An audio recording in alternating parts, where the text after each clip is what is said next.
Guerrilla cricket. Whoa. Guerrilla cricket. Whoa. Guerrilla. Take guard, man the barricades, patrol the cover boundary. At last the time is come, this is a cricketing emergency. Hear this call to arms for every cricket revolutionary. Take up your bats and stumps for the test match insurgency. At first they tried to silence us, but we would not be silenced. They threatened us with lies, so we threatened them with violence. Che Guevara, Sangakkara, Joseph Stalin, Douglas Jardine, Robespierre, Darrell Hare, Vladimir Lenin, O'Brien Kevin, guerrilla cricket. It's not about the winning, it's about how many rules you break. Even in cricket commentary, this is the best advice to take. Pick guerrilla cricket, it's the finest choice you'll ever make. There's so much more to cricket than rev counters and a slice of cake. At first they tried to sanitize us and clean up our act, but people like it filthy, and we know that for a fact. Fidel Castro, Lenny Pascoe, Carlos the Jackal, Umar Akmal, Mahatma Gandhi, Grant and Andy, Brendan Behan, Austin Ian, guerrilla cricket. Stick with us, cause you know we're not the kind of thing that you see on the TV and the radio. So vive la revolution. First they tried to buy us, but we would not be bought. Okay, we were, but then we ran away, and we will not be caught. Would not give up the ghost when they left us all for dead. They decapitated us, but we just grew another head.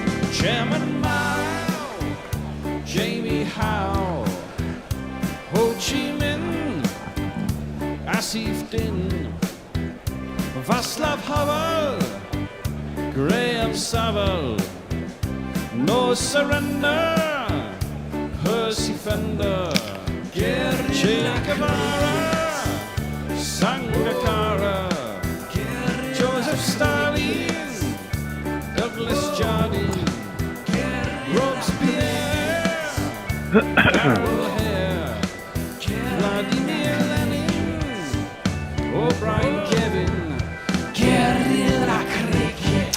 Good morning, good evening, good dawn, good dusk. Wherever you are in the world, it's guerrilla cricket. And it's day 2 of the final test of the Ashes. It's Sydney. And England did all right. Stopped by the rain, one might say, which kind of worries me because, you know, they were looking good at 211 for 3 after 45 overs.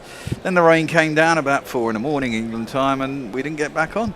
I fell asleep on the sofa whilst Knackle changed podcasts. And all was well with the world. But now we're into day 2 and we have to start half an hour early. And I'm joined by Tony. Are you in Middlesbrough or are you back in London?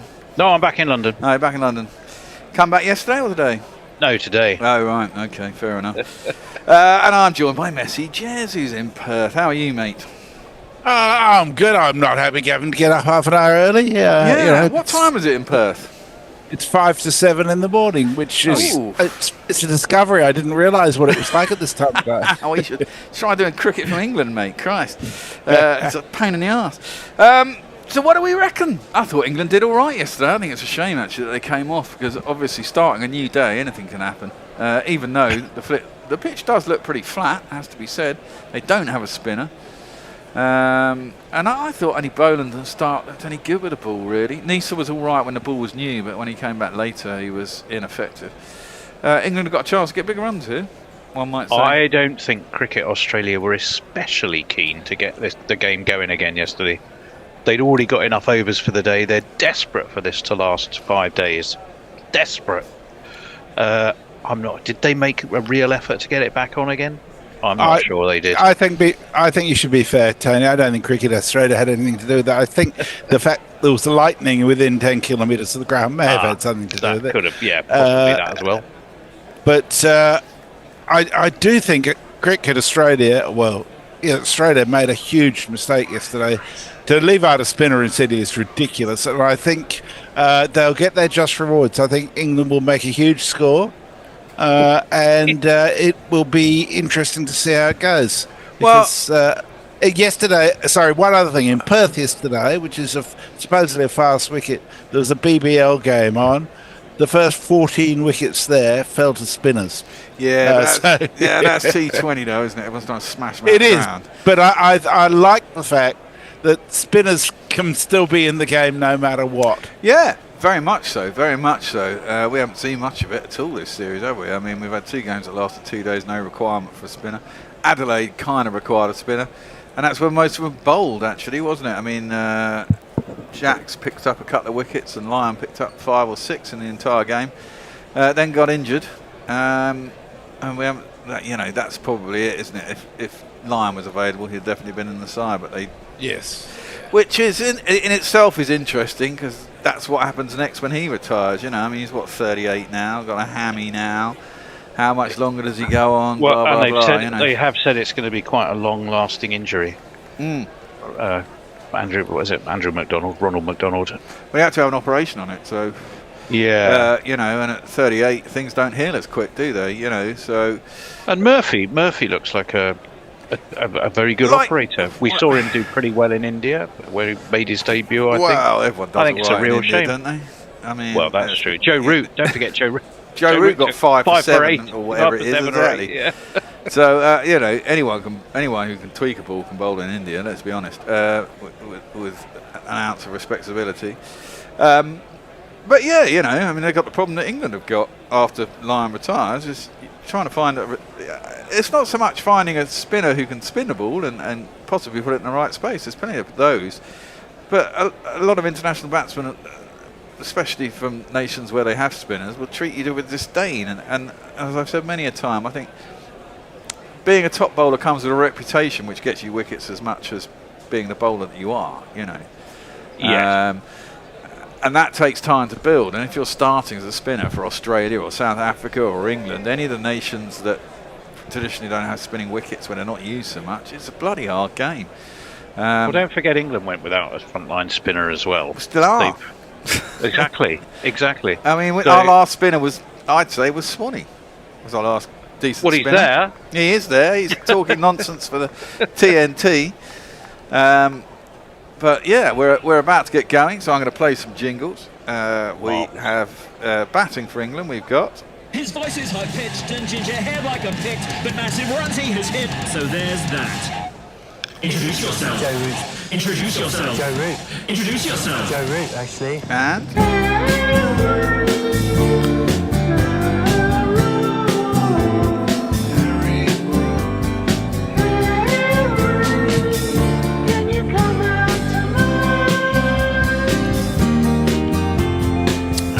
Like starting for Australia is Boland, here comes Scotty Boland. He's had a pretty good series, I think, without being spectacular. I think we were all scared after last time in Australia. He hasn't bowled that well. He's bowled very well in patches, taking some good wickets. But hey, Australia are 3-1 up. England's got a chance to get some pride back by winning the last 2 tests.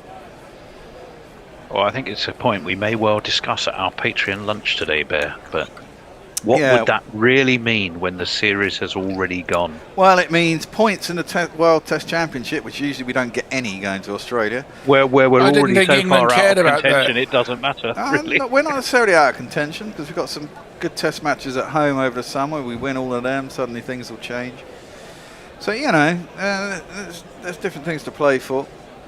Everything counts. Right, we are about to get underway. Boland is going to come in to bowl to Joe Root. Carey is standing up at the start of the day. And Joe Root's first ball is edged. And he's going to get 4 runs. It was edged pretty comfortably.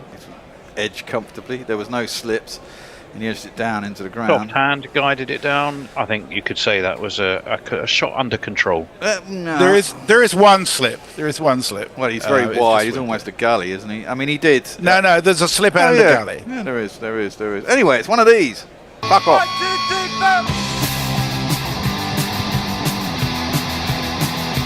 He did angle the bats, but I mean, yeah, it's quite nice the fact there's only one slip. The ball is 45 overs old. And it's important that these two get themselves in this morning. Don't want an early wicket today. It'll be very annoying after what happened yesterday. Boland in, next ball is defended by Root out to mid-wicket, and there is no run. They're definitely very keen on the tactic of bringing Carey up to the stumps for Boland. I mean, it took a while yesterday before they did it. Today, they're straight into doing it. Yeah, well, they don't want them being, on a slow pitch. These guys want to bat, a yard outside their crease.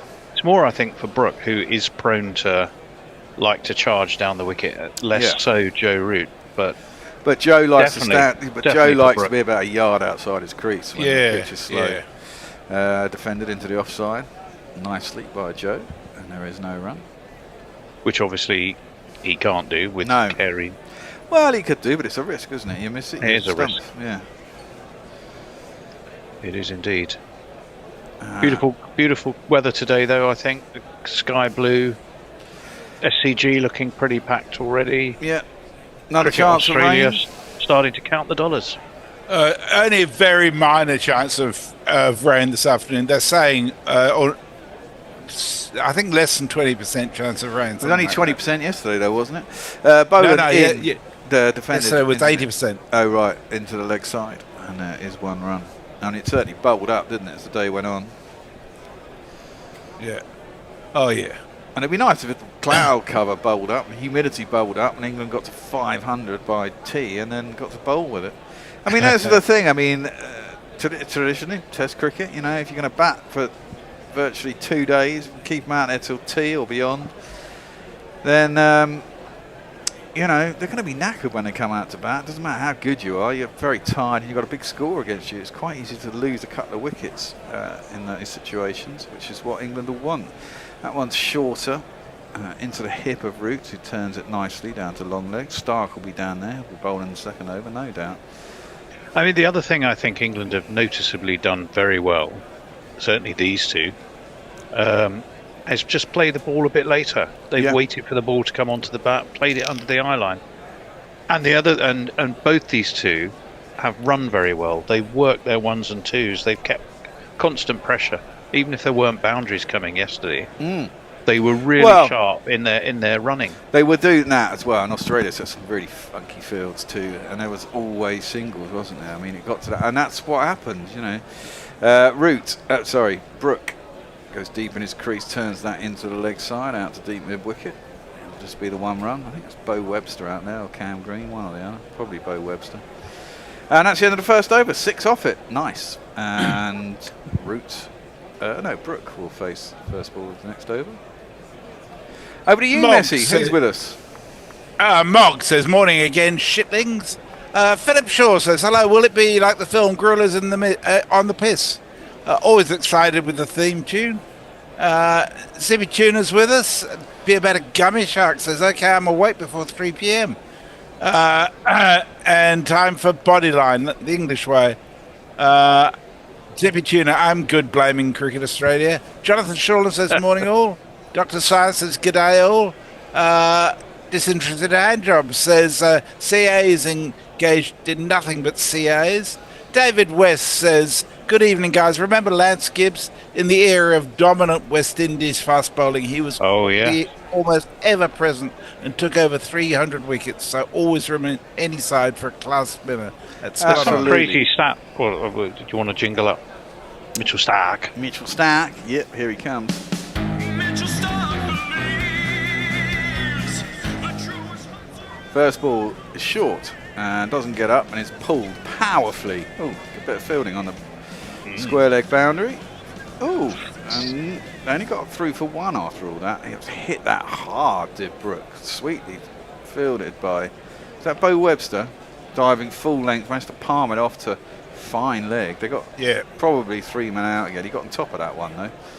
He's got a real desperate Dan jaw, hasn't he, Bo Webster? Yeah, it's a bit of an Easter Island statue. Yeah. It was a great throw, though. Was a great throw. I mean, I didn't even get back for 2. He hit that bloody hard though. It was a good shot from Brook. 9 wickets have fallen to spin, I think, this series, which is the joint lowest for any test series of 3 or more matches played in Australia. Ever. Well, you've had 2 two-day tests, haven't you, Ed? Well, you've had 2 two-day tests. I mean, the other thing you've always got to remember in this series is that between them, if you look at Cummins, Hazelwood, Lyon, they played 2.5 tests collectively out of those 3. I mean, never have England had a better chance. And Stark and spurned it. Round the wickets is Stark to Root. He's got a slip, 2 slips. Can't see. Could have seen beforehand, but I've got to take note. Cameron Green's definitely a gully. I think there's only 1 slip. Yeah, I mean the annoying thing is Stark. We've managed to combat Stark in the last. I mean the whole thing stinks of under preparation, doesn't it? I mean England have looked much better as the series has gone on. They lost, I'd say, narrowly in the end in Adelaide. Finally got it together in the second innings, and so exactly 2.5 innings, or so far 1.5 innings going into a third match. They kind of got it together, which is 2.5 innings too late. 3.5, 5.5 innings too late. I don't know. Anyway, that one's dropped into the ground by Root, trying to cut it. Gets an under edge, goes to Green, and there is no run. Noticeably a bit less time to play that than he had against Boland in the first over. Well, yeah, Stark does bowl constantly above 140, doesn't he? But I mean, if you're listening to Root and not Root, Cook and Swanee talking about the pitch is it seems much more like an English wicket. Little less bounce, little less pace. Yeah. Certainly suits the England's batters much better. Stark around the wicket into the hip Root. I'm not sure if he got bat on that or it was just the leg by. Square leg umpire seems to pat his thigh. What did we get on this wicket? A modest 6mm, wasn't it? 5, I think. 5, I think. 5, is it? Yeah. This is the first series I can ever recall where I ever had any inkling how much grass was on the wicket. Yeah. Well, I think, who's it? Adam Lewis, the curator, isn't he? And what was he going to do after Melbourne? There's a fair amount of pressure on the lad. Go up to his face and call him Nat Messi. Yeah. He's going to go over the wicket to Brook. Presumably he's going to bowl short. So they've got a fly slip in.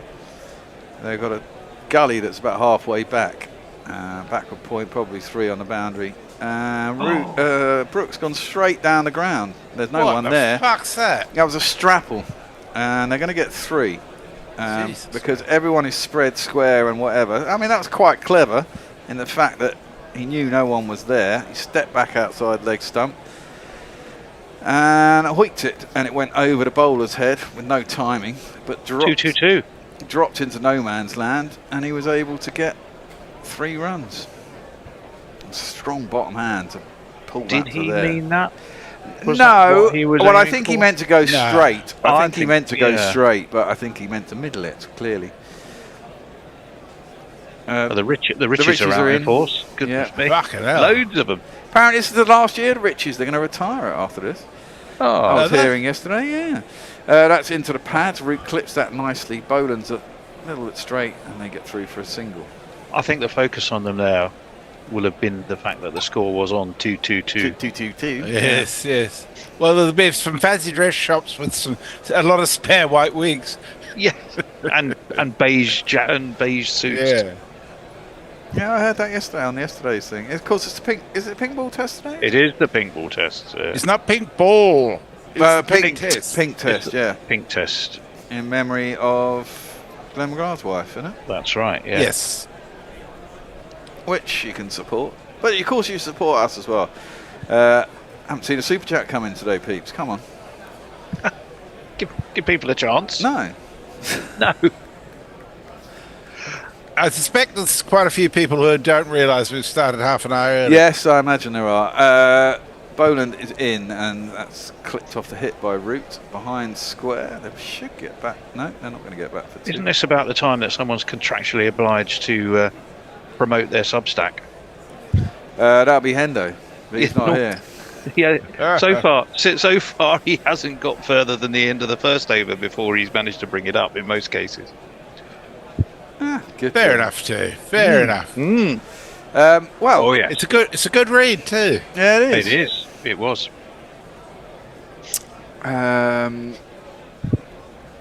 Actually, I'm very happy to see Hendo back riding because he does it so well. He does write well. He should write more, but he's a lazy bastard. He won't mind me saying that. Boland is in, and it's just dropped into the offside by Brook. He's overtaken Root. He is moving on to 84 now. Root's on 79. Oh, Pot, did you see that kettle over there? What? Me? Sorry. Oh, you're not suggesting that the bear's lazy, are you? He's Nah. not. At least I can be fucking asked to turn up and be here. Hang on. I was about to say you could accuse him of a lot of things, but laziness, I don't think, is one of them. Commitment to the fucking cause, man. Well, I have it's- mitigating circumstances this week while I'm struggling a bit to get in. It makes a very pleasant change to hear you standing by your partner in grief. Indeed. Driven by Root. Square on the offside. He moves to 80 as that goes out to the man on the boundary at backward point. And England move on to 226 for 3 in the 48th over. Mog has responded to your plea. Thank you, Mog. He super chatted us in a bishop-esque sort of way, actually. Oh, what does that mean? Dare I ask? Well, I I'll could wait. probably look for myself. I'll wait. Nice. I like it. Brook facing up. Boland coming in. Oh, edge gone. Fuck it. Brookie. Didn't make his 100. That's annoying. He went to guide it down a dreadful third man. shot. Yeah, well, he's hung it out. There isn't many people down there, and I think he's just trying to guide it down a third man, but he's got a top edge. He's been caught in the slips. That's a bit annoying. So I don't think this would have happened had they batted yesterday on, but it's the way of the world. He's just he's just trying to guide it down a third man, and he's not got it right at all. Oh well, to him to play that shot. That's why. Well, yeah, tempting, but he's not going to put it away, is he? I mean, he's only been out there for 3 or 4 overs. You're always a little bit liable. Shame. I wanted to see him get 100, but hey. It's a Duckett sort of shot, really, isn't it? Yeah. Anyway. So Mog has sent us $5, and he says, why do they call Glenn McGrath Pigeon? Because he likes dirty birds. And Tim Whitehouse has come to the party too. Thank you, Tim. Sent us £2, and he says, oh, look, here's a super chat. Thanks, Tim. Thank you. Good on you. That's what we like to see. By the way, the GPL's open. It's open for 2.5 hours today because it's open till lunch. So it is a lowly 23, £2, something like that. As Mad Hattie won it on the last day of the last. Oh, good for her. On MCG. At the MCG when England won. She had the last possible score. If they'd have scored a 6 off the last ball, no one would have won it. But they scored a 4, I think, and so she got it. So she got herself £160. Yeah. A few shout-outs. Tim Wilton Davis says, I'm here for a change. Belangle Wings says, morning all, let's hope for a great day. Gabe Owners says, if Root and Brook can manage the first 30 minutes, then they will get their hundreds. Keeping my fingers crossed. Sorry about that, Gabe. You just took a wicket. You did indeed. Dan DeCastro says, big blunderbar straight over no spin. 1 Pom scoring 5 and over off seam. Spin can't be worse. 2 slow overs will surely hurt Australia in standings. Well, they know. The thing is, I'm just looking at that dismissal, and you just know Australia know if they just keep probing at that line, at some point Harry Brook will do something. Well, yeah, but I mean, it took a while this time. It did take a while this time. 84. I'll give him 84. I quite happily have him 84 every time. That one is driven up by Stokes as it goes across him from Boland. Some of the thingies were up, standing. The riches. The riches, that's it. Sorry, it went out of my head for a minute there. I thought it got an edge myself. Yeah, if the ball's hung out there, I can't see Root not playing at that ball either, just trying to guide it down at third man. Most players would. It was wide enough to play the shot. He just got it wrong. Stokes onto his pads, tries to turn it around a corner. Can only play it back to the bowler. There is no run. And that's the end of the over. Boland gets his second wicket. Go on, Messi. Timble Davies says Root and Brook had a roughly 500-run partnership in one of the Pakistan tests. Mike Black says, good morning, chaps, from Silistra, Bulgaria. Welcome, Mike. Carl Herbert says, hello all. Good to see Guerrilla Cricket on top of things, unlike Willie TV in the US, which has missed the start of play. Yes, we are a professional outfit. Absolutely. Daz Reynolds says, who will open up the England bowling with Cass? Be Tongue, wouldn't it? It'll be Tongue. I'm not sure. They don't seem to be giving Tongue the new ball. I think it's more likely going to be Potts, isn't it? All right. Be interesting, yeah. Gabe Owner says the Harry Brook jingle is not manly. And Tim Walton Davis says Potts. Yes. Well, Stark's coming in to bowl to Root, who lets that one go across him. Doesn't play at it, and there is no run. Well, all hopes hang on Rooty now. Although, Stokes, I think Smith might enjoy this wicket as a flat track bully. Especially if he comes in before the new ball comes. Although I wouldn't like to see him in before the new ball comes. I'd like to see these two go through to the new ball. It's another 30 overs. And England will be nearly on 350, something like that, you'd have thought. I see Stark's got a second slip now. Yeah, I mean, he's going to try and get Root driving at one from over the wicket, one would have thought. He's looking for that drive and an edge. Defended by Root, though, into the ground, and there is no run.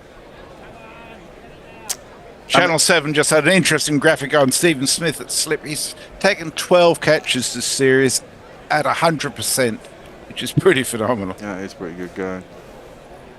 Aren't he and Root engaged in a arm wrestle for most ever catches taken in Test cricket? No. I think there's only something about 3 or 4 between them, aren't there? I don't know, but Yeah. Root's top I of the think pile.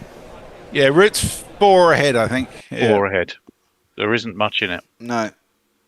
Cut by Root, but can't beat Marnus, who's at point, and there is no run. Mog says, can the bear speak up a bit? It's hard to hear him all the way up there on that cross. Oh, fuck off.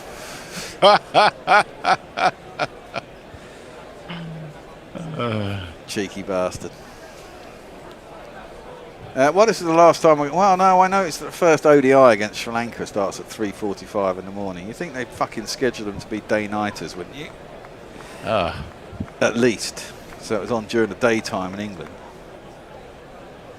I don't know, that's 11:45 in the morning over here. That's rather nice. Good timing. It's always all right for you, yeah. Most of the time, anyway. Stokes just drops that into the offside. They'll get through for an easy single. Ooh, maybe an overthrow, but I think Stokes will probably run too far. Indeed he had. I did notice, Messrs, that we have a question about par scores. So when we get to that, I've dusted off my average first inning score stats. My pass score on response. this track is 450. I imagine that But is neither of these teams has a par batting lineup, so who knows? Well, Stokes has batted okay this series without being spectacular. Yeah. Couple of nothing scores, some decent.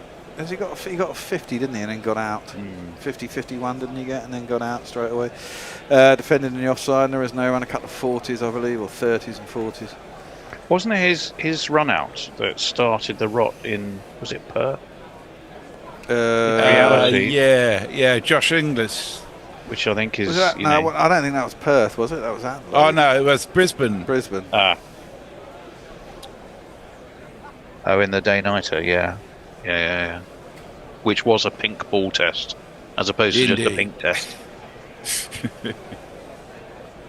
I do love those two pavilions next to each other. They look great, don't they? They're a lot more Spartan inside than you expect, though. Start coming in. Last ball of the over to Stokes. Ooh, that one swung a little bit. He's trying to turn it in the leg side. Skews off the outside half of the bat. All on the ground, though, to backward point, and there is no run. End of the over. Where's your help- barrel of bullshit relative to the pavilions, Tony? Well, if you're looking at the main pavilion, not the ladies' pavilion, and you'd be looking to the extreme left of the lower level, All right. but inside. What, there's a barrel of right. bullshit? The barrel of bullshit. That's where the lads who watch New South Wales congregate. Uh-huh. And if they're listening, hello to you all. Jake Hammond says Brook is a liability. Nick Vicker says, hello, everyone. I was just going to ask if the Aussies would go for the best of 7, but then Brook got out. Oh, well. Woody Schrimmer says, flipping it, I get here a few minutes late and Brook's gone. Yeah. Jake Hammond says, Brook can't bat simple. He needs to whack it all over the place. Tim Wilton Davies says, Brook's saving himself to bowl a 10 for in the second innings. We need a skipper. Snock now, says David West. Well, Boland's going to start his next over. Bowling at roots. First ball just plays back down the track. And there is no run. Yeah, I mean, look, Brook's got a test average of 57, 56, 55, something like that. I'll happily take that. You know, I think he will learn patience as he goes on in his test career because he'll want big runs, and if he keeps getting himself out of stupid fashions, eventually he'll learn to rein it in a little bit. He only needs to rein it in a little bit. Really, cut out the really stupid shots, which he has a fair few of. Boland in, guided by Root. Can't beat Cam Green, who's at gully. They've got 2 slips in a gully. Before this test, Harry Brook, his average was 55 before this test. So that would have gone up probably A little. 1. Yeah. 1 and a bit, I thought.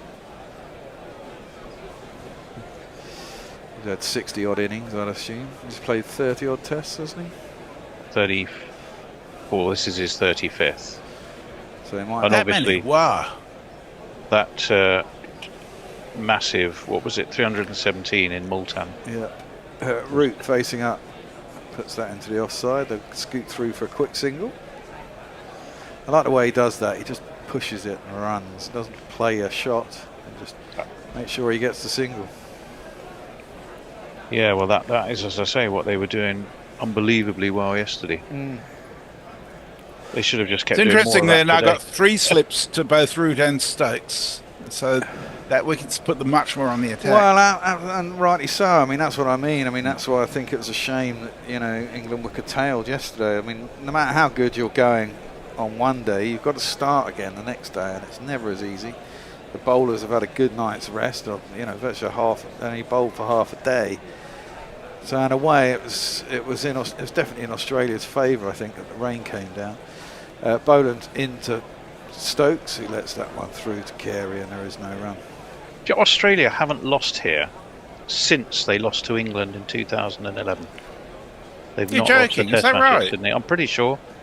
Wow. I had to double check that myself about 5 times because I couldn't quite believe it. But Sydney, they haven't lost. They've drawn 3, I think, Yeah. but they haven't lost any since that 2011 defeat to England at Sydney. Well, I mean, how many tests have Australia lost in the last 15 years? I can't imagine it's that many. A few to India, but I know, not and many. 1 to the West Indies, but I can't imagine there's that many others they've actually lost, is there? Again, Stokes lets that through to the keeper, and there is no run. Preempting that question, though, I'll tell you very quickly. The average first innings score here, overall, I think it's about 319. I've got it right in front of me. I've just managed to lose it. What have I done with it? Come back to me, I'll tell you. Well, it's not massive. What did I do with it? I mean, England would like 400 here, wouldn't they? 319 if you take all 113 tests. In the last 5, it's been 345. but there is some qualifying factors for that.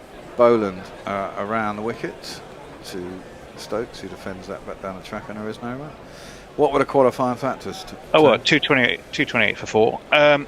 They were that in the last 5 tests, Australia twice got 400 plus, but there were a couple of low scores for India and Pakistan, and in one of the 400s it was Australia declared against England, in fact, 416 for 8.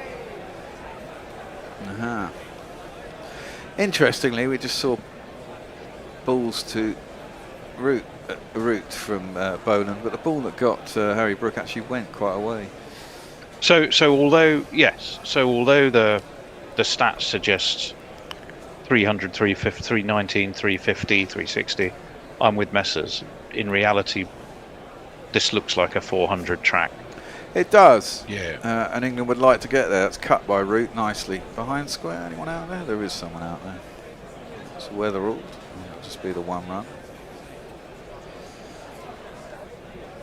Yeah, it's interesting. I was just looking at those figures, Tony. Of the last 12 tests, Australia's won 6 and 6 have been drawn. But the only 2 tests that Australia have lost this century at Sydney have both been to England. So there's some hope for you. Of all the grounds, it's the one England succeed at most, certainly in comparatively recent history. Well, partly because it was always a fucking dead rubber as well, wasn't it? Usually. England have played 57 tests here, won 22, lost 27 and drawn 8, which is not actually not that bad in Australia. No, it's not at all. Stark coming into bowl Stokes, who lets that through to Carey, and there is no run. He has no real intention of playing anything unless it's on his stumps at the moment, which is not a bad ploy. The Richies have some trumpeters. It's worth pointing out that 8 of those wins to England were before 1901. Actually, 10 of them were before 1904. So, yeah. Yes, I'm not sure how relevant you could say that is, but they count. They all count, man. They all count. That's the beauty of Test cricket. It does have that history. Oh, there's a fair few clouds there. Yeah, blowing little fluffy clouds. The pavilion. Stokes faces up to Stark. Holds that on the stumps, 146. Good ball. Well defended by Stokes, and there is no run. I mean, the draw last time for England was a funny one, wasn't it? In a way, it was a real cling-on job to the last. Were we 9 down, if I remember rightly? I can't remember. The last Ashes really. Steve Smith got Jack Leach, and that looked like that might have just broken the back of England's resistance. But Broad and Anderson clung on, didn't they? 9 for 270, we're chasing 388. Yeah. Stark in, left alone again by Stokes through to the keeper, and there is no run. I guess he's waiting for the one that dips back in, but it might not happen on this pitch because there isn't that much in it. He's certainly prepared to wait. What's that, 11 balls now? 10 balls yet to score. But there is no rush. No, there is no rush. Cricket Australia is playing him a bonus just to not be out.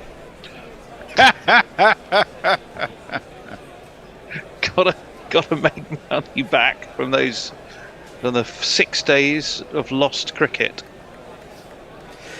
Oh, Lord, bless you. Well, such is the way. Curiously enough, wasn't it Brisbane that went to 5 days? Adelaide. Oh, Adelaide. Oh, what a ball that was. And there's an appeal from Australia, but Stokes is not interested. I think Steve Smith will be. Yeah, I think he will be. Well, Stokes not going to look interested, is he? He's not going to. Well, no, but normally there's the telltale look around. I mean, it jumped on him a little bit.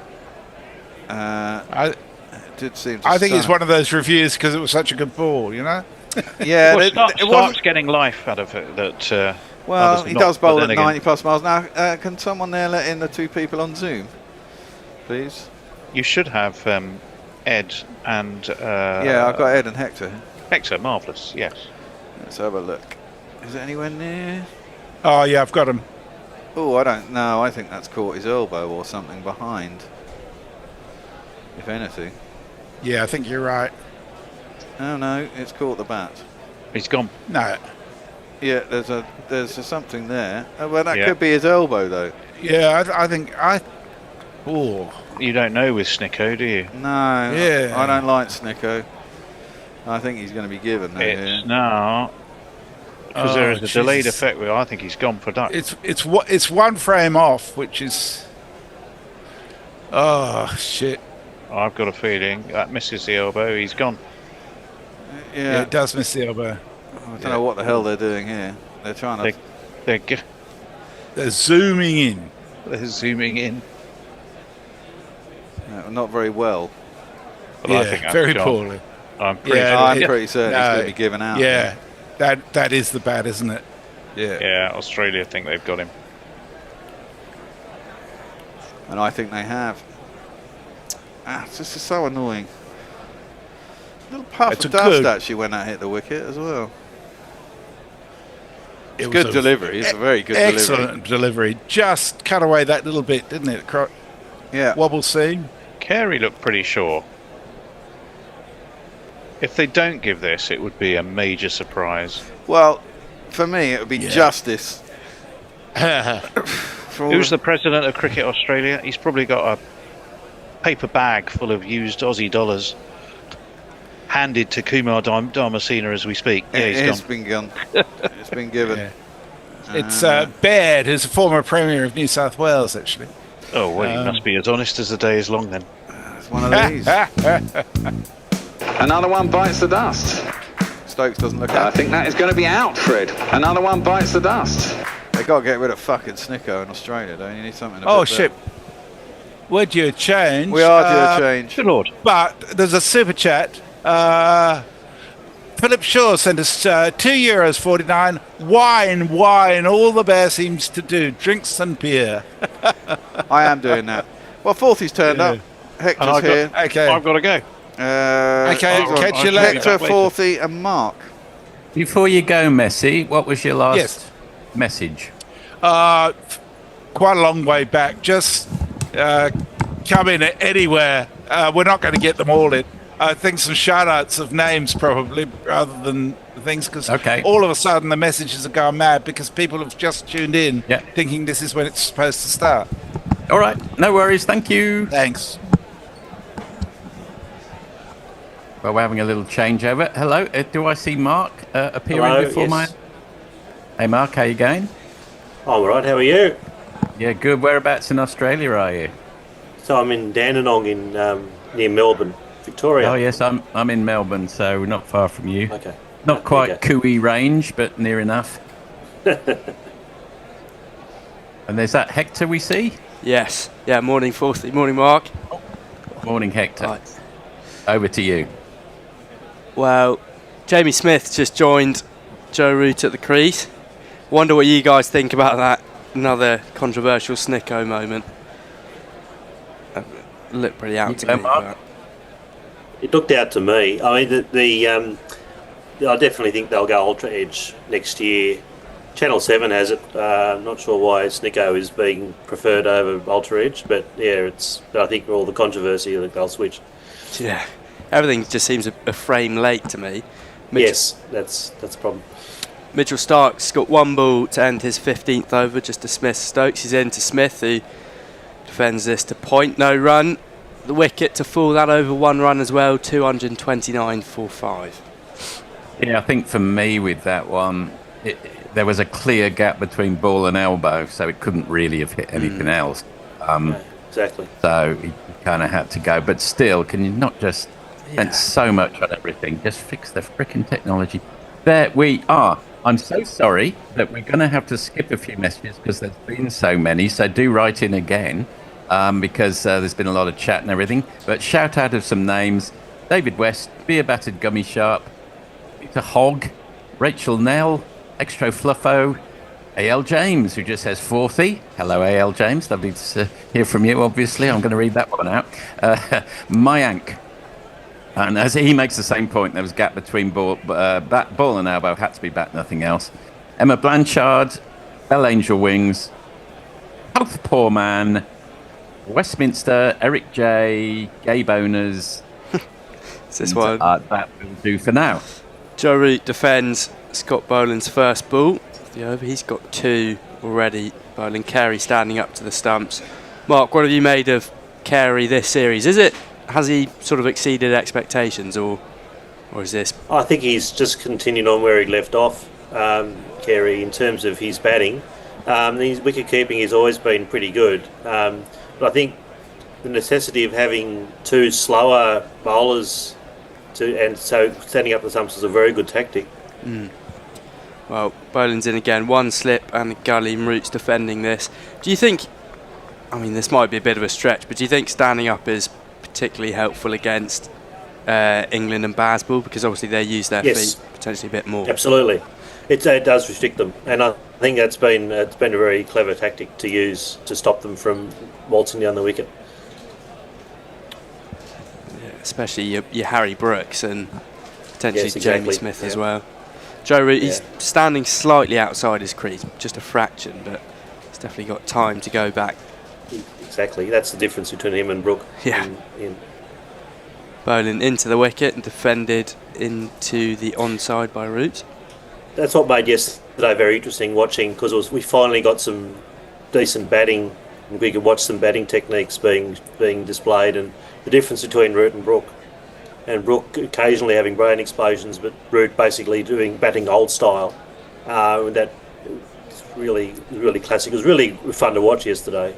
Yeah, finally we get a good day of, well, half a day of Test cricket, proper Test cricket. 3 to come from Boland, 3 dot balls to start. Joe Root on 83, Boland in over the wicket and defended again by Root. Yeah. Yesterday was also, I wasn't surprised about the light, because that often happens to Sydney. You get that dark light, and then that's it. You won't get any more play, whether it's either because of the dark light or because of the rain that will come. But I think from the sounds we'll get a clear rest of the game, so that'll be good. Yeah, I think it's pretty good conditions. I was a bit disappointed yesterday that they went off so early. It's sort of seemed that they could have played on for maybe even an hour more. Boland in. Gannon Root just shuffles down the crease, looks to sneak a single, but Michael Neese is in at short mid wicket, says no run. There's been many times. First day Adelaide was a pretty traditional day's cricket, wasn't it? It was about 3:30 for 8 or something at the end. Yeah, yes. It was pretty good. Is this wicket a bit better than Adelaide potentially, Mark? It's interesting. I was wait for this ball, but I think it's an interesting comparison, because this is a very different Sydney wicket to usual. Final ball for Boland, defended by Root, maiden over, still 229 for 5. Just a quick one for you, Hector. If you could alert Bear a message saying, jumping on the YouTube chat to notify your gorillas that the audio feed via TuneIn, I think, but not certain, is very choppy and something might need rebooting. So just a production note for those in the studio there. Maybe just let Bear know that. If he's listening, Bear, you have been FYI'd. Rock Noir. Philip Shaw, the name called out by Forthy sounds like Ricky Gervais's friends. Yes, you do rather. Martin Smith's in with us, Peter Hogg again, Messi Jez, Steve Bruce, Banana Brooks, and yes, so thank you for all your messages. If you want it guaranteed to get one read out, of course, do reach for your super chat button. Thank you very much. Stark's going to continue. He's got Jamie Smith 3 times. He's faced a 1 ball for no run, and it's short into the wicket. And Jamie Smith is back and sort of an up the bottom edge, but pokes it to mid-off. No run. I'm not sure if it is going to be as good, in the sense that I think it's a massive shame and a mistake not play a spinner. I know it looks like it's green, but I don't know. In Sydney, I still think you should be playing spinners, because you're seeing puffs of dust. You're seeing things that spinners will be quite able to manipulate. Yeah, I agree. So, it's a shame, especially for Todd Murphy, who actually is a very good spin bowler. He is been overlooked. Stark, the short ball plan is in place to Smith, who's in round the wicket, and Smith is back and defends this. Stark does the fielding.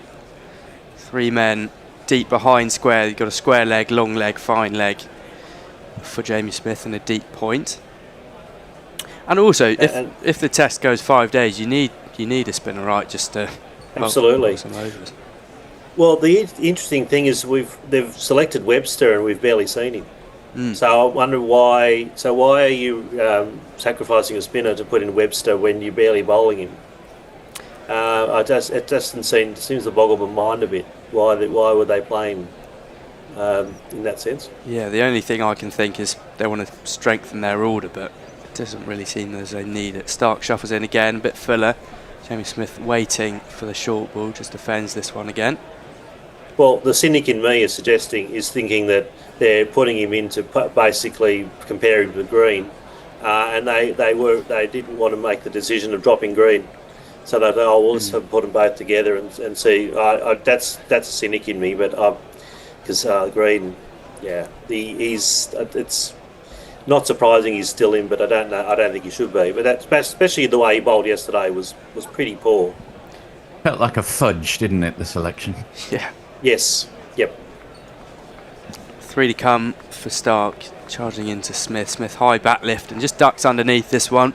Short ball goes through to Carey. Yeah, Cam Green, he's 26 now, so is it the case of you can only really be potential for so long? Are you getting a bit tired of some pretty mediocre performances from him so far? Yeah, I think there is a case of that, but as has been pointed out, he's been good overseas. So you got to ask yourself a question: do you keep him in because of that? But then one of these things where he'll perform very well, then he goes through massive troughs for ages, and then he has a big innings again. It's frustrating, lack of consistency. Stark again, just into the wicket, decent length, and Smith defends. I've had a run in a while. And the other point will be is how will the Australians go on this wicket? I don't think there's much excuse if they get out stupidly. I don't think you can blame the wicket. I don't think the wicket will cause them to get out. It's more a case of their concentration and skill set, and also the quality of English bowling as well. Looked a bit zippier this morning, I thought, than yesterday. The wicket. Yeah, I think that's what they've been saying. It's starting to quicken up. There are a few cracks, but they're slightly wide of the stump, so it shouldn't be an issue. This short and down leg side, pretty rank from Stark, and Jamie Smith watches it through to Alex Carey. He made an over though, 229 for 5. Well, there's two ways to get your name read out. One is definitely by a super chat. The other guaranteed way is to say something nice about me. And hello, AL James 7839 says, thanks for getting my name right, Forthy, unlike Messi. Also, I think Hector's good at commentary. There you are, Hector. Nice, isn't it? Daz Reynolds wonders whether Root will get 100 or even 150. David West says, Smith can bat. Don't discount a decent knock from him, guys. Someone needs to say with Root. Sound words. Martin Smith, Stokes cannot bat against Stark. And Setustain 1. At least I'm depressed watching this before going back to work. Yeah, England still have a fair bit of batting to come. Just looking at Ben Stokes back in the sheds.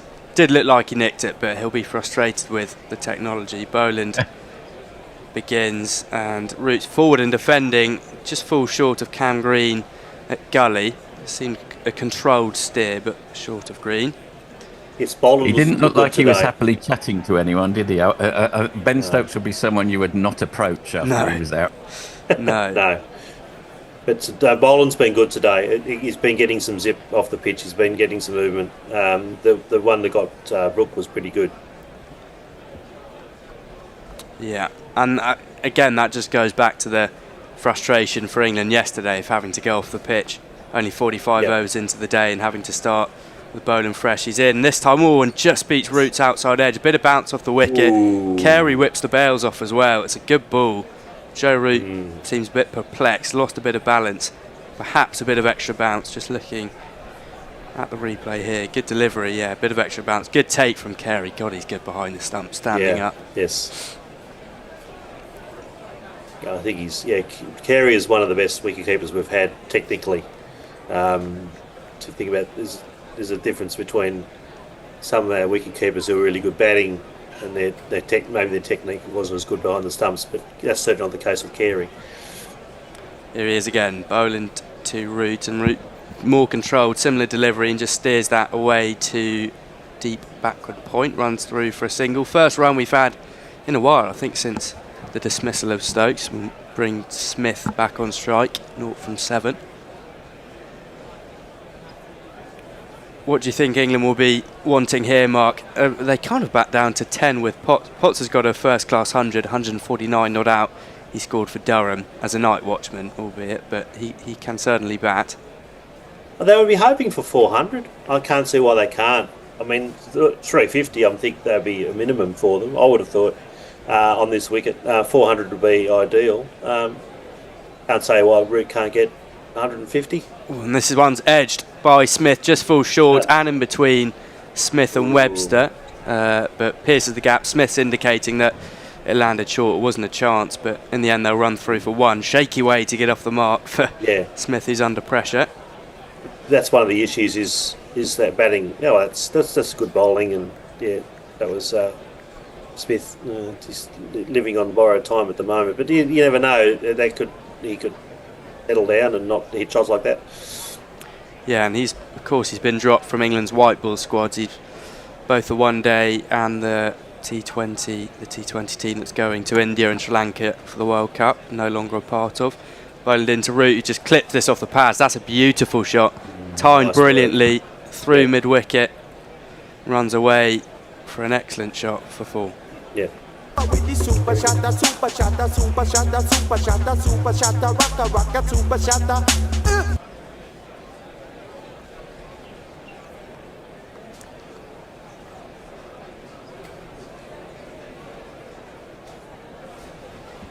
It's a very good watch in full flight. That's been why yesterday and today has been excellent.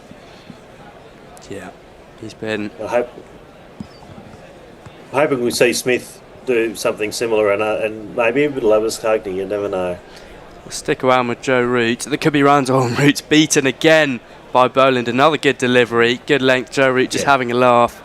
Bit of bounce, bit of shape away from the bat. And good luck getting a nick on that. Yeah. Good ball, end of the over.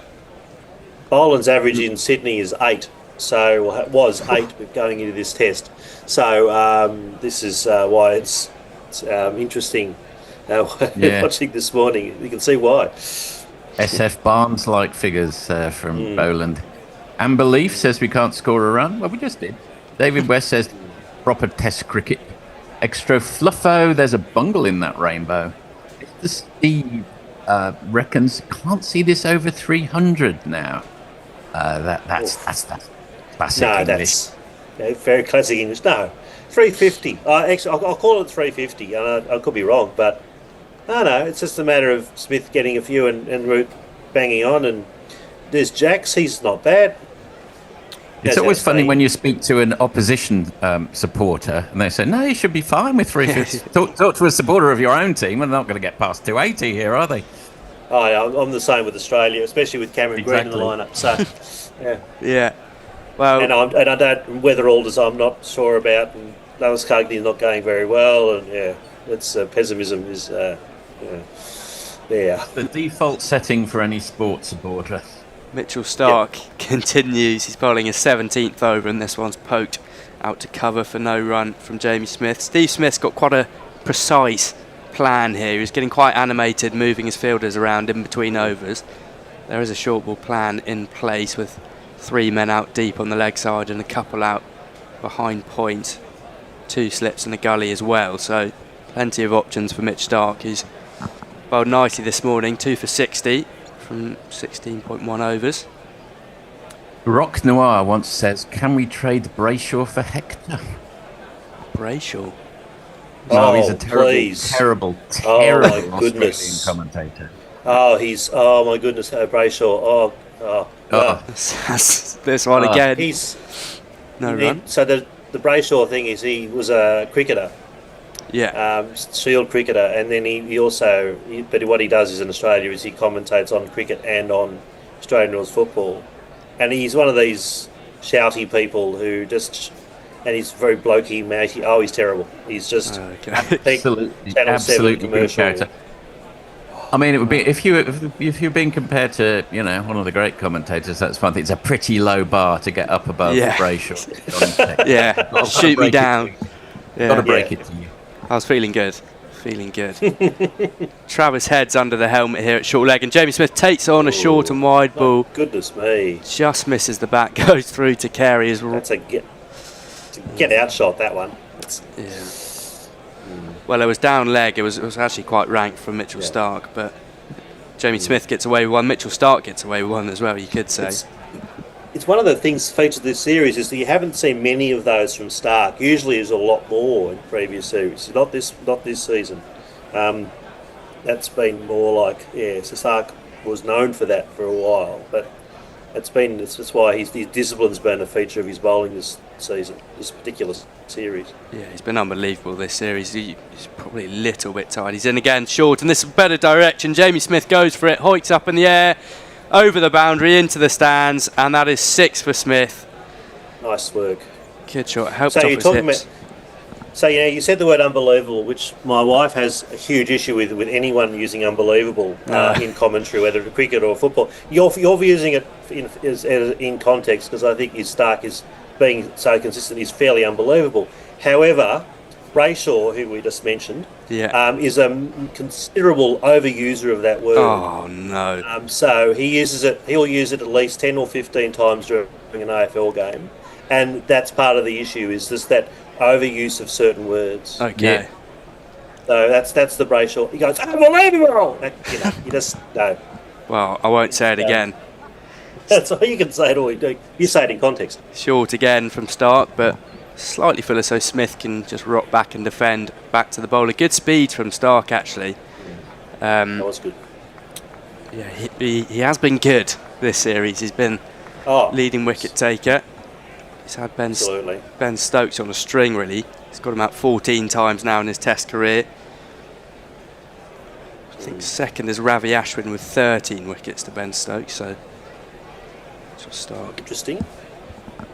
2 for 66, last ball of his 17th over.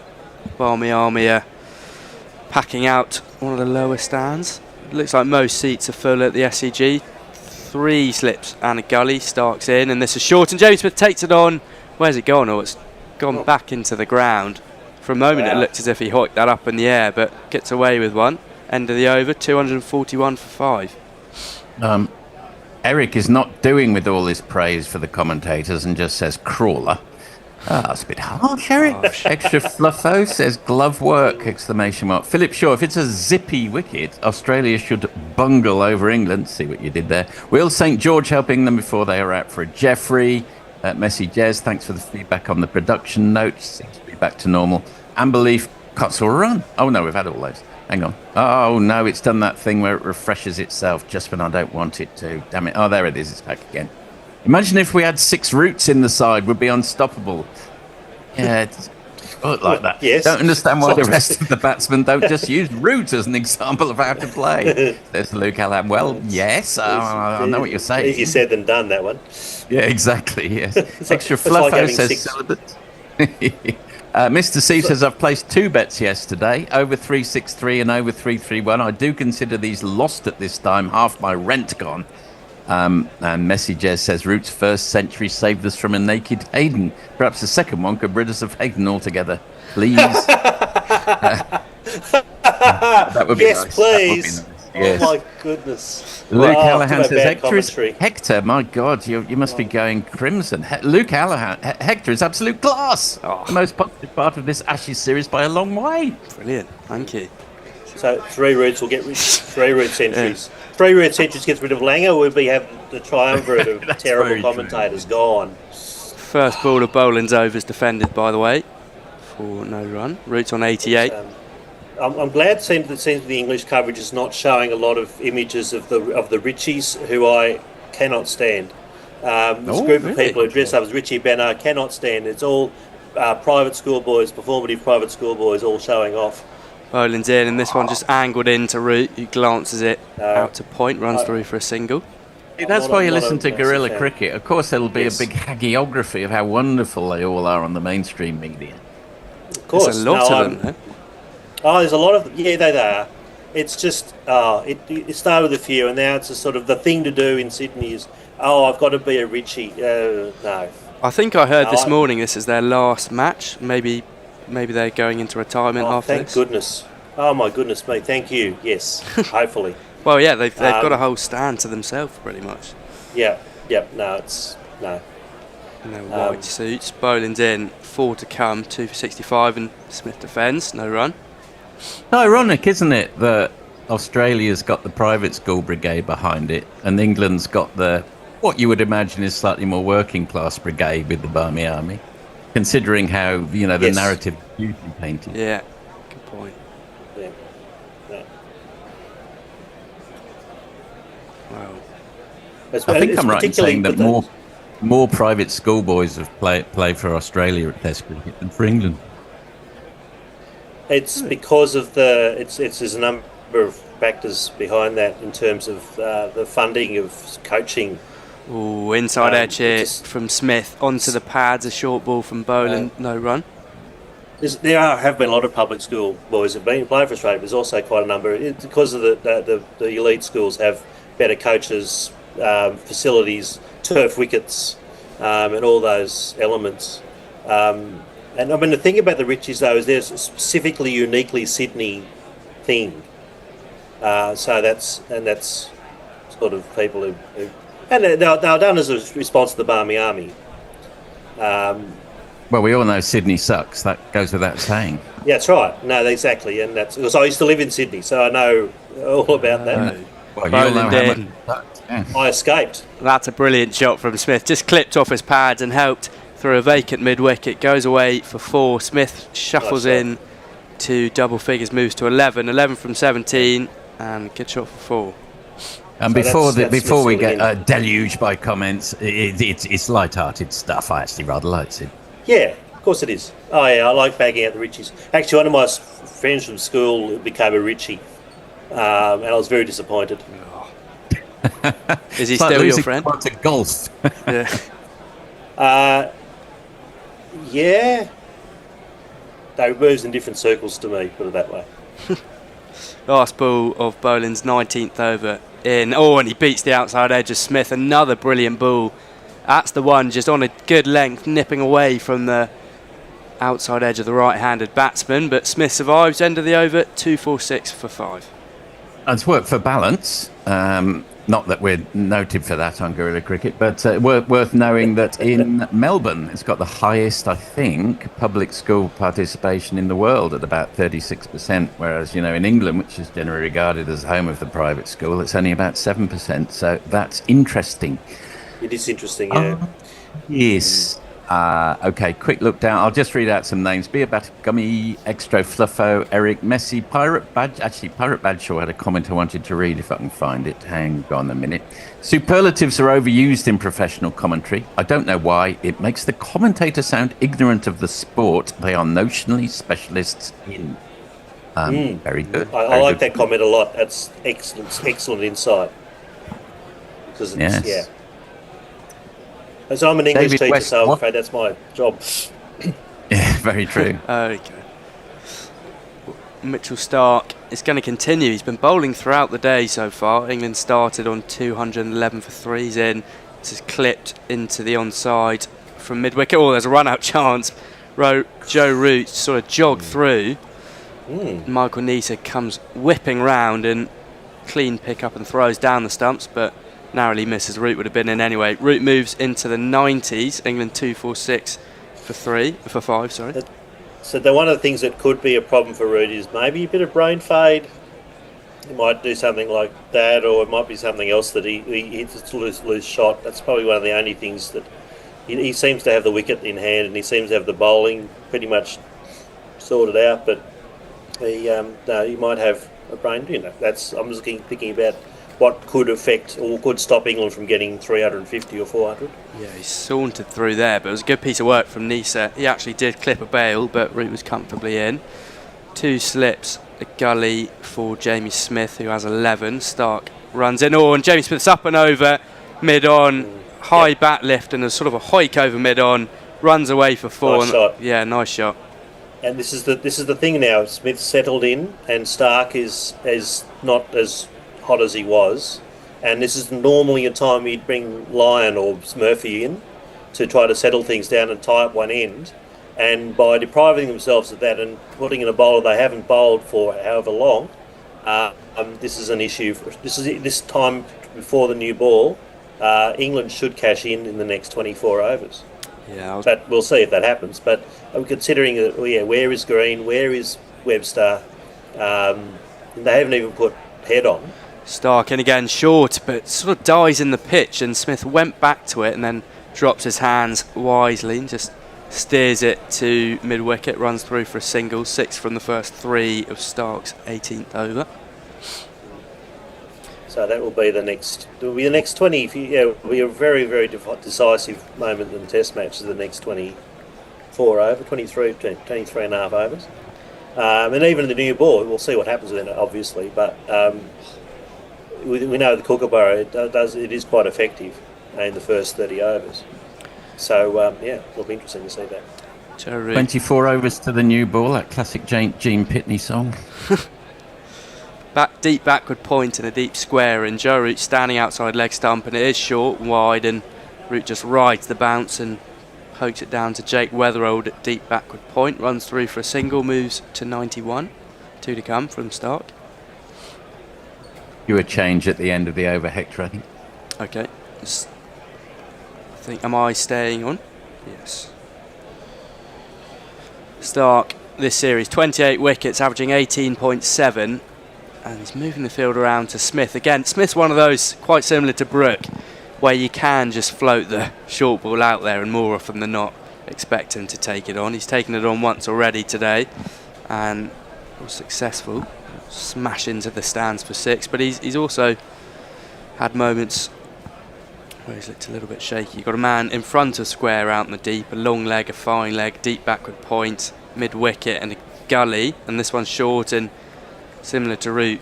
Smith just rides this one and pokes it out to cover. Walks through for a single. Get over this for England. 8 from it. I think it's foreboding for Australia. There needs to be some kind of shift or change, I think, before this might get quite messy for them, which is probably not a bad thing for Australian cricket to have have a challenge like this, so they can work out what's next. Stark just having a word with Jamie Smith as he ran through. I think he wants him to continue to take on. Got a deep first slip and a third slip here for Joe Root, as well as the backward point. Last ball of Stark's over, probably the last of his spell, and this one's short, and Root goes back to pulls it down to Long On, who's coming round, and he'll scamper through for a third. Good way to end the over. 11 from it. Root moves to 94, keeps the strike. England 257 for 5. I think we're having a change. We are. Thank you. That was good. Thank you. Thanks so much, Mark. See you later, Mark. Have a nice time. It's a bit of sunshine out for you down in Dandenong, Yes. or anything like that. And it'll be much hotter in the next 2 days, so I'm quite pleased to get out. Yeah, it's up to 41 in a couple of days here. It's 257 for 5. We're having a little change around, but it doesn't involve too much change. I think it's just Hector coming. Jason coming in for socials. I'm about somewhere around. You've probably been following, but I'm about 7 or 8 minutes out, I think, Jason. Yep. Okay, Thank 257 for you. No worries. Root on 94. Everything good with the world in that sense. Smith on 17, just beginning to show some attacking intent. 257 for 5. The match is in the balance at this stage. You wouldn't be able to call it either way. Could go either way from here. Michael Neser is coming on. I think Mark was spot on there, where it just helped to have a spinner, just to log on up there for Smith now. What I might do, if it's all right with you guys, I might go off my main screen, which is a few seconds behind, because it's a much better feed. So Neser's coming in now. Sorry, you'll have to delay for a few seconds. Oh, and he's cut it between first and second slip. He's got the 4. Joe Root, they'll take him to 98, but that was far too close to comfort to the slips. Shall I do some socials whilst you're changing your setup? You can if you like. Yeah. Kipster says, unplayable England 11, Smith, Hobbs, Sutcliffe, Hutton, Root, Hammond, Botham, not Rhodes, Barnes, Broad, Anderson. What? No Truman, no... I think, yes, that's an no interesting Boycott. one, isn't it?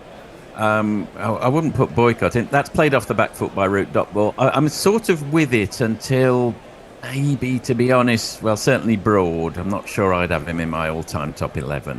What do you guys think? No Underwood either, which is a big surprise for me. Yeah, but, I think they're right. He's a bit of one-off Underwood, wasn't he? A fast spinner. If you've got Barnes and you've got, say, Laker, I'm not sure you really need Underwood as well. Anyway, these are all fun to talk about, but in comes Nisa again. Cuts by Joe Root, straight to the man on the bounce, I would hasten to add at point. Labuschagne lurking. He's on 98, Joe Root. He's got one test ton this series. Can he double up? Yeah, it deserves. That's a great shot. Just under the eyes, a classic cut, but good piece of fielding from Labuschagne. Pretty comfortable, but he's not going to fumble those. He's been brilliant in the field all series. One thing you do know about Joe Root, he's scored so many centuries, he'll be less bothered about it than your average guy on the brink of a century in an Ashes test. But he'll still there'll be the odd nerve. He flex that down to first slip. Sorry, Jace? He'd also be less worried now that he's got an Ashes test in 100 in Australia about this one. Yeah, I'd say that's if he hadn't got that true. one in the second test, then he would have been worried, I think. I mean, people are professionals, and it's only a number, etc., etc. But try telling to that someone who's 98 not out in an Ashes test, It matters. It matters a lot. It's nice. That's just played down to mid wicket. There's no run there either. As we say, hopefully the delay in getting those 2 extra runs, if he were to get them, is not playing on his mind.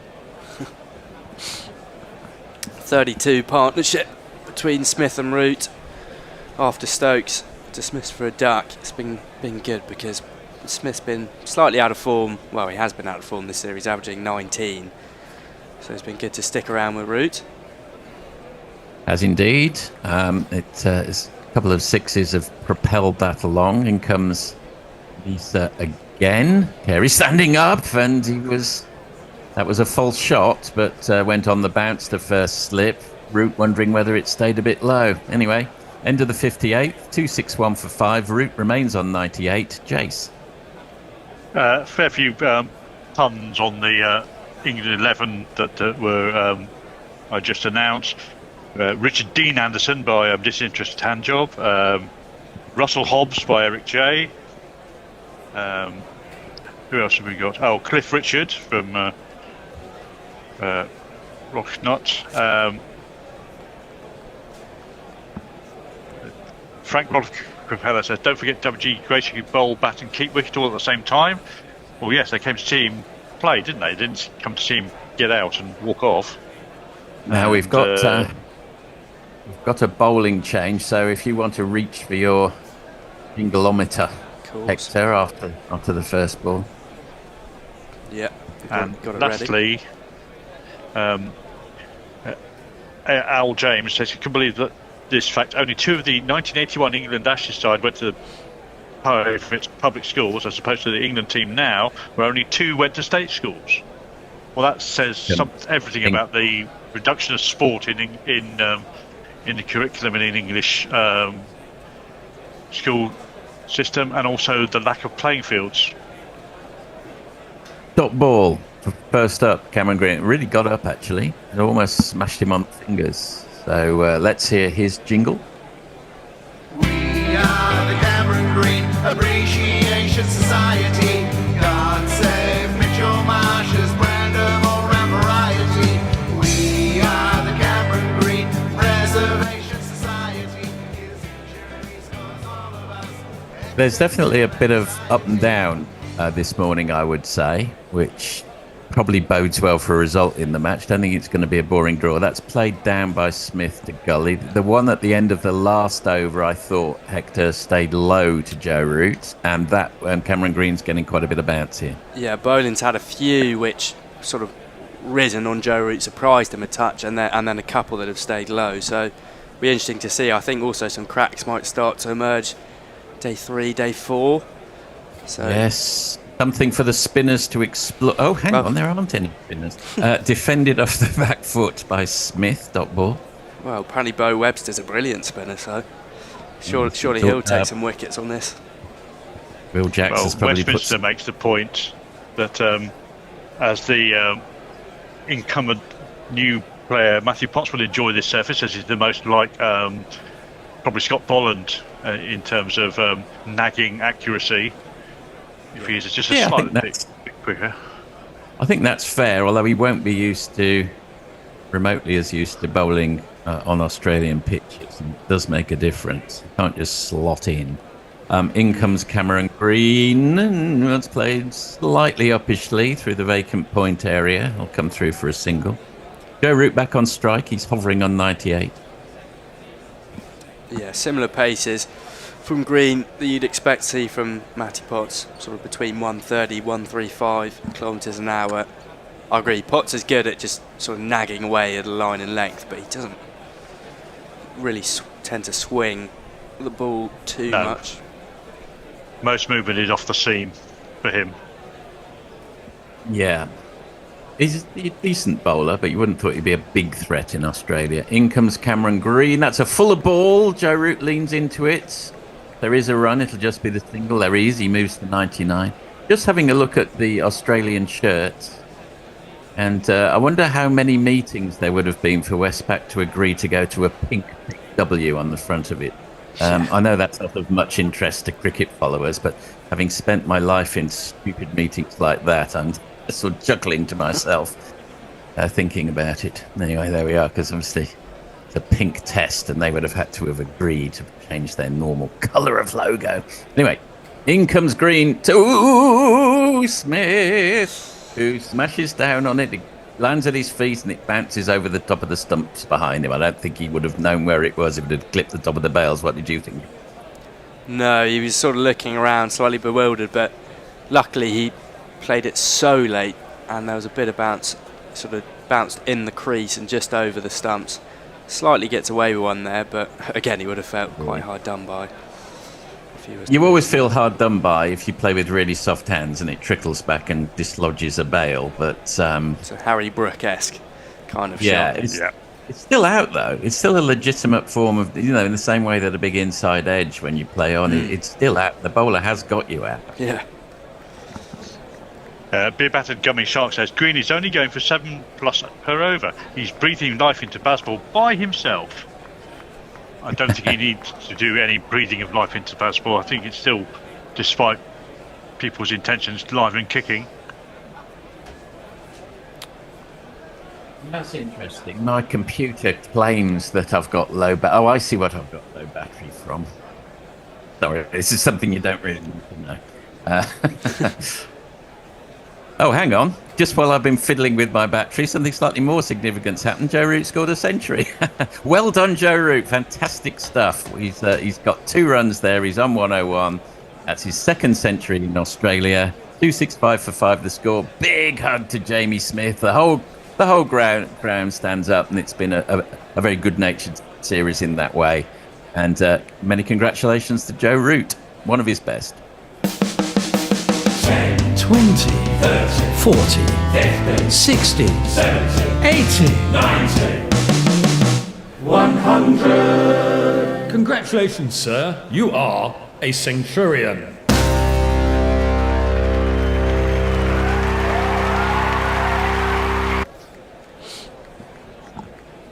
Any doubts about, Michael Neser, who just for a second I thought maybe he hadn't got all of that, but he plays it on the bounce to point where Labuschagne is lurking. Sorry. No palpitations. All okay. Where would you rate this Joe Root century, do you reckon, Hector? One of his best or just a standard Root century? Well, technically it's been it's been brilliant. I wouldn't say it's been perfect, but he's been in complete control throughout the innings. The only thing that sort of takes away from it is it's a bit of a dead rubber. I would say the Gabba century was more important in the context of the series, and ultimately didn't come to anything. But yeah, when the match was still live, yes, and of course it was his first century, so there was more riding on it in a way. This is a dead rubber, but it's an Ashes century, and there've been plenty of great. There was a dot ball there, by the way. There have been plenty of great England batsmen, or at least very good ones, who've never scored an Ashes century. Michael Atherton, Marcus Trescothick come to mind in the recent past. Here comes Michael Neser. And that's a lovely looking shot from Root, really is. A classical cover drive. Didn't quite get all of it, and therefore just hauled back by Labuschagne. They'll come back, I imagine, for 3. Yeah, that's it. Brilliant. So Labuschagne is just ridiculous in the field. I think most Australians actually might be a level above, not because of the walking that they can do, but just because they train so hard. And really, you're dead right. That was a great bit of fielding, wasn't it? Absolutely full length, clawed it back. Good work from him. Yeah, I think this century's been brilliant to watch. 104 from 149, and he hasn't really had any scares. He's been in complete control. The Australian bowlers, I think, got it slightly wrong yesterday, but that's not to take anything away from how he's batted, and he's got to turn this into a big one. If England are going to want to push above that 400 mark, which you'd feel they need on this wicket. Beginning to look a little more likely with the partnership at 39, but a long way off at 268 for 5 still. Neser in again, a fuller ball and a lovely, beautifully executed on drive, bisecting the bowler, and quite a fine mid-on. So that is a beautiful 4. With the super shatter, super shatter, super shatter, super shatter, super shatter, rocker, super shatter. That's classic James Smith. It is, isn't it? Yeah, so it's somewhere between a straight drive and an on-drive, but a beautifully straight bat there. The only issue he's had is when he's been caught out this series is the gap that he leaves between bat and pad when he goes for those sort of drives, but that seemed a lot tighter. That's quite a big fault in a technique, of course. Oh, sorry. Yeah. Yeah, no, Indeed, I wasn't glossing over it. Sorry. I josh. End of over 60. Root's on 104. Smith's already on 22. Scores 272 for 5. It's a drinks break, so we'll hand over to Jace, who can plough through some socials. Yep, first of all we have a super chat from Messengers, $5 Australian, which just says Root tax. And there's lots of other congratulations for Joe Root's second ton in Australia on this tour. Disinterested Hamdog says it's good to see Root finally getting that 200 in Australia monkey off his back.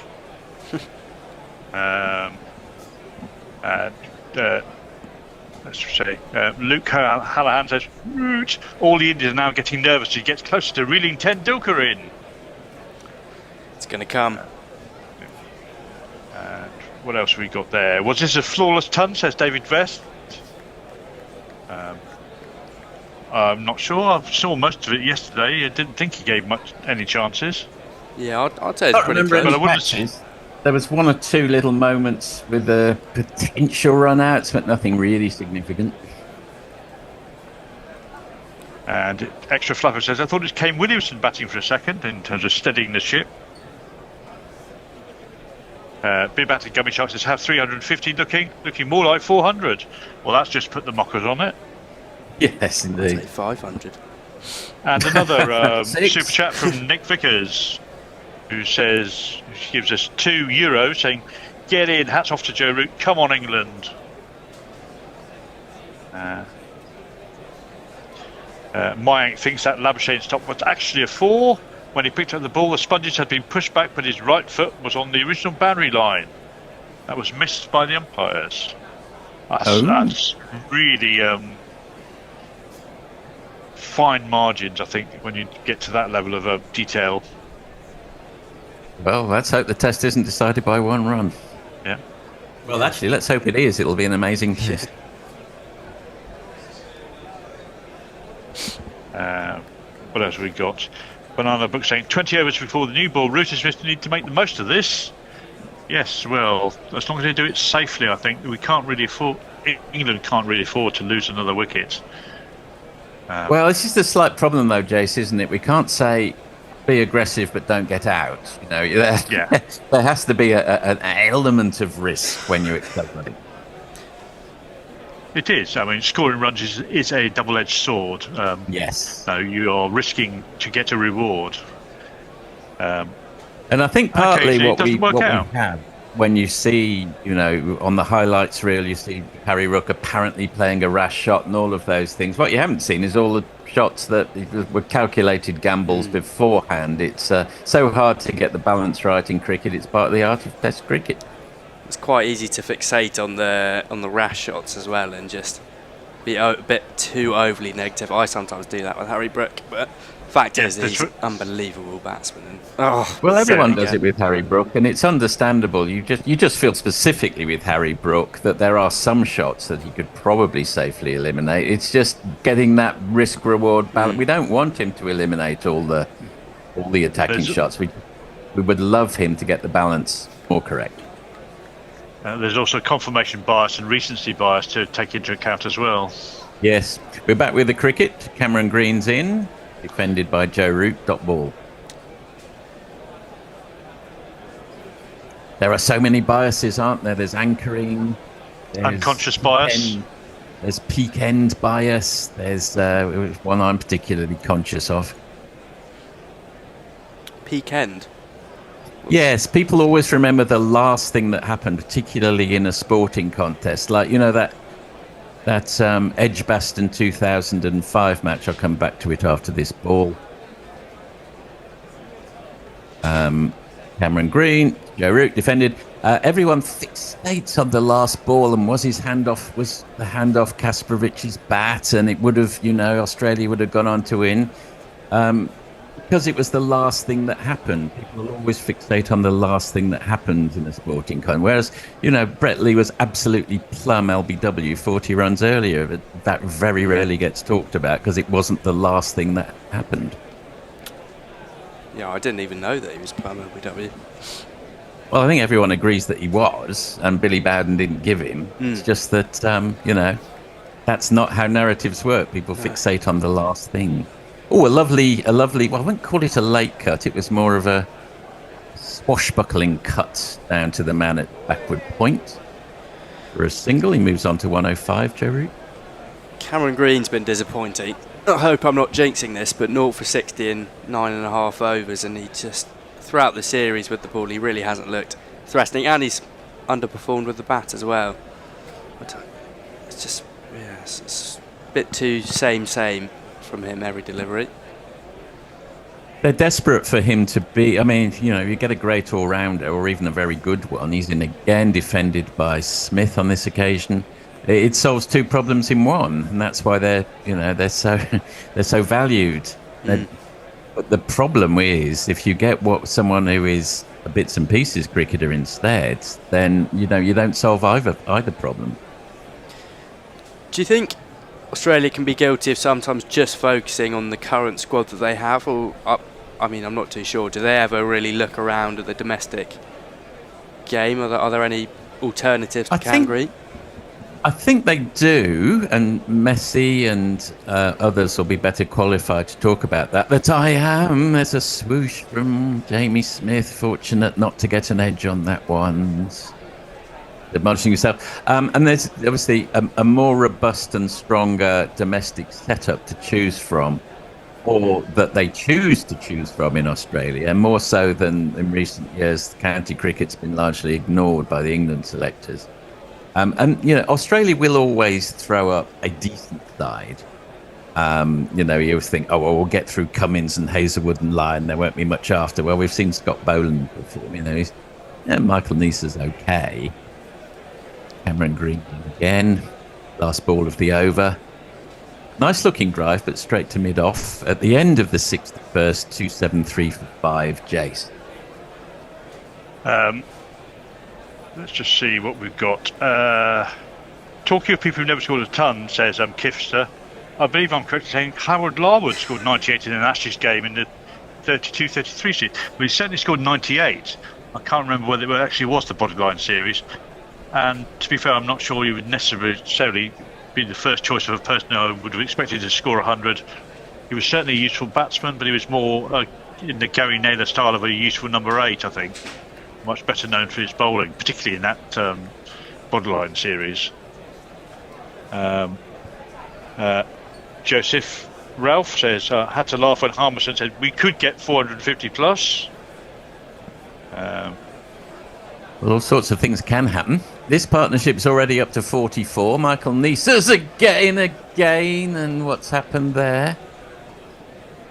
What's happened there is he's still in, just to confirm that, before we go on to work out what happened with that ball. Did you see what happened with that ball, Hector? Yeah, just popped out of Carey's gloves. He went to take it and missed the outside edge. But I was wondering what it was doing flying through the air. There it went. Yeah, okay, got it.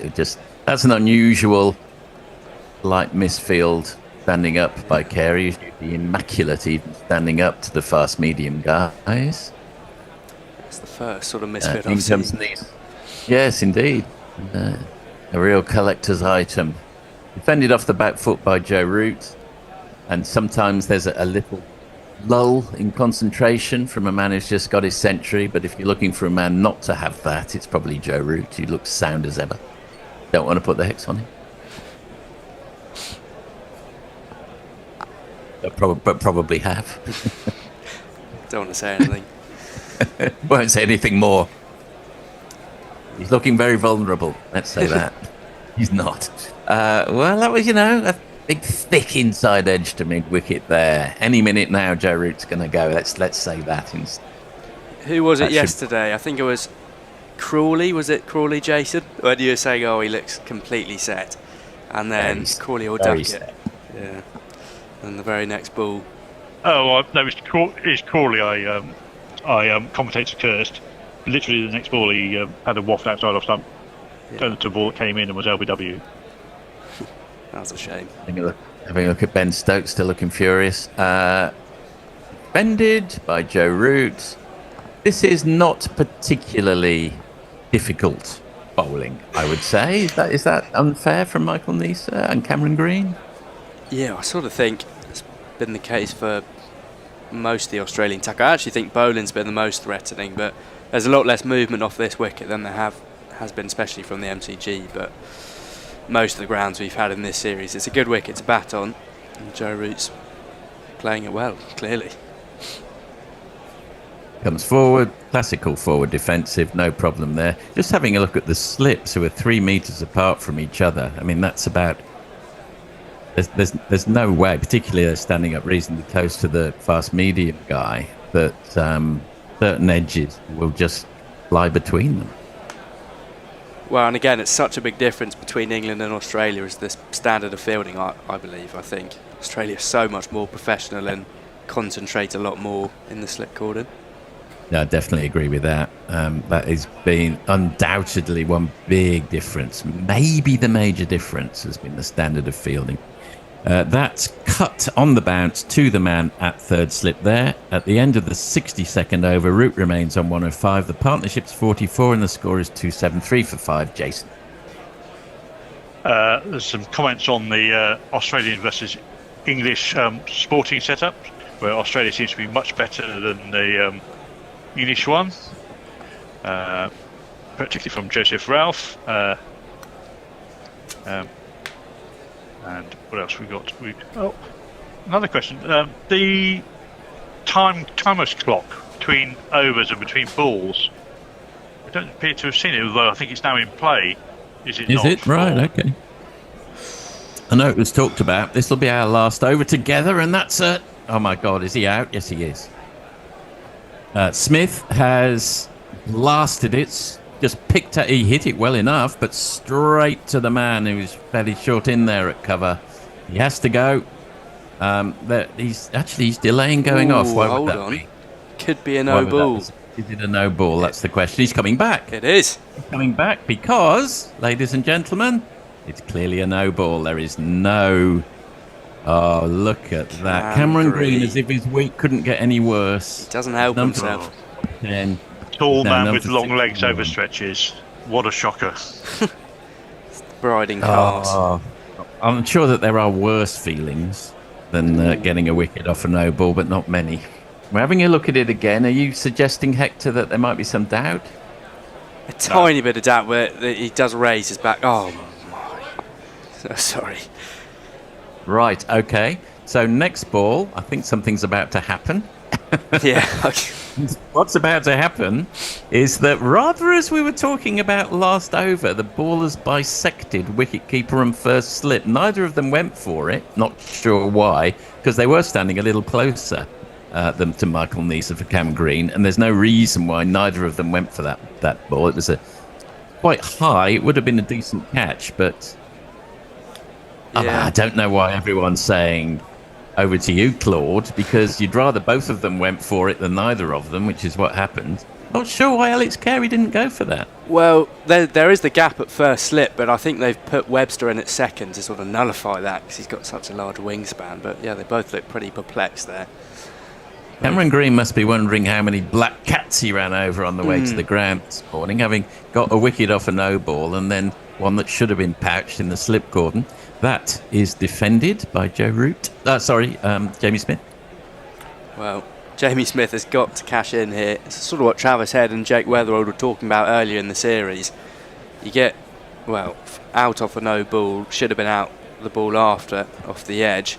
So on 26, he's got to make a score of note now, you'd hope. You would hope, wouldn't you? You got to feel it's your day. You really do, because it doesn't happen very often. You get a reprieve like that. That's a nice straight bat forward defensive from Smith. Partnership's now 49. Could have done with this sort of bundle of good luck in the first test, not the dead rubber, but never mind. Yeah, it is. It's such a shame. Such a shame, Perth. Where yes, you're dead right. It is. I put it down to Perth, second innings, England's batting. Had they batted it remotely sensibly, we'd be looking at 2-2 with everything to play for. But, what's done is done. Cameron Green in again. And that's defended again by Jamie Smith. Well, especially as I think Bear was talking about it earlier, the pink ball test was always a write-off at the Gabba. You sort of knew that was Australia's game that they were going to win, so that made Perth all the more important, and we were in the perfect position as we were against India at the Oval at the summer. I think we were the equivalent of 100 for 1, and then, as we often do, sort of think we're getting a little bit too complacent, throw some wickets away, and the game was gone within the space of 3 hours, which is it's so demoralising. Looking back, I think we were 100 ahead with 1 wicket down, as you say, because there was a 40 lead on first innings at Perth. We demolished Australia for 120 or something. I say we, I should say. That's cut to backward point. The partnership now is 50. I don't suppose we've got a 50 partnership jingle. That would be asking too much, even of Mogg. Have a look. I think it's unlikely, Hector. No, not that I can find. No, I don't even know where it will be filed. This will be our last over together. We've got the one more ball to go, and then we'll hand over to the new team.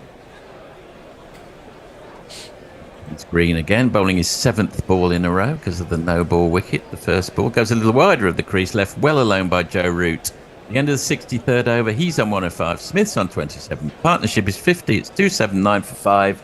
Thanks for all your messages, and thanks Jason and Hector, and we'll hand over to the new team. Thank you.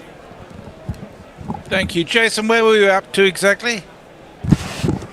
I've been jumping around a bit. There was one I was going to talk about the hardness of the wickets in England versus Australia. That's probably the next one probably to pick up on.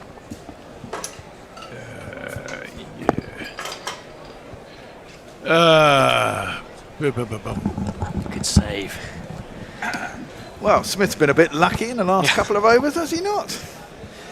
Makes a change for England to be lucky, eh? Yeah, it really does feel like one of the first patches where things haven't quite gone their way when it comes to a no-ball wicket and then a drop like that in quick succession. I keep hoping that's going to happen to Starks throughout the series, but it never does. The next over starts Neser bowling to Jamie Smith, who lets one through to Carey. He's still standing up, and there is no run. Neser seems pedestrian, pace at the moment, doesn't he? Aren't you supposed to be Tony Messier? That's what's on my rotor. What happened? I got the wrong rotor. No, you got the wrong rotor. Tony's on ball by ball on the next race. Oh, right, you must be. On this one, I've got it on the computer here. I've got you down. I'm not Tony, but on the one I've got over there, I've got Tony. It's because of the extra half-hour session it changed.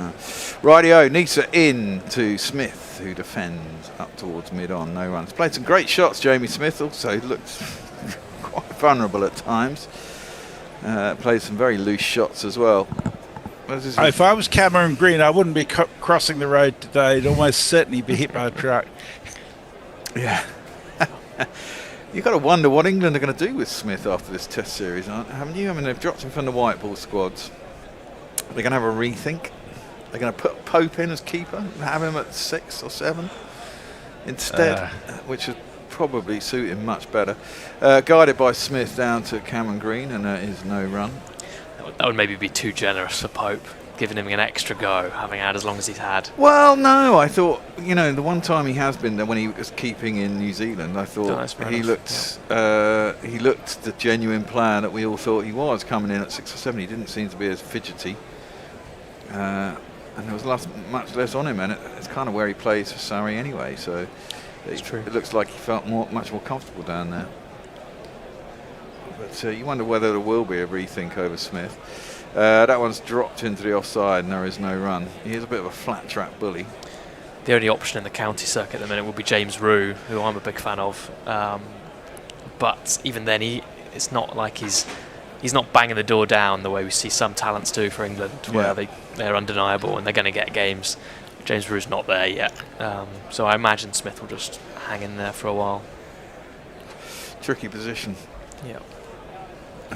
I mean, it's fine. I mean, he's batting at 7. He doesn't have to score runs all the time, but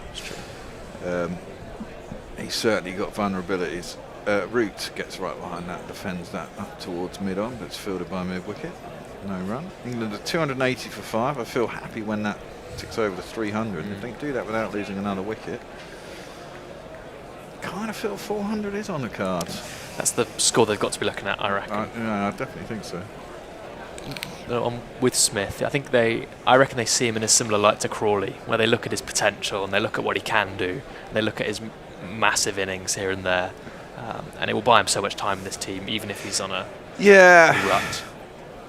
True, cut by Root, but he can't beat Cameron Green, who is down in the gully. Smith has been fidgety as fuck this morning, pointing all over the place, putting his hands in the air like, what's going on? I saw him shouting at someone who didn't move 5 yards around on the boundary not that long ago. He's an interesting man.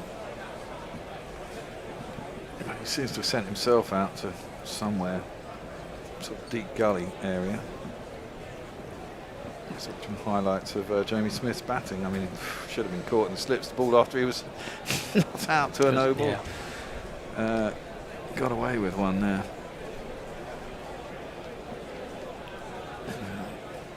He scored, 3 4s and a 6, so that's 18 of his 28 runs are coming boundaries. And he's facing up to Cameron Green, who starts his next over. Jabs that down into the ground, goes to Khawaja, who's at gully, and there is no run. I didn't realise how expensive Green has been. It's been very poor from him so far, other than the 2 chances he made in that last over. One that he ruined by himself and one that got ruined for him. I think Webster just didn't see it. That was the weird thing about it. It's not like a massive swipe at it where it's gone incredibly quickly, but it must have been quick enough to leave him unsighted. Green in, defended by Smith, and there is no run. What's that saying about the radio? Yeah, it's audio on Guerrilla Cricket and some other sites. So Mark Zip sent us $2 to say the Bear might be able to do something. The audio and the GC site and Simple Radio and Tune In and Radio Garden, it's severely choppy and cuts in and out and back and forth. tried on 2 devices. It was earlier on, then it got better. I thought you'd restarted it. I did restart it. I don't know what's going on there. It must be, it could be Vozcast having a problem today, I suppose. That's where that all goes to. Thank you for letting us know, Mark. Thanks for letting us know. I mean, it's the same feed that goes out to YouTube, so YouTube seems fine. It's, yeah. It did improve it when you restarted it before. Excuse me. Oh, right. Okay, and it's gone back to being choppy. It must be the servers where it's going to then. Sorry about that, folks. Come and join us on YouTube. It's clear and clean. Driven nearly on the up by Smith, but out to cover, and there is no run. What have we got? We've got about 50 minutes till lunch. What, we want another 30, 40, 50 runs, don't we? Nice to go to lunch at about 3:20. These two still there. Having the 100 partnership would be big as well. Yeah. A big milestone for Smith, just to show his sticking around power. Nice if we could get a 50 as well. I think he got a 50 so far. He's got a 40 or something, didn't he? And he got 40, didn't he? Or 39 or 38 at Perth, and he bashed it about with a towel. That was the first of the Snicko issues. Yes. Oh, that's right, wasn't it? Down the leg side, it was terrible. Yeah. That's cut and cut hard. He does hit hard. That's the good thing about Smith. He times it well. But he doesn't get that quite enough to get it out to the cover boundary, but I'll get back for 2. He got a 60 in Adelaide too. Oh, that's right. Yeah, he did. And then he was batting really well, didn't he? And then plonked one after hitting 3 4s or 4 4s in a row. Yeah. And then tried to pull a wide ball from Stark, which was dumb. Got caught. When we thought for a minute we might have a chance of chasing down that huge total if they carried on batting. Anyway, Green in. That one, he's cut up and over the top of the slips. I think I'm going to give him the benefit of the doubt and say that was preemptive and was actually he decided to do that. He didn't look too unhappy with it either way. No, it's 4 runs. Yeah, so sorry, Mark. I don't think there's a lot I can do about that. You could try restarting your devices. It might clear up.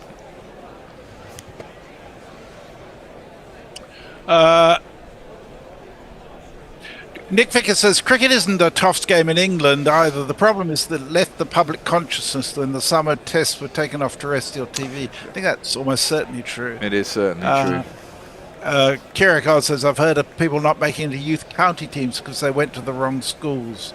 Admittedly, these were a while ago, but the impact is seen now. It's important to understand that private schools in England and Australia are very different. Private schools, 35% of Australian students go to private schools. Oh, wow, that's a lot. Yeah. That's driven by Brook, but only as far as mid-off, and there is no run. Because they receive massive public funding, whereas only 7% of English students go to private schools, which are almost entirely funded by parents paying fees. So it's not quite the rich versus poor thing in the same way that. Oh, right. So you don't have to pay for private school in Australia. Oh, you do, but they get massive subsidies. Basically, if your child goes to a private school, the odds are that school will get as much for your child as a public school would. Oh, okay. That's clipped sweetly by Root. It's chased by, I think, Khawaja, who really isn't very quick across the outfield these very days, and cannot catch that one up. And we have another 4. Lovely. 1, 2, 3, 4. I'm going to move on to 290 for 5. Yeah, because I mean now Labour came in, they started charging VAT on public school fees, which I like. Fucking too right. Considering the class divide in this country and the fact that, you know, basically, so as you say, 7% of fucking people go to public schools, and yet I imagine most CEOs and government ministers all went to fucking private schools, especially the Tories anyway. That one's clipped by Roots mid-wicket and there is no run, so you've got 7% of the population basically running the rest of us, bastards. The entitled class. Yes, very much so. So yeah, but I mean, I think Eton's about 50, 60 grand a year to go maybe there. More. It may be more now. Yeah. I remember my wife renamed herself Dr. Lena Walker and put Nate on the list for Eton when he was born, because that was the only way you were supposed to be able to get in. I don't know what happened to that because we moved. That's guided by Root down to gully and there was no run. About £63,000 a year, you're right. Well,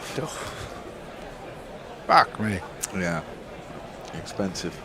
Most people don't even earn that much. No, and the funny thing is when I went to university, actually, I went to Manchester, didn't I? And that's kind of red brick, Russell Group. And I really thought, I mean, I went to a grammar school, so I wasn't state schools per se. I mean, it was a state grammar school. It's 50% selected and 50% was just normal. I don't think it is anymore. I think it's now gone back to being fully selective. But that's defended by Root out to cover, and there is no run. But when I went to Manchester, I assumed that everyone would be like me, but virtually everyone I knew was public school. A lot of rich twats. I knew quite a few people from Eton. I'm really entitled. And it does wear you down if you're just a normal kid, you know. Because you see all the opportunities that these people have that you're never going to have. It's just like, it opens your eyes to the real world. Short pulled by Root nicely. I presume there's someone out there. Yeah, there is. It's Inglis who's on for I don't know who's out deep mid wicket, and it'll just be a single in the over. Root will turn a strike. Messi.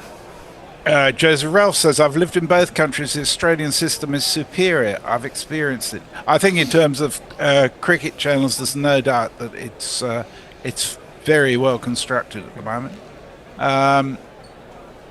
Mike says, Creedon should be forced to go run laps during the lunch break as punishment for that no ball. No sandwiches for you. Yes. Beer Butter Gummy Shark says, what the fuck was Webster looking at? Didn't even react at all to that missed chance. It was very high. I don't think Carey could have got to it. But I thought it was Carey's actually, but there you go. That one is defended by Root out to the offside, and there is no run. He's on to 110 now, 167. Smith on 34 of 47. England are into the 290s. They're on 291. Root now has 13,887 test runs. So he's just over 2,000 behind Tendulkar. And he's 33 is Root, I think. I feel like that average has gone up a decent click since I last kind of paid attention to Root's average. I felt like it was hovering very, very low 50s, and it's over 51 and a bit now. Yeah. Yeah, he fell below 50 on stage. He did. Defended out to the offside and there's no run. I mean, he has been prolific over the last 3 or 4 years, though, hasn't he? Because there was a time when he couldn't get centuries. There was a time he was a bit like Brook in sort of 2017-18, where he kept getting 60s and 70s and looking absolutely supreme, and then he'd get himself out. And then he became captain and really buckled down, and was basically by the end of his captaincy, he was the only man in the side who could ever score any fucking runs, and was scoring century after century after century and keeping his team in games, you know. Green is in. Root clips that up to mid-on.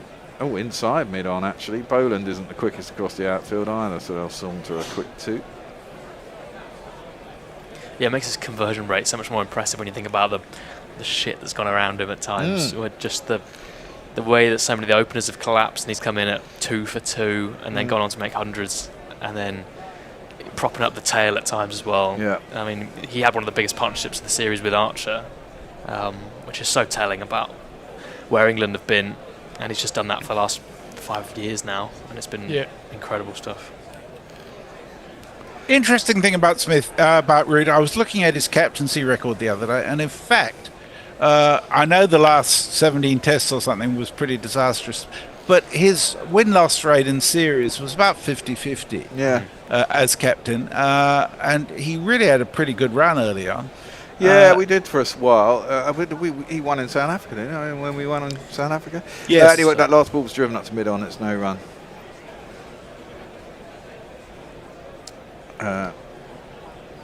Yeah, no, he did. I think the COVID era, we just got fucking hammered, didn't we? I mean, England was everyone's whipping boy because that's pulled by Root nicely. Gets on top of it.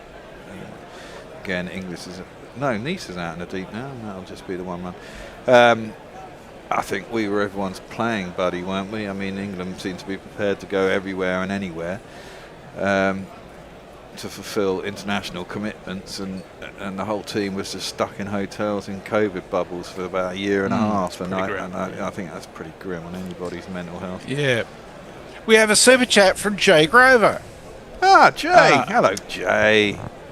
He sent us £5 and he says, typing from my sick bed, just for class solidarity. Smash the system, comrades. Yes, that's right, Jay. That's what we're here for. Defended out to cover and there is no run. Sick bed, what's wrong with you, Jay? Have you caught the super flu? It's fucking nasty if you have. I didn't enjoy that at all. End of the over. Over to you, Messi. So I'm sorry, I'm going to skip a few because there's been a lot of chat going on. There's a lot of stuff about the feed. Joe Roots, John Pujara, KL, Rahul, Virat Kohli, names with the hundreds. Yeah, he's on 4100s now, which is equal to Ricky Ponting. And he's only got 2 people ahead of him, Tendulkar and... Jack Callis. Jesus. Is it Callis? Yes, that's right, it is. It's on 45, I think, Callis. Yep. Well, Bo Webster's going to come into the attack. Oof, he bowled 2 overs, didn't he? Let's see.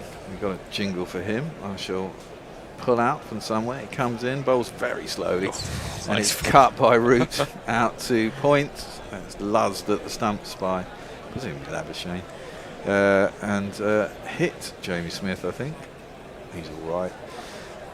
But there was a single. Bo Richardson, where is he? I put him in here yesterday. But he's disappeared again. Oh no, there he is, Bo Webster, sorry.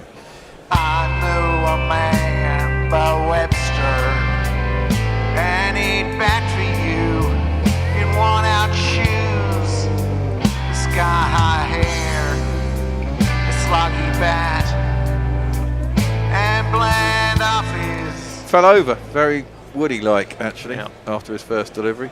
Second ball was cut by this time by Jamie Smith. Yeah, not quite sure how he's moving quick enough to fall over. Yeah, he made it work. It's because he's so tall and gangly. Yeah, I guess so. Yeah, he's not in sync. Don't you think Green bowled a lot better today, but without luck? It was tighter, wasn't it?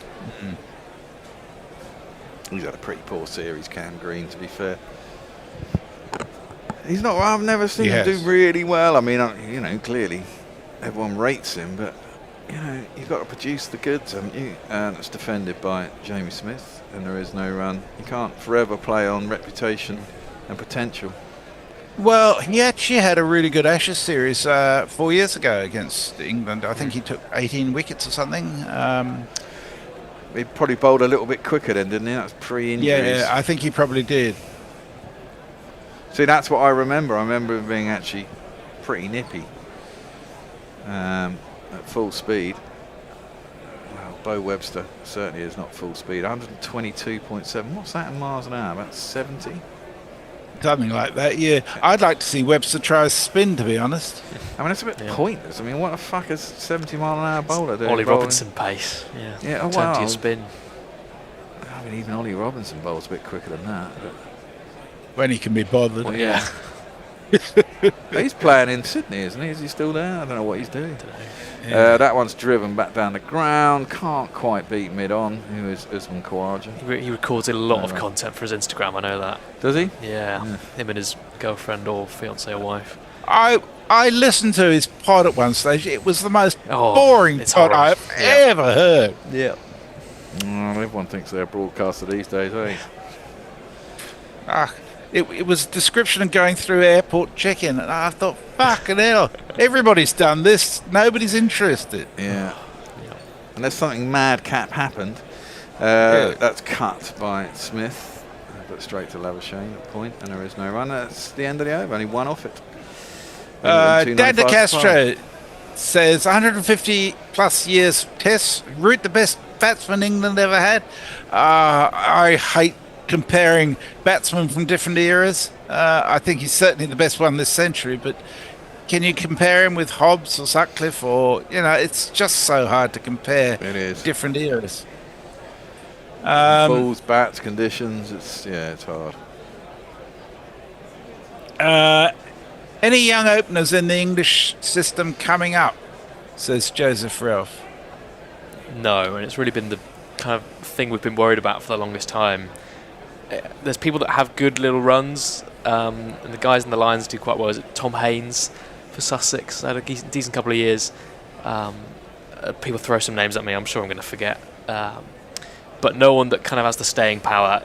What happens is the guys that have been in the England squad have a few years in the county scene and do quite well. Hasipa Mead and Dom Sibley are the two that everyone's been kind of calling for again. Whether England would give those guys another go, I doubt, to be honest. I wouldn't want Sibley back. Well, maybe he's a completely different bat these days, but fuck me, no, it's dull. boring it's as. dull. I did see Asa Tribe in the SA20 yesterday. He looked quite promising. Yeah, there's been a lot of talk about him. That one's cut by Brook down towards third man, backward point. Weatherall's down there, and it'll be a single. When people talk about England selection bias, what there is still is a Division 1 thing. They're not really going to give Division 2 players proper gigs to Div 2 guys. It's what held Rayan Ahmed back a bit when he was kind of having his great scores and good bowling as well to back it up. It's because he was playing in Division 2. It hurt Matt Potts as well when Durham were stuck down there. That's Division 2 where Jamie Anderson was bowling. Jimmy Anderson was bowling, was it? I think it must have been at one point, yeah. That's a nice drive from Smith, but can't quite beat. Is that Labuschagne again? Of course it bloody is. He's in the covers. And there is no run.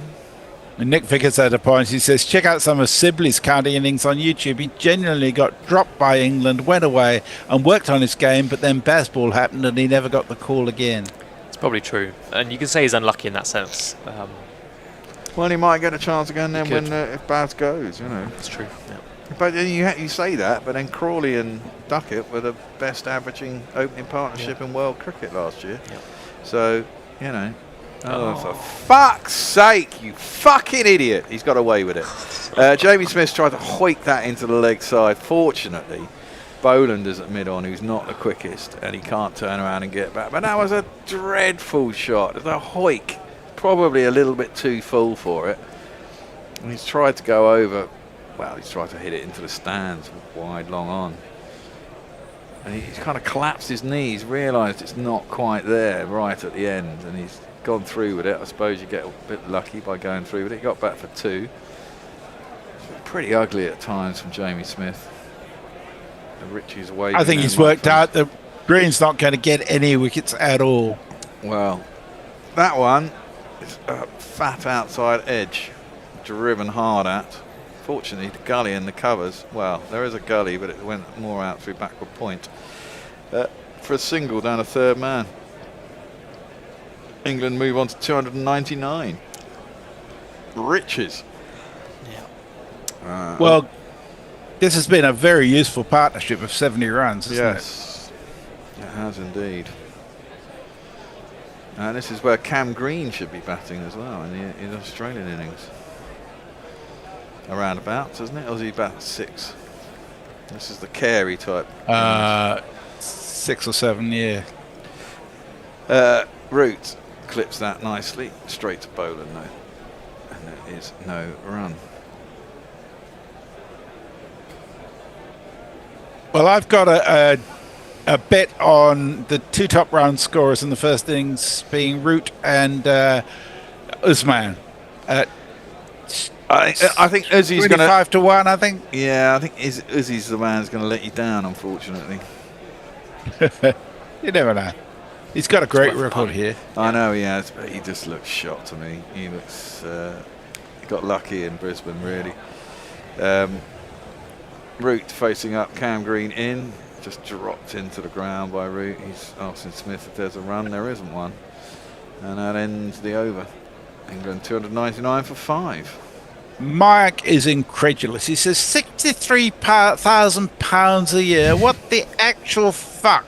I wanted to make fun of that by pretending it's not too bad compared to university costs in the US, but that's just a ridiculous bullshit.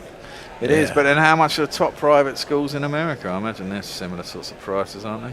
Probably, yeah. I mean, state school in America is pretty shoddy, isn't it? Yeah, that comes with all sorts of risks. That, you know, there's that as well. But Yeah. I know in the UK, when it comes to cricket at least, the difference is purely with facilities and coaching. Like I went to state school and didn't get near a cricket net. No. Within school, and the guys at the the local private school had years in the nets, and it made, you know. Oh, totally. That's the I only mean, way that was the one thing. I Yeah. went to a grammar school and they did rugby, hockey, cricket. That was the thing, you know. There was no football. And so I played years and years of cricket, you know. But when I was my state primary school, I think I remember we played one game of cricket in our 4th year at state primary. 300 up, by the way, and Roots just clipped that for 4. Oh yes, you did. Sorry, I was talking nonsense. Roots just clipped that for 4 through mid-wicket. Lovely shot. Shut up, Tony.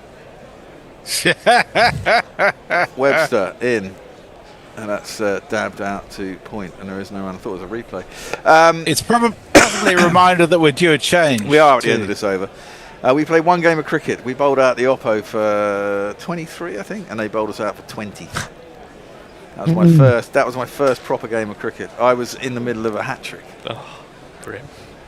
Well, my first game of cricket, we got bowled out for 11 after the opposition declared at 144 for 1. Nice. Webster in.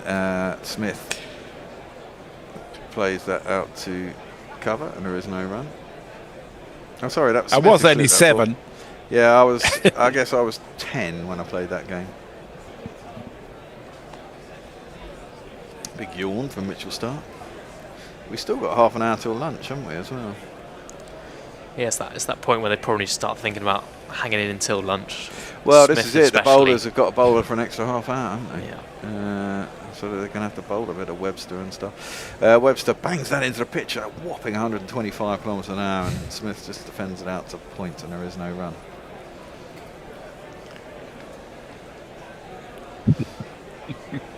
David Gregson says, "Come on, England. 3-2 loss isn't shabby in the end, but curb that bish bash sometimes. More boycott, less road runner."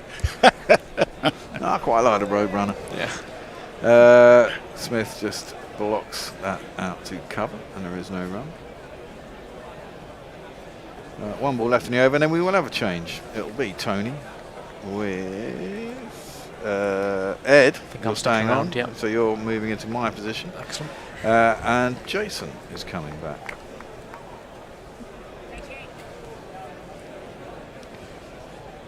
The last ball of Webster's 4th over.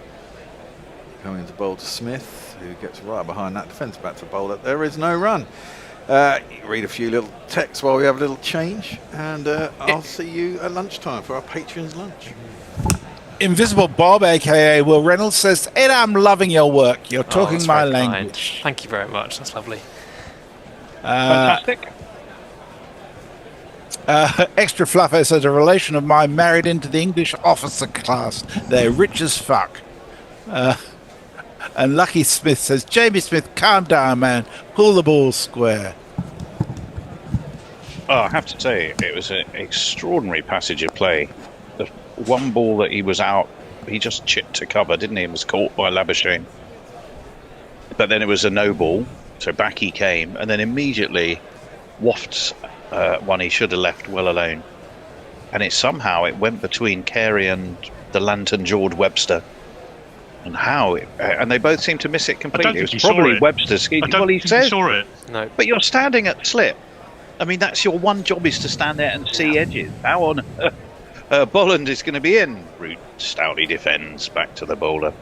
Still the 2 slips in place, though, for Australia, one of whom is our friend Blind Bo. He can see to bowl all right. Did you know he's from, apparently, Bo Webster, he's from a place called Snug in Hobart in Tasmania. It's a coastal town. Next door to Cozy? Well, I don't know. Don't know much about it, apart from the fact it's a coastal town. I think his nickname is Slug as well. So he's Slug from the Slug from Snug. In comes Boland, very full, nicely chipped. Oh, Lovely clipped shot. rather. That's a gorgeous shot away through mid-wicket. Is it going to go all the way? No, I don't think it is. Oh, poor old Travis Head. He's struggling. Well, it was Inglis, but nonetheless, he got there and just hauled it in time. It's 3 more, though, to Joe Root. Smith, who's been a bit frenetic, but somehow is still there. He's hit one enormous 6, which he pulled over backward square, I suppose.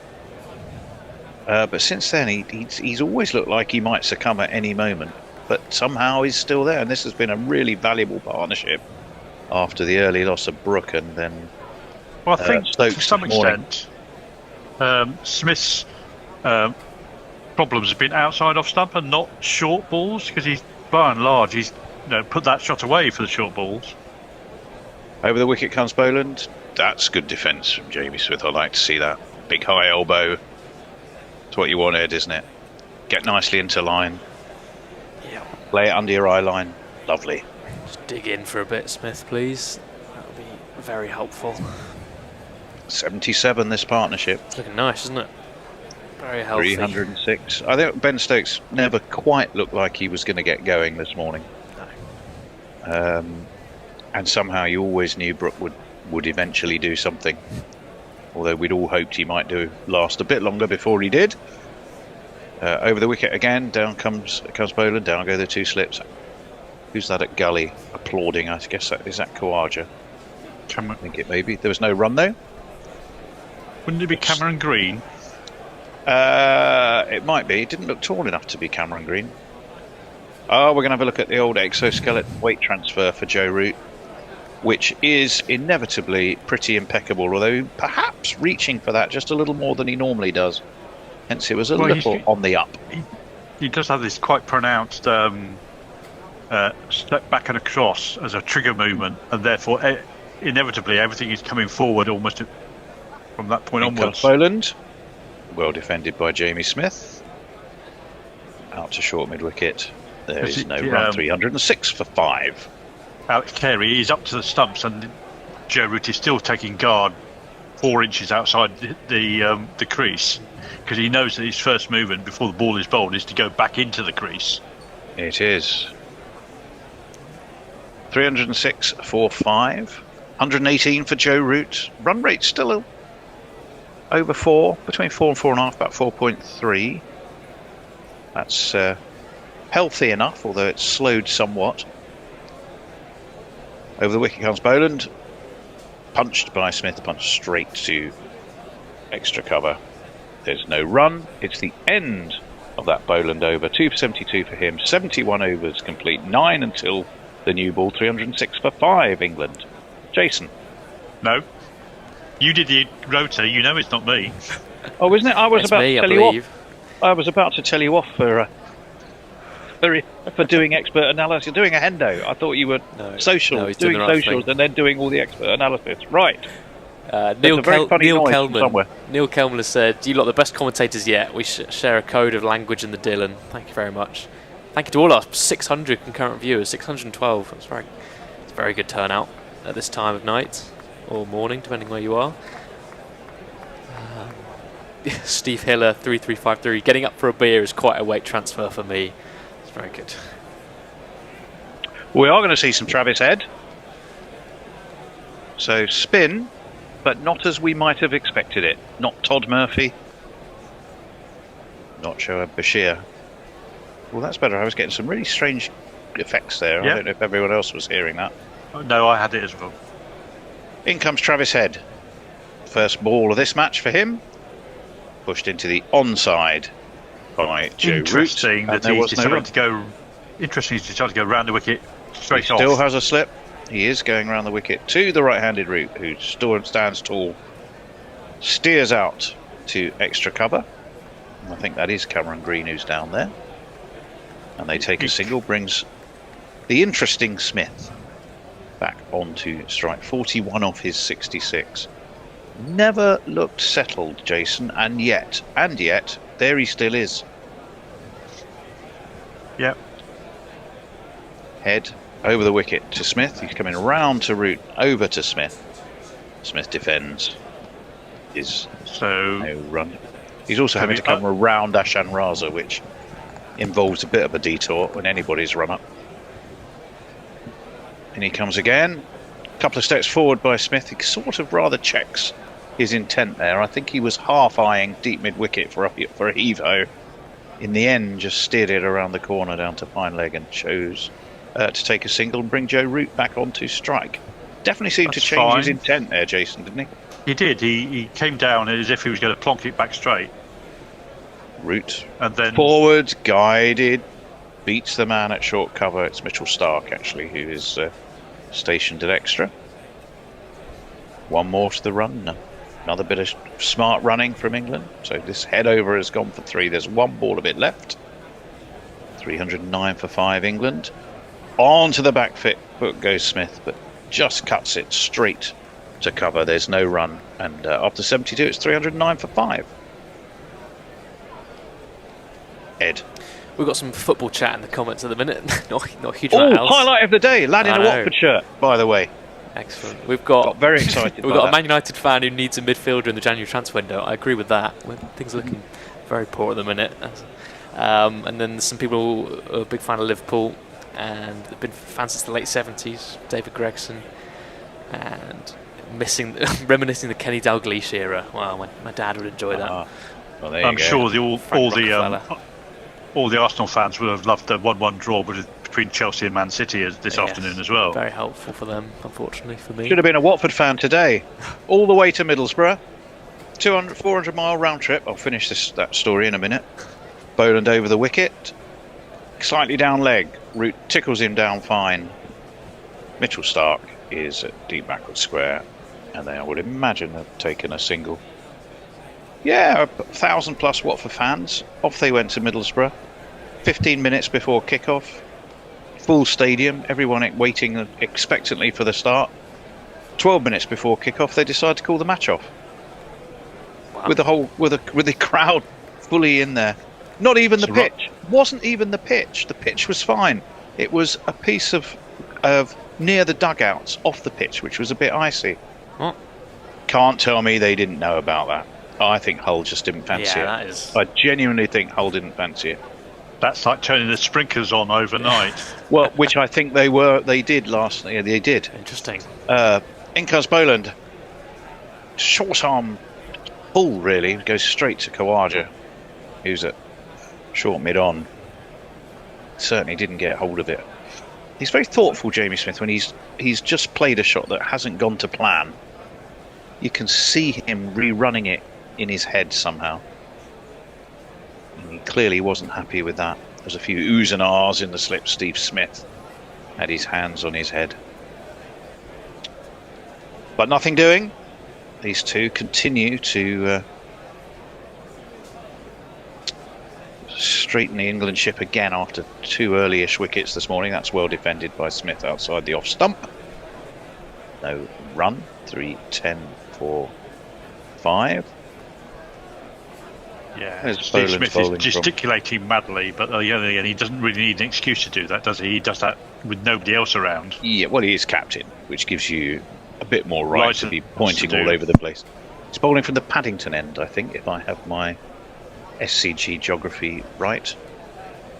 In other words, behind him and to his right would be the 2 pavilions and the trumper stand to the left. That's nicely pushed into towards mid-on. They take a sharp single there, well run. Moves the score on to 311. This is all kind of a bit like the phony war at the moment, up till lunchtime. Everyone's sort of battening down the hatches. Australia don't want to concede too many runs. England don't want to concede any wickets. So it's all kind of very defensive cricket.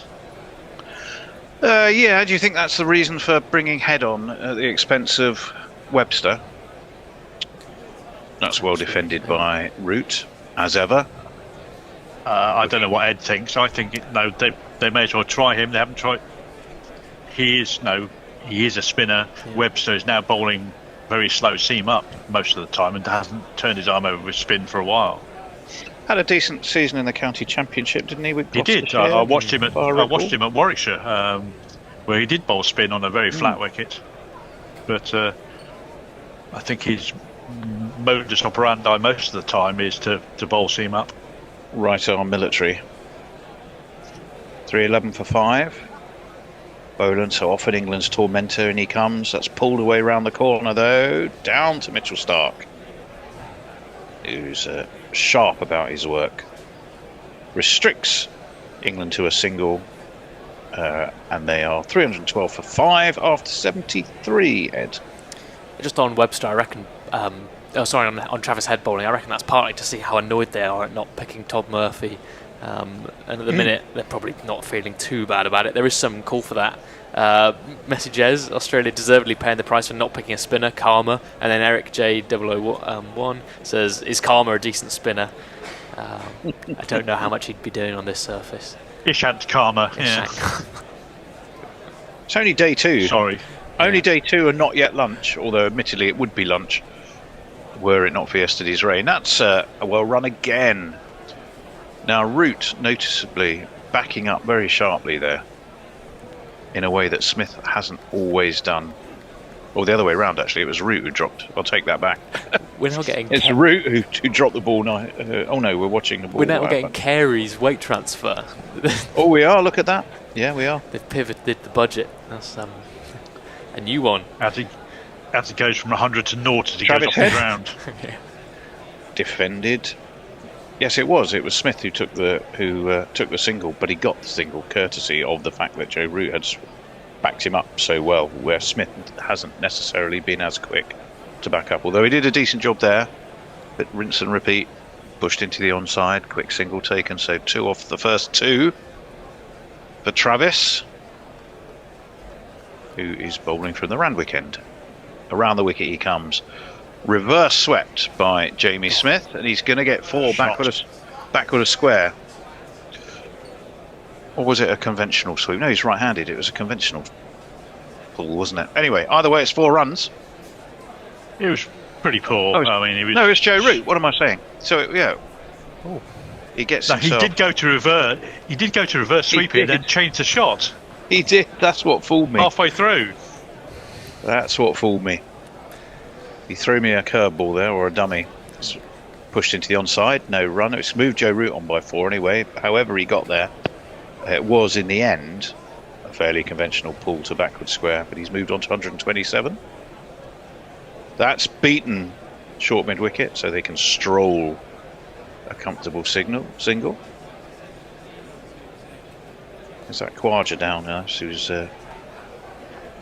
pushed out to a very sort of deep mid wicket. So he's not been cheap, has Travis so far. 5, 6, 7 from this over. That will be another 1 or 2, might be 4. No, because there's a man. It's Bow. You can't miss Big Bow. The slug from Snug.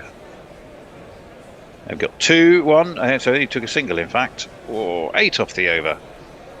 320 for 5, England. Partnership 91. Ed at the helm, as he shall be for our patrons lunch as well. It's true, yes. Yeah, look forward to that. We haven't got huge amounts. David West, thank you very much. He says, we'll be leaving you guys at lunch at 1:30 here in Essex and bloody freezing. Thanks for your non-posh commentary. Happy to help on that. Non-posh commentary? Yeah. I like the idea. We had some bare critique of the private school system, so I assume that's... I've heard some of that. It got so passionate it completely missed Joe Root scoring a 4 and bringing up the 300. Oh my word. So he was obviously quite into it. Right, now this is getting interesting. Yeah. This is really filthy before lunch bowling. It's our man. I couldn't even guess what he's about to bowl here. It could be one of about 8 different options. He's running. Does mix it up, doesn't he? Yep, it's going to be medium, but it's a bouncer. He drops it short. And Jamie Smith. It's Labuschagne, by the way. We didn't actually say who it was. We were getting so excited. Up onto his toes when Smith cuts it into the offside. Gets a single, brings Root back onto strike, but it was a bouncer from Marnus Labuschagne. So he's bowling medium pace. Probably not a similar pace to Bo Webster, to be honest. Well, that was the back loosener, the back stretcher, first ball. What's he done this time? Short again! Pulled by Root. Pulled straight to square. Where Australian captain for this match, in fact captain more in this series than the captain has captained. Cummins, of course, just the one test for him. Watch Labuschagne, short again. Smith goes nicely up, steers it away through backward point past Ashen Raza. Was it Root? It was Root. Yeah, I can hear the bear growling in the background.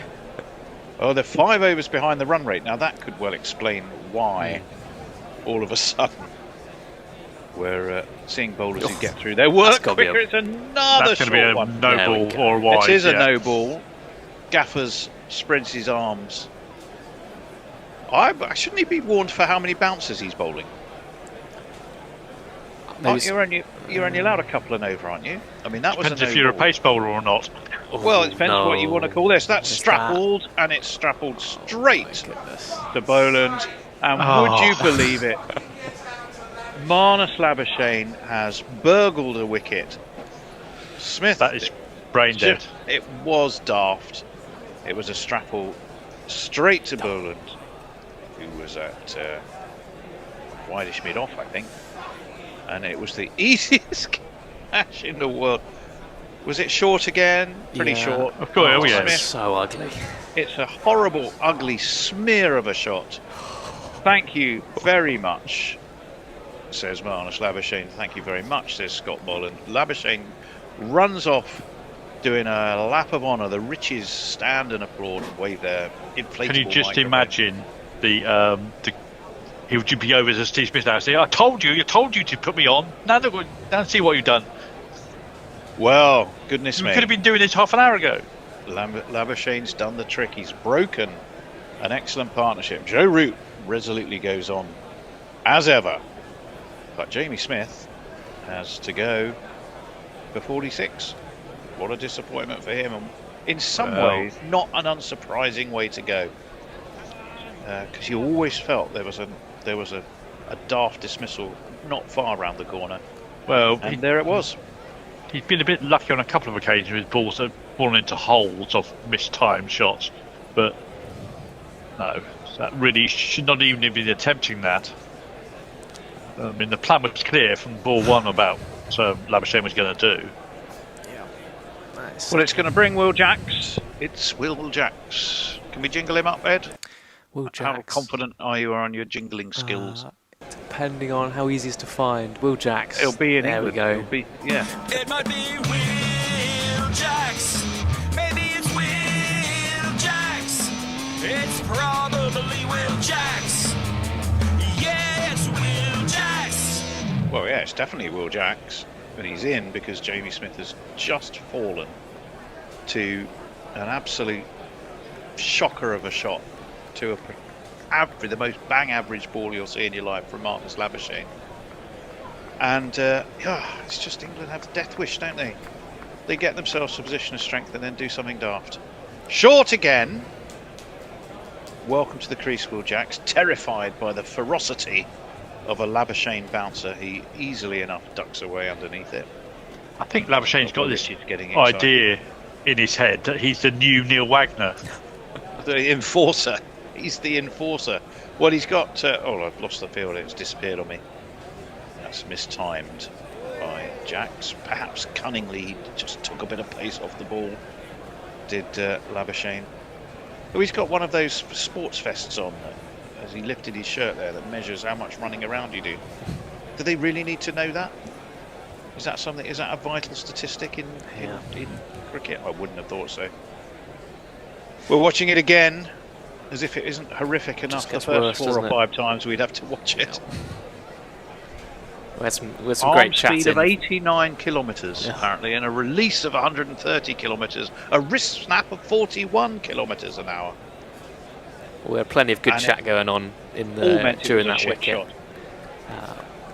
Well, we'll just wait while Travis heads back into the attack, and then we'll see if you can squeeze a couple of messages in. That's just guided to back point single take. Yeah, extra fluffer said Marnus going all Harold Larwood, and then when he got the wicket, beer batter gummy shot. We needed body line, and Marnus delivered. Yeah, not good stuff. He's chewing just with that extra bit of ferocity now. So happy that he's done vital work for his team, which he has. He's disturbed a very stubborn partnership, which always looked like if it was going to be broken, it was going to be broken by Smith doing something daft, and sure enough, he did. Pushed by Jacks. That gets him away. Just eased. That's better. To Khawaja, who's at mid-on. There are 6 minutes to lunch. We do have our patron lunch today. The Bear and I will be chaired by Ed as our fabulous patrons have been sending us a number of different questions, and we will tackle those as best we can. That's well defended by Joe Root, of course it was. 130 for him. All for Travis Head, 325 for 6. Round the wicket to Root. Root goes back.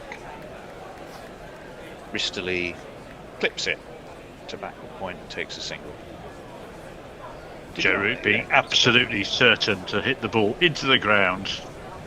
Yes, Any indeed. sniff of anything to Well, anybody. now Jax, though, don't forget, has shown some resolution in terms of defence and solidity when he's needed to this series.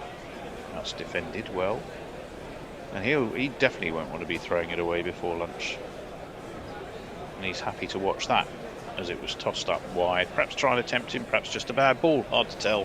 326 for 6 after 76. And the new ball due, of course, in 4 overs. Ed. Rise Zen's. I wonder what Root is thinking out there for nearly 200 balls, and Smith pulls that on for Marnus's bowling. Yeah. Beer Batagami Shark thinks Root's about to be left stranded on 149. I think he'll be eyeing up a few more than that, but you never know. Actually on 131. Kiriax is giving 3 big chances for 45 as standard Jamie Smith. I would probably agree with that. Shorten rising again from the man from Clickersdorp. Gorp. Is that, have I said that right? Clickersdorp, yes. Clickersdorp, okay. Doesn't make him any less annoying if you're English.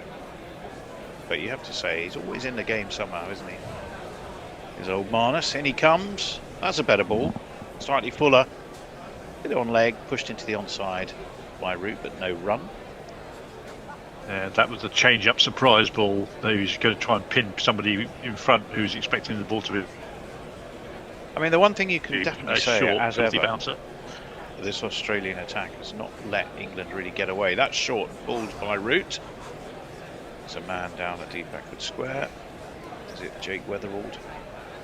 I always find Inglis and Weatherald quite hard to tell apart from a distance. We might get a better view from here. It's well kept down again by Joe Root. Not quite sure what Labuschagne thought he saw, because it looked a perfectly legitimate shot to me from Joe Root, but it got Root a single, brings Jack Just a little bit back fetched, a on little bit ungainly. Short again. Is he trying to intimidate Will Jacks with the short bowling? I think that is the plan. Jacks, though, can duck underneath it. Happy to leave it. I think they may get another over in before lunch, though. I don't think this will be the last one before lunch, because they're whistling through them. Short again, wide, through to Carey, left by Jacks. Well done him. Don't go chasing that sort of rubbish. And in fact, Labuschagne is sprinting back to his mark. So his brief is clearly bowl them and bowl them quick. Not necessarily the balls, but the speed between the balls. Get the overs done as fast as you can. That's full. Nudge to off by Jacks. Takes a single. Will keep the strike at the end of the over. 2 from it. Well, 328 for 6. 77 complete. Ed. Well, they have the benefit as well. Oh, hang on. It's a no ball. A freebie. It's a Labuschagne no ball. So in his desire to speed up his over, the over rate has slightly improved. It's now -4. It was -5. Oh no! Someone was that one of the Richies misbehaving behind the bowler's arm? No, not from where Joe Root is. They're at the other end. But Joe Root, he saw. Someone stood up off the sight screen, I think. Yeah, I think possibly up in those glass hospitality area or the boxes, maybe. Or is that the media centre? I don't know. But either way, it stopped Joe Root in his tracks. Short and pulled. There is a man there. I think it's Granite Jawed Bow. 330 for 6. They took a single. And I think Root kept the strike then, but maybe they haven't quite caught up with that yet. Now, punch of gloves. Is that it? Well, we will get another over. It's only 129. All depends on how quickly the umpire walks to the crease and looks up.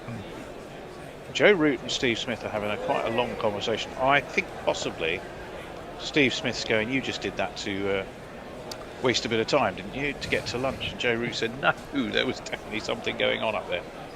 Anyway, Travis Head has the ball in hand.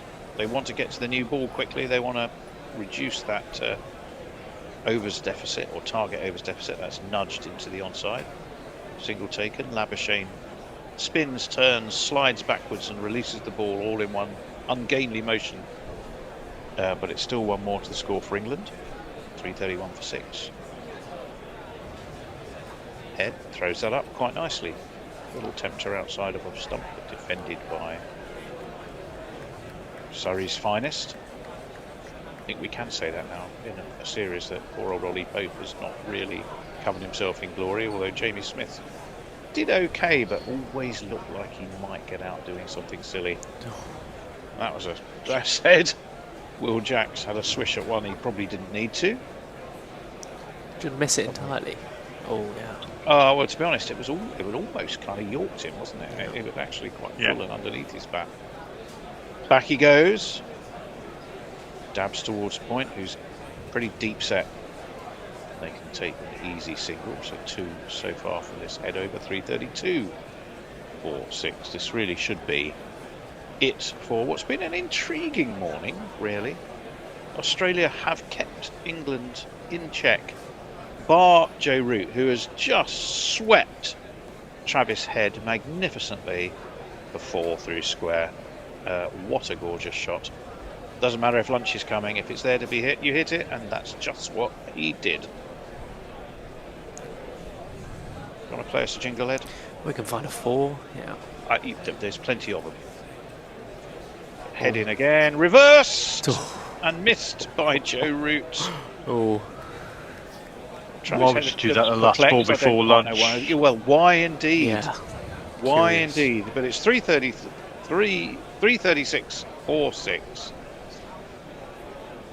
Australia going. Steve Smith's going. Is there one more over? No. He's talking about a review. Oh, they're talking about a review. Travis, did they hit the back of the bat? No. I thought he just gloved it into the floor. Well, the time has ticked. Anyway. I think they're pie and chips or whatever they're having for their lunch is more intriguing and more appealing to them perhaps than reviewing that. So off they troop. I would say a fairly even morning. I mean, they've got rid of Stokes, they've got rid of Harry Brook, and they've got rid of Jamie Smith. All in slightly differing ways, Smith being the disappointing one. Well, Root just plonked it off his glove into the ground. So what they thought they might have reviewed is quite beyond me. It's the most obvious bump ball you'll ever see. Not surprisingly, not out. But Joe Root has gone to his 100. Jamie Smith made 46 before really being really daft with the shot he played. So Joe Root now, I think, has he gone past Ricky Ponting in terms of Test centuries? I got a feeling he did. Oh, he's joined Ricky Ponting. It's the same joint. Yeah, he's tied. Yes, 41. 41. But the biggest highlight of the morning, without a doubt, is the lad resplendent in his Watford shirt at the SCG. Good lad. Not for him being stranded in Hull for a match called off 10 minutes before kick-off. So there we have it. That is the 3:36 at lunch. As soon as you said Hull, I remembered. Of course, we had Chris Rea sadly died recently in the Road to Hull. No, the slightly less good version of the Road to Hell. The Road to Hull. Well, right. So, Ed, you should have a few questions. The bear should be heading over. Drop off. And while he does, thank you, Jace. And while I'll see you tomorrow, hopefully. Indeed. I am here. You are here.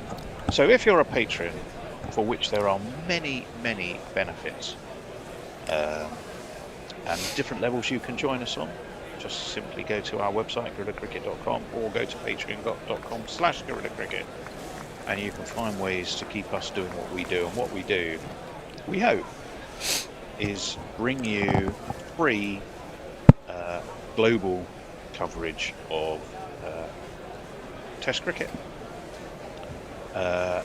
We're not geo-blocked, and we do it with the help of our Patreons. But we don't expect something for nothing. And you can get everything from being on our Roll of Honour to opportunities to visit our studio to merchandise to you can get yourself a free coffee cup. Put your mic up near your mouth, Tony. Oh, sorry, there we go. But one of the things we do is every test match we'll have one lunch where every question that's asked comes from our patrons, and we will focus just on those, and that is what we're going to do now. So I'm going to hand over to Ed. Yes, first one, I reckon. Jonathan Shawland.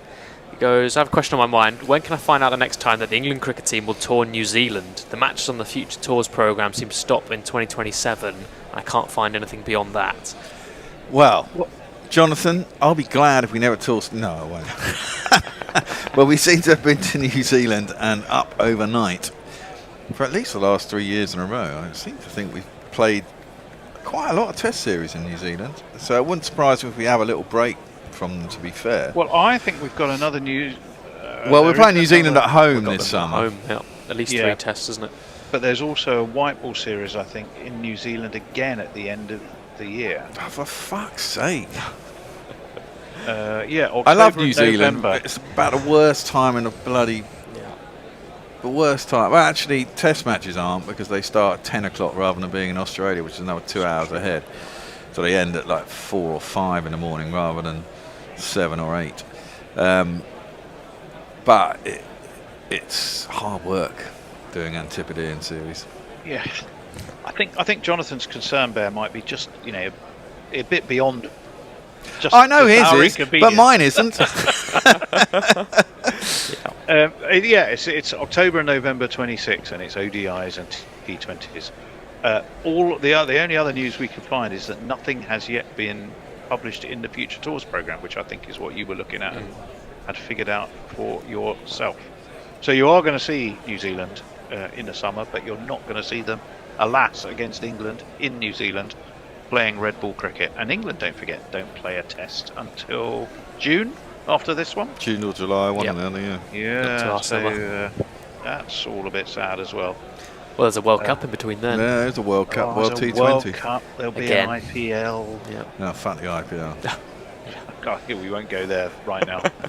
We'll have that debate about how many matches we do or don't cover nearer the time. So I'm sorry, we can't tell you much more than that, Jonathan. We can't tell you where there is no information. Alas. Next one, Farong asks us, what will be on the menu for the crew? Coffee, whiskey, pastries if Hendo is present? Now I think this question probably came off the back of a wonderfully generous donation, didn't it, Bear, from our friend Brian in Brisbane? Indeed. Who then entrusted you with provisioning the... well, I always get entrusted with provisioning, and usually that means that I get what I want, which is beer. Beer. There was definitely beer. There was a case of Madry. There was a box of Walker's crisps and some crumpets and bread. That's about it, actually, because we've got some provisions here. We've got peanut butter and marmite. I bought a box of celebrations for the last test at the Christmas, and that's still here. Although I've munched most of them. I got one in. Yeah. I might have another look round in a bit. The answer to your question is whatever Bear eats and drinks, basically. Exactly. And good luck to everybody well, else. It's generally breakfast stuff, I mean, Brian, lovely when he does, but he orders us Mackie D's and stuff. But, I don't believe in Uber Eats or fucking any of these delivery people. If I want something, I go and get it. Well, the problem is at night time, you have to wait till about 6 or so, 6:30 in the morning, don't you, for the ability to get something delivered? Well, no, there are 24-hour Mackie D's around here, actually, but there is one down in Sydenham, not far from where we used to be. It's 24 hours. But the other thing is, here, it's not as easy to get stuff delivered. And since I'm the only one who ever goes and waits for shit, and the delivery time is somewhere around this time, and you can literally stand at the top of the stairs, it's fucking freezing outside, waiting for some delivery driver to appear at the end of the driveway so you can go down and get it. And last time I was standing out there for 15 minutes and it was really quite dull. So it's much better if we actually get our own stuff. Well, it's working very well. It does give me... I'll tell you one Christmas present I got. cricket related, I got a £20, a very generous £20 Greg's voucher. Very good. Ooh. From my nephew. Well, he's not really my nephew, although we call him my nephew because he's my other half's son. My other half's nephew. Yes. Right. However, he'd been watching us or listening to us, and it must have been earlier on in the series where I was on air. A Greg's breakfast delivery had arrived, and everyone was descending on it like vultures, and I couldn't get to it because I was stuck on air. That's what happens, Tone.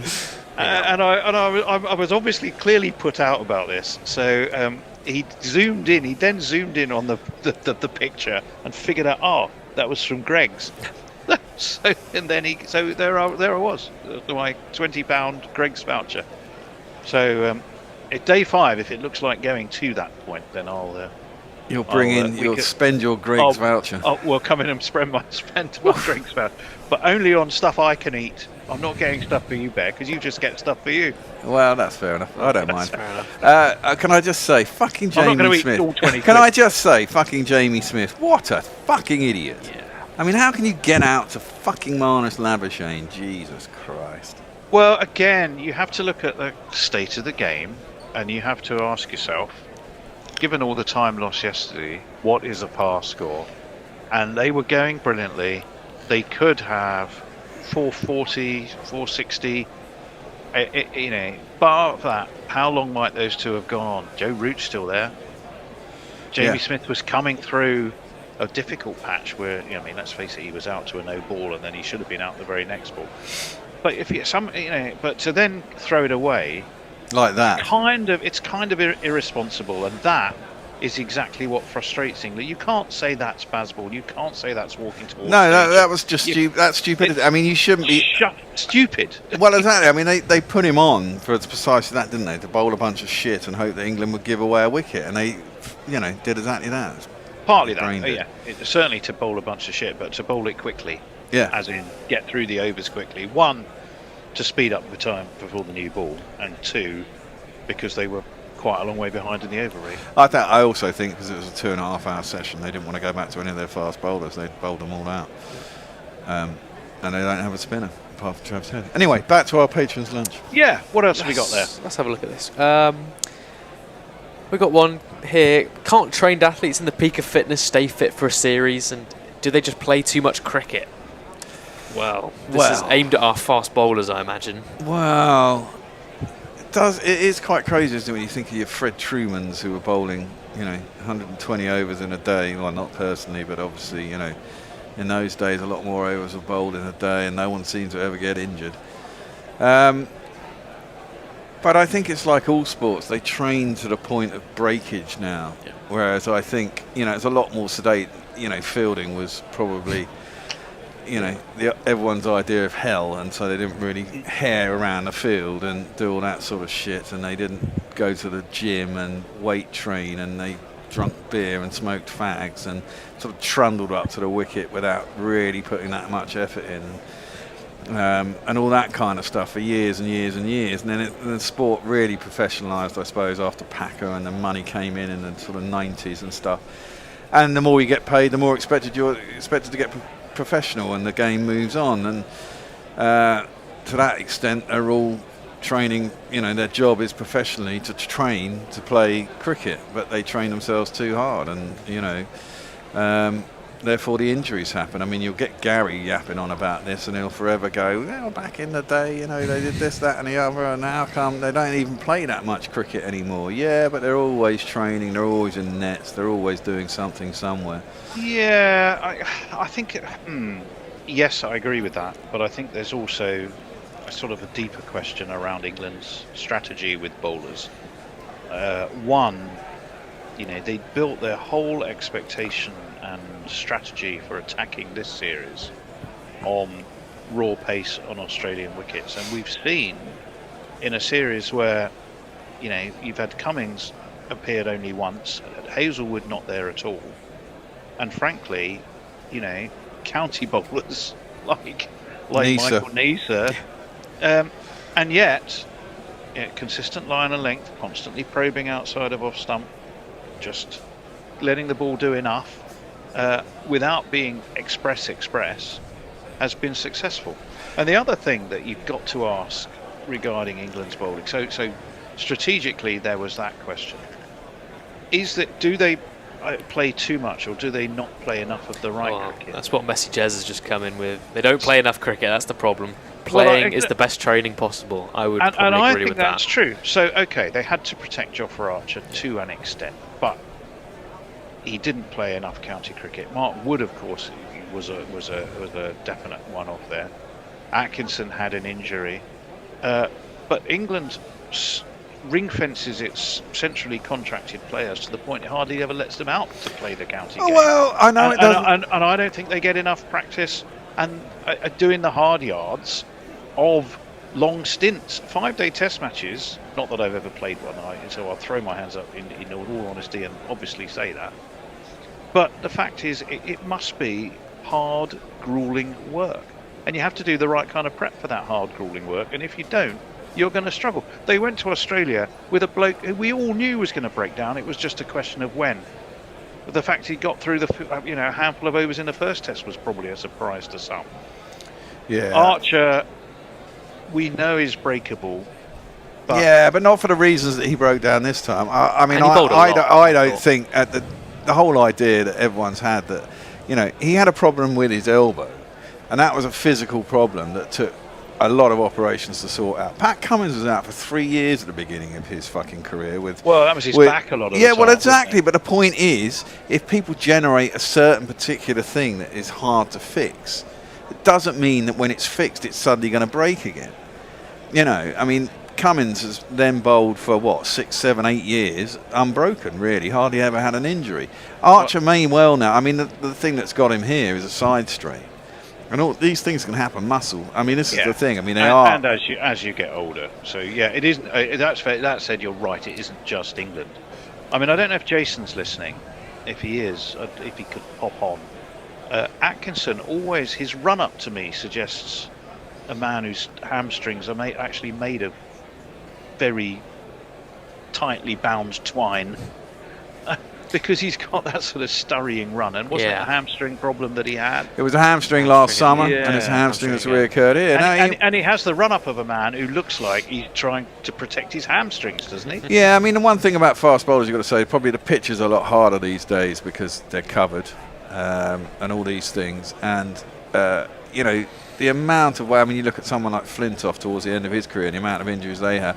You put an awful lot of weight through your bones and your muscles in your legs. It's never so much. Archer was unfortunate with his elbow. You don't often see that. That was an odd injury for a fast bowler to have. It's generally. You think of someone like Ollie Stone. He's had 4 fucking whatever they call them, fractures, spinal fractures, or whatever they are. Stress fractures. He's had stress fractures. An extra disc put in his back. Well, exactly. Titanium in his back because he's had so many stress fractures. But that's just due to. It's an unnatural thing to do, to slam your foot into the ground after running in for 20 yards to then try and bowl a ball as fast as you can. And some people's bodies just don't stand up to it. If I think back to great bowling attacks, so let's take Lilly and Thompson. I don't remember. Clearly, Dennis Lilly had back trouble later in his career, didn't he? And that he had to sort of somewhat change his action and his run-up. Thompson had that amazing slingy action, and they always seemed to be fit when they needed to destroy England. Well, yes. From my memory. If I think about the Great West Indian, maybe it's just the benefit of time, and you see things through rose-tinted spectacles when everything was better. But I don't remember holding Marshall. Who else? Croft, any of those Garner, guys. no. Garner. They, Ambrose.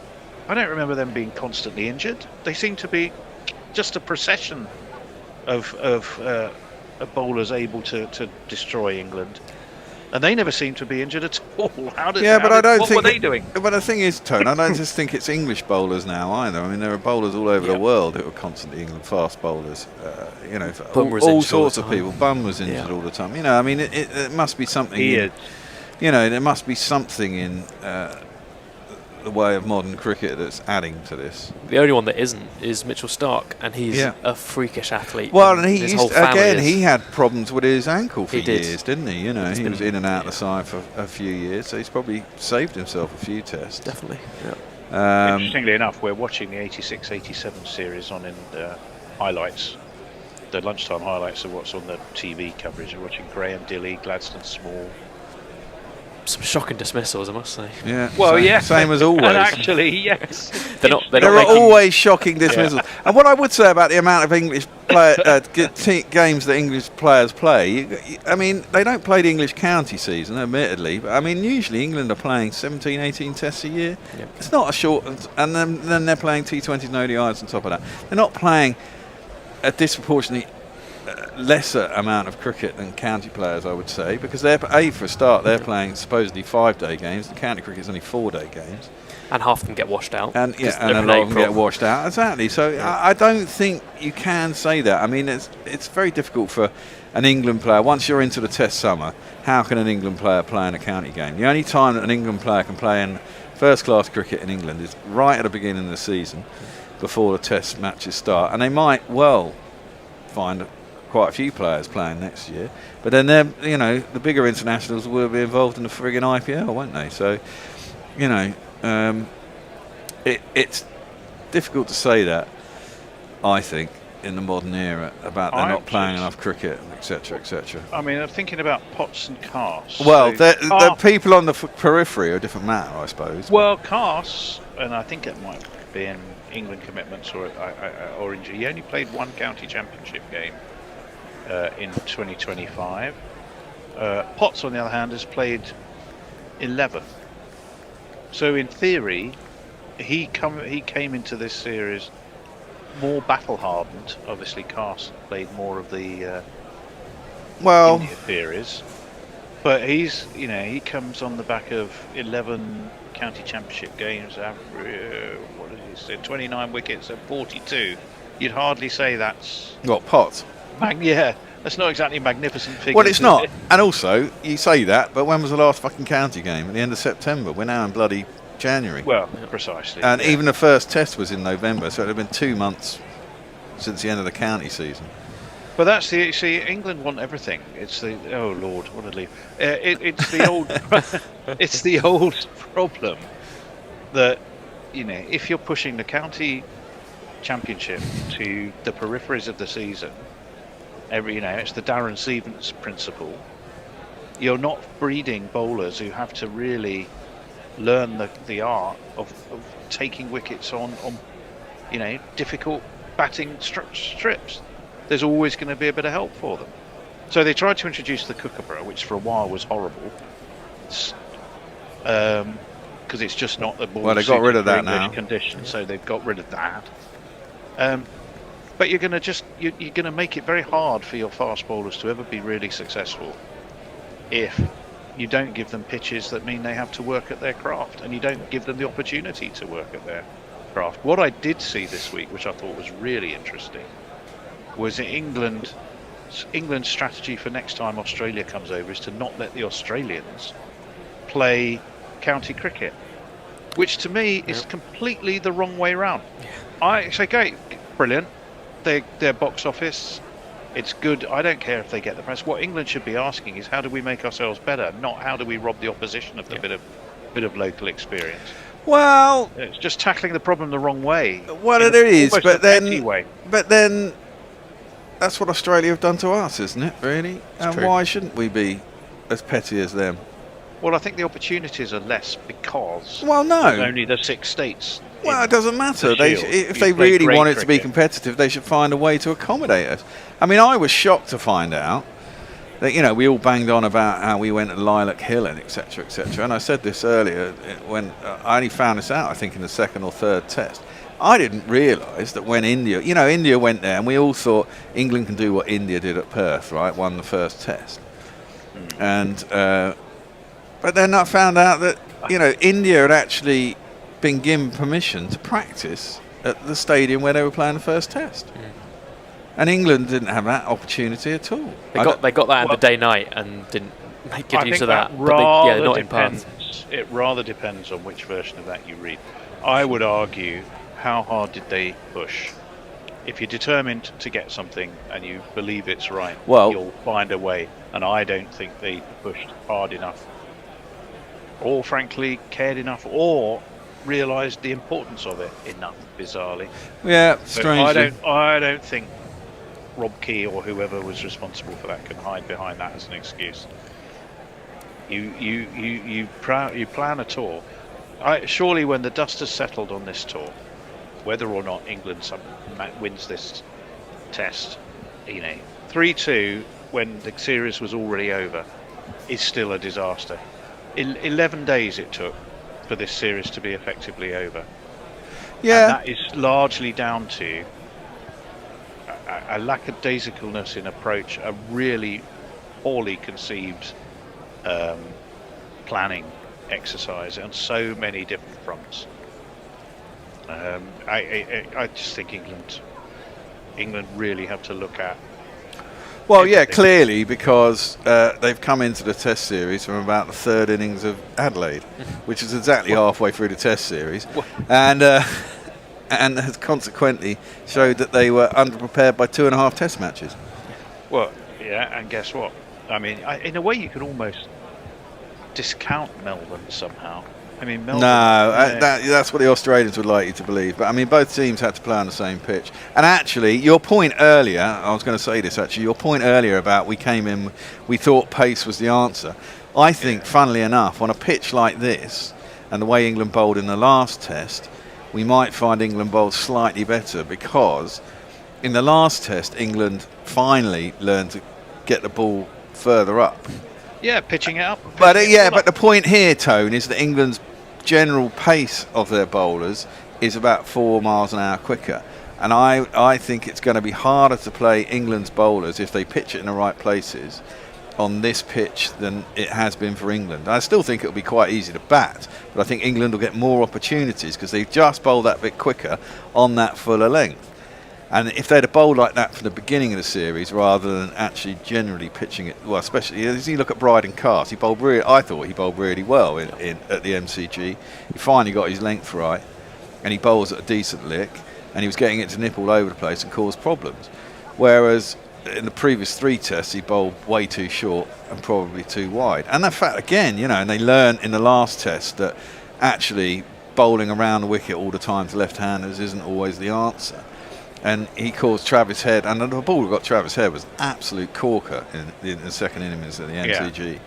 Yeah, and he bowled that from over the wicket of a fullish length, got it to nibble away and to hit the top of our stump. And you kind of think, your point is correct. The point is they were underprepared, and if they'd have prepared and bowled better in some of those earlier tests, we might have seen a different result. I mean, it's all hindsight and all that. But I don't think it'll be useless if England come away with a 3-2. Actually, I mean, considering we haven't won a fucking test since 2011, if we win 2 at the back end of this, next time we come to Australia, we can go, well, the last 2 times we played you, we beat you. Well, yeah, and we do on your own soil, And it'll make them think. It will they'll make them think, so long as it's not already by the time they get to Sydney 3-0, but I take your point. Well, it'll be different sides next time. I mean, who knows what the Australian attack will be next time we get to Australia. The interesting thing is, I think next time England are building something with a younger squad. Australia, of course, have an older squad, which we're already seeing, Khawaja, man who averages 88 at Sydney, he's going. Stark, Cummings, Hazelwood. Next home Ashes for Australia is probably unlikely. Next away Ashes, you might question a couple of them. So they are going through. They're going through perhaps a bigger transition than when England have kind of gone through theirs, and it has been quite cold turkey without Broad and Anderson. Oh yeah, massive. I mean, you can't underestimate how big a thing that is for England's general bowling. We had an attack that had between them, they had 1,200 Test wickets, and were feared probably around the world. And suddenly you've gone to an attack that isn't particularly feared, and no one really knows much about. So these are big changes. Anyway, Ed, what else have you got for us? We've got one from Chris the Choir. There's actually two. We'll take them one at a time. Okay. Does the panel think that the next Gorilla Cricket Bishop should be a woman? And which gorilla would deliver the best Christmas sermon / New Year message? Oh. Well, actually, interestingly enough, I looked at the Archbishop of Canterbury, who is, of course, a woman. Yeah. Dame Sarah Mullally. Yeah. She's got her issues before she's even started, hasn't she? Well, she was Chief Nursing Officer. She was born in Woking, just up the road from me. Good. She did most of her nursing in South London, so like us. I wouldn't say what we do is nursing, although sometimes it sort of is. That's nursing something, yeah. Nursing a general beer. Yeah. In 2015, she was consecrated as Bishop of Crediton, which is a suffragan bishop in the Diocese of Exeter, which made me think Exeter, woman, cricket. Annie. Who could it be? Well, then I realised, but hang on, Annie's But she's already a saint. Yeah. She's a saint. So that would be like a massive fucking demotion. Saint to bishop. If you get, reduced from saint to bishop, that would be a bit harsh, wouldn't it? So I sort of discounted Annie just on that basis. But yes, we do have a mission to try and attract more women commentators. We have the wonderful Shelley from time to time, who is magnificent. We had Shani came in for the first. She was fantastic, and she wants to come back. She's just off doing the ILT 20. She's doing the ILT 20 duties, but she was super. So if there are women out there who really fancy a go at commentating, hanging around with a bunch of old codgers. Well, I'm trying to sell this. Don't put them off. There are some youngsters here. There's a few. Yep. Your wonderful Esme, Ed, who is yes, for the benefit of listeners, is the lady that I work with at Brighton University, who helps find the talent that Ron West rejects and probably regrets in terms of journalistic talent. And for 2 years now, I've said to her, find me a woman. Find me a woman, Esme. And she's failed. She's failed. She has failed. Yep. It's the only black spot on her copybook is that she hasn't succeeded. So I've said, do it next year.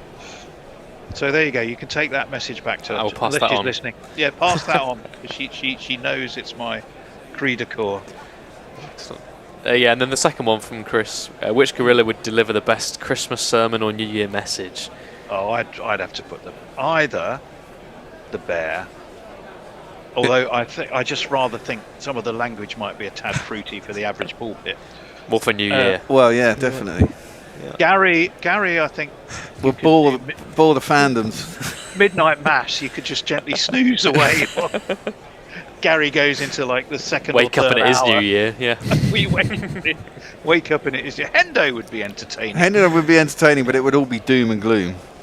I think Forthy would be very dry and amusing. I could quite see him stood at a pulpit, a bit like a sort of a ecclesiastical Ronnie Corbett. Yes. Launching into kind of anecdote after anecdote, which would be sort of fun. Who else do we think might be quite? Messi's surely got a toast in him. Oh yeah, Messi Surely. I think would be quite amusing. You'd have to remind him that if he's going to stand up and do anything like that, he would need to keep his trousers on. Yeah. We don't want any of that sort of arse-bearing, goose-chasing nonsense when you're standing up delivering a sermon. Thank you very much. But I would imagine, other than that, he'd be pretty. He's certainly got a rich background in life. Yes. And ample years of experience to call on. So I think he would be quite fun as well. I'm not sure. Who wouldn't you give the job to, Bear? Who would you say, I'm not sure you'd be quite ready to do that? I mean, most of us like talking for a living. Well, that's why we're here, isn't it? Yeah, no, I think there's a fair number of choices there. If I could do, I might think of Annie. Annie does a lot of public speaking, cricket related wise. She certainly does now, doesn't she? And she's very evangelical on her subject matter. Oh yes, and she's entertaining as well. Yeah. So there we go. I think we should we should actually have a side hustle in after dinner speaking, or the like, or occasional stand-in sermons for your local church. Yes, if I don't like God. Yeah. Me and God don't see eye to eye. I did go to a friend's wedding once. I was a best man, and I was a terrible best man speech. My best man speeches were all right, but Adam, the chap was called Adam. Adam Liddell, his name was. Lovely chap. I used to work with him very early in my career, and I think we travelled out somewhere in the West Country for his wedding. And he had to sort of. The vicar said, "I'm just gonna," they'd done their vows, signed the book, and done all that stuff. Said, "I'm just going to leave you now, just to consider the importance of this moment." And he disappeared off into the back room, came back, and said, "Well, we're now going to sing hymn, whatever it was going to be. Oh, by the way, England are 96 for 2." Good. And the lad had gone away to check the cricket score, which I thought, fair do. Very thoughtful.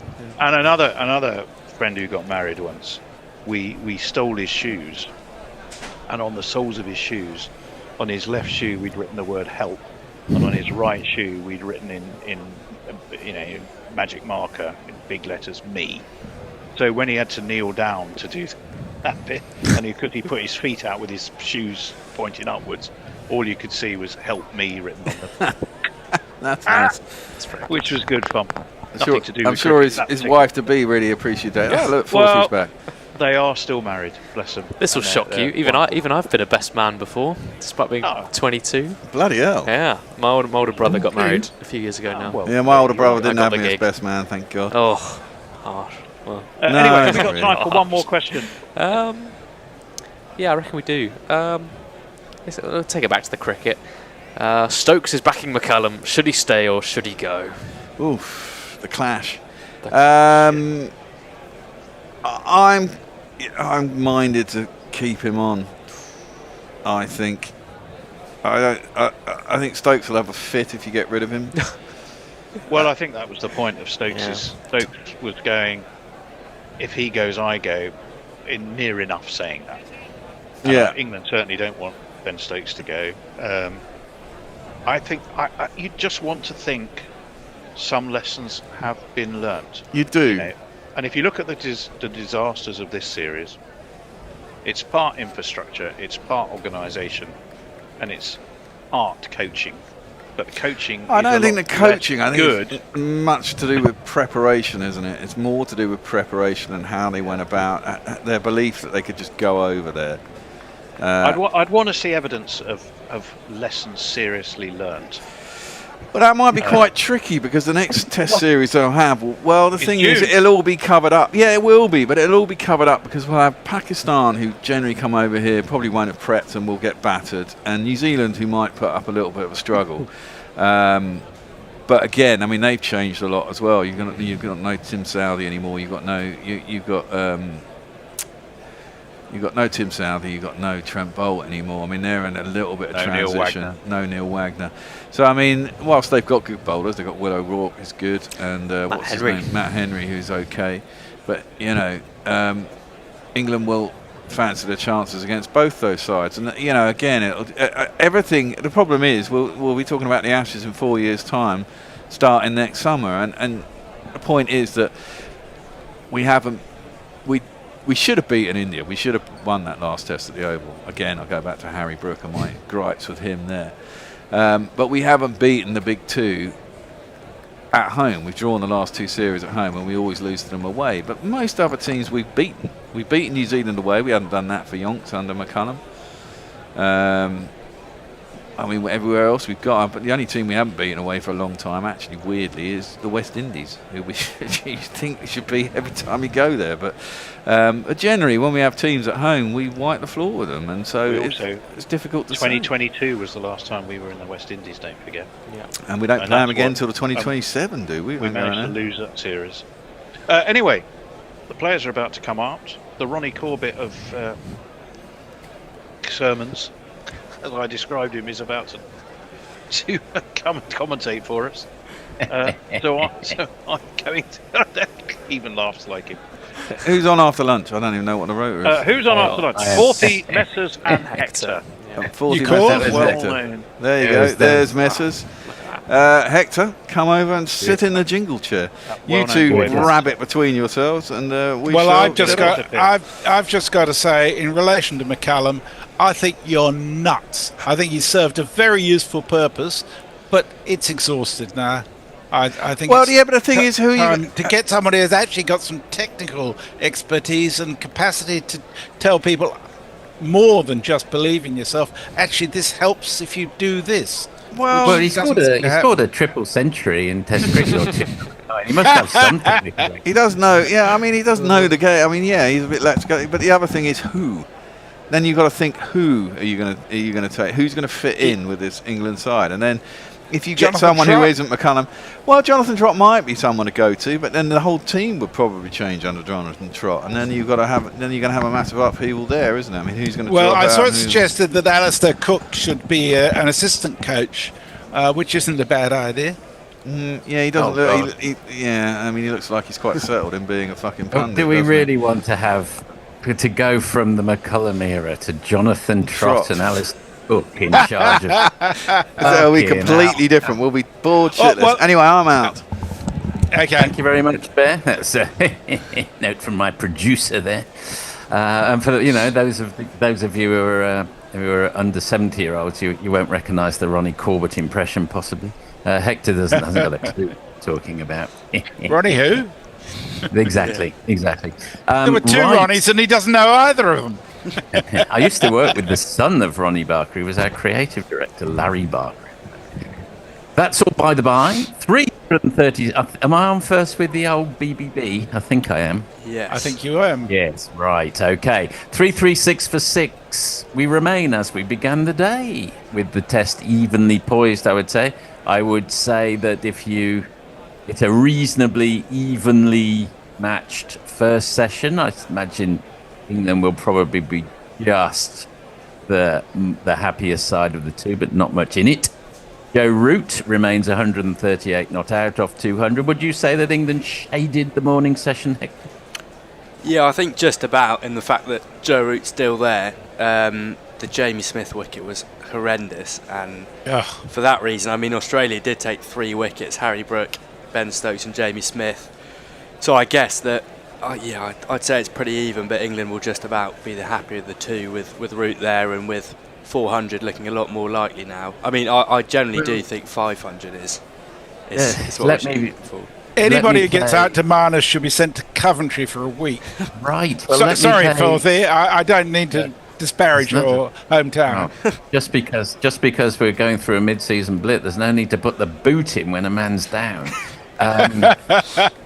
Yeah, sorry about that. If I can just be diaboli advocatus for a moment. Of course, these things always look terrible when they don't come off. But what did Jamie Smith coming in at number 7 score? Got 48 off about 70 balls. Discuss. Labuschagne, not content with his wicket before lunch, starts with a horrible ball down the leg side to Will Jacks, who completely misses his sweep and could pull or whatever it was, and could easily have got a little nick, and it bounces just in front of Alex Carey, who doesn't keep it cleanly. So a shambolic piece of cricket to begin the afternoon session. The reason I'm cross with Smith is not for getting out, but for getting out to bloody Marnus. Oh, goodness me. Right, so that has been hooked into the air. Has it gone over the man at the fine leg? Yes, it has. We start, perhaps as we mean to go on, with one of these from Will Jacks. His intentions were 6, 6 to 6. I'm not sure he meant that either to go there or to go on the full over the rope. I think he was aiming a more conventional pull, but he followed it and away it went. It was a top edge, I think. I think it was, yes. That was a sort of bouncer, if you can call it that, at the 129k, which Jax then ducked underneath. What do you think England's strategy should be from here on in, Hector? Well, I think Joe Root should just continue playing, however he likes. It's 138 off 200, so he's scoring at a decent rate. That one's left alone by Jax. Goes through it head high to Alex Carey. Dot ball. New ball after 1 more over, too. Yes. Yes, that will be a factor. Marnus Labuschagne races through his over. He does. Well, mind you, they were 5 overs behind already at one point this morning. And that shoveled, I think is the correct verb, down to fine leg by Joe Root, who will keep the strike, which is probably a good thing for England overall. He's on 138, the score, 3-4-3 for 6. That's the... Oh, no, there's still a ball to go. I speak soon. Yeah, if I'm Will Jax, I think I should be playing an innings similar to the one that he played with Stokes at Adelaide or the Gabba. I think he just needs to stick around and accumulate slowly with Root. The wicket's there. Accumulate slowly, and the McCullum era don't necessarily pair up. End of the 79th, 3-4-3 for 6, Messi. Belangel Wings says, I'm just thankful to hear what you all think of these games and players. That's in response to the discussion at lunchtime. Mog has sent us a super chat.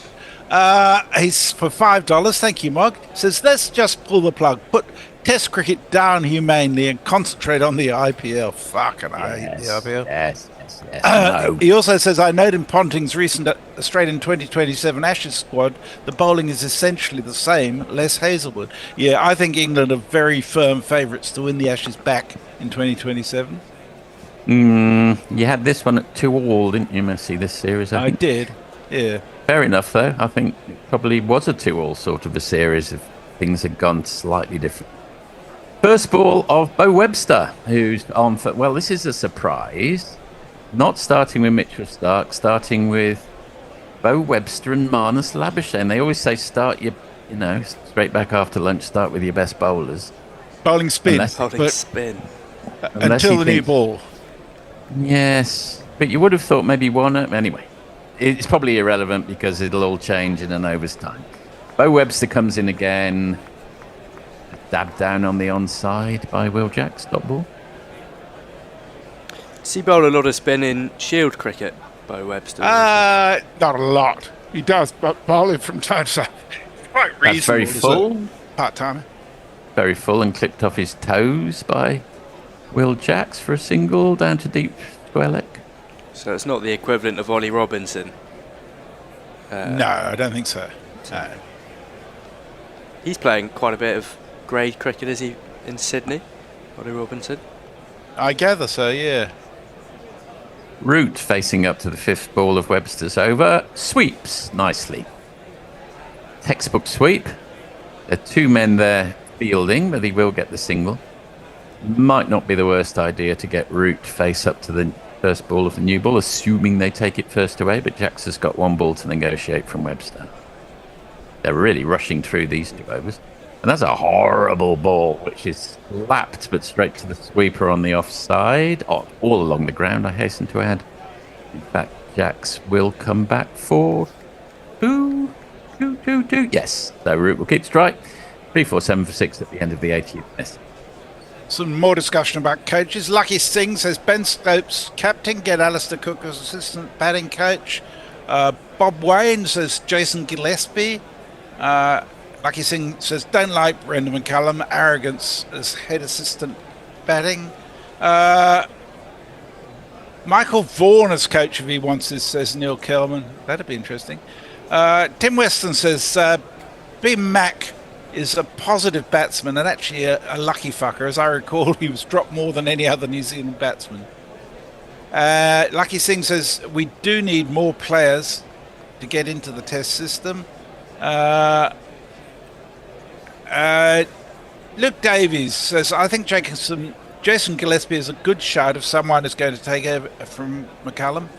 I do think we're not that far away, to be honest, though. Just need to take those momentum moments and prepare better.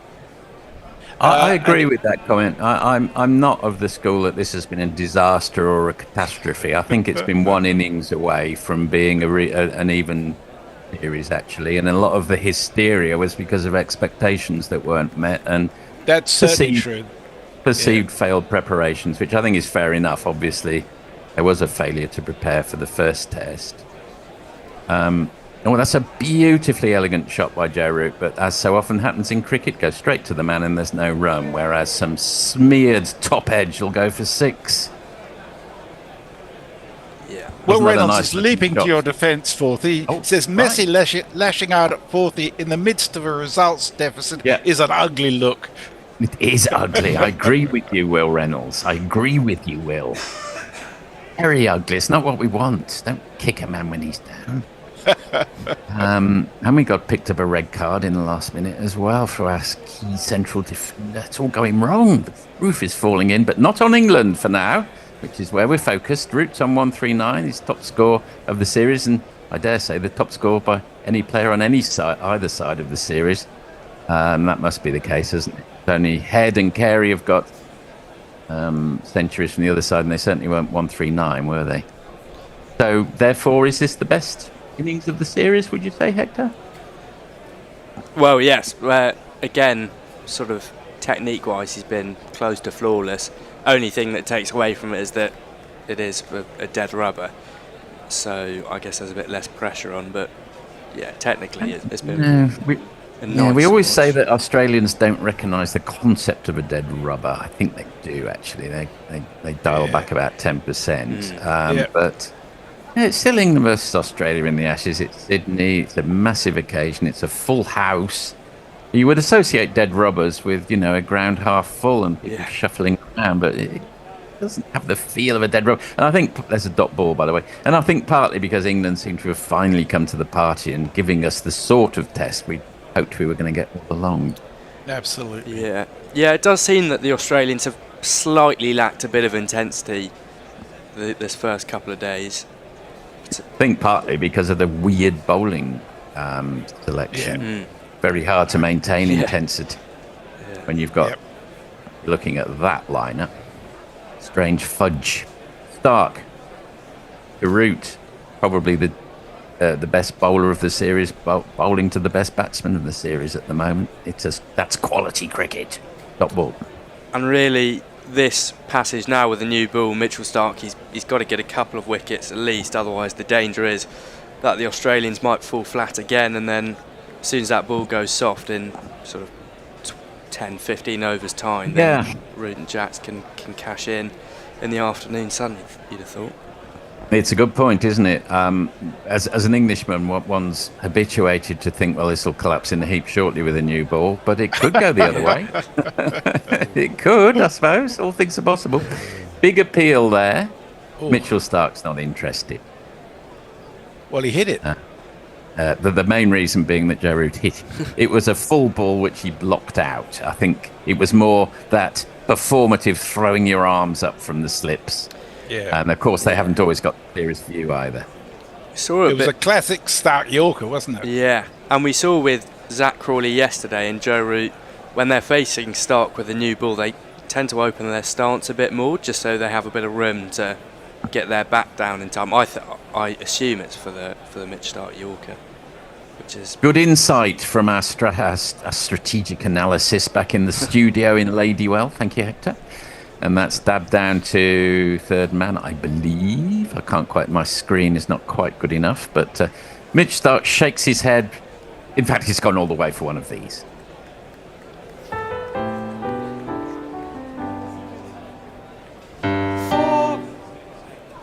Nicely played, actually. Presumably there's no third man there, or if he is, he's very square and couldn't get round in time. End of the over to Messi. So I just want to be positive, Borthy, and not look at the immediate past, but the season so far. I noticed that Coventry City are 6 points ahead of their nearest rival and 8 points into automatic promotion. There you go. Thank you very much. That is true. That is true. Will Reynolds says Mogg for head coach. I'll buy that.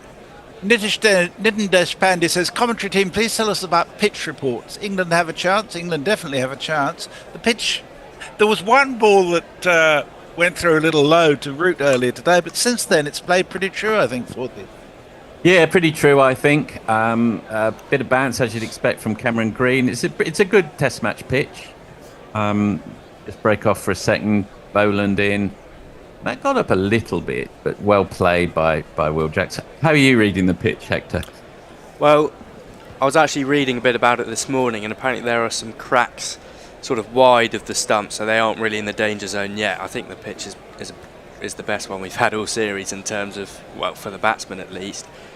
It's sped up a little bit today, and it's a tiny bit of invariable bounce, but I think, yeah, it'll be a great pitch. Hopefully it starts to crack day 4, day 5, so might have an interesting finish.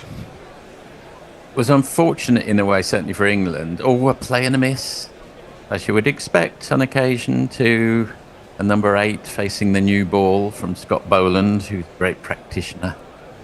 It's unfortunate in a way that they didn't get mugged at Perth, but it was a slightly dodgy pitch. It had to be with such low scores. And then we were into the pink ball test, which Australia, frankly, are always going to win. They always do. And then it's 2-0 down. There's a defeatism about that that's, I think, wrong. Well, defeatism and defeat. Which, well, both, really, because Australia do always win the pink ball test. I mean, you can go into forensic analysis of why, but they do. But left well alone by Jack. Why do you think that is, Hector? Bring him on that. Why do they always win the pink ball test? That's all right. Well, my main issue with the pink ball test was just Mitchell Starc with the pink ball. I'm not sure what it is. Apparently it might be a bit heavier, so it goes through the air a touch quicker, but he just seems every time he's got the pink ball in hand to take a shed load of wickets. Although I did think when Pat Cummins and Josh Hazelwood weren't there that it was a chance, but it was a chance. And also and they play a lot more. They play pink ball a lot more regularly than That's England. true, but I also think there's a mindset that you reflect that say, we can't possibly win this, so it's self-defeating. Maybe, but I wouldn't fancy facing Mitchell Starc with a pink ball either. You know, there's a reason why. I wouldn't fancy facing Mitchell Starc at all. Indeed. Well, 4 dot balls played by Will Jacks, where he has shown that he can definitely more than stick around. He's played at least one very useful innings this series, and he at least had the value of a good number 8. He's exactly that. And considering his spinning abilities, it's a good thing he's got that. And that sort of jumps a little bit on the onside. I don't think he quite meant it to go there. Bit of a thick inside edge, but all along the ground, square leg dot ball. Yeah, Boland to Jacks this series, dismissals 2, average 2.5. Slightly low data base there. I reckon.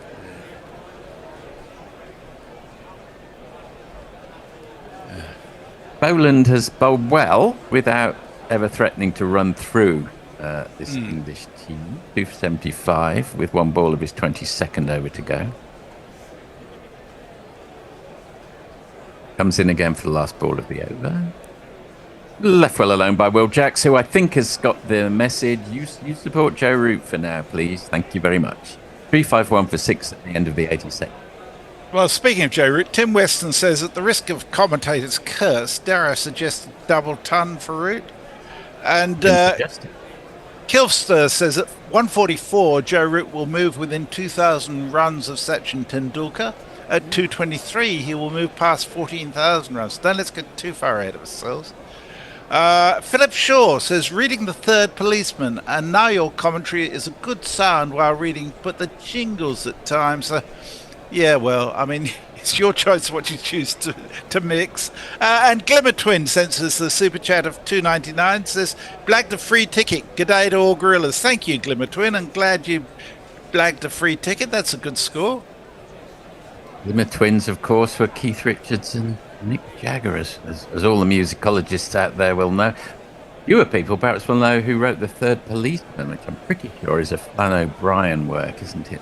In comes Stark to Joe Root, who has a little dabble at that. That's the worst little dabble he's had all day, I would say, and hopefully he can put that away in his locker. Missed it. Rare little brain fade there from Joe Root. That's something you'd expect to see from your Smiths and Crawleys and you would, wouldn't you? I mean, to be fair, he has had a high proportion of his runs down to third man, and that ball maybe just didn't get up as much as he was anticipating, but maybe. We'll see if the pitch is becoming a little uneven. If it is, that's not necessarily bad news for England, of course. In comes Stark, and that's played round the corner by Joe Root, down to long leg, and amble through for the single. Oland does the fielding. Flann O'Brien, for those who are looking for one of the greatest comedic writers of the 20th century, I can well recommend. Quite surreal, brilliantly clever. I think he's at his best, funnily enough, in his short stories and articles he used to write for the Irish papers than longer works. All it. Terrible alcoholic of a man who died very young, but not alone there amongst Irish writers, I suppose, and generally writers before I get that descending. Left well alone by Jacks outside the off stump.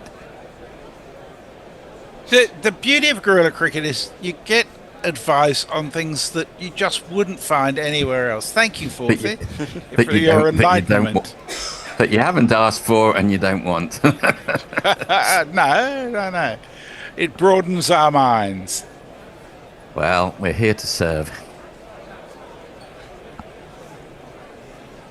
82, halfway through. The new ball hasn't as yet been shown to be doing a great deal. Might get Hector on that after this ball.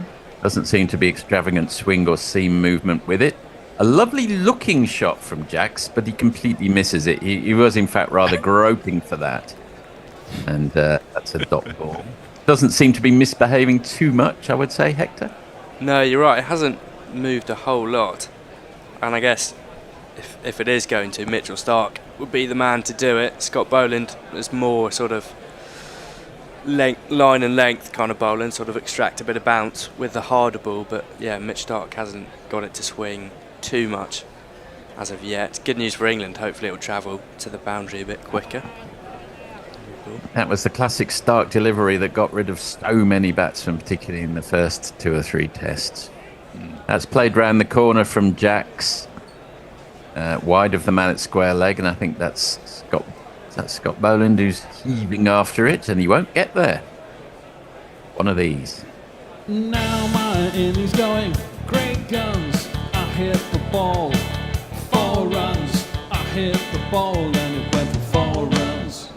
In fact, I think Can I just say, Hector, how smooth you are on the jingles? Oh, thank you. One of such tender years. I'm learning. Quite enjoying it.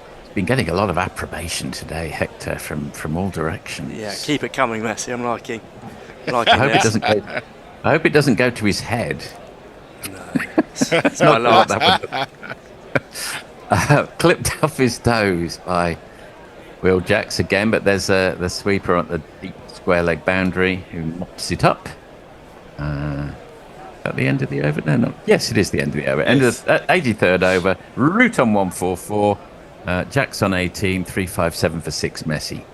Adrian Fisher says, I think Jimmy Anderson would have been excellent on these pitches and also would have been a nice way of retiring as he wasn't ready to go. I think it was a good call for him to go, to be honest. I think you need to create space for others, and it did that.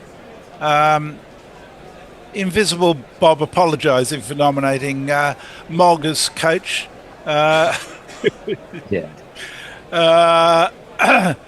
Be about a gummy start says, why are you complaining? England never win in Adelaide with the pink ball. Never hope in Brisbane. Moved on to Brisbane. Blew it in Adelaide. Red ball. Is it really the pink ball's fault? And Invisible Bob says, yes, Forthy, the best of Miles. I presume he's talking about the literary criticisms. 100%. Read Get the Best of Miles, MYLES, by Flann O'Brien. One of the funniest books ever written. In comes Scott Boland. Will Jacks plays a Roots-like shot. I had to give a double take to make sure it wasn't Joe Root playing that shot. That lovely Athertonian back point steer wide of the man at point. And has it gone all the way? I think it might have done. Yep. There's not one boy for me. I must have 2 or 3. I need 4. He plays it slightly more off the front foot than someone like Atherton or Root would do. Still, lovely execution. Yeah, Nice has had quite a bit of work to do. Last couple of overs chasing to the boundary. It's good timing, and the ball is racing. The ball's travelling a lot quicker than the soft ball does to the boundary. Is. Ooh, and Jacks plays a little bit all round that one, but no damage done. Well, at 3-6-1 for 6, we're getting to the point where this is definitely a respectable score from England on this pitch. They were hoping for 400, and that's very much in their sights now. Not guaranteed, which will, I think, be what they would have settled for when they won the toss and batted. Yeah, I think they'll be pretty happy with this, and anything above 400 is a bonus. You'd hope they can get to 450, pushing 500. Well, that would be yes, that really would be a bonus. But there were 6 wickets down. I mean, I had a look at that's a dot ball. I had a look at the stats. Even that sort of victorious Australian team, that 10-year, 15-year period they had, when they on average 6 wickets down, they would add 100 runs for the last 4 wickets. And that was often the difference. But you're asking a lot to get more than 100 runs last 4 wickets, even with an excellent team. Yeah, and Bryden Cast hasn't been at his best with the bat. I'm quite excited to see Matt Potts, though, come in. I think he's coming in at 10. He's got a first-class 100. Yes, he has, hasn't he? I mean, you never know in county cricket the value of it, and I wasn't there at the time, but 100's 100. Left well alone by Will Jacks, dot ball, off bowling. We have a lovely super chat from Dr. Science 1984, who sent us $10, and he says, we love Hector here in the USA. Oh, the rest of the crew as well. Phenomenal commentary. Well, you just dug yourself out of a hole there, Dr. Science. Thank you so much. Yeah, thank you very much. Well, but Mark says, don't worry, if Hector gets ahead of himself, I'll go all Achilles on him. Yeah, I don't want that. Yeah. I mean, it's getting very annoying now, frankly. That's clipped down to mid-on by Jack's dot ball. I'm joking. I don't know what to do. We've got a new a new tranche, a new cohort merging at a bit like Neville, Giggs, but Scholes, Beckham in the mid-90s for Man United at Gorilla Towers. We've got a formidable young team emerging. Some of the oldsters are looking to themselves. Will they get put out to pasture? They're asking themselves. In comes Boland. I count myself amongst that number. Dot ball. At the end of the 84th over, 3-6-1 for 6. I think we've got one more over left in us. Timmy Weston says, I'm still trying to rectify the jingles. They are, at the same time, cringe as all buggery, and yet brilliant. Mog says, that may be the nicest thing anyone's ever said about the jingles.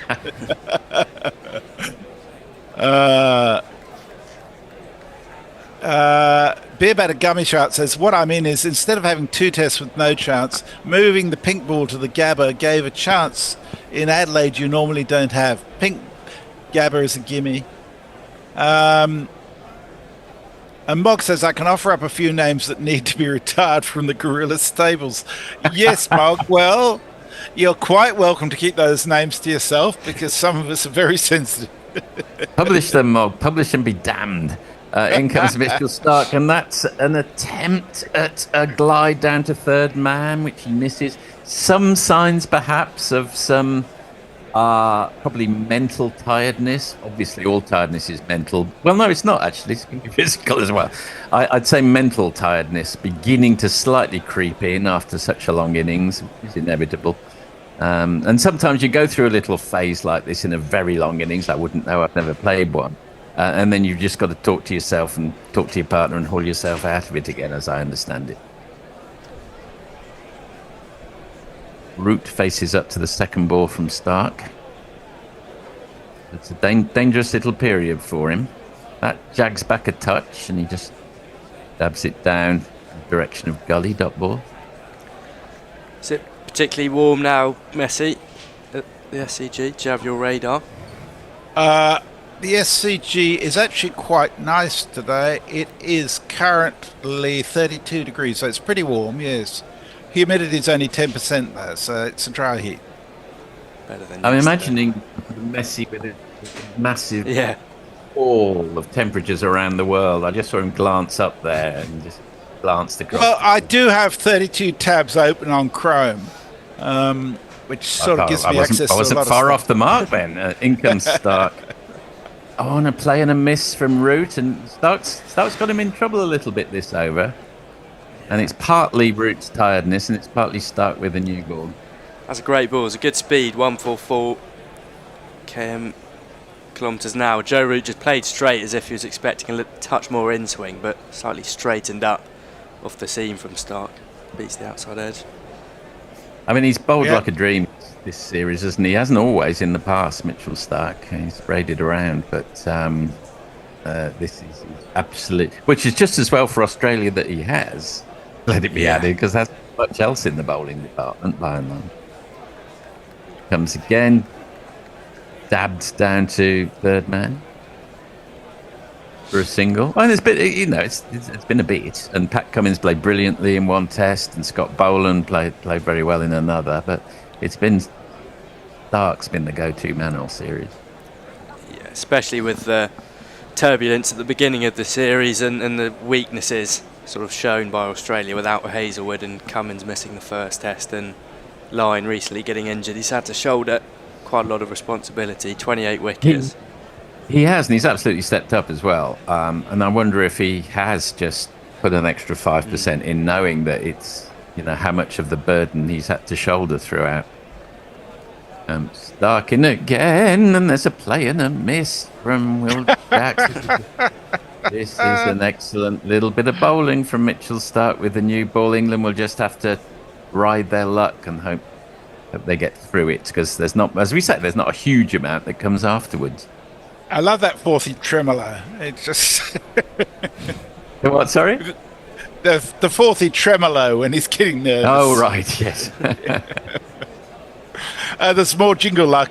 Frank Rockefeller says Captain Beefheart couldn't do better than them jingles. They are quite Beefheart-esque. I refer you to Trout Mask Replica, and preferably not to listen to it because it's almost unlistenable, but some people think it's a masterpiece. Defended off the back foot by Will Jacks. Dot ball. I think that's the end of our stint together. Yes, it is. End of the 85th. I'm staying on, I think, to summarise, 3-6-2 for 6. I'll do a couple of messages while we change. Matthew Cullen says, what does the England team look like without Root and Stokes? Pope and Bethel at 3 and 4. Does Jacks bat 6 or 7? Who's the next middle order batsman off the rank? I wouldn't have Jacks in the test team at all, to be honest.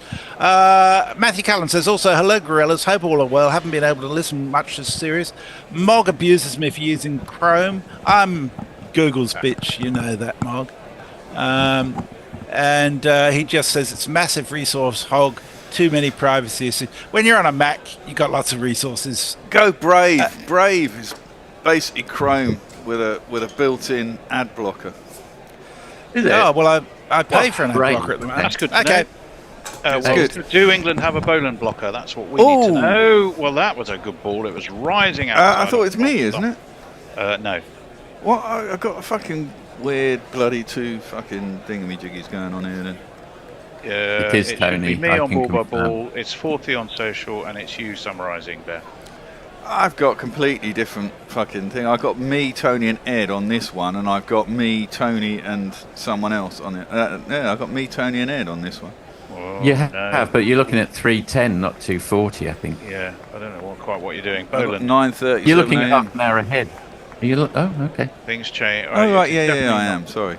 You are right. There we go. That's cut. At least we've worked that out. Cut down to that Weatherall's down there. No, too much beard. Who was that? Dogster? Inglis, probably. He's on. Oh, He's been on the pitch quite a lot. He has. And he's a similar height. You've already heard Brian Poole and the 40 tremolos. And now, Silence is golden, some would say. silence was indeed golden. Yes, it was. But not for Gorilla But Cricket. my eyes can see. It's this weird line. I'm sure the connection between the two. Boland, that really squares up Will Jacks, who got himself into a terrible tangle. The ball nipped back at him. Again, the new ball was taken when England was 347 for 6 exactly on 80 overs. So they have moved on, and the ball has gathered pace. Not only squared him up, it got him right in the Kanakas, as the Bear says. They're 363 for 6 now. So since lunch, what were they at lunch? 336 for 6. Now 363 for 6. They've added 30 odd, haven't they? Yeah. Yeah. Not bad. Not bad at all. For no loss, which is the key thing. And that's well defended by Jackson. Top of his off stump. Well, this is the thing. Head field. I mean, they've got to survive. These two are the most threatening bowlers that Australia have had. And, Stark hardly ever bowls more than 5 overs. He might bowl 6 again here because it's the last test, but he's generally bowled 5 over spells. Boland can bowl 6 or 7. But if they can survive these two, then you think you've got a chance to make, big runs again. Well, I'm with 40. I rather think 400 would be England would be happy with. I think Joe Root probably needs to stay there for them to get that. That again, that's too high, surely. It's outside the line, isn't it, as well? It may have pitched outside the line. I thought it got him in the knackers again. Ashan Raza, the man born on May the 29th. Steve Smith is with us. He's going too high. Although that might be a gesture for caught in the knackers, were one cupping. I thought it hit him. I thought he wandered outside the line as well. I did nip back. I agree with both of you. Here I we go. We'll have a look. It pitches outside off, nips back in, looked too high to me. Maybe well in above line. the knee roll. It's above the stumps when it hits him. Massively above the stumps when it hits him. Boland and Carey have clearly been smoking something to think that would have been close. Was in line. Probably a foot and a half above the stumps. Something Certainly like a foot. Yeah. Anyway, we'll move on. Boland's over the wicket. He's bowling to Will Jacks. He's certainly hurrying him up and making life uncomfortable for him. He defended that well, though. It's the end of 86. 6 overs with the new ball. 363 for 6, England. Just the one from that Boland over. And 40 with your messages. Well, yes, there's a little bit of a post-lunch lull, punctuated by 2 of our own people. Just interested hand job. Messages talking about the virtues of Max and Chrome, which is a little bit specialised, perhaps, for the general listener. This whole operation runs on Max. I wouldn't have it any other fucking way. I'm a Can't Mac stand guy. PCs.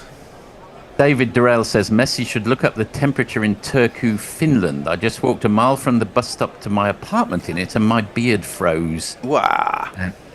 Yeah. Carl Herbert says the Bear always foresees the future, and Messi confirms it's minus 18 degrees in Turku right now. Well, Mitchell Stark down the arse. In fact, it's not his best ball of the day by any manner of means. Joe Root swings and misses. Through it goes to Carey. And there was no run. Well, if Moggs somewhere in the background listening, I had a question for him. What does he think of the work of the musician Russell Menzies? Russell Menzies is apparently black metal, dark ambient, industrial. His lyrics reveal a fascination with forest, darkness, night, misanthropy, and death. Sounds like many a death metaler. Well, the only reason I asked that is he comes from Snug in Hobart. He's one of 3 famous people from Snug in Hobart. Bo Webster being one.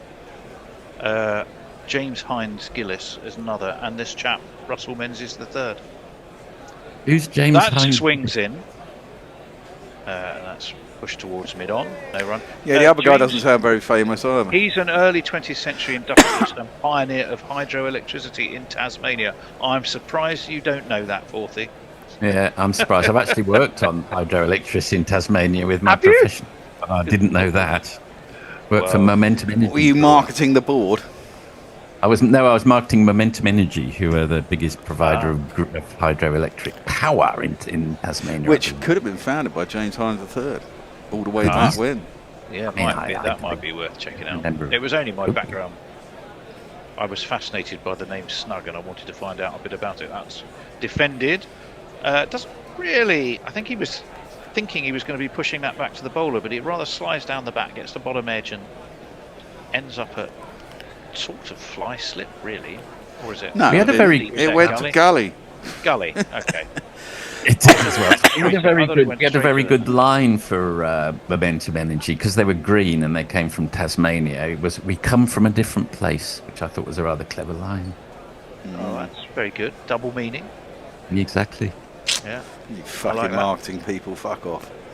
Well, England have been rather You- marooned on 3. Well, that reminds me, you've done an ad for me, Bear. But I have. Tony O's. Oh, that's swinging Tony in, but nicely worked off his pads by Joe Roots out to square where it's fielded, and they will take a single, and he'll bring Jax, Jax is settling into his work reasonably well, I think. Once again, he's showing application, isn't he? And I like that. That was a one-take wonder, Forthy. It was brilliant. Yeah, well, it was really good. funnily enough, You'll when be I was hearing doing it. the World Cup in 2019, Barry, who I was working with, had a couple of barber shops in Barbados. And because I had an English accent, although it's not a very upper-class English accent, he thought it'd be really good for his barber. So he kept sending me fucking WhatsApps. He kept sending me scripts on WhatsApp. Can you do me a recording of this script so I can... Get your fucking haircut at Bathers. So I was firing them across. He was even asking me after we'd stopped working together in England. I'd get one, every 5 months I'd get, can you do me a little advert for my haircut? Charge him. Stock over the wicket. Again, it rather squares Jacks up. He gets an outside edge. Down it goes to deep backward point. They will take a single. Joe Root will be back onto the strike, who is within sight now of 150s, 147. 222 balls. This partnership to 42. The life, universe, and everything answer. Don't forget to send me that ad, then, Tony. I'll send you a reminder with the script. I was going to say actually, when are the? I'm what ad am I unveiling supposed to be sending throughout you? January. I will be unveiling the all-time listeners poll. What ad? Hang on. I'll do it. Am I supposed to be sending you an ad, or did you mean Bear? No, you. There was a There's script. someone, I There want was a you. script in an email about a month ago. There was, and you were meant to record it, and you Oh, haven't. was I? And I Bear thought I has. had done. Oh my lord, crikey! That's drilled away, but straight to the ever annoying Labuschagne. Oh lord, can you resend me that email then, Forthy? I Yeah, do remember no problem answering at all. it and put my name. Tendo's meant to do one as well. Well, good luck with that one. Yeah, well, yeah, I'm slightly less optimistic about that one. I'm surprised I didn't do it right. straight away. Anyway, That's all right. messages. R1 Crawford, vaping moron. Ooh, get you. Eric J001, Mystic Mog. Disinterested Handjob says, this Russell chap sounds like a genuine fucking poser, so black metal would suit him. Etiak78 sounds a bit chillier than Woi Woi. Back to Mog. Also, is this the rebirth of Who's That Weirdo? Eric, that's Russell Hobbs. Beer Battered Gummy Shark, it's a tight community. And Mog again. Also, I think I do actually have at least one of Russell's Stringborn CDs somewhere. Russell's Freiburg CDs. There we are, you see. But actually, isn't Mog Tasmanian of birth? Oh, he is. Yeah. Yeah, I think he is. Anywhere near Snug, Mog? No, I don't think he was. I don't remember mentioning Snug, but is he Remember, Lawrence? if someone came from Snug, you'd remember. Maybe I can't remember. It's either Boland, Hobart. back into the attack over the wicket to Jax, who defends into the onside. And there is no run. Mitchell Starks bowled well again, accurately as ever. Possibly unlucky a couple of times. certainly against Jacks. Smith, what did you make of Smith's innings, Forthy? It was weirdly frustrating, wasn't it? It always is, though. I think you have to accept he got above average score for where he comes in. Well, just above average score. If we're going in the betting order, you have to sometimes take away the way these people get out. To Bolland, slightly loose from Joe Root. It wasn't Joe Root, it was Will Jacks. Was it Jacks? Oh, yeah. Squirted away off the outside edge, goes down to Nisa, back point. Well, it gets him off strike. Again, I think you'd have settled for Smith's innings and the total that he got at the start of the day. So, bit of a shrug when you see the way he got out. Obviously, it's always disappointing to get out to Marnus Labuschagne just before lunch. That goes without saying. Yeah, I mean, he was out off a no ball, could have been caught the next ball. I mean, at the end of the day, you look in the scorebook and he got 48 and you go, that's all right from number 7. Well, exactly. Yeah. But looking at it, it was very frustrating. In comes Boland.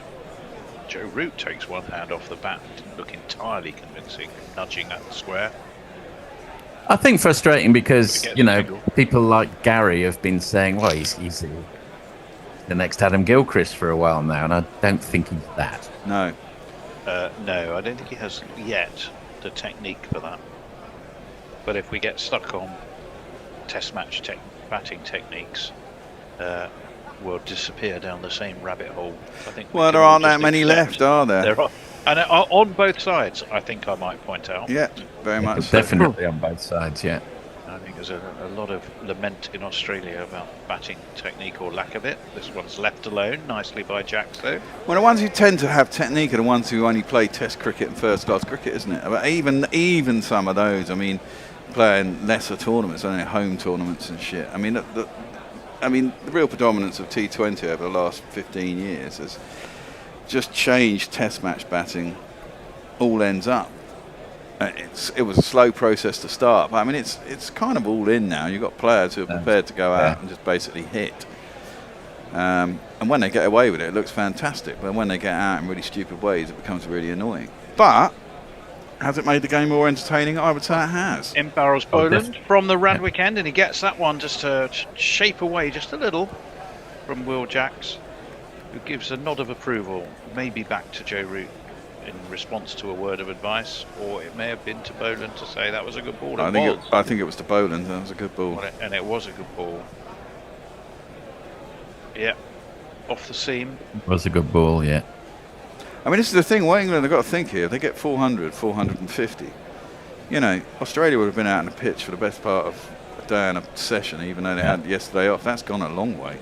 Also interesting the way the barometers swung. The first half of the series, the Australian press was saying the Poms are useless. It's actually swung a bit to a bit worried about us. Yeah. Defended just towards gully, no run. Highest team score here was India got in 2004, 705 for 7. Wow. Tendulkar made 241, VVS Laxman 178. Brett Lee got 4 wickets, but for 201. Wow. Crikey. Right. Like over 5 and over.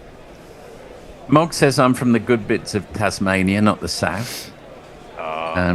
Eric asks anyone from the good parts of Tanzania. Rock Noir, who makes the parlez-vous to run? Messi, Mog is from northern Tasmania, home of the nut. Beer Butter Gummy Shark, yes. Mooner and New Norfolk. Philip Shaw, on the subject of Captain Beefheart. Lick My Decals Off, Baby, is Don Van Vliet and the Magic Band's follow-up to Troutmaster Replica is brilliant. But I am a fan. My favourite artist, just wonderful. I would say not for everyone, but some people do. I couldn't get Captain Beefheart. I mean, I was into psychedelia and was taking lots of acid at the time when I first heard him, and I just thought, fuck me, this is shite. 367. Well, it's a bit like Frank. I could never get into Frank Zappa either. No, I couldn't get into Frank Zappa. It's experimental blues, and I Captain Beefheart was a bit of an arsehole as an individual as well to his people. That counts against him. Mitchell Stark, who's going to be bowling to Joe Root, who just is on 148, and he's going to happily leave that now because it was well wide of off stump. This well could be Stark's last over if he's true to his 5 over spells. Did you know why Captain Beefheart is called Captain Beefheart? Can't remember. You liked eating beef hearts? No, it's rather an unpleasant story. I hesitate to tell you, but I will. He used to apparently remove his appendage from its housing on a regular basis and squeeze it, and the head of it thus looked like a beef heart. Oh God, nice. How he got the band, and indeed he got his name. Horrible thought. Yes. Horrible thought. Stark, over the wicket he comes, up onto his toes. Goes Joe Root to defend. Into the onside. Again, there's no run. He has a look at his bat somewhere at the intersection of the handle and the splice, and I think that's probably because that's rather where he hit it and not where he wanted it to be hit. 367 for 6. He's on 148. He did seem to spend a long time on 98, didn't he? Seems like then he got himself to 99. He did it in stages. Well, there's plenty of time. Second of the series, second in Australia. Yeah, exactly. After all these years. So that's he's done that, and he's joined Ricky Ponting. Where's he joined him? On number of Test centuries. 41. Flipped away, 41 indeed. Only 4 or 5, I think, behind. 4 off Callis. Callis, yeah, 4 off Callis. They took a single. They should have taken a single. Yes, they did. Presumably, Sachin's got the most of those as well, hasn't he? Yeah, he's way ahead. He's still 2,000 ahead of. Yeah. No, I mean in terms of centuries as well. He's about 10 away to catch up with Sachin, isn't it? The funny thing about Jack Callis, everyone always bangs on about Sober's the best player of all time, a wonderful all-rounder, but actually Jack Callis's figures are incredible. His figures are incredible, but the memorability of them getting them is bloodless, a bloodless player. Yeah. It was really boring to watch bat. He was. Over the wicket comes Mitchell Stark. Joe Root dabs to gully. Cameron Green. Will Jacks. The fielding. Jacks. Why am I getting these two confused? I don't know. One's quite tall and looks very different to the other, and there's a big pink thing on the bottom that says Jacks. Yes, apart from that. They look really alike, Tone. Yeah. No, I mean, if you statistically, I'd say Jack Callis was the best ever all-rounder. Yeah. I mean, he averaged over 50, didn't he? Yeah. Isn't it Gary always bangs on about Callis, however many centuries he's made, and I don't remember a single one of them. That's true. I know he's not a fan. Right, this is definitely Will Jacks, who for the pink test has got his name in pink under his name, and he faces Mitchell Stark, and he works this to leg, and he'll get a single. It's a bit of an ugly shot again, hand off the bat. Didn't seem fully controlled, but he moves to one. He gives Joe Root the last ball of this Stark over, assuming any mishaps, to try and get his 150. Well, it's been a tricky 10 overs, hasn't it? Or 9 overs. The new ball is always going to offer something to the bowlers. Australia have done well, I think, by and large, with the ball. They just haven't let England completely get away. They've constantly probed and pushed. The lines and lengths have been pretty good. There was that funny spell where we had Head and Labuschagne. Labuschagne bowling pretty much constantly bounces. But I think that was just a way to try and get through overs quickly. To get to the new ball, and B, to reduce the target over rate deficit, which was 5 and came down to 4. That's worked away for a single. And it is 150 for Joe Root. Do we have 150? He scores 150 plus. He's got 17 scores 150 plus. Oh, look, we do have 163 tests. We have a jingle.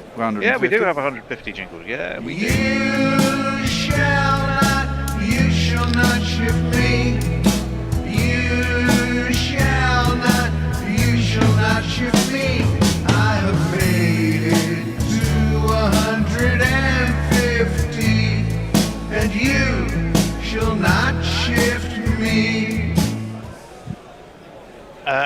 He's definitely, I've noticed, he continues to play the ball quite late, and he's plays rather less of that, a glide to third man, because that's constantly been the shot that gets him in trouble in Australia in previous series, and perhaps why he's not performed as well here. I mean, prior to this series, he'd played 18 tests. Highest score now is 138, and average 35, which of course is well below his test average 51. That's well defended into the offside by Root. And he doesn't stay on 150 for long. He moves himself up to 151 and England to 371. Oh, I love We've got some Zappa Beefheart chat breaking out. Diana Patterson. She loves Frank Zappa. Mog's more of a residence guy. I would agree with that over Beefheart and Zappa. And Rock Noir says, my old man saw Zappa at Festival Hall with Jean-Luc Ponty on electric violin. The electric violin. I bought myself a Christmas present this year. I got myself my new valve. An amplifier. Love it. Absolutely love it. Sound is genuinely crunchy sound you can get out of it. Oh, that nips back. Perhaps a little bit late. Seemed to do all sorts of things after it had passed the bat. I think it went a long way off the seam, actually. And Carey, who started to follow it down sort of towards the offside, ended up having to fling himself full length down leg. Yeah, it does. It really sort of takes off, doesn't it? Tony, you're a little bit quiet. I'll just let you know. Yeah. Oh, okay. I can move my mic nearer to my mouth. Yes. Which I've done. I can try and up the volume. Does that help? It doesn't really. It tends to be you move your mic up, that's all. Okay, well, I've done that. 371 for 6. Better.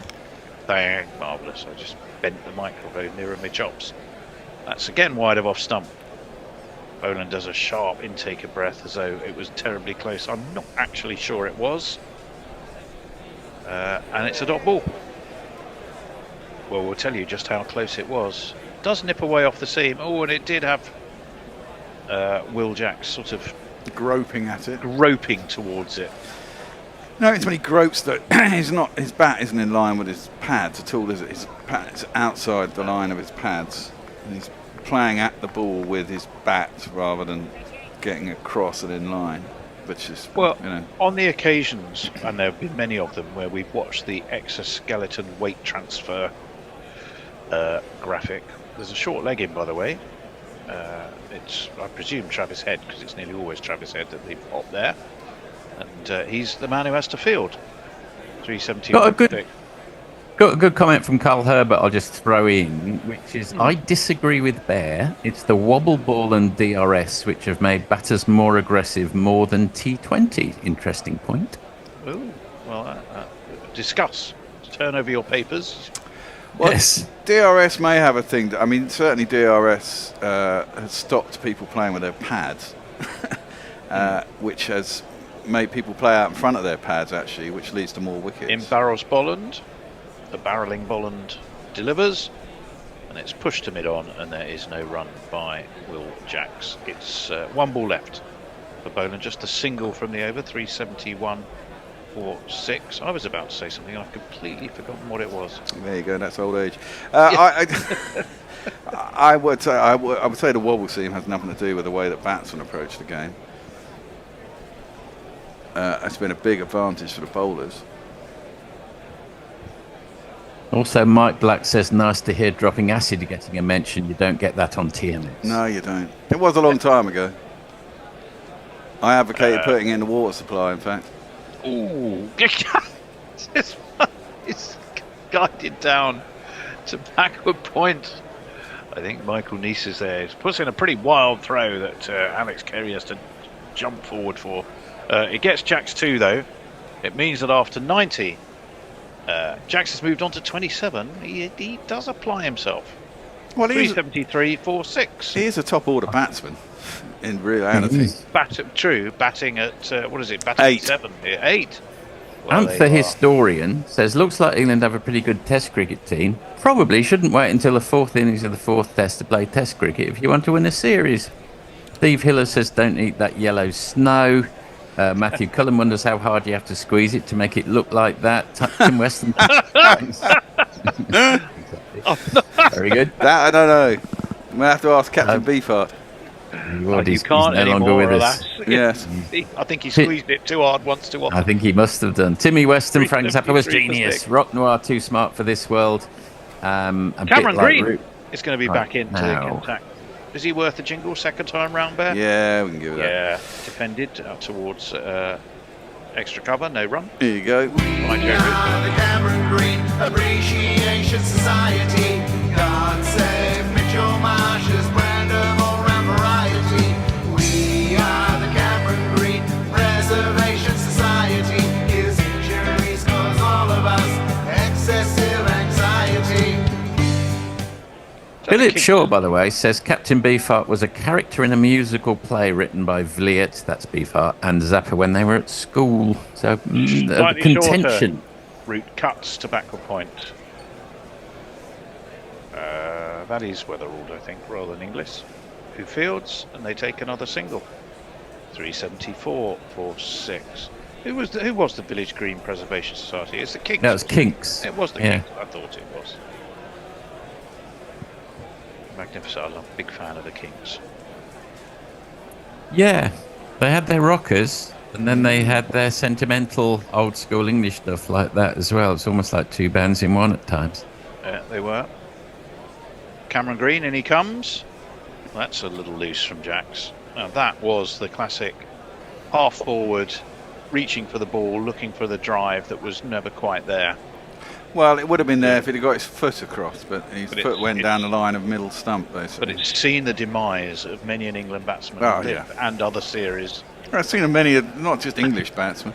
True. Yeah, all right. True. We are more critical, perhaps, of English batsmen. And as we were just saying, the Australian media and Australian cricket fans have been plenty critical of the technique of some of their batsmen in this series. With due cause as well. It's But at the end of the day, they've just been less bad than us. No, I don't think their batsmen have. I think they've been equally bad and slightly worse. It's their bowlers who've got them out of trouble. Who've been better. Yeah, I'd go along with that. It's definitely been a bowling series. Bowling's won it, hasn't it, really? I mean, the fact is that Travis Head and Carey have got 2 centuries each. Root is the only man who's got centuries for England now, 2. There hasn't been a lot of big runs in this series. There's still time. Will Jacks. England could get to 600 with Will Jacks making a ton and Root 250 odd.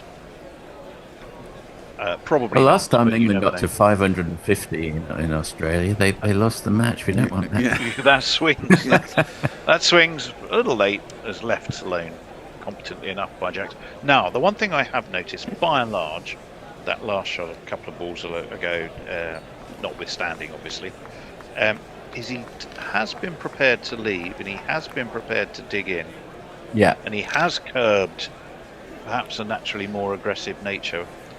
And I think he was the one who did get the memo that you can dial up and dial down your aggressive nature. Green, that said, that was a corking ball. Well, an appeal. Is there a noise? No. Cameron Green asked Carey. Carey, who had thrown the ball up, said, no, mate. Nah, mate. Well, I think... and it's the end of the over. It's 374 for 6 after Time for a change as well. Do a little shuffle-a-roo. Oh, right. Well, I'm still on. Yeah. Well, it depends what version of which rotor you're looking at there. It's me, you, and Ed. That's what I have. And you are correct. So I have the correct one here. Fine effort. That's taking me off what I was thinking I was going to say.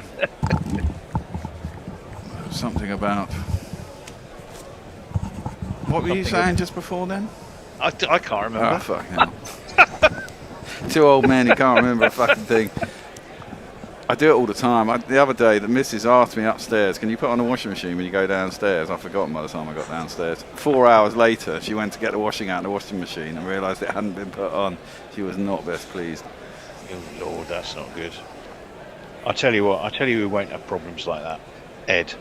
He's young. Young, agile mind that he has. He's got a flexible brain that works. Rambling away like Remember us. everything. Yeah. Instantly forgetting everything Except we've said. any cricket before 2003, unfortunately. Well, yeah. Well, actually, before 2008, maybe 2009. Oh, I'm doing socials, aren't I? Yeah, you are indeed. I better organise myself to do that. Presumably it's a drinks break now anyway, isn't it? Yeah. We've had... right, well, I'm off to a flying start socials-wise. Australia, it's Rock Noir 4233. What a great name, Rock Noir. I love it. And it's $5 Australian. Do you want to play a quick jingle to celebrate a super chat there? Why not? We've got time. I know you love them. YouTube Prime Super Chat. Australia surely rooted now. And he's put rooted in big capital letters. Great stuff. Glad you're with us.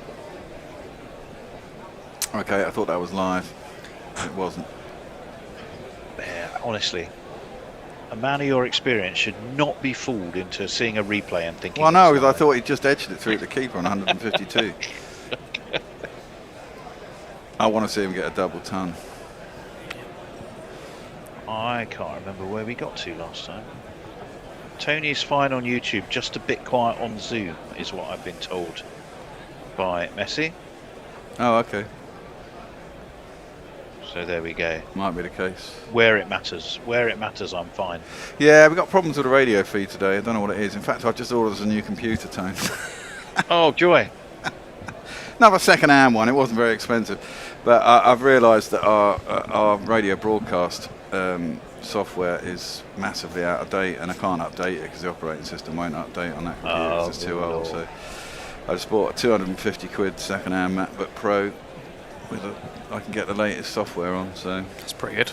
There we go. Yeah, always buy second-hand. Yep. Never buy new anymore. Well, have I got time to do a few messages? Yeah, of course you have. Well, Mike says, Callis is the craziest guy. I can't believe how amazing his stats are. And yet, he's basically forgotten because he isn't a fast bowler or a flamboyant batter. Well, he was. You got to remember, when he first started, when he was young. I mean, the thing is, what you got to remember is he took a lot of his wickets early in his career because he didn't bowl much later in his career when he got older because he went on till he was quite old. But when he first started out, he was genuinely quick. I mean, he was high 80s, genuinely quick bowler.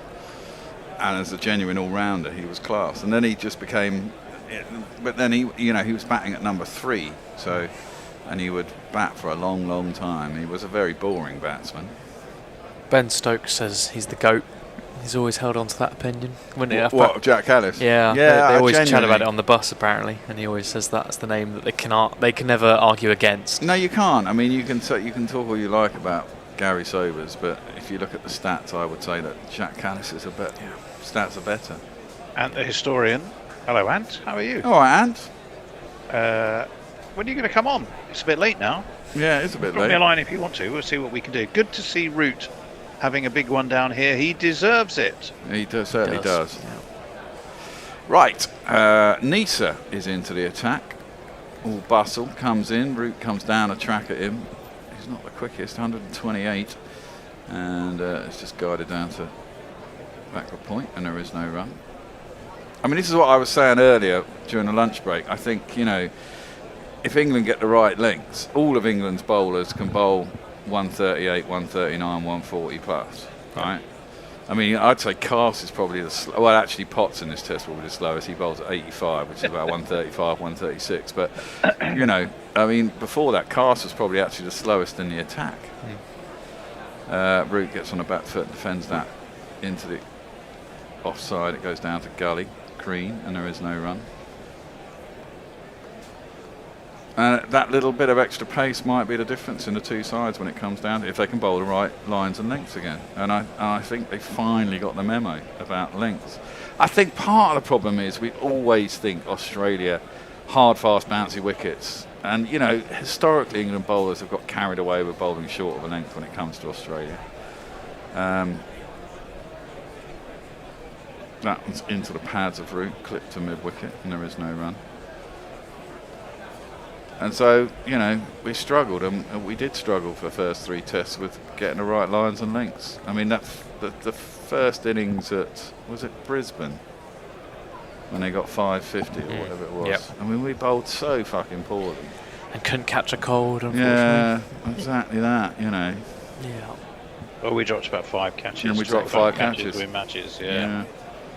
And then there was also, wasn't that where Carey wasn't given out when he should have been given out? Was that there or was that Adelaide? That was there, yeah. That's defended square on the offside. Root gets himself a single. Definitely a series of missed opportunities, unfortunately. Yeah, bad technology. Yeah. Got to get rid of Snicko, it's shit. Root comes down to Will Jacks. Tells him probably what Nisa is doing. He's bowling quite slowly, he's telling him. Yeah, holding a bit of pace off. I don't think he's holding pace off. I just not necessarily that quick. Can't do it. It's just not that quick. Yeah, exactly. Bless him. He's in, and Jacks lets it go, and there's no run. It seems to me that England are biding their time, letting the ball get a little bit older. That's what we called for it on off air, wasn't it? Yeah, it was what we called for off air. I mean, it does seem to be. I mean, with the new ball, it does seem to do a little bit. There seems to be a bit of uneven bounce in this track. The odd ones are getting up, I think. Ben Stokes looks very cross. Every time it cuts to him, he's still in his batting gear and looking angry. Well, he didn't want to duck, did he? That was the thing he didn't want. I don't think he hit it either, and probably with the fact that the snick was out past the bat, but it couldn't have been anything else. It didn't hit his elbow. Is that out? Gone. Yep. Is that carried? It has carried. Squared up, Jacks. It's a good ball. Got the outside edge.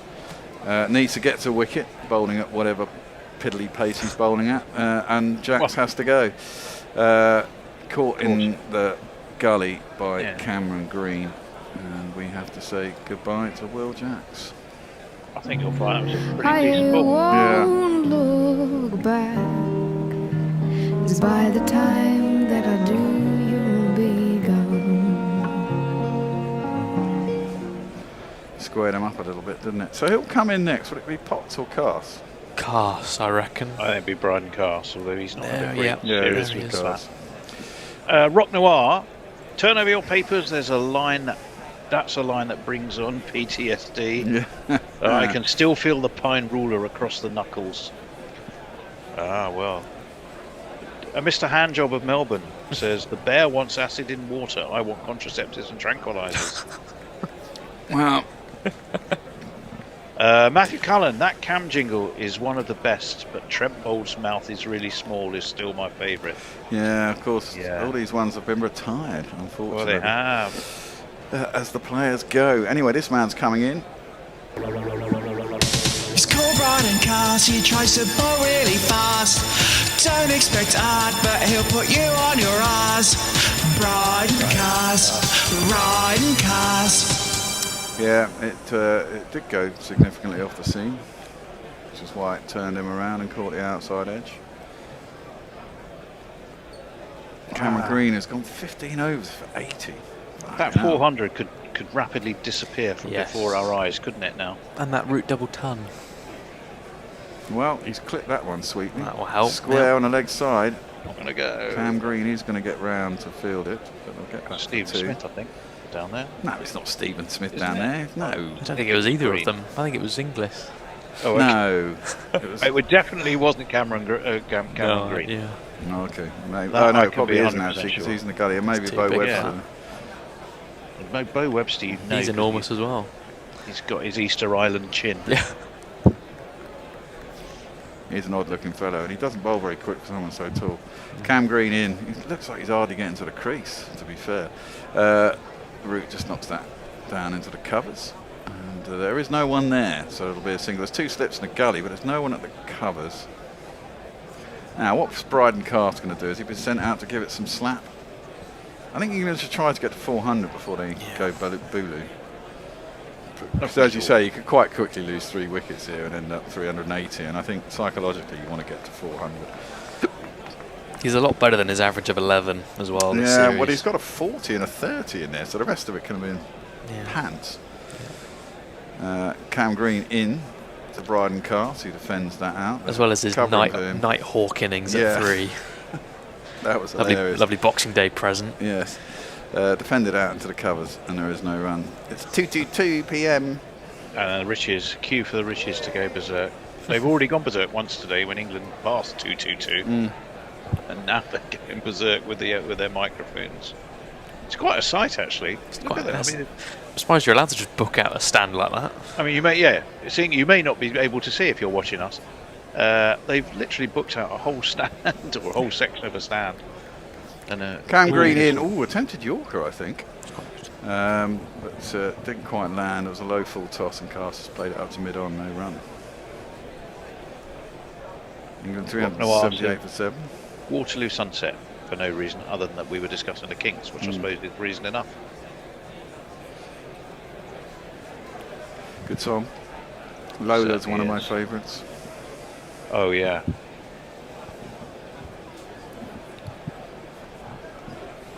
Green. And gone for 80. 83. No wicket. He's coming into bowls, Bryden Cass. Ooh, he fishes at that outside his off stump, then draws his bat inside. Through to the keeper. No run. When does Root start getting... Who's number 11 then? Tongue. Yeah, not much staying power. Oh, that was a no ball. Excellent. Or maybe that was the no ball. Yeah, it must have been. Yeah. Oh, That's Smith. you're right. Yeah. These are highlights. Yeah, exactly. Mayank does point out, by the way, I'll wait until I'm Green ball, in yeah. and left unconventionally by Cast through to the keeper. No run. End of the over. Go on. 378 for 7. Mayank does point out that Nessa's bowling 133 kilometres, which is about 82 miles an hour, which is not slow, but it's not super quick either, is it? No, I mean, this is it. When we went over there, I mean, that's what Jimmy Anderson bowls, and we all said he wasn't fast enough to go out there. So Yeah, Matthew Cullen's taking me to task. I said Cast isn't having a great series with the bat. Excuse me, he said. He batted at number 3 in a successful chase. Yeah, but I don't think he made any runs though, did he? 3 or 4. It didn't really help his scores much. Who's Carl Herbert? Both Jackson Bethel look great until they don't. Well, that's probably That's true. all England batsmen, isn't it? Yeah.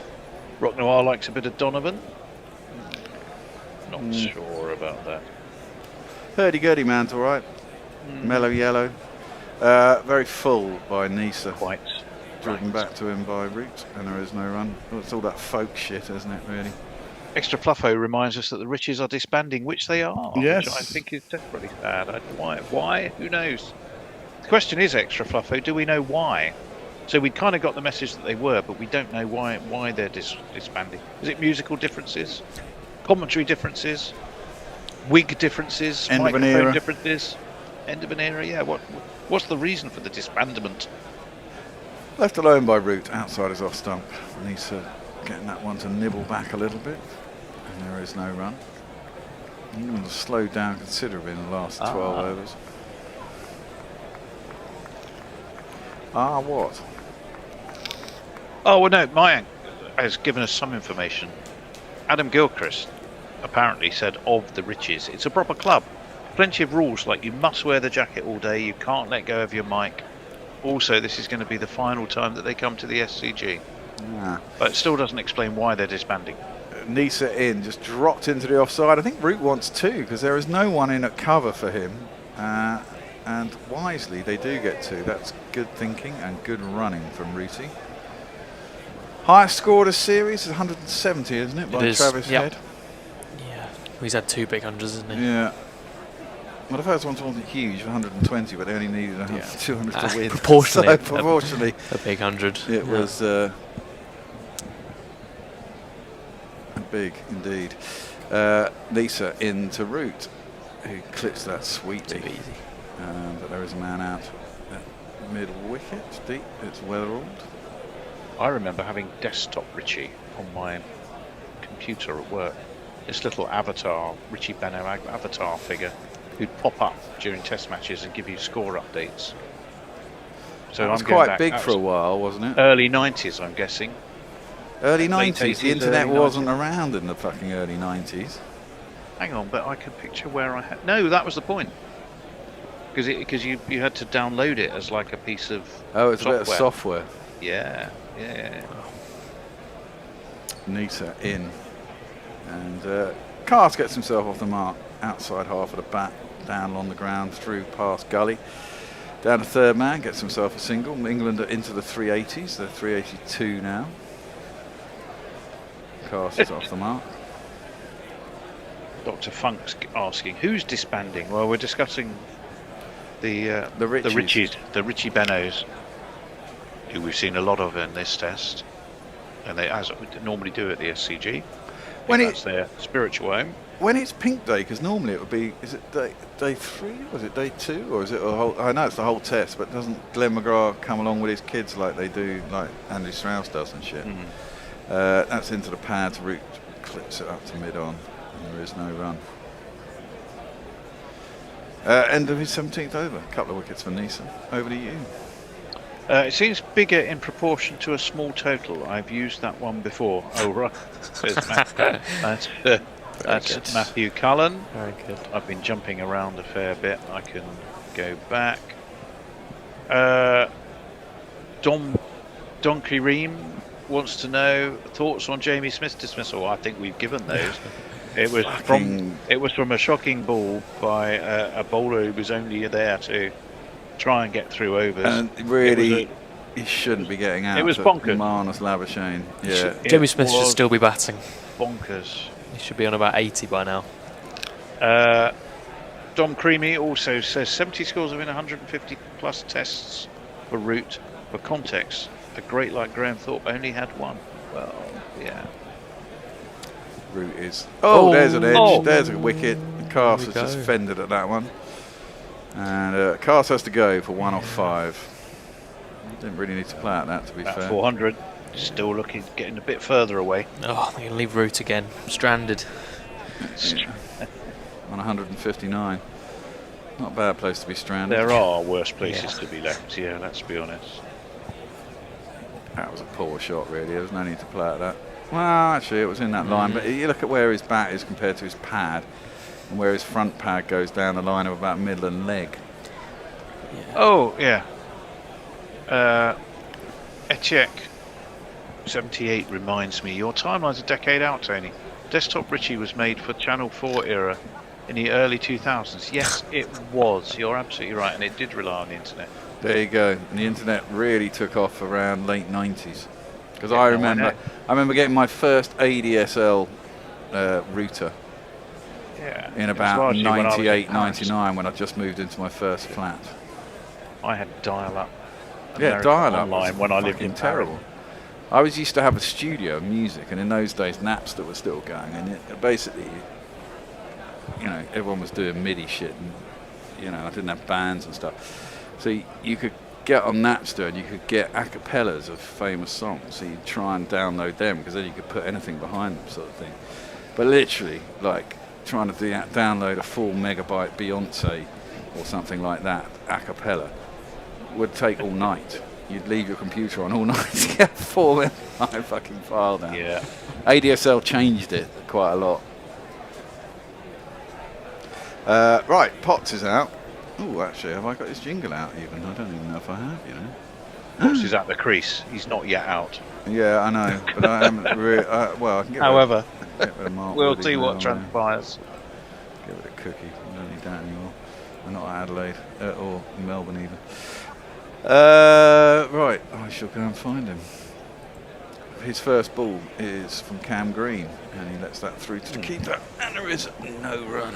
I will say the ball is only 14 overs old. Yes. So it's not like they've seen it off by any means. No. It's still going to be nipping around and doing some useful stuff.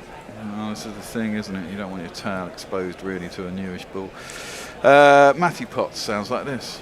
I've heard from Potts that the kettles are filthy black.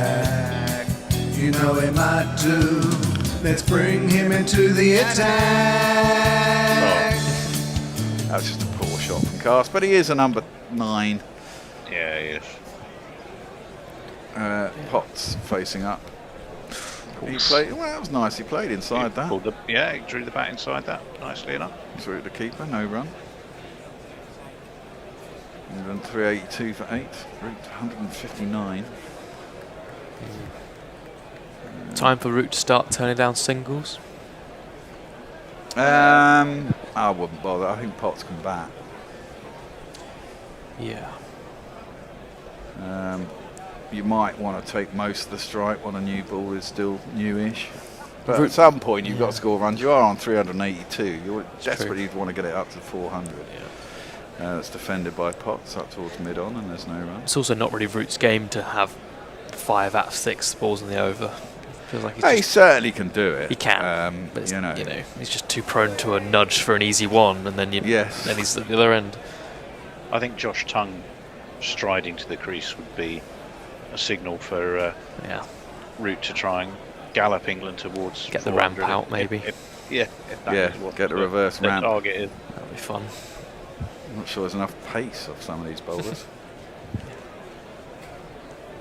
We haven't seen it yet this game. We did see it in the last one, didn't we? Yeah, I definitely seen it at one point.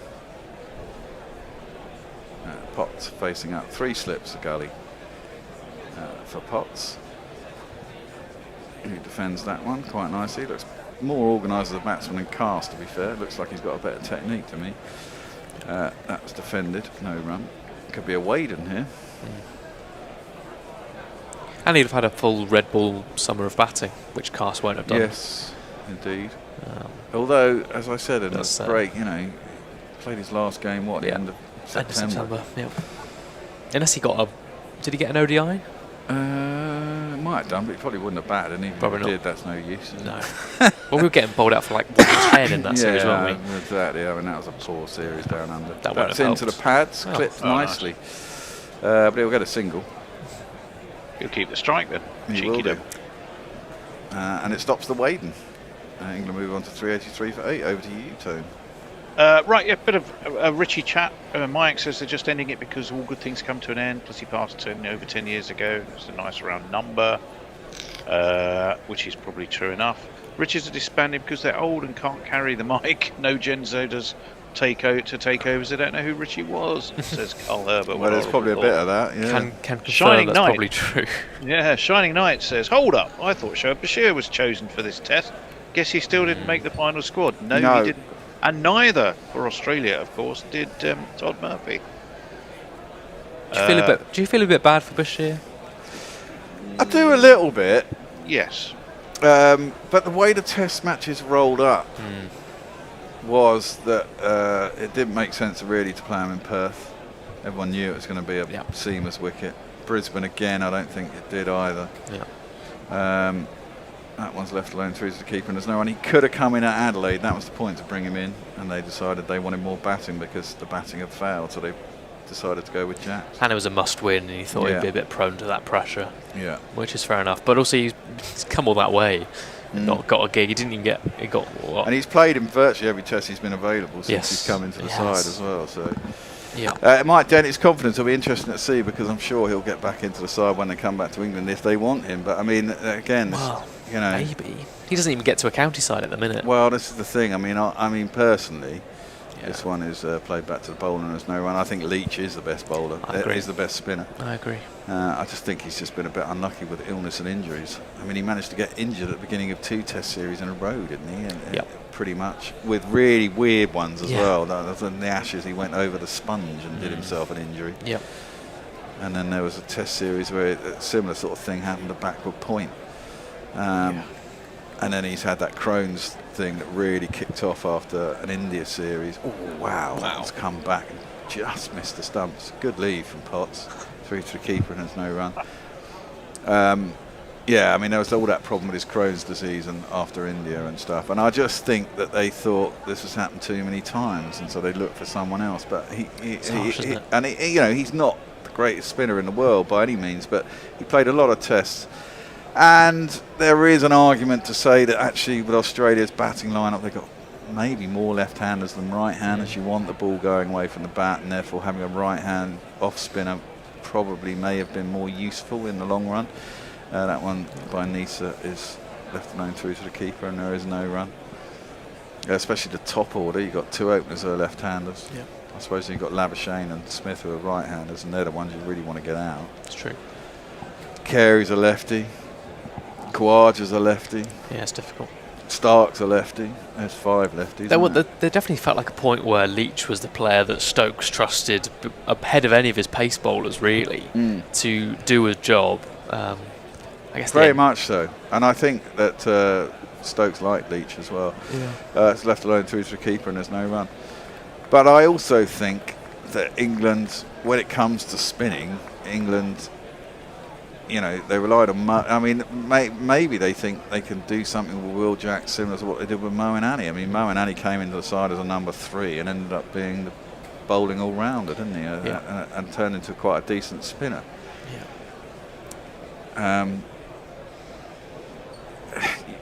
The problems you have is when you go to the subcontinent.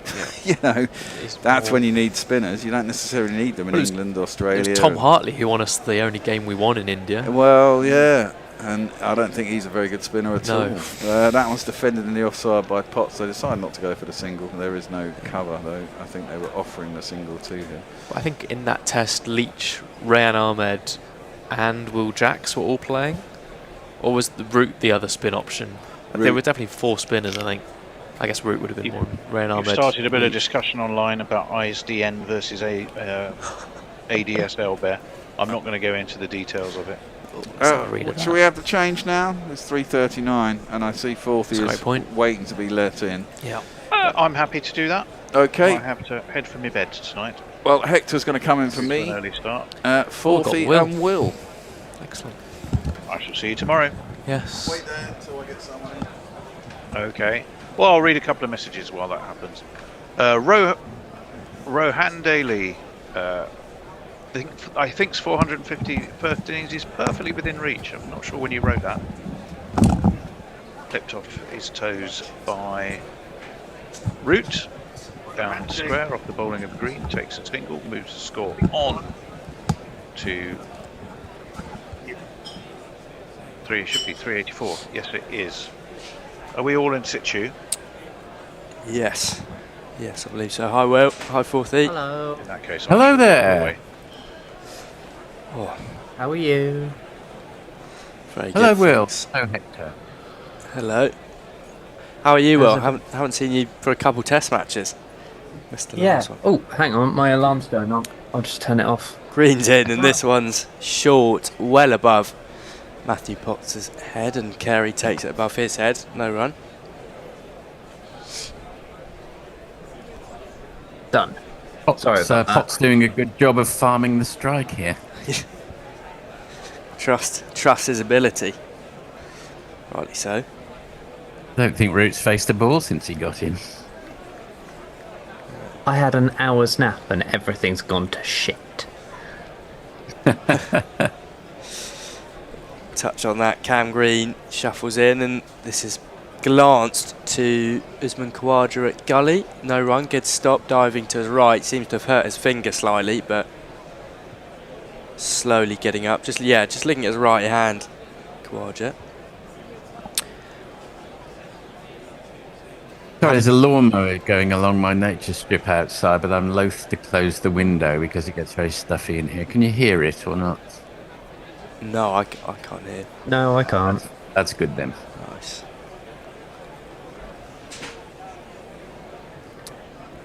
Green in again. 3 to come from his over, and this is poked out to mid-off. No run. Have you been watching most of the day, Will? I've watched, so I literally fell asleep at like 2:45. Okay. And I woke up 5 minutes ago. And in that time, lost a load of wickets. Oh, that's, yes. So, yeah. Last time I was vaguely conscious. We were sort of fairly set. Root and Stokes were in as Green is in short again and ducked underneath. Yeah, who was with Root at the time, was it? It was Will Jacks. Oh, right. Yes. It depends whether you think 2 wickets is an absolute collapse in lower order. I'm not sure it's quite as bleak as you're painting it, Will. No, but it is when you wake up and you're sort of. Also, for context, I'm on a load of painkillers as well. So I sort of feel a bit tender. Last ball is left alone by Potts under the over. England 384 for 8. Okay, I don't know whether we've had this one. Rohan Daly says, think 450 first innings is perfectly within reach. Stop me if we have.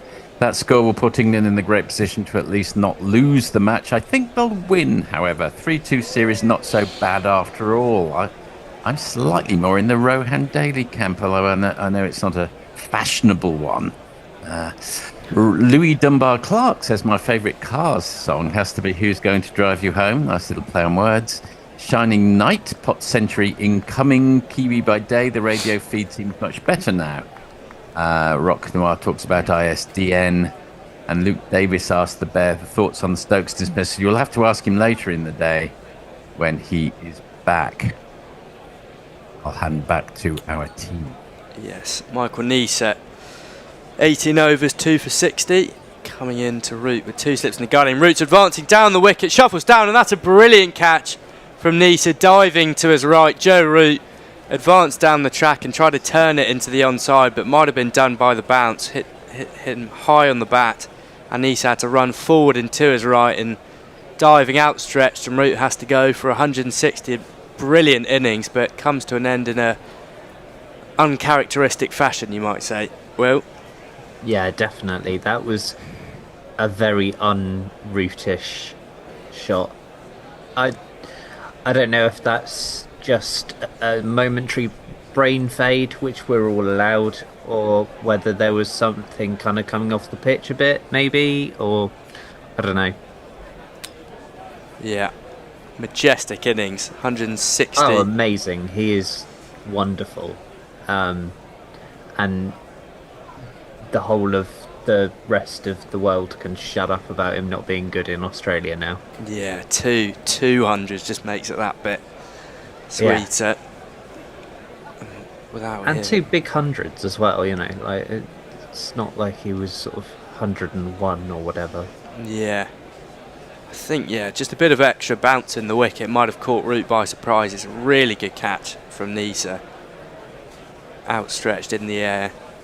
But great innings from Root. Really steadied the ship when needed to. Came in at 57 for 3 when England looked to be in a bit of bother early yesterday morning, and then combined with Harry Brook to take England to past 200 at the close, and then continued today past the 100 and past the 150.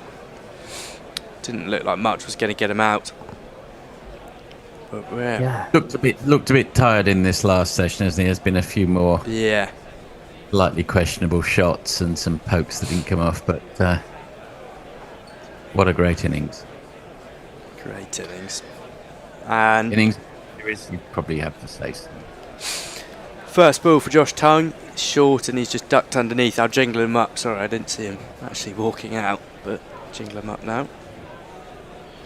Tongue love, Josh Tongue. Let's get together and lick 'em right.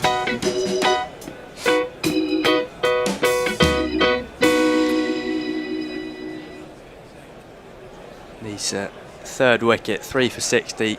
Comes steaming into Tongue, 2 slips in the gully, and he's bowled him through the gap, an in-swinging full delivery. Gap between bat and pad does for Josh Tongue. He only survives 2 balls, and England's innings comes to an end. 384 all out in 97.5 overs. Michael Neeser ends with 4, and the collapse, it's happened. Yeah, I kind of feel a little bit responsible. I've not been on all test and I come on and completely wreck England's best innings of the series. Well done, Will. Well, yeah. I swear I'm not in the pay of Big Aussie. Wow, yeah, quick turn of events. Yeah, seriously, that's I suppose though, Tongue is not at all like known for his batting, and Neeser's got his tail up, and the ball's 15 overs old? Yeah, 16. So, 17. yeah, it was a nice ball. It was just swinging in, but England were 323 for 5 when Smith went, and then Jacks combined nicely, and he fell at 375 for 6, and then went for 7, and it all happened quite quickly. But by the way, we've got a super chat. If at any point you'd like to super chat it up. Oh yes, I can do that now. YouTube Prime Super Chat. No shipping, unlike the bucket hat. Fair to say I'm not entirely sure how to break this name up into Gobbit, so I pronounce it correctly. Johanna Riyat. Have another go. Johanna Riyaratnam says, this should be enough for England, surely. Marnus will score 11 off 60 balls and make it look like a minefield. Just have to get head early on, and that will be it. Well, I admire your optimism, indeed I do. I don't know. I've got some other messages, but if you wanted to chat a bit more about the innings, go ahead. Oh no, I was just going to say I reckon I have a weird feeling that Uzi's going to go big on his last run out, but not too sure.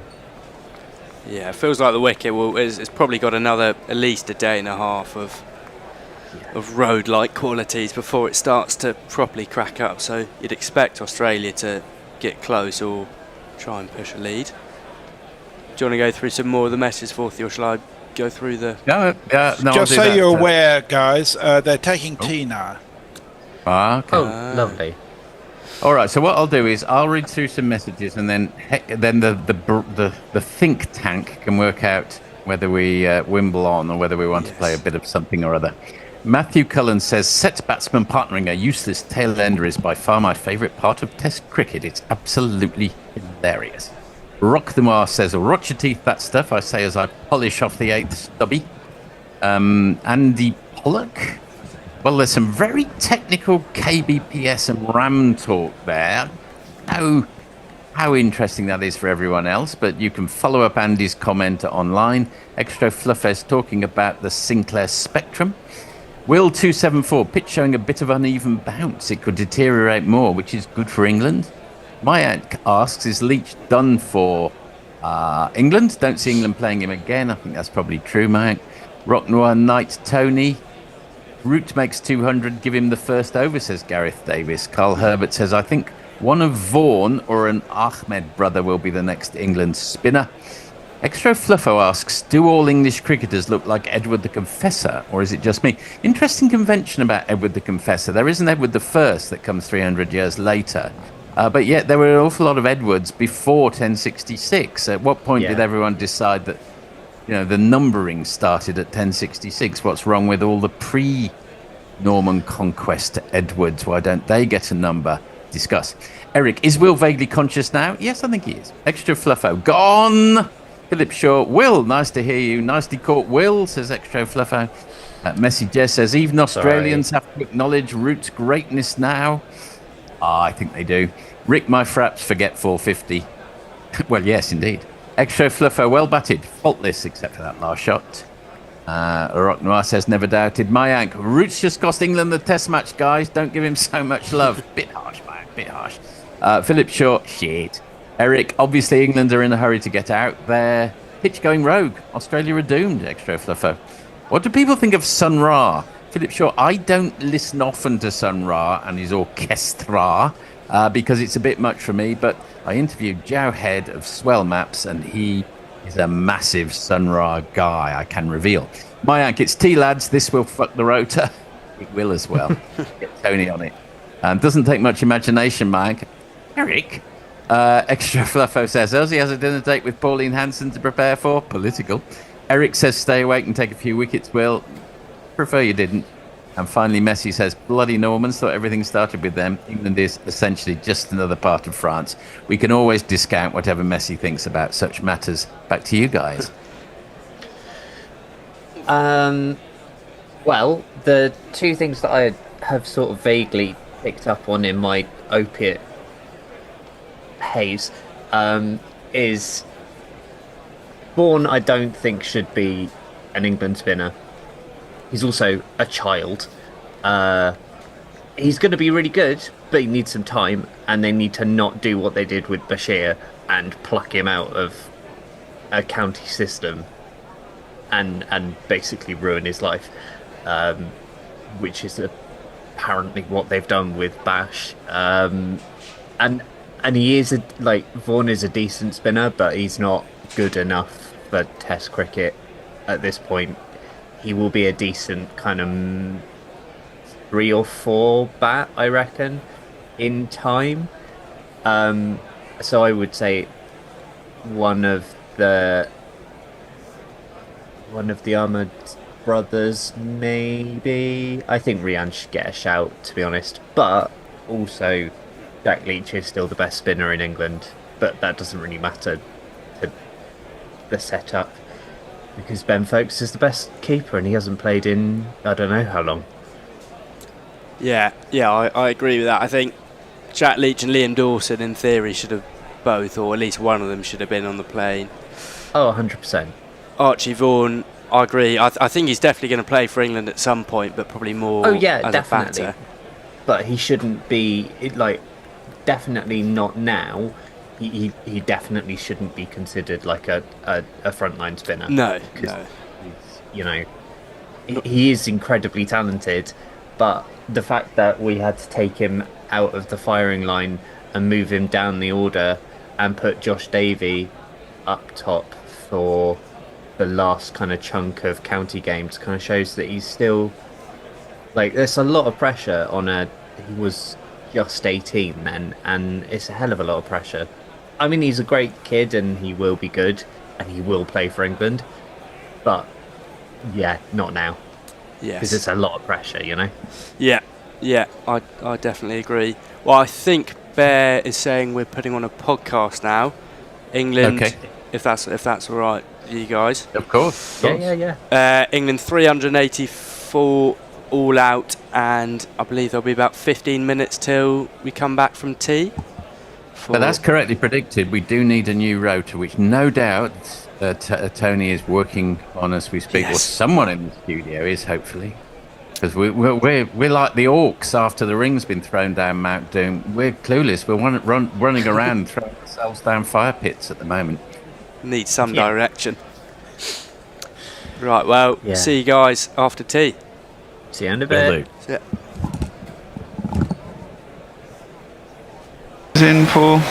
Yes, he is. Yeah, Stoinis is in for So we're Maxwell. both out of the last game. Okay. Stoinis is in the squad anyway, so at least he's a squad player. But Stoinis has got a groin niggle or a hamstring niggle. Oh, okay. Yeah, well, he's always injured anyway. England go in with unchanged side. Johnny Bairstow, Darwin Milan, Joe Root, Ben Stokes, Joss Butler, Moeen Ali, Liam Livingston, Chris Wokes, David Willey, Adil Rashid, Mark Wood. Some people saying we should have had some changes. Well, Willey bowls the first ball of the day. It goes out through the covers. It's ambled to Australia off the mark with 2 for none. Runs at the full of the first over. Willey comes in, third ball of the over, smashed out into the offside. That's over the top. A bit of a wedge shot again. Clearly, Head is not going to die trying. As he smashes that one out over the covers for the first 4 of the day. Wokesy's in to... he's flashed. He's gone. Fuck you, Head. Fuck you. He's flashed at that one. Did exactly what he didn't do on the first ball of the over, which is fish at one outside his off stump and just get a little edge. Rooty is there in the slips, and we have to say goodbye to Travis Head, and that's good for England. Oh, there's got a big hill. Surely that's off the pad, I think. And it's too high for LBW. It's too high for LBW, but it's gone straight on for Willey. It's one of those ones where it's gone between the inside edge, probably hit the back thigh.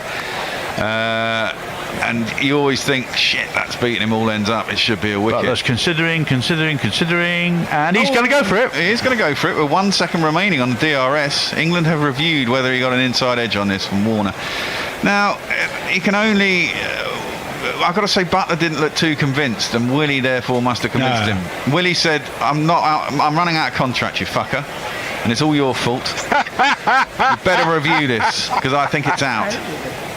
I think it's flicked the top of the pad. Yeah, me too. I definitely think it's hit the top of the pad. It's a question of, did it get the inside edge before it hit the pad? Because his back ultra edge is the only thing that's going to tell us. Yeah, exactly. Oh, it's miles away from his back. It's lower than I thought it is, but it's still too high, I think, and it's done too much. Okay, so they might be going... It's an each way bet for LBW and... Well, it's an each way... I think it LBW might be clipping leg stump. Exactly, I think it might be umpire's call on leg stump, in which case we'll retain the review at least. They've gone for each way bet here, haven't they? Well, it's in line. And it is clipping leg stump. So we don't lose the review. So it's not a bad review, to be fair. If you don't lose it, you might as well take the chance, eh? And LBWs are the best ones to go for. Be interesting. Well, that's been hit straight. I'm not sure he's got... yeah, he's got all of that. Oh, yeah. He's definitely got all of that. That's the first 6 of the innings. It goes back over the bowler's head, which is Chris Wokes. And that's gone straight up in the air. Surely there's going to be someone underneath it. There is someone underneath it. Is he going to catch it? Yes, he is. David Willey catches David Warner as he goes to slash it into leg side after hitting a 6. Instead, it goes straight up in the air. David Willey swirls underneath it. It was a high ball. But Warner goes next ball. He's out for 15 off 16, and the score is 38 for 1. But Labuschagne survives that drive. That one, he gets squared up again. It's off the outside edge. It goes to point, and there is no run. That's the end of the power play. 10 overs done. 48 for 2 are Australia. Smith is 13 off 16. Labuschagne is 5 off 18. The run rate is 4.8. As this is just defended. And that brings the 11th over to a close. Smith is on 15, Labuschagne is on 6, and Australia are 51 for 2-year-olds, as this is driven with a bit more conviction by Labuschagne in front of square, and that will be a boundary. Haven't had one of those in a while. Labuschagne goes down the track, and it's gone through a short mid-wicket, and that will bring up the 50 partnership between Smith and Labuschagne of 74 deliveries. And at the end of 18 overs, it is 88 for 2. There's Rashid in. And this one is able to be pushed down the ground by Smith. And then halfway through the 20th over, Australia have reached 100 for 2. That's wide. Smith has a flash of it, and it's taken just behind Cavill Point. It was a decent catch. Smith will think, why did I chase that? It would have been a wide hit. He would have bounced and pitched away, but as it is, it's an excellent catch. It's too late for Bear to collect on the fall of this wicket on the over-under market, but England players won't mind that. They're unaware of Bear's betting patterns. They'll be celebrating this wicket, and Rashid, in one of his probably last appearances for England, last couple of appearances for England, picks up the wicket there. 1 for 5, Rashid. Australia 113 for 3. New over has shut you up, hasn't he? I had to think about that. Rashid's back into Rashid to continue. It's a reverse sweep by Inglis, but it's a poor choice of shot because he's drilled it straight down, straight into the hands of what the guy would have been backward point. What a time to play a reverse sweep. Inglis will have plenty of time to reflect on that as he walks back to the pavilion.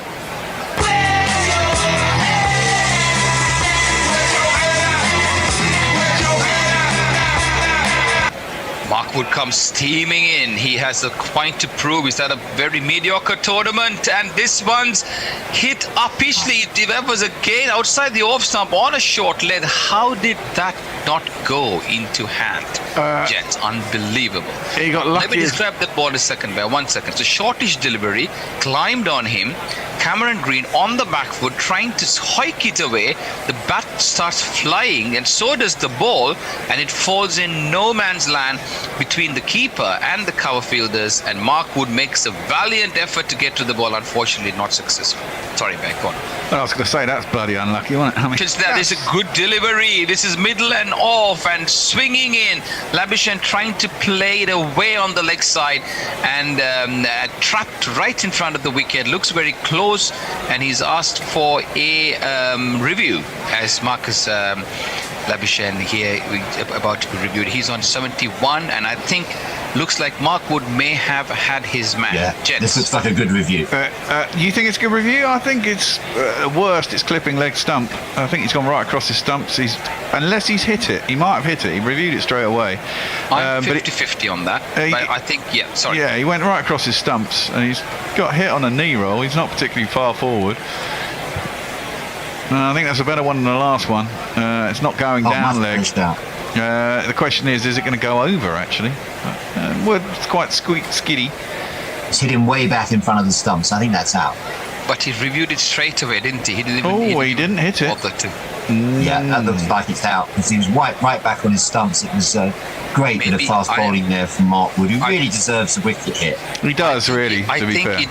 it may go to umpire's call or maybe clipping the leg stump. Or But he's been given out, Bennett, so it remains with the given bowler. out? Oh, okay. Yes. Sorry, it's hitting. I lost a bit of track there. It's hitting. Yes. So, the wicket goes down. I'm going to play a jingle. And what are they? 178 for 5 now.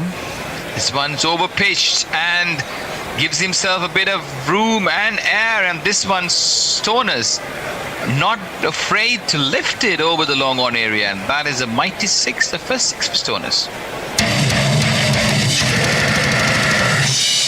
And as Wood comes in, bowls outside the off stump, driven on the back foot, and again in the similar area like I was suggesting before, and into the deep cover point area, and that's the boundary which marks the end of over number 8 for Woody, and Australia 202 for 5. There really comes in. There's a miss up. It's tucked away towards the mid-wicket area, and Cameron Green started running in to the striker's end, and the throw was not that great, but I think they missed an opportunity here as David Willey couldn't. Well, I think they're going to go upstairs and have a look. I don't know. If he handled it cleanly, then it's out. Well, the fielders didn't really have much. Sorry, go on. No, he definitely had it in his hand. It's a question of whether the throw was good enough. Well, he's out if it's he's got a what a fantastic dive. The throw was not, and David Willey did well to come back after bowling. Look at the commitment there from the batsman. Look, that's Stoinis. Look at the commitment. Full length dive, bat outstretched. He's covering about 10 feet there. Young viewers out there, if you're watching, go back on screen and try to get this. This is absolute commitment, as David Brook said. That's the way to do the running when you're stretched, full stretch. Doesn't matter how old you are, Bennett, you can still run between the wickets. Look at Virat Kohli at the age of 35, running aggressively, full stretch all the time, every single count. It's not a question of age. At the age of 48, I still do that, playing for my local team. I think Adil Rashid was saying you should have left it. It was going onto the stumps, and I think it was actually, if you look at that angle. Cameron Green on strike is bowled by Willie. He gets down on one knee and tries to get a ball into the onside, and instead it takes out his leg stump. A glorious delivery from Willie, and that is Cameron Green gone for 47. Yeah, 47, 223 for 5. Didn't quite make his 50. What a shame. Last ball of his spell, actually, and this is pushed defensively into the covers. So end of 10 overs for Rashid, 2 for 38 for him, and the score 226 for 6. Livingston bowls to Stoinis, and he lofts his ball over mid-wicket boundary for 6 runs. Beautiful shot. So he's in the 6s. You never know, he may well get a few more, and Livingston's the one who's going to serve up some balls for those 6s, I would imagine. Anyway, another pretty dreadful half-tracker, but that one has been snatched out of the sky at mid-wicket, and that is Stoinis dismissed. Livingston is absolutely thrilled, and Bairstow has taken a very good catch, jumping into the air just inside the rope, and Stoinis has gone for 35. The score 241 for 7. Livingston bowls a pie half-tracker, and it spanked one bounce over the straight boundary for 4 runs. That was definitely a pie. And this time Cummins winds up, and all he's done is managed to edge it to David Milan at mid-wicket. That's caught. Cummins is out. He's out for 10 from 12, and Australia's tail end is crumbling. 247 for 8. Top edge, for fuck's sake. Oh, no, he's out. Excellent. Top edge, for fuck's sake. Oh, no, he's out. Excellent. Top edge, for fuck's sake. Oh, no, he's out. Excellent. This one's played out just forward a point by Zampa, who felt like he had all the time in the world to that ball. It was at 148 kilometres an hour. So maybe he's been practising against Stark in the nets, and they get a single here. 250 is up for Australia. 8 wickets down, and we're in the 45th over. So Willie comes in again. He's over the wicket to Zampa, and Zampa...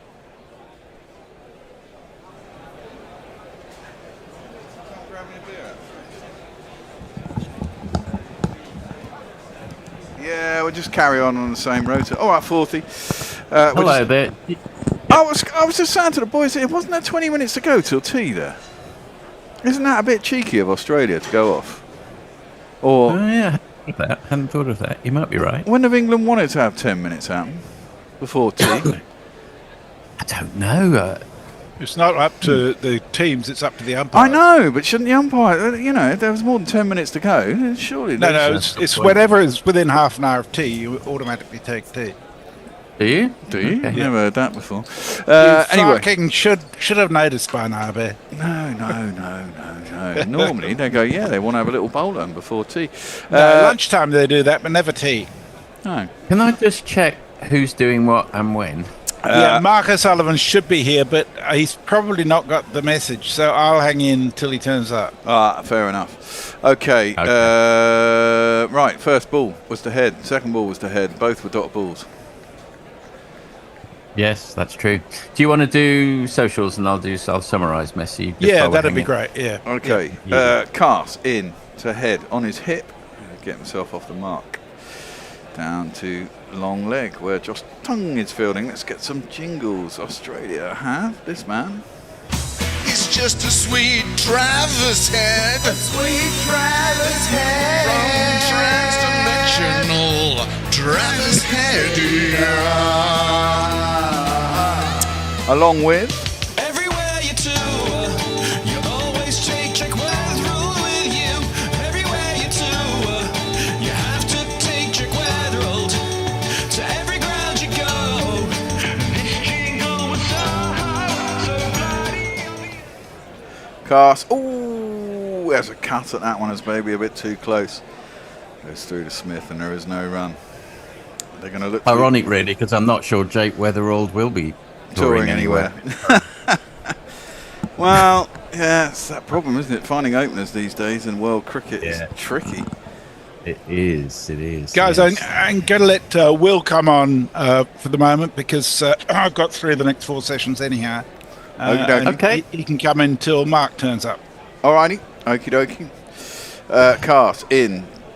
Onto the pads and the pill field. No. Oh, but there could be a run out. Oh, could have been a run out. That was close. Okay, so it hit him on the pad, and I think it hit him outside the line of leg stump, pitched outside the line of leg stump, and it was never going to be out LBW. However, the Weatherald head off down the pitch, head didn't move. There was the throw at the stumps, which would have been interesting had it hit, but it didn't hit. He had to dive back in. I can't see from that angle whether it would have been close. I think he'd have got back in. Pitched outside leg and hit him outside leg. He was halfway down the track. I couldn't see when the ball went past the stumps, but anyway, the upshot is he didn't get a run, and he remains on strike. Pass in, last ball of the first over. Oh, he's trying to cut that from basically off stump. Stupid shot. Gets away with it. Through to the keeper, no run. Good first over from Cars. Hello there, Will. Do you want to do messages or would you like to summarise? Totally up to you, Filthy. Whatever you want. I've been doing a lot of messages. Would you mind if I had a little... I might... Yeah, of course. I'll just get them up. Yes, thank you. No worries. Thank you for all your messages today, by the way. They have been good and I have enjoyed reading them out. It's just that Tony's had down for about 5. Socially. That was a poor shot from Weatherald there. I'd actually like to see the ball tracking on that one that hit the pads. I said it hit him outside leg and was blah blah blah, but actually it looked a lot closer than I thought it was. Might have just pitched on leg, but definitely missing leg. Well, it seemed to straighten actually. It seemed to be going on to a roundabout leg stump. The question is, whether it's going to be high as well. Well, at the other end, England are going to open up with. I've heard from pots that the kettles are filthy black. He's coming around the wicket. His first ball is to head. Through to the keeper and there is no run. It's 130 kilometres now. It's Nisa pace. Bad ball, bad speed, but it's all up from here. Yeah, let's hope so. He usually takes a bit of time to warm up to his sort of top speeds, doesn't he? In a sort of Joffre kind of way. Yeah. I mean, he can bowl up in the high 80s. Is that a sign of a laid-back McCullum era that they don't hit the ground running? I don't know. That one is defended out to the covers, and there is no run. If you listen to people like Justin Langer or any of those old gnarled old Aussie pros, they get furious about that sort of thing. Yeah. I was at a bowling coaching seminar thing last week. Hold on. Pots around the wicket, into the pads. Head plays out to mid-wicket. It's fielded by Duckett, and there is no run. I don't know, like, you know the middle bit of Christmas where you don't know when it was? Anyway. Yeah. Twixtmas. And it's really interesting because they were saying that building up to your speed is actually kind of what they want now, because it does less damage to your body just sort of building into it. Whether that's true at the elite level, I don't know, because this was put on by Somerset for the academy lot. That's outside the off stump, and again close enough there to keep it quite tight to head, so he can't free his arms to play a horizontal bat shot. He just punches it to cover, and there is no run. I mean, it seems more sensible that way, especially when you're being so explosive with a fast bowler. Oh, 100%. You know, you get the muscles warmed up. Might only taken over. Yeah, it really is sort of, they said, oh, you know, you want to do it over an over or two kind of thing, and also that gives you a longer spell as well. Well, that's as long as you don't go for 25. Flipped by Travis Head, unconventionally, over the top of Duckett. There is a big green space out there, and he'll get back for 2. Yes, that wasn't a very good shot. I guess the problem there is you might only have a 5 over spell. Yeah, well, you might only have a 2 over spell if you go for 25. Yeah. Yeah, that's true. I mean, like, this is all kind of, like, you know, I was going in my sort of vague capacity as a bit of a coach, and kind of, like, I do a bit of coaching, and sort of they basically just said, oh, do you want to come along? Potts around the wicket, last ball of the over. Good line on the off stump, and Travis Head can only play it out to cover. End of the over, no run. Whoever's on social get cracking. I shall. And so after Messi says something about the Normans, that's lots of talk about how we needed sort of about 100, like 400, 450. Good knock from Root, poor effort again as a whole on it. This is a 500 wicket. I don't know it is, actually. I don't think it is. That's that's cut from very close to his body from Weatherall. Not a wiser shot, but he's got away with it. It's gone all the way down to backward point for 4 runs. I think if you kids can't listen, and you bound to see the way you get shot for crossing a boundary,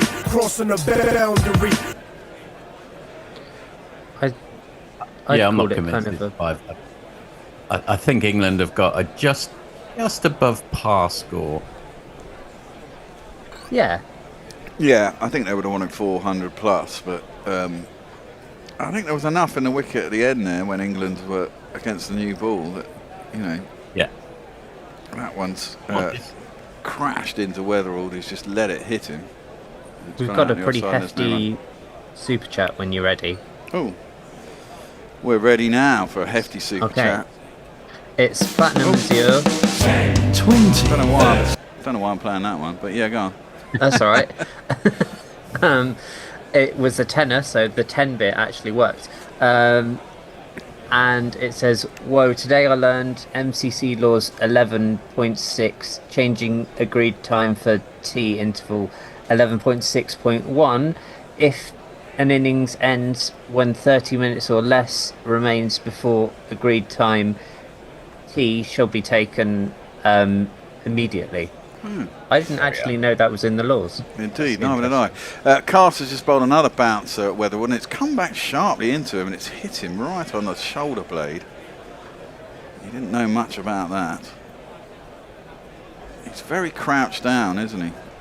That doesn't look comfortable at all. Nearly hit him in the neck. Nearly got him in the neck. They got quite excited about him when he first came in. Of course they did. There's a lot of talk about this, that and the other, but I'm not sure he's the answer to their opening problems. Yeah, it's difficult being an opener. That one again leaps on him a little bit. He doesn't look comfortable at all as Weatherall. Plays that into the leg side and there is no run. He scored one reasonable innings, didn't he? I can't remember what He it got was. 70, didn't he? Or 60 or 70. That was was it Brisbane, first innings? It's either Brisbane or Adelaide, probably Brisbane. Yeah. I think it was Brisbane, and he did all right. Not enough, you'd think.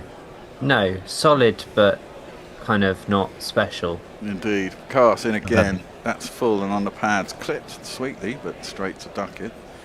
He's at mid-wicket. Yeah, since Hayden Langer, they've had David Warner, obviously. Chris Rogers did a good job. Khawaja did a good job. But there's been inevitably, not perhaps quite as long a list as England, but fair on. List of Ed Cowans and co's. Exactly. It's a hard position to take.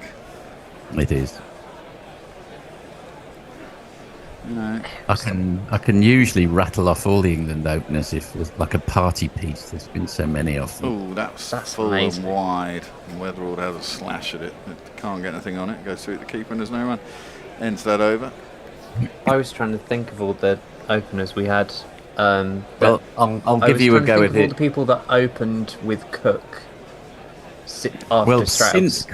Since Cook, I would go for Hales, Hamid, Compton, Harbury, Leith, Robson, Jennings, Roy, Denley, Sibley, Burns, Duckett, Crawley, Root, probably.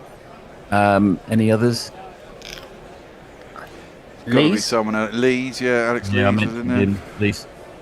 I always remember that they go in, the first letters go together, Hales and Hamid, Lees and Lith, Compton and Carberry. Well, Potts is going to come home for the second over. And it's into Head's mid-rift. He defends it out to the leg side and there is no run. I mean, of those, you would perhaps say, what? Best ones? Obviously, now we've got Crawley and Duckett for a while, look like the answer, less so Duckett now. Jennings got a couple of tons, even. Hamid's had a good season again. He's been good since he got the armband at Notts. Yeah. Actually, Carberry was probably dispensed with too quickly.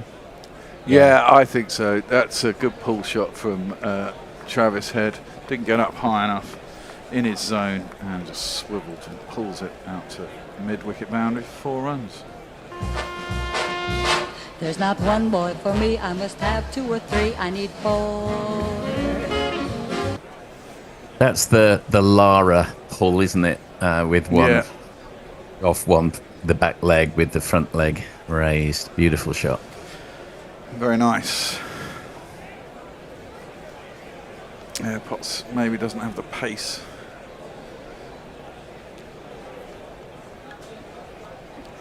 Head's not bad. He doesn't have many runs at the SCG, does he? In 6 tests, average is only 31, only 150. That one is a poor ball.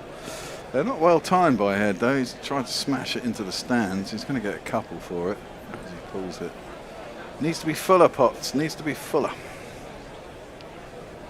He does not have Friday's luck, Travis Head. That's 2 smears on the leg side. Could easily have disappeared down mid-wicket's pouch, but he's got away with it. And, to be fair, someone like Jamie Smith was getting away with it.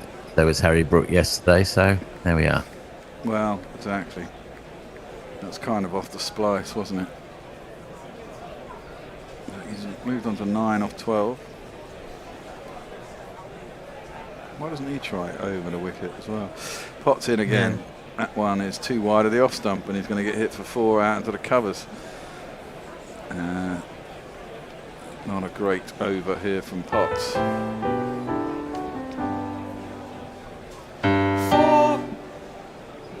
And Head is off and running. And you don't want to let him do that. This has basically been the problem throughout this series of England's bowlers not having the same discipline as Australia's. Although, that said, Australia's performance predictably wasn't great in this match, but they simply did not have the ball. Yeah. Well, to be fair, that was into the pads and clips this time. That's a better length. It's fuller. It needs to be slightly more off stumpy, I think. Hegg just clips it to mid wicket and there is no run. I mean, did anyone else get... no, I suppose Brook got an 80. There's a couple of... Was there 40 from Smith? 20 odd from Will Jacks, 20 odd from, there wasn't any other. In. Yeah, a couple of reasonable, well, obviously Root 160. It's a totally orthodox looking scorecard for a normal. That's how I would describe it. Well, that's a poor ball from Potts to end the over. He's dropped it short again. Someone that had a word in his ear, and it's pulled out to the square leg boundary for 4 runs. That was a poor over. Go over the wicket. Yes, Will. Right. There was a little bit of talk about me taking wickets, whether I can only take wickets for the Aussies. I'm worrying that I can only take wickets for the Aussies. Platinum Azure says there's a similar rule for 10 minutes before lunch. It's not 30. For whatever reason, the 10-minute interval is also between innings, can be taken as part of the main bit. Yeah, if it's 10 minutes, that's what I mean. I thought if it was 10 minutes, you took the break. Yeah, I didn't realise it was 30 minutes for tea. That's a bit of an odd one for me. It's really odd, I think. There's no logic to that. Cast is in, short and wide. Good fielding. Presumably that's Will Jacks. Backward points. It is. They've probably got through for a single, though. No, they didn't take a run.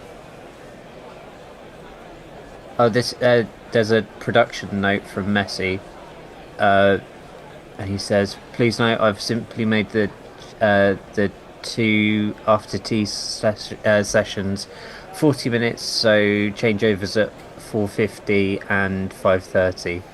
So, okay, we've got another 25 minutes or so. Okie dokie. Cast in.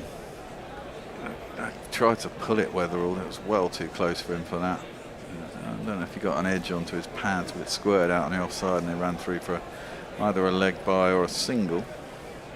Didn't realise Messi was deputy to the roster manager, but I think Tony's made him roster deputy.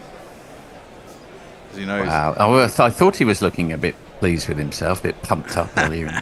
Yeah. Me, I just do it on the fly. Who's available? Who wants to get on? It's a lot easier that way. Yeah.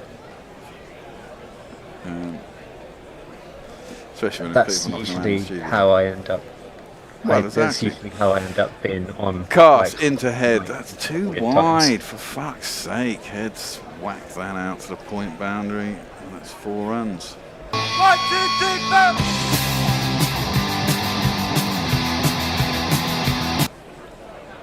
Travis Head can put anyone off their stride, but this English bowling line is allowing him. Yeah. He's not taking risks. There's very little guile in this English bowling lineup. This is a very disappointing start, to be honest. Let's hope they. Well, the first over from Cast I thought was quite good. First over from Potts wasn't too bad, but the second over was a little bit too wide. But this time, Head lets it go through, and there is no run. I think actually Ben Stokes was warming up. Ben Stokes, as we should know him, Stokes. And I think there was a feeling, well, perhaps he should open the bowling, because he's probably the fastest out of all of them out there. Well, Tung's the fastest, I think. No, that's true. Yeah. Tung is probably faster. I think for me what it is that they are kind of quite easily put off because they don't have that kind of experience and grit and kind of whatever it is that you get after playing. I don't get that. I mean, any bowler who's worth anything should know how to bowl a line and a length. That one is fuller and driven up to mid-off, and there is no run. I mean, the art of bowling is line and length. Is line and length, and doing Yeah. what bowling does, which is basically sticking. It's patience. The whole art of bowling. I mean, I'm a spin bowler, so it's very different. But I mean, the whole art of bowling is putting it on a spot and making a batsman take risks.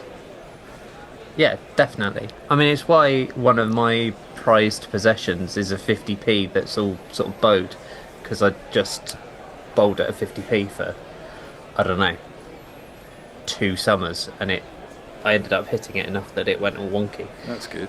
Yeah. That's clipped up to mid-on. Potts fields it. There's no run, and that's the end of the 3rd over. Castle gone for 10 in his 3 overs. It's so too bad, but don't look particularly troubled. Well, Weatherall's looked pretty troubled actually from Cast, but Potts hasn't troubled anybody so far. Over to you, Will. Right. Let's see. There's a bit more chat about different openers that we've missed. Stoneman, yeah. Stoneman, Brook. And Moeen opened an innings.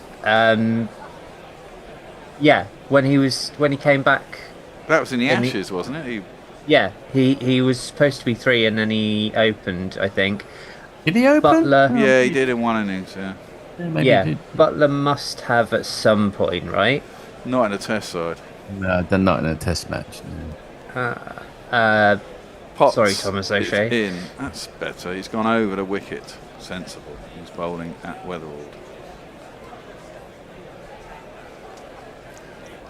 It's a better line over the wicket. Better line, isn't it?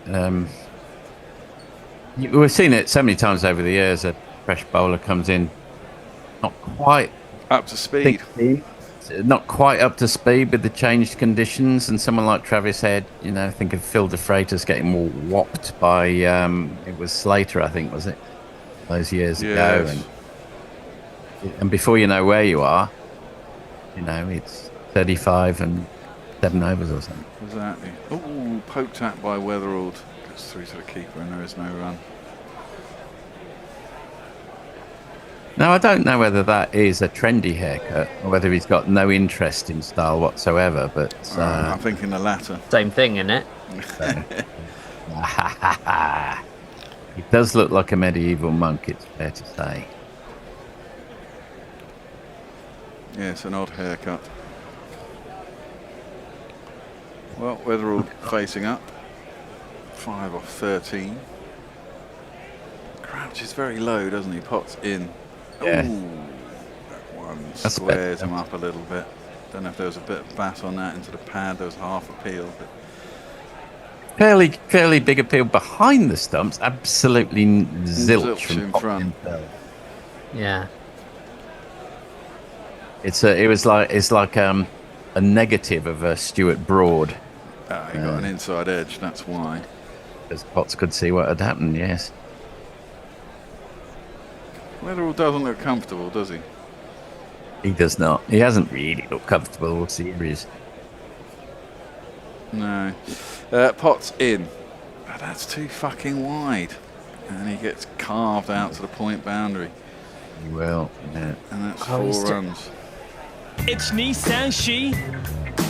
It's Nissan She. Must be a horrible feeling when you're spraying it around all over the place. You don't mean to, you don't want to. You know what you should be doing. It's really but your hard radar's to get off. out of it. It's so hard to stop once you're in that bit. It is. It's such a fluid thing. It's like, all of these things, like a golf swing or whatever. Once it's 5% out, it might as well be 100% out. Yeah. I think Mark's turned up, so I'll shift off. Okay. Flashed at. I think it was edged. Just couldn't be held on in the slips. Got away with that. Thanks, one. Will. Thanks, Will. Sorry, see you in a bit. That was 4 runs. 1, 2, buckle my shoe. 3, 4, shut the door. I shall revert to socials. Mark will be on summarising. Cool cut. Yeah, it was just at the top of the reach for Root. He couldn't quite grab onto it. Looking behind anxiously was Weatherall. All right, Mark. Hello.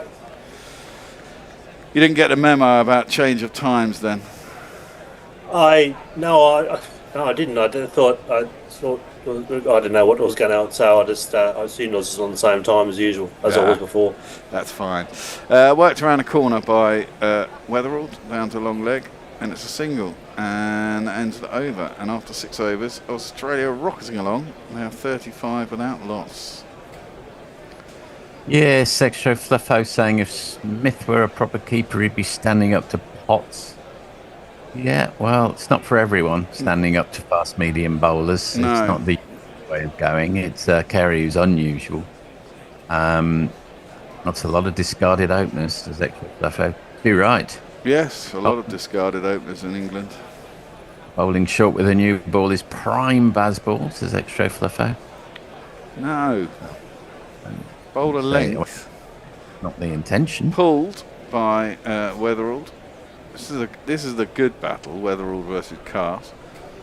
It's been hit a couple of times. Pulls that out to mid-wicket and there's no run. Into his 4th over now, Cast. Oh, that was aerial for a little while as well, wasn't it? Oh, he dropped it. Fuck! That's 2 drops. Well, I mean, the first one wasn't really a drop, but he mistimed that. That should have been caught. Fuck, I thought that was just into the ground. Oh dear, Deary me. Pretty easy. Pretty easy catch. That's a pretty easy catch. Yeah, shouldn't be dropping that shit. I suppose Australia had a couple caught on a no ball, but you've got to take your chances. Cast in. Weatherald defends that into the leg side. They go through for the quick single and they get it. Duck it, duck it, duck it. I can't believe you dropped that. It's hard work enough being a bowler without people dropping simple catches like that. But Australia, obviously England got 3, what did we get? 384 or 382, something like that. 384. 384. Truth be told, I actually went to sleep as soon as the last one got out. And then waking up and go, oh, it's and then totally surprised that Australia have just taken off.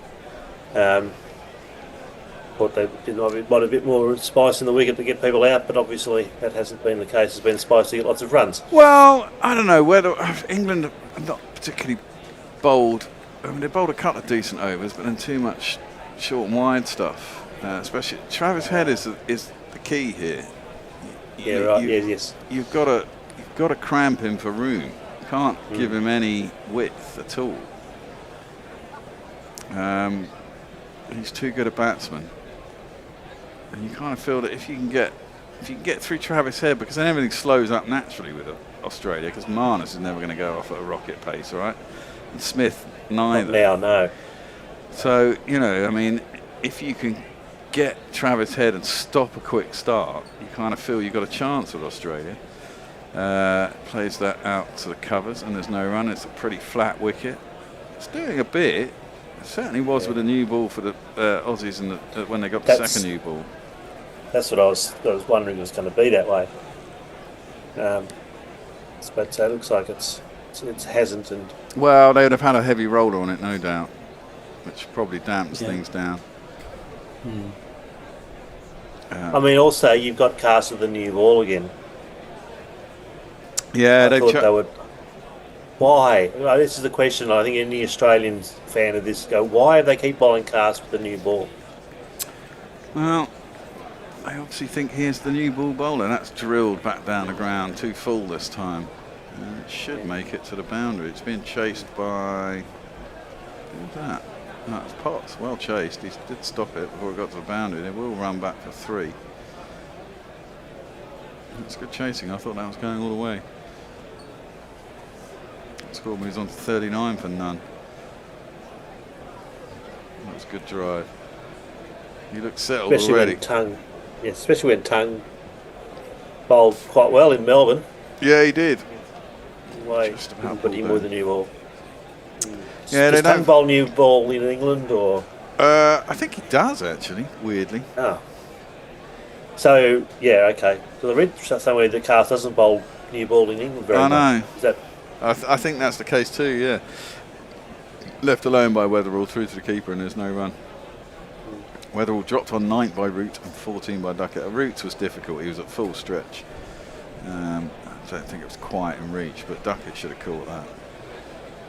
So Weatherall's had 2 lives already in 20 balls.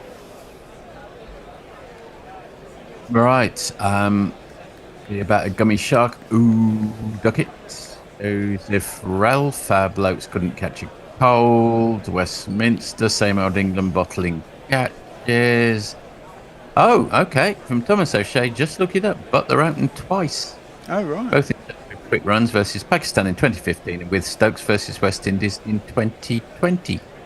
Yeah, I guess we're thinking more about sort of people who've been put in to open, who were genuine openers, not just people who've opened. True. Because then you could have Leach. I mean, he was a night watchman who opened against Ireland, wasn't he? Did he actually open? Oh, yes. Just go in first? No, he opened. I remember that much. Right. There you go. It's Josh Tongue. It is Josh Tongue.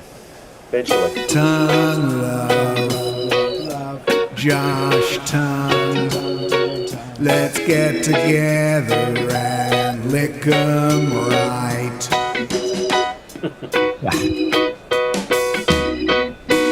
Oh, there's a big appeal for LBW first ball, and I don't think that's a bad shout. It was very full. I think it hit him on about middle and leg. They're not going to go for it. Maybe he got on a bit of inside edge because they're not really interested at all. Let's have a look. Oh no, it's going down. What am I on about? Yeah. Yeah, and that thing about them still bowling around the wicket to left-handers, thinking that's going to bring immediate results, and it's going to deprive them of, well, yeah. Yeah. I don't mind them trying it. I think Cast is better bowling over. Yes, well, you proved that in Melbourne. Yeah. As soon as he started bowling over to left-hand, he started getting wickets against. Well, exactly. That one is clipped in the leg side, and there is no run. And he's done that today as well, and he's looked all right. Yeah, I don't mind the tactic. It's just the fact that they send us to do it all the time. It seems. Well, it's not just England, is it? I mean, I know Australia do it as well. I think. Yeah. I think it's partly because the bowler gets to see the wicket, see the stumps. Yes, true.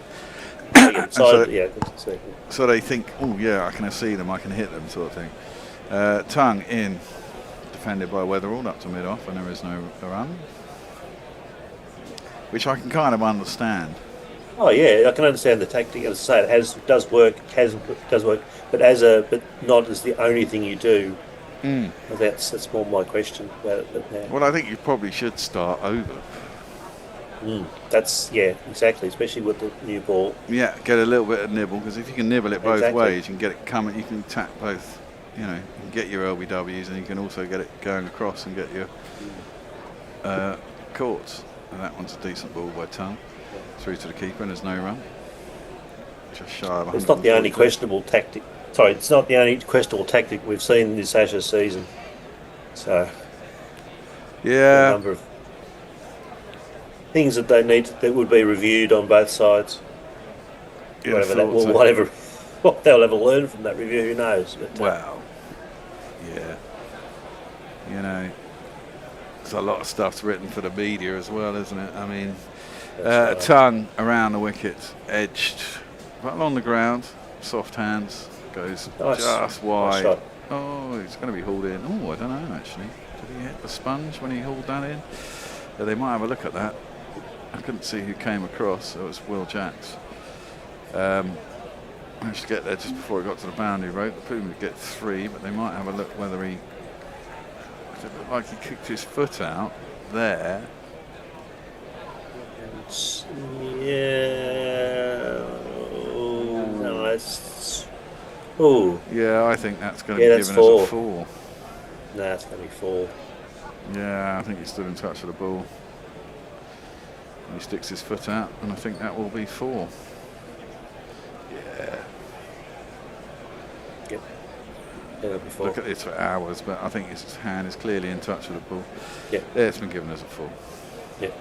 It's not a bad or soft from Weatherall. Weatherall's good at when he's doing this sort of thing, just noodling the ball around, and it's just not trying to whack it in the air all the time. Talks to himself a lot, doesn't he? Tongue in. Yes. Ooh, that one was close to the stumps. Yes, he does. Left it, and there is no run. It's a big deal. It's been a big deal for him, considering his the journey he took in cricket and in life before coming to this game. I think he's really taking all the effort he can to remain focused and make as most of his opportunities he can. Well, indeed. Fourthing. Yep. Joseph Ralph, who's in an unforgiving mood, particularly regarding Duckett. Mayank says Weatherall has no excuse to not get a century now. And Joseph Ralph again, different class in bowlers. Mayank, something about extra half hours. Kiriak Oz, has Cars learnt anything this entire series? This is almost like the movie Bad Santa. There's no character growth. Nice parallel. Well, Cars is remaining over the wicket. He bowls a better line in his last two tests, and he's bowled a better length in general. I mean, he's still the odd bad ball, but I think actually Cars has been misused. I think that there's enough evidence of him being bowled without the new ball later on and over the wicket to the left-handers, and he's shown more consistency and better quality in those times than being put as a new ball bowler and around the wicket. Yeah.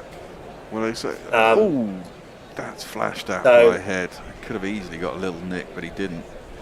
So I'm wondering if that's it's a tactic. So it's a question for people is whether it's a tactical blunder by the England captain and the think tank, rather than he's not necessarily the greatest bowler ever, but he certainly has shown glimpses, especially in Melbourne, in the second innings of ability and consistency. So I think the interesting bowler. Yeah, I mean, at times, I thought he would be good in Australia, I have to say. That one is defended out to the covers and there's no run. I mean, he is a bit of a workhorse. Yes, does bowl reasonably quick. But I think we all, to be fair, as Englishmen, we all got it a bit wrong. We assumed that, the wickets would be a bit faster and the, back of a length stuff would be the way to go. But it actually hasn't worked out that way at all. It's been actually bowled it a little bit fuller. Yes. And there has been a bit of nibble. I mean, I still think we probably struggle with the Kookaburra, but it's got a more pronounced seam. It seems to last a little bit longer. And the pitches are certainly more helpful than the last Ashes that we came on. Cast, that's full. And Head just plays it back to him. There's no run. There has been a distinct change in the wickets for a number of reasons in the last 4 years in terms of, and even this one, even Sydney. Though, so I still don't think it's that much different from previous Sydney wickets. But it's certainly there's some evidence to suggest that there's been a change in general, not just with England, because of just general changes in there's weather elements, there's philosophies of groundkeeping and so forth. So it's definitely differences. Cast in. Oh, that one kept a little bit low and Head just flashed, and it could have quite easily got an edge, but again he didn't. That definitely kept low, didn't it? Just scooted through. I've gone under the bat even. England will like seeing that. Yeah. Batsman won't. It's starting to get a little bit cloudy in Sydney. High cloud. Doesn't look like it's going to rain today. But I wonder if that'll add any atmospheric sort of mind. There's been hardly any swing at all throughout this entire series. Occasionally Mitchell Stark has got some. No. Cast is in. That one's uppercut. Is anyone out there? No, of course there's not anyone out there. It's one bounce over the boundary. 4 more runs. Well, it's a 4 for a boundary where there's a rope. The bowler won't like it, but it has to go. And Head moves on to 28 or 29. Happily say he's in now. Indeed. There was a question to me and Bear. What did we make of the Stokes wicket earlier? We might get back to that. I'll just read a few more messages. They should get the posh English players to do their own fielding growing up rather than the servants, says Kiriak Oz. Leachy is the greatest batsman England ever had, from Invisible Bob. Joseph Relf, it's continuing in sarcastic mode regarding pressure in the English. Martin Smith is fed up to the back teeth with the Duckett. Extra Fluffo says the aristocracy ended when the servants began to outnumber the aristocrats. Why are they constantly bowling round the wickets? Another question. Well, it's becoming vogue on the legs and clipped by Weatherall down to long leg, and there is a single. Now, interestingly, they showed the timer between overs. Have they brought that in for 2026? So has it started in the 5th test? Yes. That you have only a minute between overs? Don't know. I don't know, but maybe someone can tell us, because they are bringing that in Test cricket, aren't they? I didn't see it on the scoreboard. I know I didn't see it at Melbourne because I was looking at the scoreboard. It wasn't there. I've never seen it before. It's a Test match. No. Well, Stokes getting out. It's Stokes getting out to Stark. I mean, that's what the whole season's been at. Yeah, Tutton in. Oh, there we go. By head. That's inside Pete edge. Travis. Yeah, right there. Just missed the stumps. That means the criticism is just Pete Travis. Yeah, exactly. But Jamie Smith had a couple of those as well, didn't he? But again, this is again the slight difference in pace, isn't it? I mean, Josh Tongue's bowling at 141, 142. Yeah. Just back to the Stokes wicket for a second. I think it was a very good ball. I think it was. Yes. Again, with the Snicko thing, I mean, it was within a frame, and I don't think it could have been any other thing that made a noise. So. Yeah, if that's the question, it couldn't have been anything else. There was a clear gap between ball and elbow. What else could it have been? I think that was the conclusion. Yeah. I mean, initially when I saw it from front on, I thought it clipped his arm, but it could only have been bat. It was a good review, to be fair, by the Australian. Stokes is warming himself up. Presumably he'll take over from Cars. I mean, occasionally it can be something else. It can be... But there was that whole thing a while back, wasn't there, about clicks in handles? Do you remember that when Snicko first came in? Yes. Yeah. Squeaky handles. Yeah. That one's a decent ball. Beats Weatherall on the outside edge through to the keeper, and there is no run. Certainly Tongue has been a find for England in these last 3 tests. Bowls from a strange angle. Well, that's right. You take the positives from these sorts of tours where you lose. Sometimes you can unearth 2 or 3 players. I think Tongue's a big find, and I think he'd be back in 4 years. Well, yeah, I mean, when he first came into the England side in the summer, he was spraying it all over the place, but he's actually been pretty economical out here. He was poor in that last test against India, wasn't he? Yeah. He got wickets though, didn't he? But he was going at 4 or 5 and over. That was very full. Weatherall just defends it back to the bowlers now. And this will be our last ball. Then we're going to have that switch, which will be Hector, Messers and 40. So Hector will come and take over from me in here. 40, you will move on to summary. And Messers will take over. Indeed. I'll move to a different last ball of the over, outside half of the bat, goes out to Will Jacks, who's at backward point, and there is no over. So we will have that switcheroo now. I'll see you later. I won't go to sleep this time. Okay. All right. See you later. See ya. Bye. Thanks, guys. You're on for the long haul for 40, aren't you? I know. I'm missing a lovely day in Melbourne, but we do it for we do it for, and there's a bit of changing over going on in the studio. I think that where was I up to? You're probably following where I was up to, so you can. I was listening, but I wasn't looking. I would say that there's a bit of stuff from Be About a Gummy Shark around 3:40 around DRS time. Hang on, no, we did go past that. I'd say something like Ant the Historian at 3:41 might be or maybe Martin Smith at 3:41. Martin Smith at 3:41. Start there. Sounds like there's some aliens. There's post ashes, Crawley gone, Duckett gone, Pox gone, Stokes gone. I don't think that's going to happen. Any of them. I think they're all going to be there still because they've all got potential. Well, Ben Stokes is into the attack.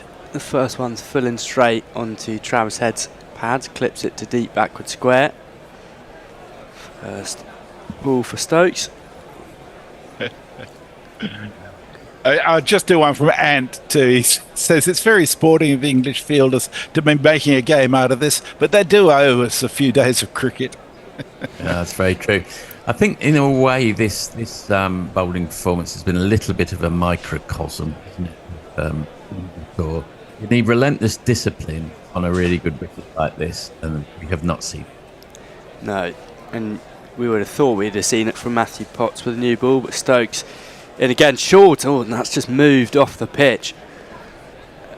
Beats Jake Weatherall's outside edge by some distance, but a lot of movement off that delivery there from Stokes. Well, that was interesting. That was a genuine went off the seam ball. There's been absolutely no swing apart from a few balls from Mitchell's start. No. Quite sure what happened there. It was a wobble seam. Yes, it almost seemed to hit something. That's a lot of deviation. It just jumped. It was. Sort of going on to hit middle and leg and went to fifth stump.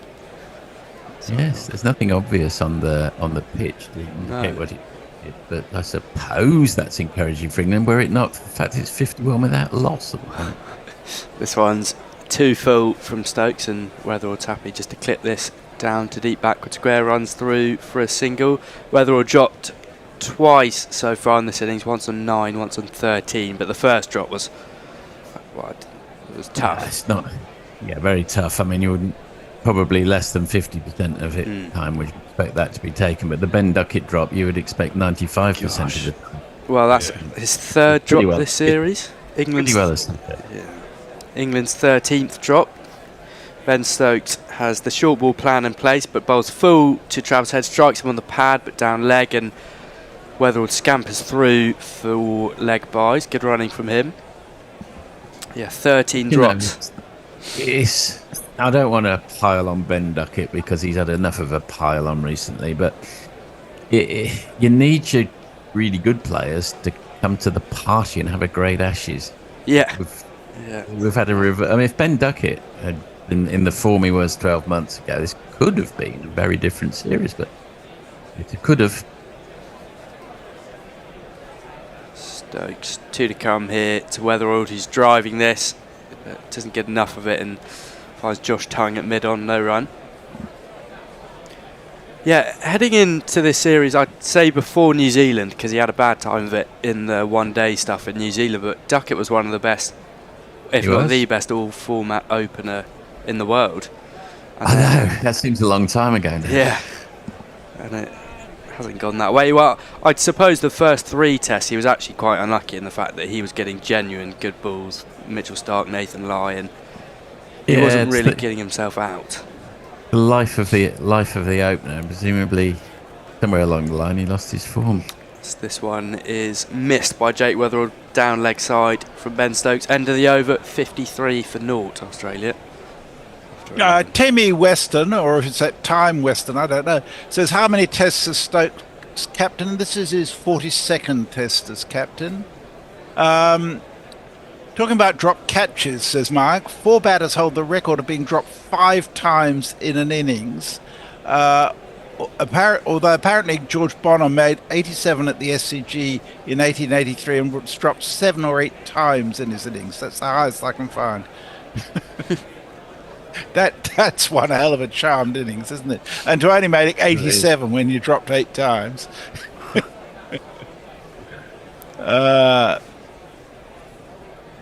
Jehan Ariadnam says, do England think Head's weakness is short and wide? Yeah, the bowling's not been terrific, has it?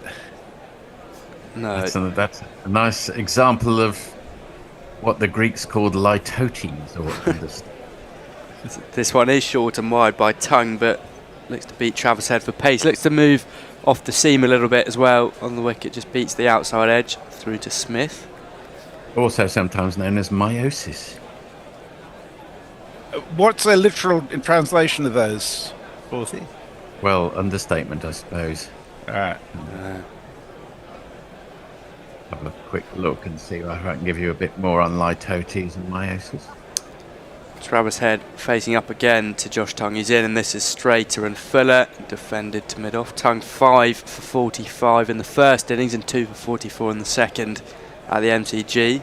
Brought into the side late into the series, perhaps, well, too late, but he's bowled well. Lytotes is more specifically when you say, well, not the best shot I've ever seen, or not the sharpest tool in the shed, or he's no spring chicken, or it's not rocket science. That.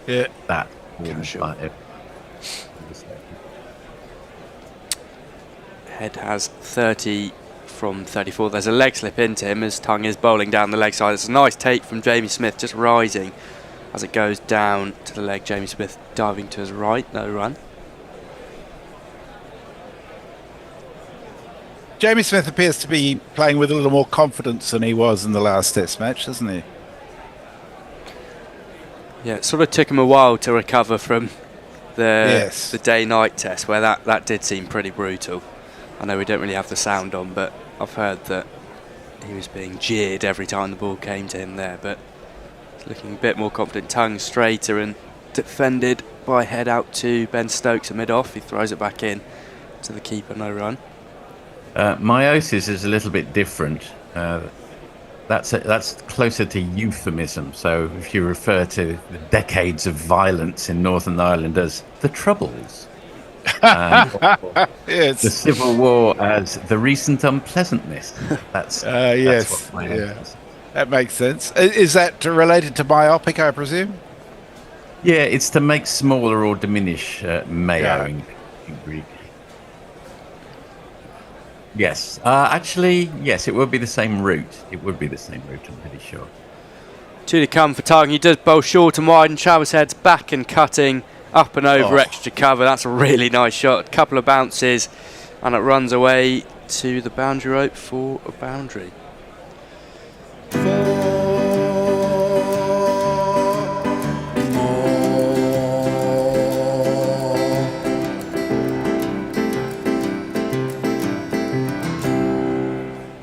I think the recent unpleasantness does sum up the start of this innings for England, as well as the American Civil War.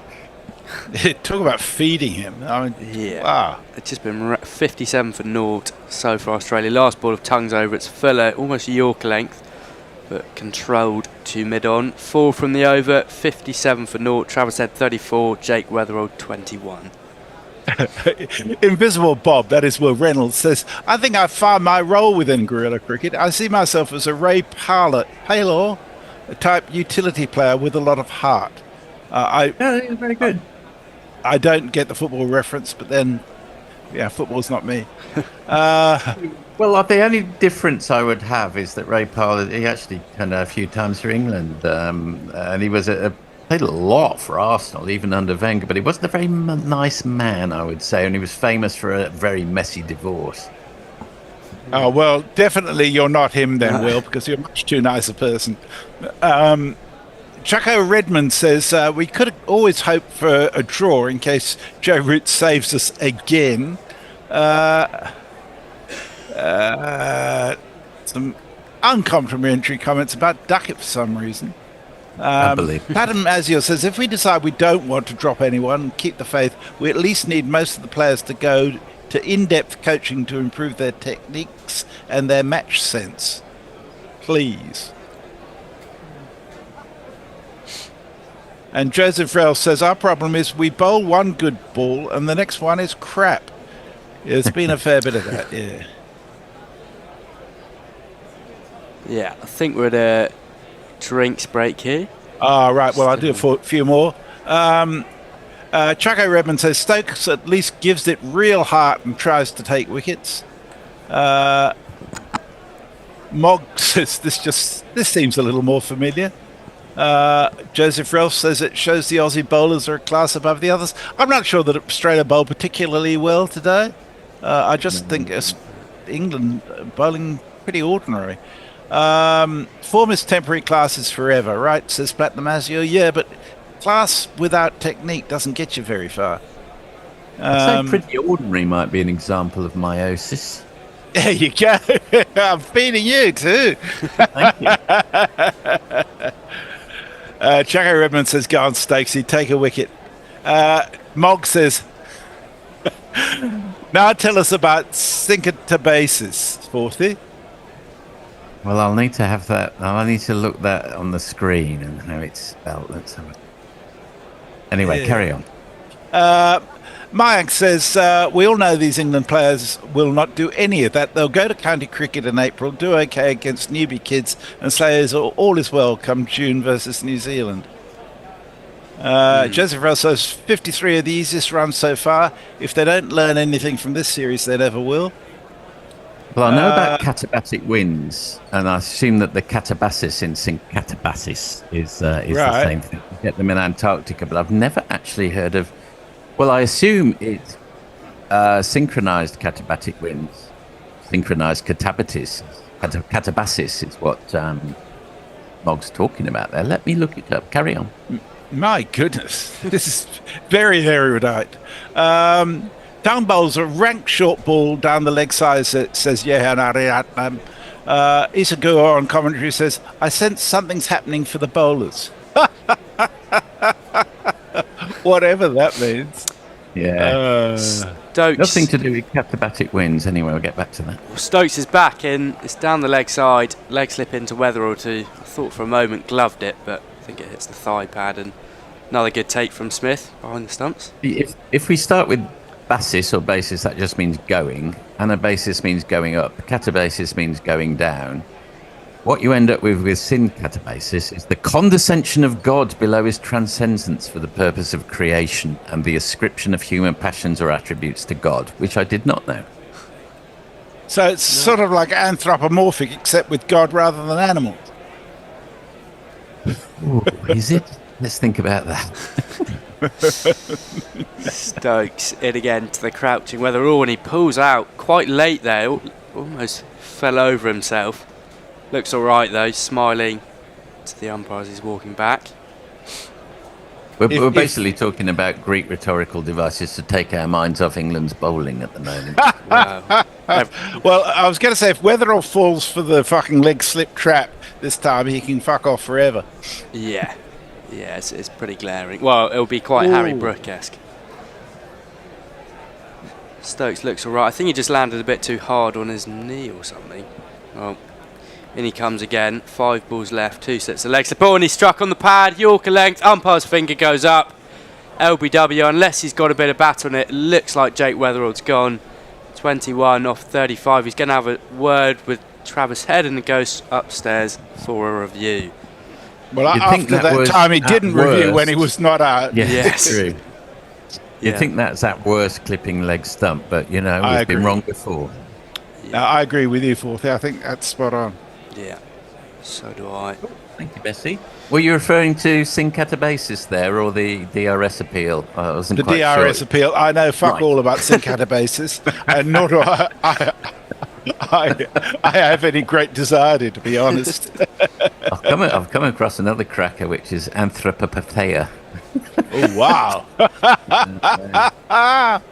I just doom scrolled through looking at sin catabasis.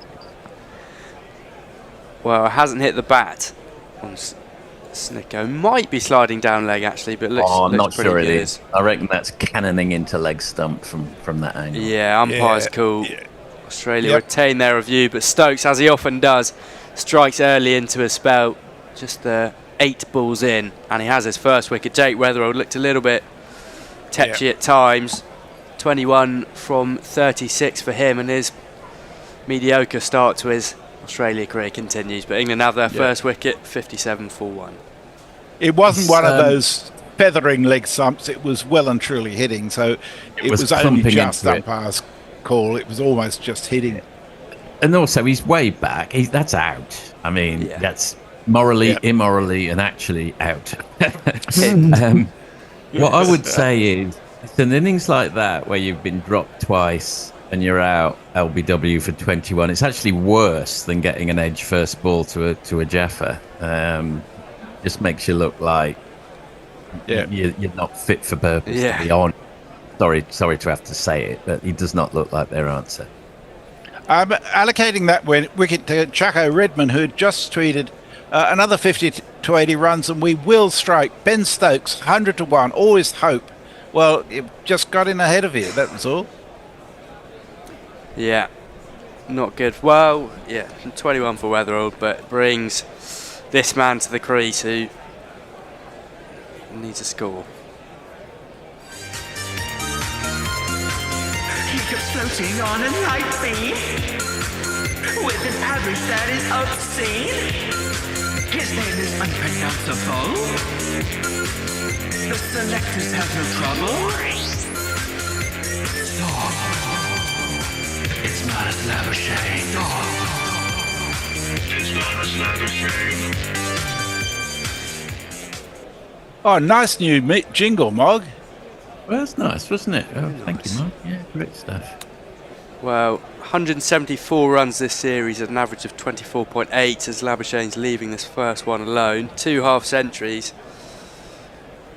To be honest, this match has been entirely predictable from start to finish so far. Joe Root scored a very nice century. Nobody else scored many, although they hung around long enough. Australia regretted not picking the spinner. Mitchell Stark bowled well. None of the others did particularly. England's bowling has started off awfully, as we always knew it would. Travis Head's looking good and riding his luck, and Jake Weatherall has looked pretty terrible and got out early. And Stokes has got a wicket in his first few overs. And England's dropped 2 catches. Yeah. And England dropped 2 catches, and let's see whether we go according to script for the rest of the match. So Labouchane is clipping this one to Tongue at mid-on. Labouchane's got the leg slip in as well. So next prediction is Marnus will get a scratchy 30. Well, if we go according to script, yes, 24, I'd say. But yeah, that's probably about right. Yeah. In fact, his average just come up. His average this series is indeed 24. So there you go. Well, he likes batting at the SCG. 8 tests, 742 runs at an average of 67.4. Just a 100, but yeah, he's passed the 50 mark a few times. Stokes is in again. 2 slips in the gully and just defended out to extra cover. No run. Been a good thing for England that Stokes has been able to keep going all series. It would have been a bit of a mess if he hadn't. Oh yeah. Archer, Wood, Atkinson, all gone for injury. If you add Stokes to that, and Bryden Carter's all of a sudden leading your bowling attack. We always, I think, even before the series started, we identified that as lack of experience as much as anything else in the bowling. Yeah. The other person who's been pretty continuous is Root. I don't ever recall Root being injured. No. This one is left alone by Labouchane to end the over. 1 wicket from it, 57 for 1. Well, as Joseph Rell says, fuck me, pitch it up, wicket. Yeah. Too true. It's 5 o'clock somewhere, shares the angst of the England fan. He said the England fans who thought they had a chance this series, no different from the hype, false hope before every football World Cup. Extra Fluffo correctly says Weatherall looked tapped. Jehan Ariatnam says, anyone else think Jamie Smith got out to a pretty unplayable ball today? Not much he could have done about that one. Jamie Smith? Oh, nothing about that. You're talking about Ben Stokes, maybe, but he didn't need to play it, did he? Well, am I going mad? Jamie Smith got out to a Labouchane bouncer. Yeah. I mean, that's avoidable. Oh, yes. Head is defending the first ball of Tongue's 4th over back to the bowler. Yeah, that must be a joke. Yeah. It's a joke. Okay. Bloody Labouchane. Just see my wife and eldest son returning from the pickleball circuit. The circuit. They're on the circuit. That's impressive. Yeah, they're nuts, actually. I'm going to find out for you whether they won or not. As Bog says, this Weatherall chap, I'm not convinced. No, right. Convinced. Well, Head's facing short and wide again from Tongue, and Head plays a similar shot to the one in the previous over, but along the ground into Will Jack's cover, no run. Apparently they didn't win pickleball. Dear. Luke Davis says, well done, Hector, for battling through at 5:05 a.m. with the ancient Greek chat going on. Kudos. Kudos, which is, of course, a Greek word, is it not? Yes, absolutely it is. Yes. you.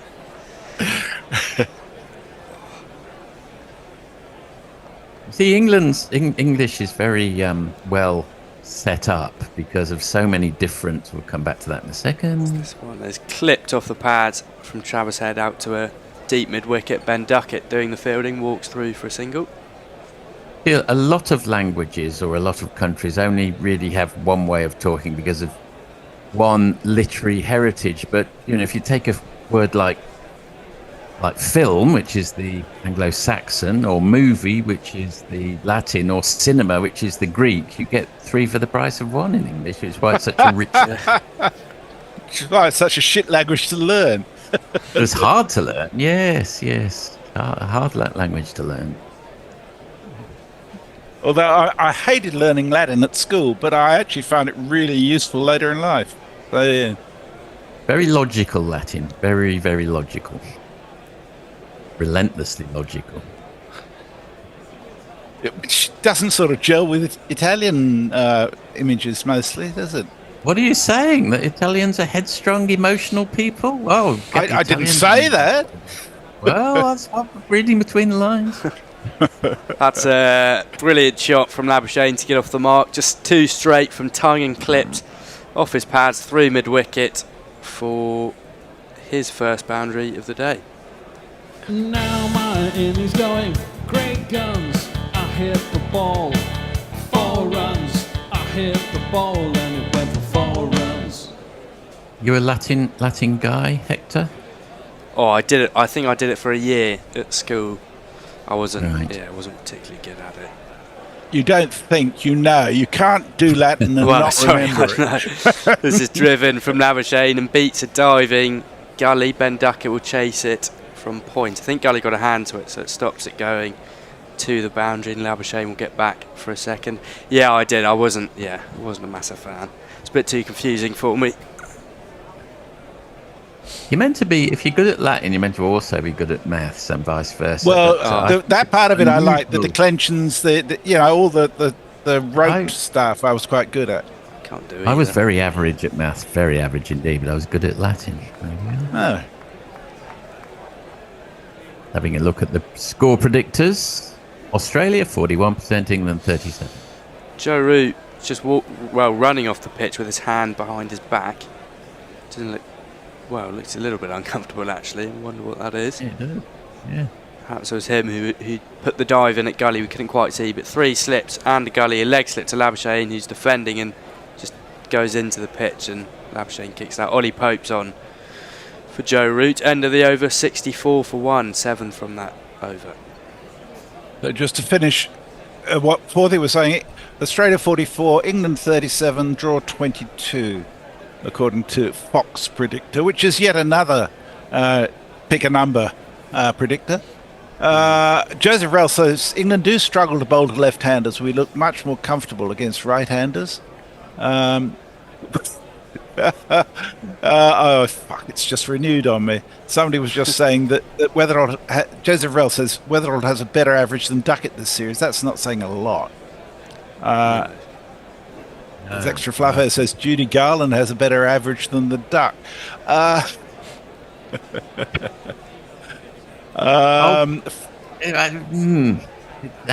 quickly times change. Everyone was saying best opener in the world this time last year. Stokes. Stokes just pulled out of his first delivery because I think he realised that Ollie Pope was in the wrong fielding position, but he's moved him from. He had 2 gullies and he's moved him to a wide leg slip. Sorry, Messi. No, that's all right. Mike says, I'm not convinced that pretty much any Aussies is not under 31. This team is going to be absolute trash by 2027-ish. Yeah, I was saying to Forthy today, I think England will be strong favourites in the Ashes the next year. Next year. Wow. Stokes in yeah, full. I think they probably are. Defended by Head. Yeah, they must be. With you look at the youth, Bethel, Brook, Crawley will probably still be there. Josh Tongue, Matt Potts. They will, but there again, they haven't lost at home since 2001, as we like to keep reminding Australians. But I think probably their best chance of winning down under will be in 4 years' time. But a lot can happen in 4 years. You've upset Mike. He says, if you say film or cinema, I don't trust you. If you say movie, I don't trust you. Where are we at? It's a short ball from Stokes, and Head has a look at an uppercut, but in the end leaves it alone. Well, there are other words. I mean, maybe flick. How do you feel about flick? Yes, we always used to go to flicks. Which I think is Anglo-Saxon again.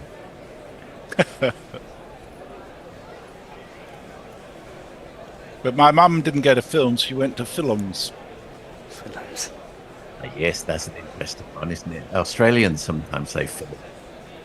Stokes in again and finds a leading edge from Head, goes out to Jacks at point. Australia trail by 320, 64 for 1. It's a bit of a northeastern thing. Geordies sometimes say film. Well, my mother's Irish. I think that's where she got it. But yeah, well, a lot of Liverpudlians also, I suspect, and a lot of Liverpudlians get their language from Ireland. Well, 75% of all Liverpudlians can trace some ancestry from Ireland. That doesn't surprise me at all. Lots. Think of the surnames Lennon and McCartney, they're Irish. Ooh, and this is try to clip off the pad from Head, sort of strikes him just above the pad, in between that gap between the pad and the thigh pad, and goes up in the air but lands short of the slip cord. And I don't think he hit it, but it's a dot ball. Probably get Mog explaining the derivation, or Leah, who we haven't heard from for a while, explaining that in fact Lennon is not an Irish name. I'm always a bit wary of making these bland sweeping statements, but someone always dials in. Just to go to a positive for England. Oh, wait. This, again, just turned to bid on no run. A positive for England? Well, it does seem to me that the combination of Stokes and Tongue has really been quite good in pulling this back. There's been an occasional poor ball, but they're bowling a lot better now, it seems to me. No, you're definitely right. And sorry, in all the talk of Greek rhetorical devices, I should have mentioned that England are bowling better now. That is true. Yes, Stokes hasn't really let Travis Head have any form of release. 35 or 46 now after going at about a run a ball. Hopes in at wide leg slip and a short from Head. Again, just sort of cramps him for room slightly. Looks to pull, and in the end just clocks the ball on the floor. And the onside maiden over from Stokes. He's got 2 for 1 from his 3 overs. 64 for 1. Platinum Azure adds moving pictures if you want to be even more archaic. Yeah, true. Joseph Rell says Australia will come up with new bowlers. They always do. I guess they will, but they will be in their youth, relatively speaking, for the next Ashes, if that's the case. Nick Vicker says Notting Hill is a film, Fast and Furious is a movie. There is a difference. That's interesting. Mike says Indians always say film as well. Never knew some Brits and Aussies say that as well. 3 slips to Labuschagne from Tongue as his first ball is angled in.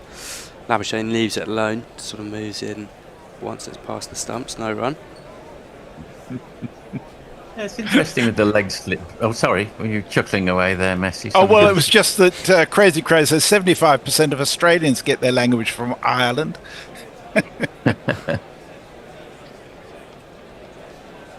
There is obviously an Irish constitution in Australia, but it's not as specific as, say, New York or Austin. No.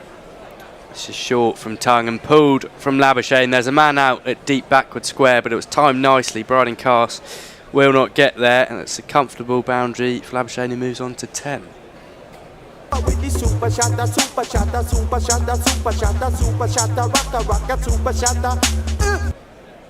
Yes, rolled his wrist very nicely on that one. Went very directly, got all of it. A nice pull.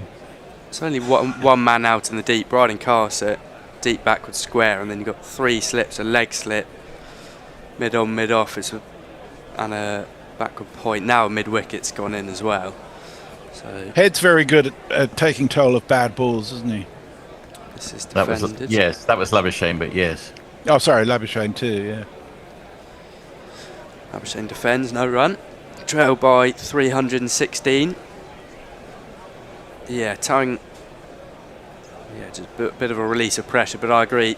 He's been bowling nicely in partnership with Stokes now. Hopefully, put a bit of a squeeze on Labuschagne and Head. Labuschagne, as we were just saying, likes batting at the SCG.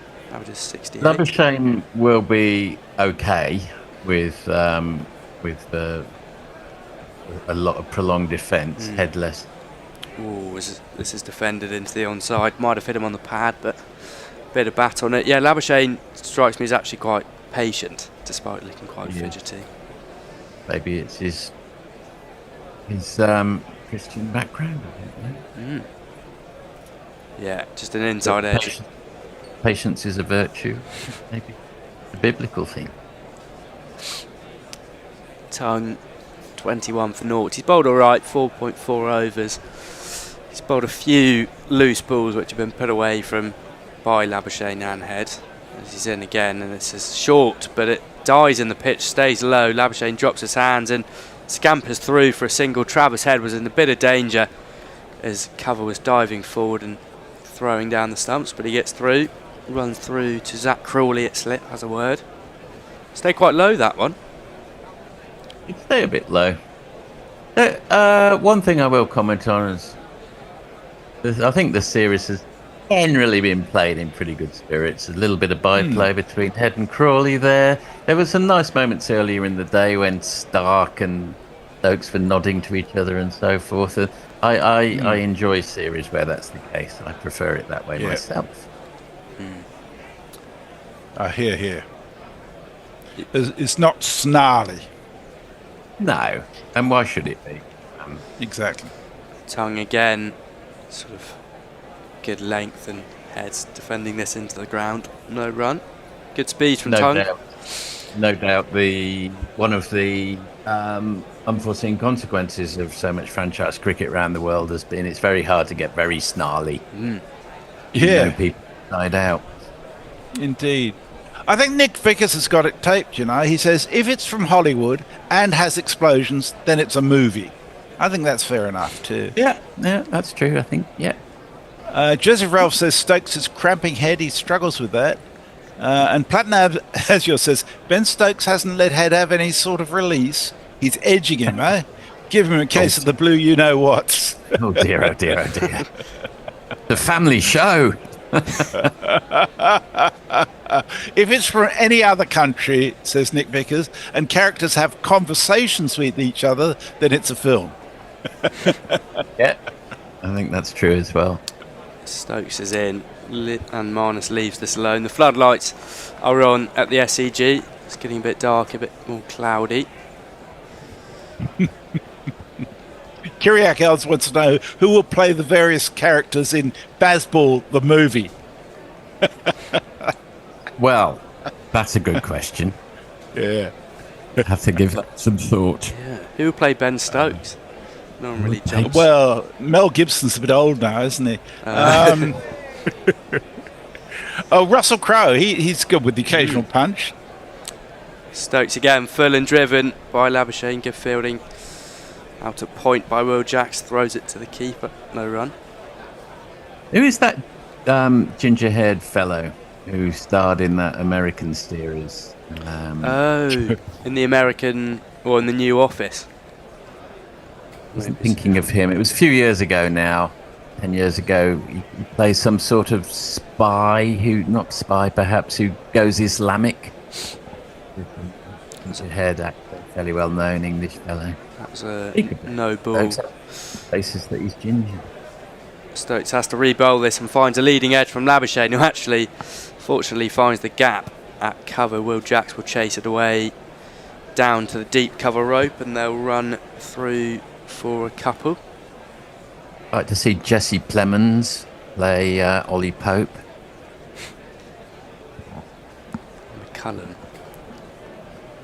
McCullum.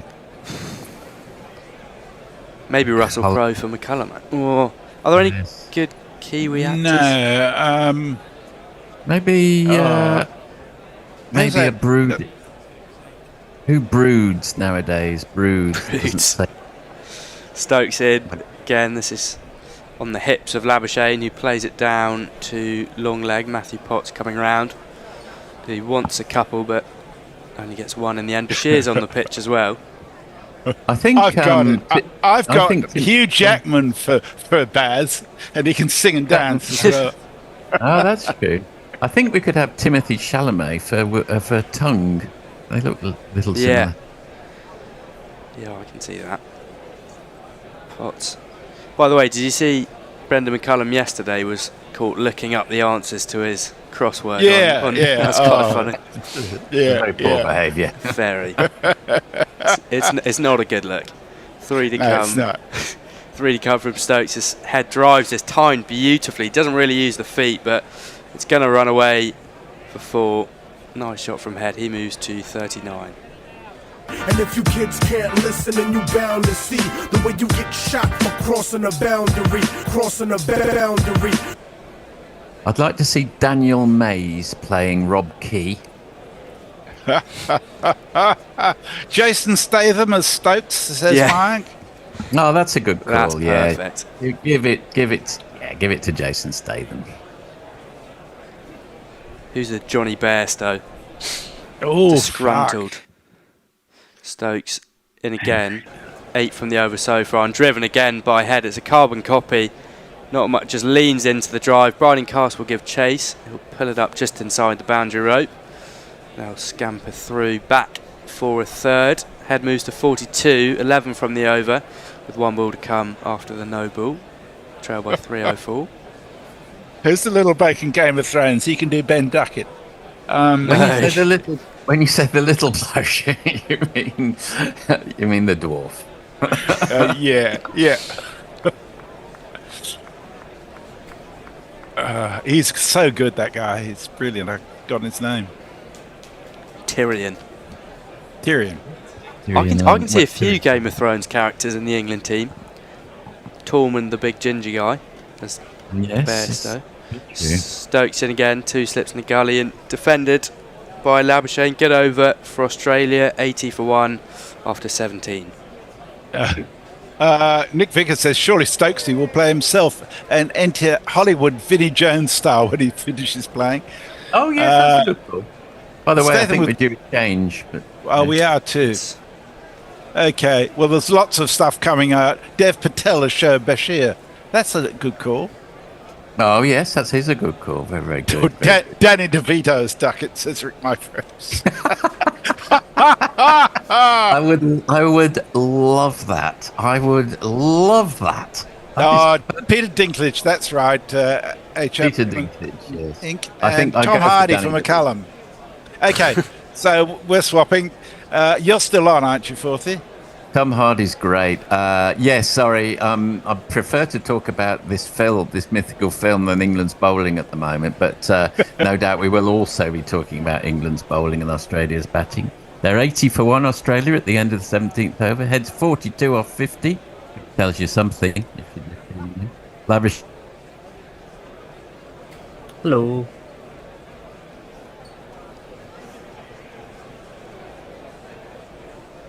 Will is joining me. Hello, Will. Hello. You all right? And is that Hector still in the studio? Yes, I am on socials. You're on socials. Bit of cloud cover coming over the SCG.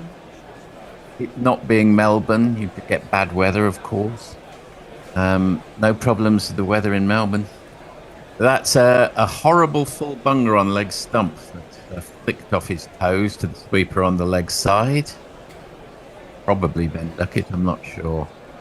And that just goes for a single. Slightly gets away with that one. Bryden Carr's off the first ball of the over. Been slightly grim watching if you're an Englishman, Will? Yes, definitely. I'm not going to lie. I've been reading Elsie Drake, the letters of a 104-year-old, because it's much more amusing. You know, Robert Popper. He wrote Friday Night Dinner.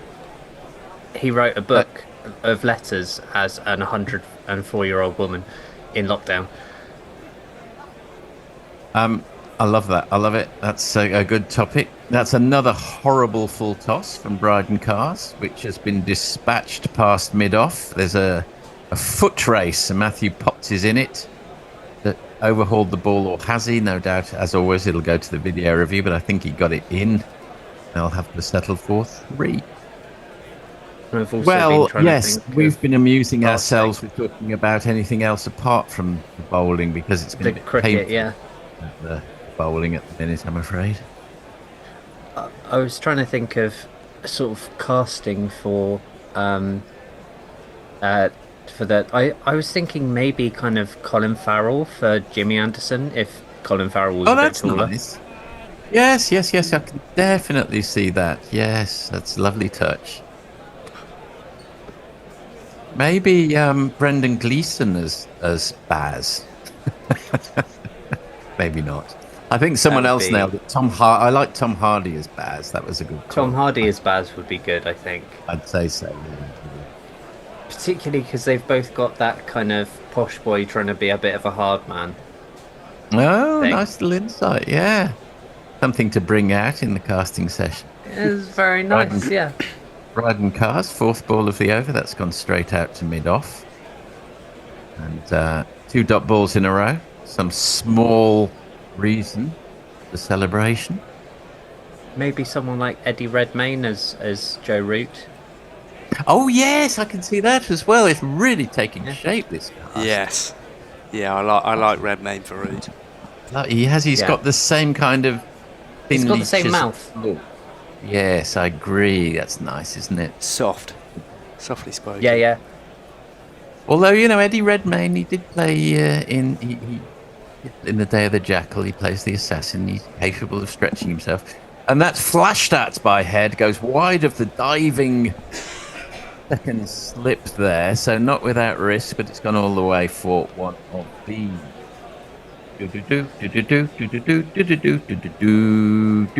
I'll fill in the jingle. It's okay. Oh, sorry. The chat is just unbelievable. It's I was late just going through some of the night. names. Do not worry. Do not worry. Maybe Hiddleston for Broad. Who for Broad? Oh, yes. Oh, yeah, that's good. This is good. I suppose you get a lot of ex-private school, slightly posh boys as actors, ditto cricketers, so that's why we're finding... Essentially, I'm just going through all of the actors that I know that went to Eton. A big half volley outside off stump from this pretty awful Cars over has been smashed to the boundary for one of these.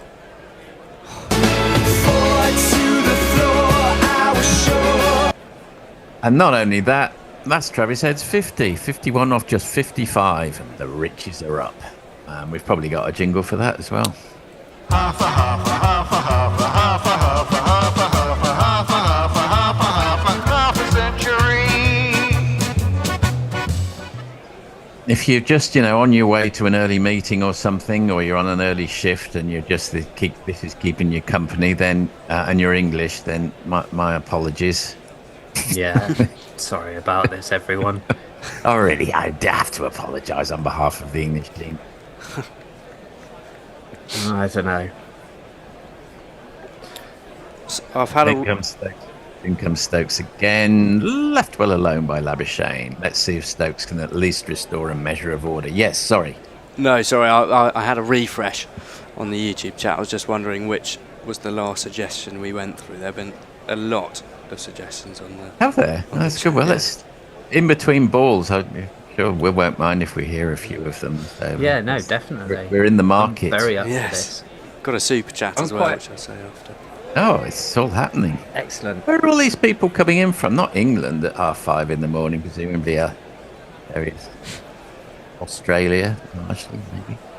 In comes Stokes. And that's a short ball, left well alone and taken above his head. Good take by Smith. Dot ball. Well, super chat from Platinum Azure, $5. $5 thank you very much. Great idea. Please, someone open Excel and share that on stream so we can assemble the cast and crew, repeating from earlier, but hey, I'm paying. Thank you very much. That's a good idea as well. Zach thinks Jack Black should play Ben Duckett. Piers Morgan as the toilet cleaner, says Rick my fraps.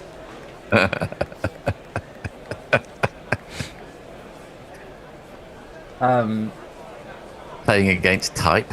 A muted appeal. I don't know why. It's just some hands above heads, but it's just played out by Labuschagne to mid-on. I know that Ben Stokes likes to throw an appeal in every kind of 2 overs or so, just to kind of keep his head in it. Yes, he does, doesn't he? It's a bit like Shane Warne Yeah. used to pick a fight to get himself going as much as anything else, even if the ball batsman had done absolutely nothing wrong. Yeah. Get the adrenaline going. Stokes in again. And that's a tempting floated ball outside off stump, which Labuschagne is not to be tempted by. Carries on chuntering away to himself. Good thing Stokes has, got 1 for 13 off in nearly finished his 5th over, because everybody else's radar has been so far off. It's been bowling like an absolute drain. Good to bring Jack Leach on now. Just calm things down a bit. Yeah. The greatest batsman England's ever had, Jack Leach. Talking Will's language. Oh, there he goes. I'm just playing to the crowd here. That's perked him up. That's perked him up. There it is. This has made staying up all night worth it. Left well alone again. Another dot ball. Just trying to think of other great Somerset cricketers who've played for England. Ian Botham comes to mind. Peter Robert never played for England. Vic Marks played for England, of course. Somerset.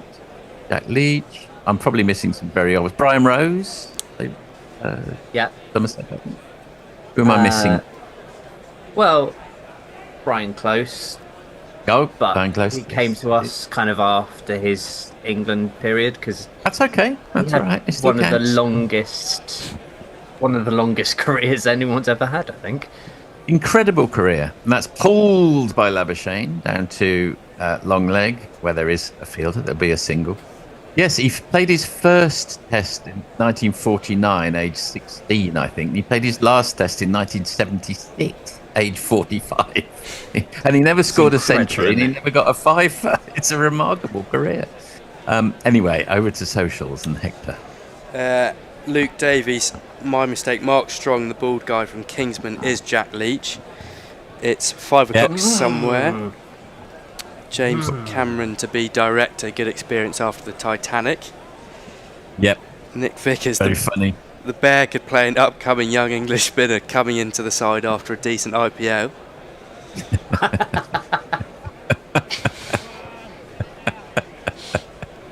Could Clive Owen play Jack Leach, maybe? Put some glasses on him, make him a bit nervous. Maybe. There's that guy in... Have either of you seen Brassic? Yes. Yeah, I haven't. You know the main guy in Brassic? Yeah. I think he would be quite a good Harry Brook. Yeah. I was going to say Mark Wood. Mark Wood or Harry Brook. Oh, I could see Mark... Mark Wood. That would be good. Yeah, he's very good.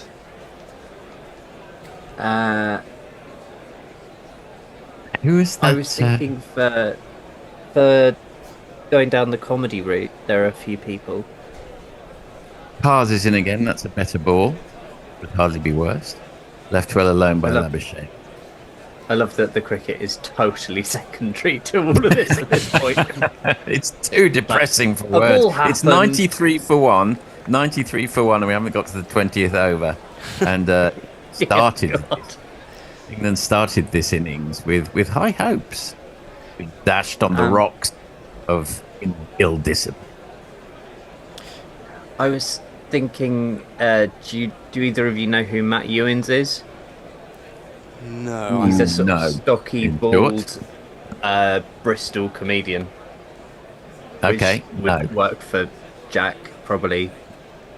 Well, there was just a flicker there as Labuschagne pushed at that one, and for a moment Cars was interested in the caught and bowled, but it definitely didn't reach. Joe Root's off for Ollie Pope, but Shoaib Bashir's on the pitch as well. I wonder who's off there. Might be Potts. Haven't seen him in a while. Haven't seen you around these parts in a while. Cars took a very good one-handed catch a couple of tests ago. His fielding's been good. Apart from that drop, A bit like Ollie Pope, you know. Can't bat, can't bowl, can field. Get him in for Duckett.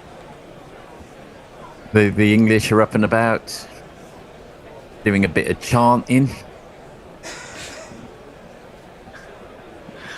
doing a bit of drinking. It was interesting getting a local Australian's view on the Riches this morning. They're retiring, aren't they? Okay, so apparently they are, yes. That's left alone by Labuschagne. This is a better over by Cars to be scrupulously fair. He says, can't stand them. It's a Sydney thing. They're all private school boys. They're horrible, which is so far away. This is why you need to listen to Guerrilla Cricket to get the truth of these matters. That's not what you're hearing on mainstream media.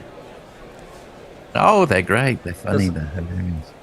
It doesn't surprise me, though, because a lot of that dressing up thing is kind of just arsey private school boys who are it's a bit pissed up to the gills. Boris Johnson-y, a bit David Cameron-y. Yeah. And that's clipped off his toes to Bashir. It's nice to see him on the field. He'd be wondering what he's been doing with himself the last 6 weeks. He's turning his arm over and trying to catch the captain's eye. Poor guy. Sadly, not applicable. I feel so sorry for him. Well, so do I. Regardless of whether he should have been picked or not, just at a personal level, to carry in the drinks for 5 tests. God almighty. But also, this whole England thing has also cost him a place at his county. Yeah, that's right. I mean, what the other things he could have been doing with the opportunity cost, as we say in business. Yeah. There are 2 players, Duckett, so irrelevant, and one other who's just been bought short in on the offside. That is a maiden from Bryden Cars, so let's celebrate success. At the end of the 20th, 1 for 93, 93 for 1 if you're English. Hector. Well, Extra Fluffo poses the question, is there a tentative title for this upcoming feature film after a lot more name suggestions? Mayank, it's just Bazball the movie, got to keep it short and sweet, I reckon. Kiriak, the tentative title is Bazball the movie, but happy for alternatives. Field of Shite, suggests Lockie 6. Bazball Go Harder, Rowan Atkinson for Brooks. Yeah. That's nice. Bazball Moral Victory, question mark. I like Rowan Atkinson for Brooks. Let's not for Brook. Let's not lose that one. I could see how it might work. I can see that. Yeah. Mayank says only if he does his Mr. Bean and doesn't speak. Facially, certainly. I wouldn't think that Rowan could probably pull off a Harry Brooks repertoire of strokes. Anyway, back into the attack after number 25 off his first 3. You do the math and work out how that went. Is Matthew Pott. And he's facing his nemesis, Travis Head. That's at least a full ball, we'll say that, but it's been driven for one of these. 2 + 2 is on man. 2 + 2 is on man. Well, there we are. He definitely bowled too short, and now he's bowling too full. There is a happy medium, as is written on the Acropolis, Maiden Agarn, nothing in excess. That was a half volley outside. Very Greek drama. And it got what it deserved. The nurse in Medea just coming on and going, the middle path, everyone's screwed, and then fucking off. Nice Euripidean interlude from Will there. And that's another half volley outside off stump, and it's clipped through the offside. One of the 2 sweepers does their job, and they come back for a couple. It's good to use the degree once every 10 years. What was the degree? Classics or drama or both? Classics. Yeah, some are classics. We've covered this before, haven't we? I think so. But I did my dissertation on Greek comedy, so... Yes, Greek comedy. So Aristophanes and Menander. Are there any others? Yes. No, not from old comedy anyway. Menander doesn't really count as old comedy. Well, it's new comedy, that's why. Yeah. Funny story about Menander. That one's clipped out wide to a sweeper on the offside. You're probably maybe the only other person watching this who knows this, Will, but there was some scholar somewhere who'd spent their lifetime trying to reconstruct the lost Menander plays, the fragments that we had. Then a lot of them turned up in an Egyptian swamp, and she was shown to be totally wrong about nearly all of it, which was a shame. But you probably know that story. Oh, yeah, I remember that. Yeah, they were in. They were sort of preserved in a sort of in that weird way that papyrus kind of mummifies or something. It's fascinating. It's why we've got a lot more stuff from Egypt than anywhere else. You can imagine her heart sinking at that news. No. That's a better ball, top ball from Potts to Labuschagne. He's bowling better to the right-hander, it's fair to say, but there again, the left-hander is Travis Head, so a very small sample size. I've just had a thought for a couple of castings. Josh O'Connor for Brook. Who for Brook? Josh O'Connor. Josh O'Connor, yeah, I can see that. I think that could work. And this is a bit of an outside. This is a bit of an outside sort of one, but Daniel Radcliffe for Ollie Pope. Ooh, a lovely off cover drive by Labuschagne. Eludes the two men on the offside and scurries through for another one of these. There's not one boy for me, I must have 2 or 3, I need 4. Maybe didn't have quite the classical elegance of a Joe Root, but pretty bloody good nonetheless. It's a bit of all right, isn't it? Yeah, he held the pose as you're meant to as well. Cover drive or an off drive. Or non-drive. Any drive, really. Wider of the wicket goes Potts. It's another half volley. But this one just goes wide to Stokes at mid-off, and they hurry through for a single. The score moves on to 105 for 1. Heads on 58. Labuschagne on 23 at the end of the 21st over. Messages. John Rue, I'm English, technically Welsh, listening to you from Surin, Thailand. Enjoying listening to your commentary and watching Sky Sports in an Aussie bar. Very nice, thank you very much. Very nice. There's a lot of movie debate, title, who's going to play who. Cumberbatch could play Zach Crawley, says Mayank. Oh, that's a shout. You'd have to knock a few inches. You'd have to put him on platform stoles, but yes. And Vinnie Jones for Cars. Paul Dano as Ollie Pope. Oprah Winfrey as Jofra Archer, I can assume. Oprah Winfrey as Jofra Archer, that's a bit naughty. Sorry, Bryden Cars is in again full, and a slightly false thick outside edge to gully all along the ground by Labuschagne. So Cars has floored it back a touch in the last over and the start of this. Sorry, carry on. There's more Google spreadsheet chat, potentially coming in the form of a super chat a bit later. Stephen Merchant for Crawley says York Hunt. Oh yes, that would be funny. Stephen Fry for Rob Key. I'm a big believer in that. Nice. Oh, that would be good. I like it. Very, very good. And that's pulled by Labuschagne. And it might have gone... No, it's going to get cut off by Bryden Cars, who's slightly labouring in that fast bowlerish way. Are we going to do... They're just the two. Are we going to do what they did in Ted Lasso and have... Because, they had Sunday League players do all the football bits and then had, close-ups on that. Are we doing that with kind of, I don't know, Prem... Well, cricketers? that'll be covered off at one of the pre-production meetings, obviously. But, yes, I think that's probably where we're heading. Financing, TBC. I think Apple might take it.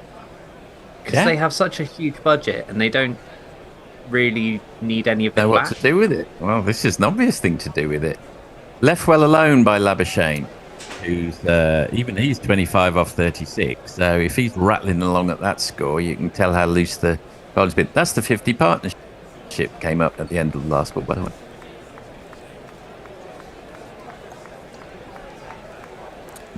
I'm going to do a mid-over switch, by the way, for Bear. Are you? 5 minutes early. Yeah, unfortunately, I've got to get in the queue for a driving test booking slot. Mate. Oh, best of luck. Best of luck. Ooh, Right. I need it before 2 months' time, otherwise I've got to retake my theory.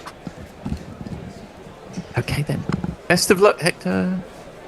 Good luck. Cars strays onto leg stump. I say that, but there's a huge appeal, and it wasn't the worst appeal in the world either. And they are considering, and it was to Labuschagne. I think they've gone for Cars it. is not in. Cars is shaking his head, but everyone else is nodding theirs, and Ben Stokes has gone upstairs. And you almost feel that we really need to have something to break up this. Potts has bowled abysmally, hasn't he? Awful. It's just. And he's been the worst culprit, but no one's bowled. Well, I mean, to be fair, it's a bit harsh on him. He's come in for the last test, I suppose. Yeah. Yeah. It's not the worst. That's not a bad shout. I think that it's probably clipping. It's probably done too much, hasn't it? Just a touch too much, and since it was given not out on the pitch, but he's on the popping crease or whatever it's called. You can't really see the angle the ball's coming down from there either. Pretty sure it's not too high. We do know that. And it's coming from a wide angle, so let's see. Missing. That's missing. That's too painful. Yeah, it's probably worth it. England needs something to happen, don't they? They do.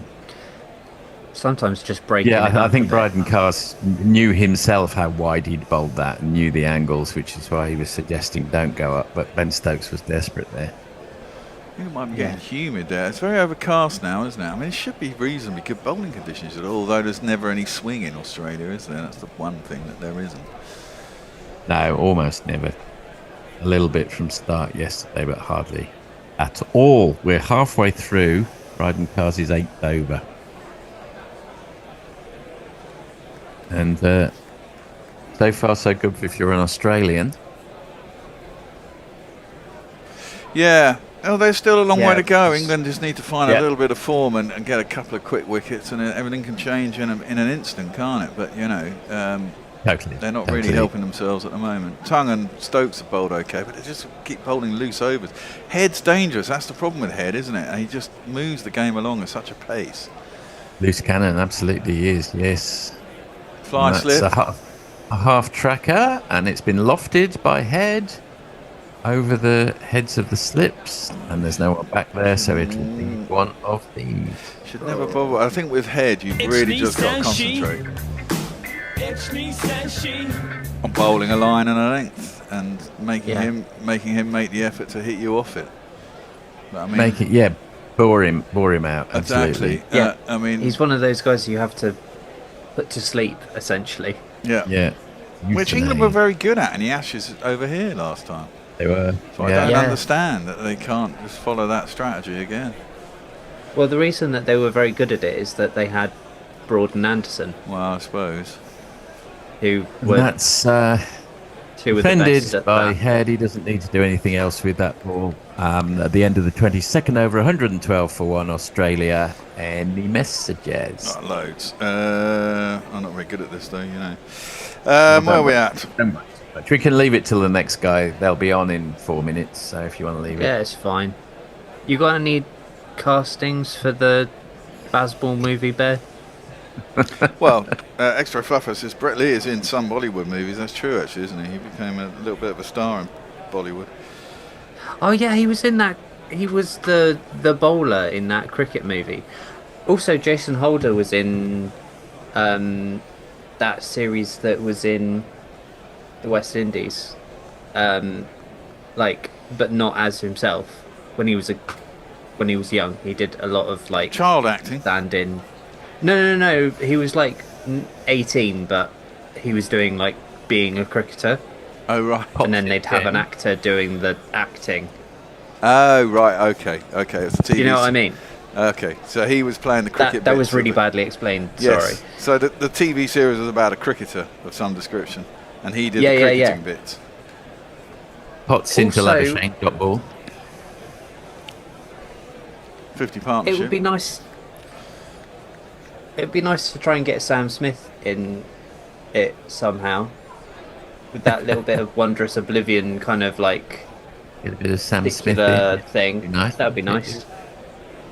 I don't know how America will take to this movie. That has off a length, and Labuschagne is wringing his hand. Well, so you know exactly how it works, 40. This movie Yes. will be a test match in a venue, and some terrorists are coming in, right? The Yes, terrorists okay. coming in, and suddenly, who was playing Baz? Or was it? Did we have Hardy? we think Tom Hardy. Tom Hardy, perfect. Yeah. Just like whips out a Glock and starts. Absolutely. And Yes, some of course. karate moves and starts beating up all these people, man. Some explosions in the back because they've obviously got some bomb somewhere. Yeah. And there's your movie. And the Americans will go for that big time. Americans would love it. They would indeed. So- But this is exactly how they, did Ted Lasso. Like I suppose it is, isn't it? Yeah. All the Ted Lasso Without people the literally explosions. had. Well, but this is the conversation that they all had. Because, Brett basically went, the Americans are never going to go for this. And then they went, no, Just they break will. off for a second as Potts comes in, another half volley outside half stump. And that's a very fluent off drive, cover drive, which is stopped very well, actually. Who's that stopping it? It was Will Jacks. But it seems Will to me Jacks. that Potts is just putting it there. He's not really Yeah. bowling it.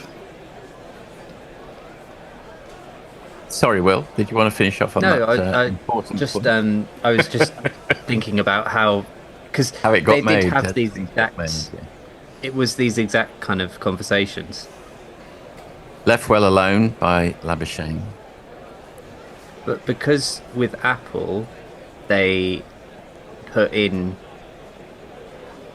2 billion a year in budget, and they don't expect any of it back.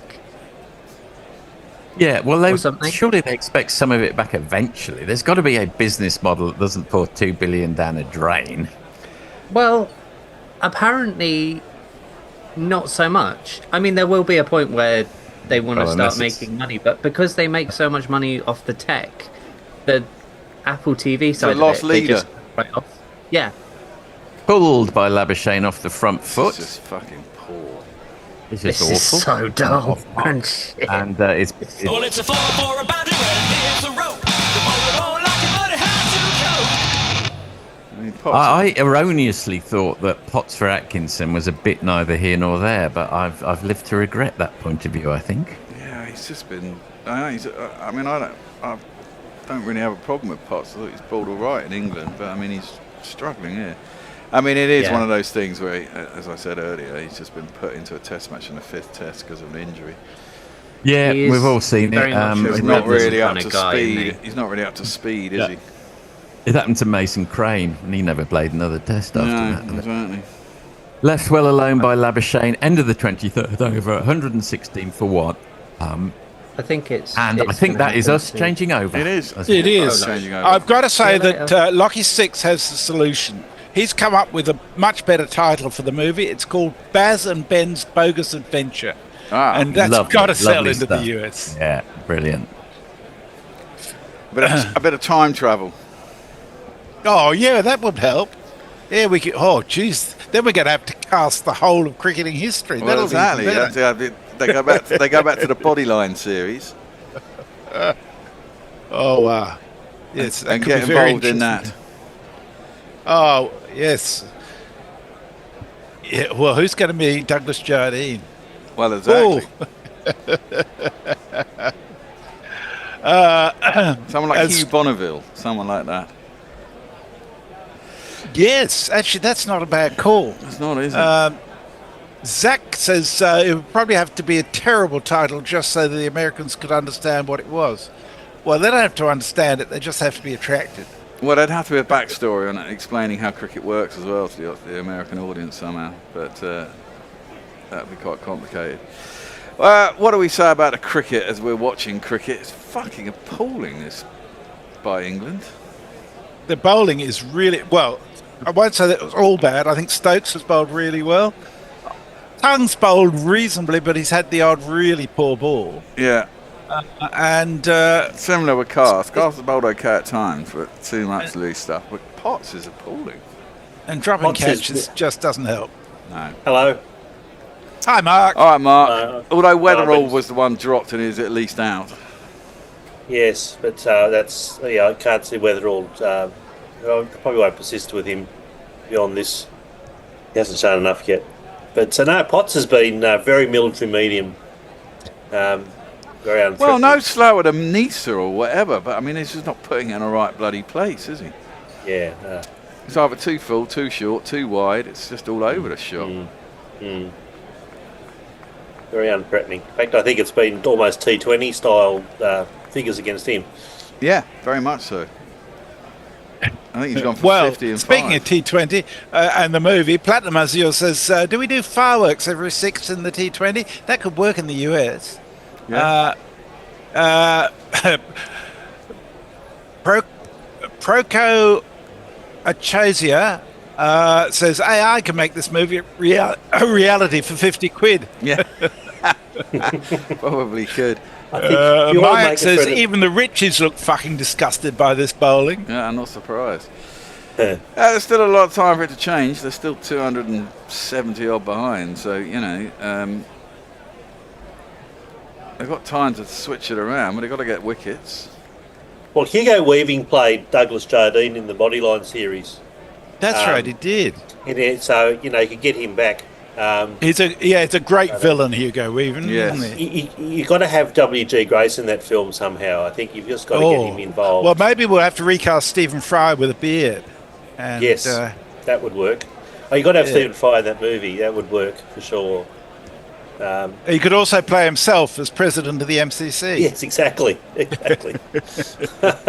I think if you want to make definitely a Ted Lasso thing, you'd have to have that involved there somewhere.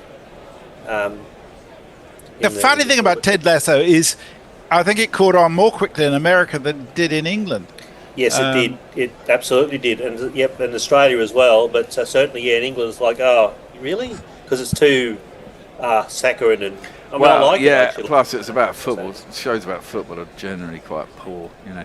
Anyway, first ball on the next over is defended out in the offside, and there's no run. Although I ended up, I haven't got Apple, and I've only got Netflix and Prime, and I'm not paying for any more of these bloody services.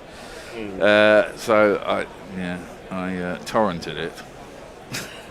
a series or two, I think, and watched them. Cast around the wicket, second ball. The fuck around the wicket. Is anyone out there? There is someone at least out there as cover. Potts is out there, deep point, so that'll only be a single.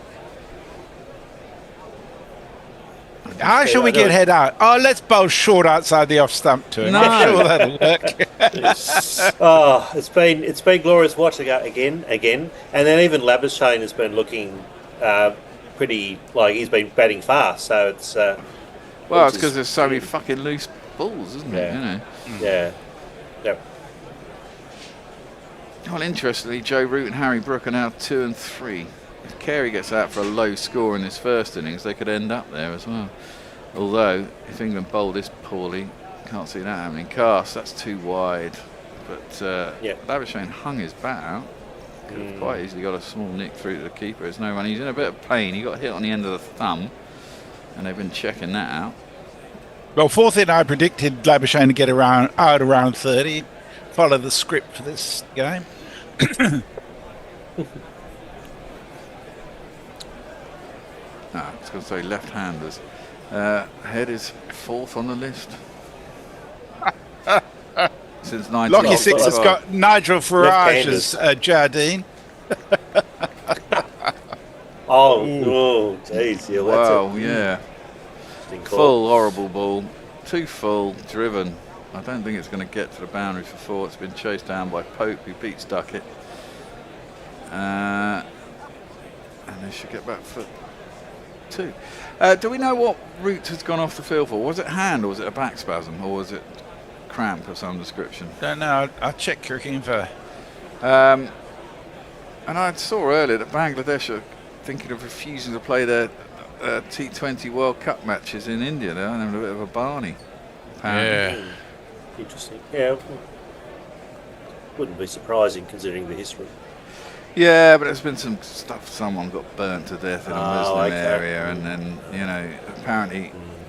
Oh, that's a fucking cracking delivery. Ooh, from that's Cast. it's very good. See, just bowl loads of those, man. Yep, more of those. Like him, old. Nibbled a little bit off the seams, squared up Marnus. And apparently the BCCI have instructed KKR to cancel the Fizz's IPL contract, which was worth $1 million. After this incident with basically some Hindu man who was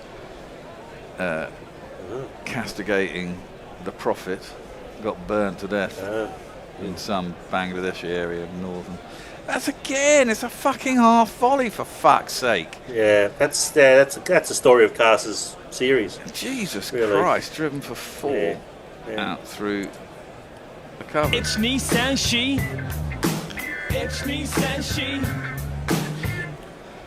Got to drag the length back a little bit. Yeah, you got to be full, but not that bloody full. You know what would make this? Sorry, Denny. I'm sorry. I just had an idea for the movie. En route, he might have something with his back. He ran off with his hand on his back. Yes. They said looked like something seized up while he was standing asleep, waiting for a throw to come in. Yeah. Right. Okay. I thought he was the one who'd gone for the catch, and it was his hand because he was holding it behind his back. But then, they showed a replay, and he was in the slips, and I think he might have just had a spasm. Hopefully, it's not too bad. He's done a lot of work already in this game. Yeah. Yes. It'd be a disaster if he couldn't back in the second innings and finish the Test match off. But let us see. Well, Potts is going to continue. He's gone for 41 in 5 overs, and he's bowling to Travis Head, who is just basically looking to smash him every ball. That's 134 clicks. Someone needs to get in his head and suggest what lines and lengths he should be bowling. Maybe he should try over to Travis Head rather than round. So Mayank's getting big. He says Americans know how cricket mostly works. We just don't give two shits, to be honest. Suddenly this isn't a Bazball movie anymore. We'll have to turn it into a franchise. See, I think he... well, that's fairly easy. There's the IPL. It can be... But you get Taika Waititi to direct it and be Brendan McCullum. Yeah. He's got the New Zealand accent. Yeah. He's got the... He could do his whole Taika sort of shtick that he does in I really love his stuff. So maybe get him. I think that might work. Get a few superheroes in too. Yeah, well, that's it. Exactly. Yeah, why not? Something that's like how. that. Last ball, Head drove out to deep backward point again, and there was no run.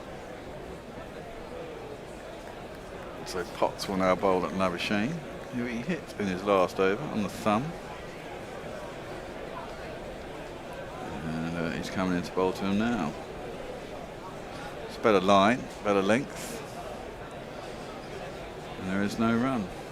Well, Duckett is Ant-Man. After all, he's quite small. Potts doesn't look very much taller than... I don't know if he does look much taller than Duckett. Is that just my imagination? Yeah, I don't know, no, actually. I haven't seen Potts before. He looks pretty solid. He is quite solid. Does. He's got a fast bowler's arse. Yeah. and body. That chest and shoulders is big. But see, that's just put up there. It's just fucking shite. And gets what it deserved. It's just smashed out to the fucking cover boundary. 4 runs. It's just a poor ball. Can't be bowling that. Yeah. They're playing Labuschagne back into form. Yeah, they are. Yes, absolutely. Yep. It's terrible.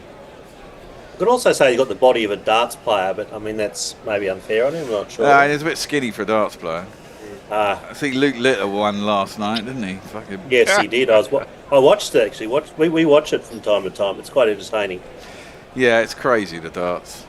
I forgot it was on. Potts in, that's left alone by Labuschagne, and there is no run. I mean, I'm slating Potts here, but as I was saying at 40 early, he's kind of been thrown into the lion's den, hasn't he, really? It's tough on him. It's tough on him, yeah, for sure. Coming to a 5th test. And he hasn't had a lot of practice. Matches. Exactly. Would have bowled a lot in nets, I suppose, but that's a whole different game, isn't it? Maybe they should do a thing. They just put them in a T20 franchise, and they can play in that for a few games before they put them in the Test match. Well, that's just dropped into the offside. Duckett hurls it at the stumps. Lucky there wasn't overthrows. Thankfully, Pope managed to come across and cut it off, and there is no run. That sort of happens a bit, though, doesn't it? That's a bit of a worry. Yeah. Form in T20 can be a guide. Absolutely. Invisible Bob, Will, says the training ground stuff for Ted Lasso was filmed at Chesham, which is the club where Alex Horn is on the board. That's Alex Horn of, what's that show? Oh, Taskmaster. Taskmaster, yeah. Yes. He's the genius behind it, isn't he? Yeah. Yes, he is, yeah. Kyriak Oz has a very good point. He says, the Aussies have been poor this series, and yet they've barely been under pressure, which is why so many think it's been a poor series. I think that's just spot on, actually. They haven't been great, but they really haven't had that pressure on them. No, England have been sporadically good and not for long enough. Well, umpires looking at a light meter. Yeah, there's some. I'm just going to have a look at the radar. There is some rain approaching. So we may actually. It's almost like tropical weather in Sydney, isn't it? It starts off fine, and as the heat of the day builds, it just draws in the cloud. Yeah, and then it you looks either like get a it's rainstorm or not. Not that close to Sydney yet, but it could have an impact in the next hour. Well, Tongue's back into the attack. Probably been the pick of the bowlers, him and Stokes. Yeah, no, when I lived in Sydney, you can always rely on certain times of the day and opening windows to let the air in, and it was the same every day. So you could get that, you get the build up, and then you get the rain, and then you get the release, and then it cools down. Yeah, exactly. But that's why I wasn't surprised about yesterday. But I think this looks like this year might be a bit luckier for Sydney. Well, Tongue's coming in. He's bowling to Labuschagne. He leaves that again. And there is no run. So different from Potts. Isn't it? It's just got a crazy, slightly shorter of length, a good length. Yeah. Bowling consistent in the channel. Yeah, consistent. That's why I think he'll be the one hopefully we'll see again in 4 years. Well, he's had a history of injury. Nearly gave up the game, in fact, didn't he? But right. You never know. Sometimes it's like Pat Cummins. You get over it, and then you have a career. That one is just defended square on the leg side by Labuschagne into a vacant spot, and there is a single.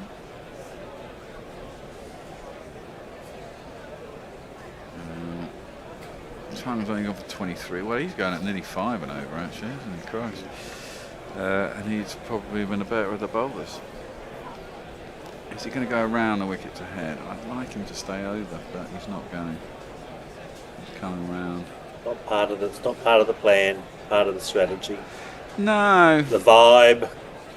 Exactly. Around the wicket he comes. And head hops on his feet and plays it square on the offside. There is no run.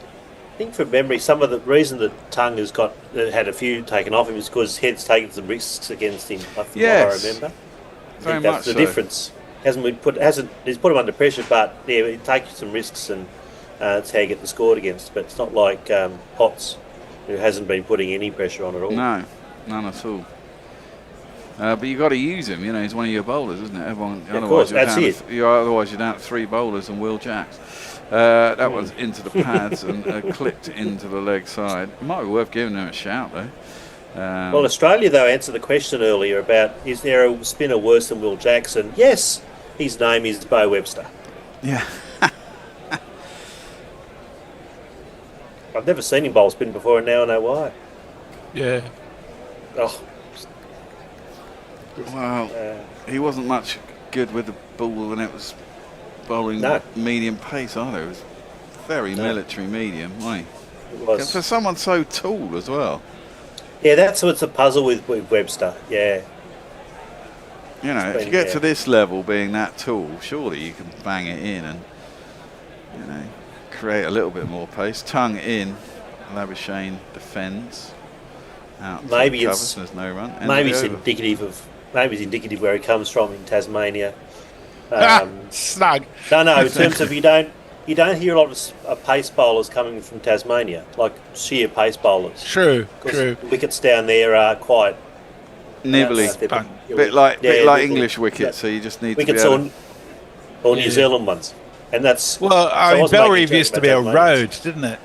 Yes. Mayank says this test has draw etched all over it. To which Kyriakos says, I thought that until England only got 380 on. Now I think they could lose, assuming the pitch continues to get easy to bat on for another 2 days. And Mike says, I still think Australia will get 500 plus and then bundle England out for 130-ish on day 4. Classic England.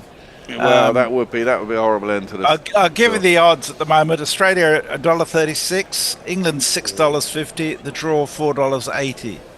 I think that's actually quite generous about England and the draw, to be honest. I think it's too short on Australia. Well, there's still a long way to go. There's still 250 runs behind.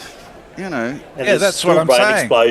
There's still brain explosions to happen. Yeah, I wouldn't be that bullish on I think Australia. $6.50 is quite an attractive price on England. Yeah, it is. Potts around the wicket to head. He just carves that out. Ooh, behind square. That's Pokes nice. out That's there. nice. That's a good shot. And he gets 4 runs. Yeah.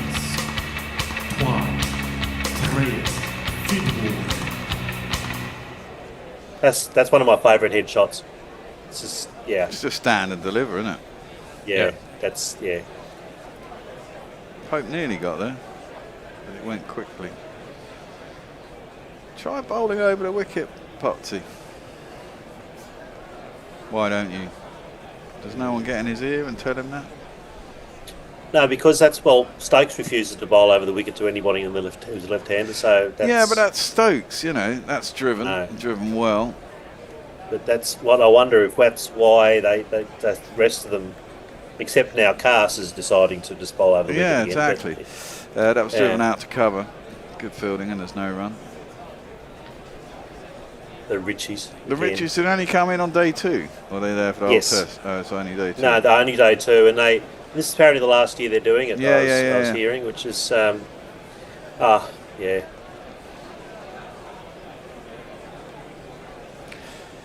Which they're enjoying themselves. Exactly. I suppose that's. But Potts around the wicket and smashed by Travis Head, chased by who's that? Is that Tongue?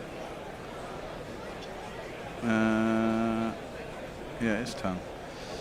It'll just be good job. 2. That was a good chase. Oh, they got about 3. Travis Head is very comfortable, hasn't he? Yeah. Yes, he has. Yep. England, he really hasn't taken many risks either. So here you are, Bear. Chance, England are out to $7.50. I haven't got any money in my bank account, otherwise I might have a go. Well, the problem is, the thing is, though, England haven't really maybe got the bowlers to get 20 wickets. That could be what you'd be forming that figure. Well, what they have to do is try and get another wicket or 2 before the end of the day, and then go and think overnight, come back with a new plan tomorrow. That's defended into the offside and there is no run. I mean, this pitch could get a lot worse by day 5 too. Yeah, it could. And Australia also got bat last on it. So I'd be inclined to bet both on the draw and England, $4.80 and $7.50, because I really think Australia's way too short at $1.33 at the moment. Oh, I agree with that. Yeah. Yeah, it's still a long way to go in this game. There is. And we it's might good lose 5 days. Wow. Well, yeah. I mean, we could lose some more time to weather as well, couldn't we? Only tonight, I think. Oh, really? Potts. Yeah. Left alone through. We're about to get huge heat wave hitting the east coast. So it's tomorrow here. It's going to sit Melbourne. It's going to be 30 something, 40. And 41 on Wednesday. So there's a huge heat wave coming.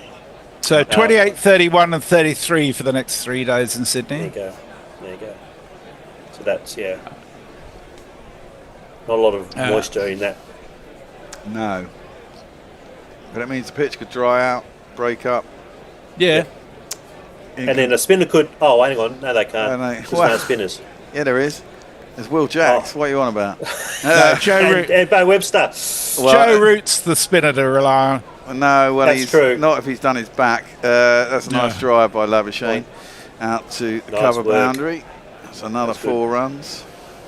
4 on the floor, and 1 more 4 than the 4 before. That's what 4s are for, to get funky on the dance floor. Potts is going at 8 and over. Travis Head, he could do all right on a 4th or 5th day turner. Yep. At this rate, they'll be ahead by tea tomorrow. Yeah. It's 5 o'clock somewhere. Says if it doesn't get picked up as a film, maybe the BBC could do a series. Max or Ben's and Paddy's, Baz's Road to Nowhere. Yeah. Your Hunts, please. I don't think it'll be 3-2. England's won their 1 test match for the past 15 years. Yeah, well, if they bowl like this, no. But, things can change. Yeah. And you've got to believe that as a bowling unit. And, you get Travis Head out somehow. Oof, well, he got done there. Oof. See, that's what he doesn't like. That line into his body is where you can really cause him a bit of trouble. And they did manage it earlier. Yeah, that's one reason you do bowl around the wicket to Head is to do that kind of delivery, but they haven't done that often enough. No. And that's what they were, I've said this before, that's what they were doing to him in England, and he struggled in England last time he was here. Well, he didn't he got a big score, and then they realised that he didn't like it there, essentially. And they were able to quieten him down. Tongue in again. Similar, but shorter, and a bit outside off stump. And managed to pat it down into the offside, and they get a single. Yeah, I don't think it's going to rain, but we may have a problem with light in the next 20 minutes or so. Well, if they go off then... Well, if they go off after 5 minutes, that'll be the end of the play, won't it? Because yes, it will. Yeah. That'll effectively be after the official end of play. We're about to take it into the extra half hour, aren't we? Yeah, just a reminder to everybody listening, we'll start again early tomorrow. In fact, the remaining 3 days to make up lost time. That's wide of the off stump. Labuschagne just leaves it through to the keeper, and there's no run. Good attendance today, 46,586. I don't know what the capacity is at Sydney, but it looks that's a sellout. Yeah, that's a sellout. It is, yeah. And it's sold out tomorrow too. They had 49,500 yesterday. But yeah, that's actually quite a big difference, but they were still sold out. I think, definitely the first 3 days, because there'll be in the third day is the pink day, it's the McGrath day, so that's very popular. Well, good job it's managed to get there, eh? That's just dropped in the offside. Labuschagne does his pleading, Yes. let's have a single thing, but Travis Head was unmoved. There is no run. Is Hector still here? I keep hearing the door open. Is he still trying to get his driving test? Wonder if he succeeded. Oh, is he doing that online, is he? I presume so. Yeah. Probably got to get in a queue at 6 in the morning and hope that you're first there, and then it throws you out of the queue and you've got to sign in again. The joys of digital queuing. Mark says Potts is what bowled worse than Green. Yes. Yeah, well, Green didn't bowl so badly today. He did bowl badly yesterday. Green was all right today. The Tongue second new ball. bowls that to Labuschagne, who again leaves it through to the keeper, and there is no run. Just a bit too wide. Ball it nearer the stumps. Kyriakos says, tongue actually pitches his up occasionally, which feels like cheating when you watch the other English bowlers. He doesn't pitch it up too far, which is a good thing. No. Last ball of the over. Oh, it's pulled. And there is a vacant mid-wicket. He hasn't timed it particularly well. It's chased down by the skipper, Stokes. And they'll come back for an easy 2 to end the over. Did you get your driving test? No. How many? Fucking hell, 4,500 people in a queue at 6 in the morning. That's outrageous. Jesus Christ. What is going on over there? There's not enough driving instructors and not enough. It's England. It's bloody really? England. It's broken. Basically, everything here that, some person could buy up and then sell on afterwards happens. Like driving tests, you get people, it's like ticket touts. They buy up driving tests and then flog them off at Wow. Oh, Jesus. Good Lord. It's not like that out here, I know. And Hector got scammed by one of those. So, right, we're going to have a change of bowling, and this will be my last over, and then we'll have the final change of the day. Stokes is going to come back on. He's taken over from Potts. Probably not a bad thing. No. I think you've got to probably stick with Potts because you've only got 4 bowlers and hope that you can find some form at some point. Which you can do, but he's not looking great at the moment. Big learning curve. Yeah, it is. He's bowled all right in England, Potts. It has to be said. Stokes is in to head. He tries to work that into the leg side. It comes off his pad, though, and it will just be a single to a vacant mid-wicket. No run. 1 run. York Hunts, please, says, if it wasn't for your entertaining commentary, I wouldn't be interested in the rest of this test. Thank you for that. Well, we're having a lot of fun, even though the cricket tends to be a bit predictable. Something will happen. It'll get more interesting. It's an easy-paced wicket, isn't it? It's a 5-day test. I mean, this is it. The last test, everything was happening at fucking warp speed, but this is just a normal pace test. So yes, you kind of got. It's great. Celebrate it. Exactly. You've got a couple of quiet days, maybe 3 quiet days, and then hopefully something happens as the pitch deteriorates, and the bowlers come more into it, and you end up with a result. That's the idea. Labuschagne is facing up. Stokes is in. He just works that off his front pad out towards long leg. You're right about Labuschagne being. Labuschagne's definitely been bowled into form again, which is annoying. Seems pretty. Yes. Well, for people who don't like him, I suppose it's very annoying. Yeah, I don't like him.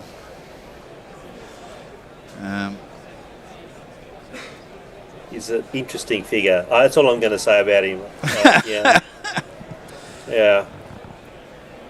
Well, I just think, for me, he's like Mini Piggy, Mini Smith.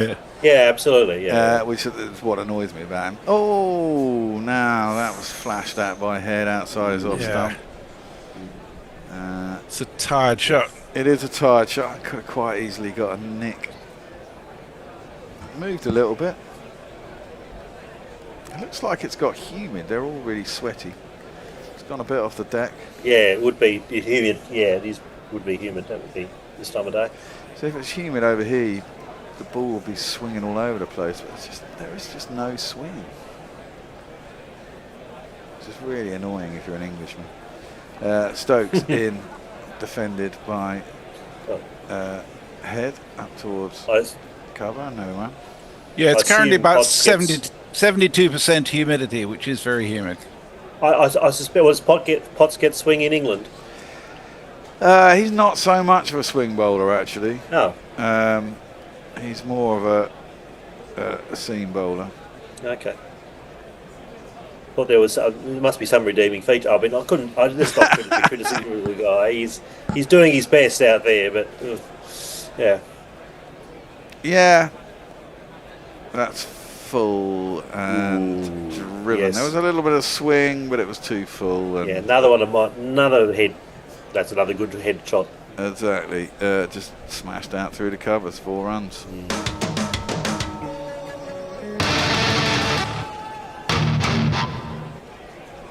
That's classic head. Yeah, that is. And this is the problem with him. Once he gets going, he's very difficult to dislodge, especially if there's nothing in the track. He might be worth having a crack with Will Jacks at, to be fair. See if you can tempt him into it. Well, they had a leg slip earlier. They don't have one now. And that one has been whipped down through where leg slip would be, and it's 4 runs. And Stokes looks agitated, unsurprising. Well, there you go. Is that it? Are they going off a bad light? What? Going on. I don't think so. Mike says the UK is a cartoon country. That makes no sense. Kyriakos says, I once had to queue digitally for tickets for the ODI World Cup final against 1.5 billion Indians, and that seemed easier than getting a driving test in the UK. Yes. Well, Hector is now going to come on at the end. I don't know what those two are battling on about in the middle of the pitch. Oh, I think it was giving us leg byes, and he's saying that came off the bat. And then Stokes, he's giving it some. You're telling him to shut the fuck up. Oh, look. Okay. Oh, yeah. It's interesting. It was interesting. Ooh. Stokes never backs down. No. I don't know what. Well, as I said before, I admire Stokes, but I do not like him. Oh, I do. Yes, I like him. That one's into the pad. Labuschagne turns in the leg side. There's no run. Do you want to sit down? I think we should be having a change, shouldn't we? Oh, yeah. All right. Well, on that note, not liking or liking Stokes, I'll see you later. Okay, thanks, Mark. Catch you later. Thank you. See you. Catch you later. Yeah, see you later. Right.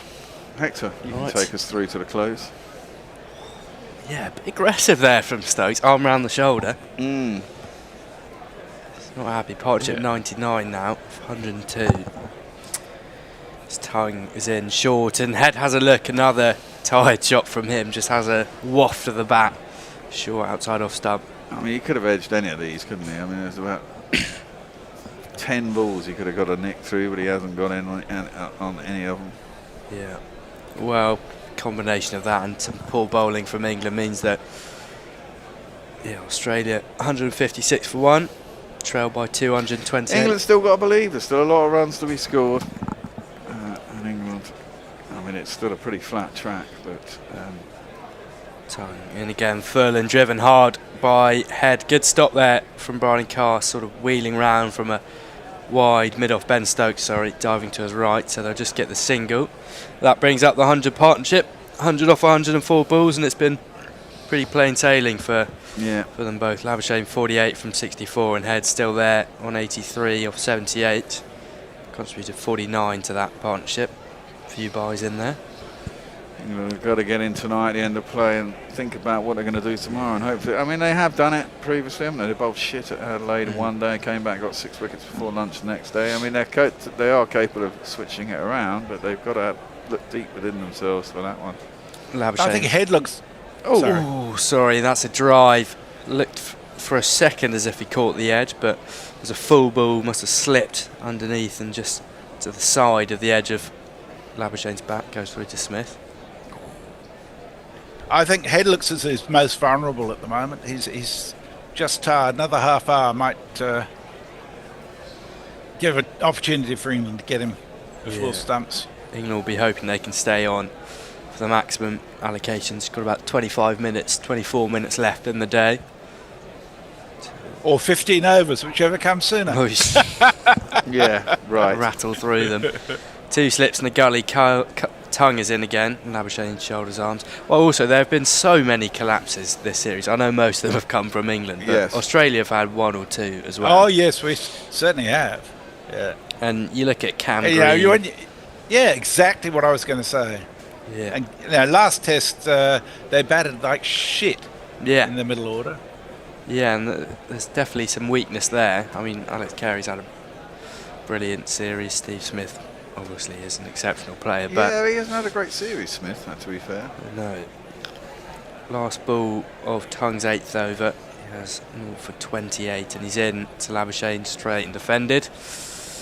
End of the over, 157 for 1 after 30.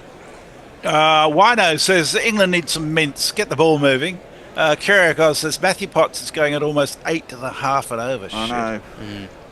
Tired with Devlin says Australia in second gear. Missing Cummins, Hazelwood, Lyons. Still the best team in the world. This game means nothing. Wow. Technically, South Africa are the best team in the world. They're world champions. Yeah.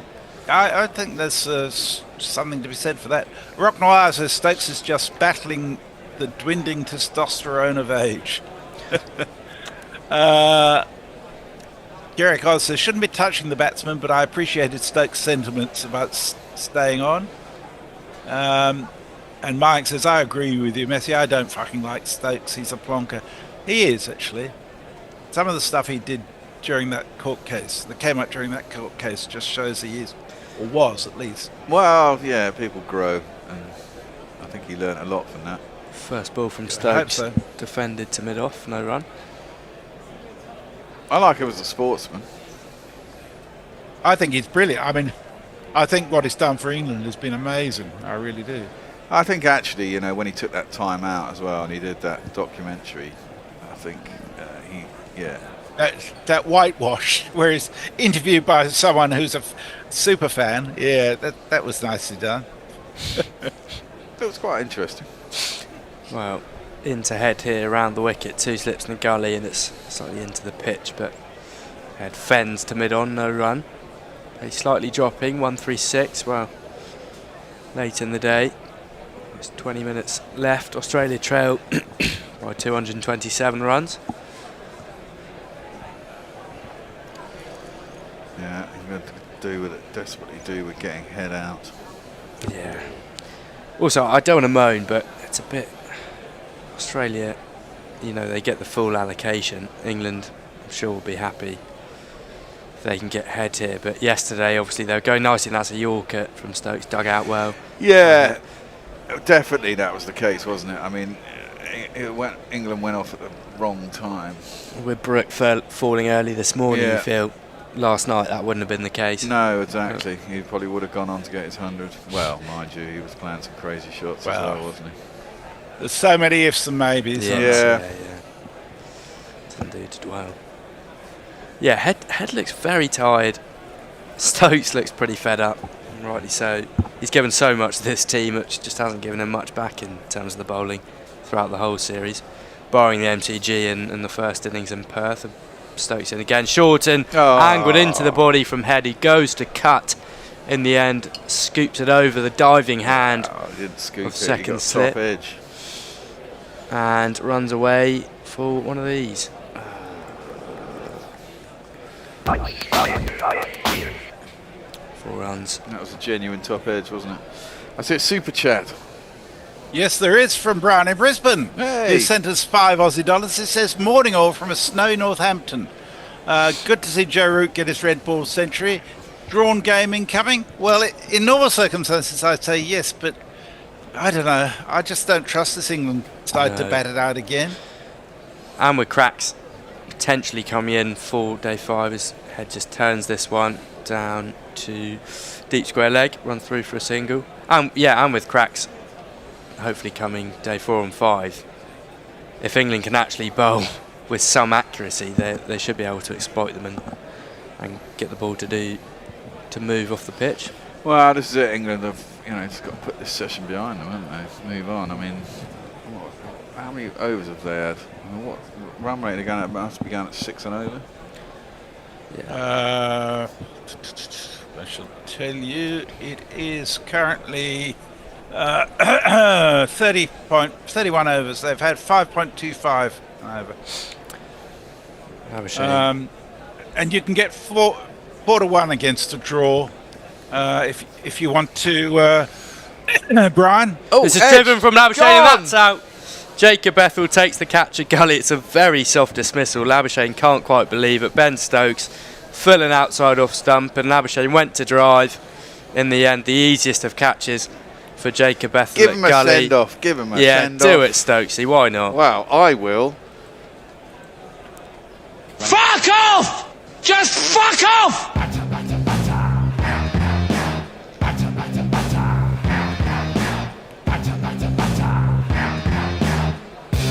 On your right, mate. Nice little stare down there from Stokes. Yeah, poor shot. Very so. Again, can you put that down to fatigue? No, frankly, I don't think Labuschagne's been playing that great. He's hit away some poor balls, but he hasn't looked fantastic. Yeah, I mean, he has been given a lot of 4 balls, hasn't he? I mean, Potts was bowling him half volleys. He's taking his time to get off the pitch. He's trudging slowly back to the sheds. He's going to bring out the standing captain for Pat Cummins, the big guy. Imagine if we can get him out. Night watchman nice. Potentially. Stop. 15 minutes to go. Oh, very unsightly. Stop fiddling about. Stop playing with yourself. Oh dear. That doesn't look like Smith to me. Boland? No, it's Nisa. Oh, Nisa. Oh. Stop playing with yourself. You will go blind. Okay. Michael Neeser's here in town. Michael Neeser's here in town. Hi-ho, diddly-i-ho. Michael Neeser's here in town. So what happens if they get a head out now? They send out another night watchman at the other end? Send out Scott Boland. He loves it. Labuschagne 48. Well, they've got enough they've got enough frigging all-rounders. They could probably send out Bo Webster. Send out Cam Green. That's all he's worth at the moment.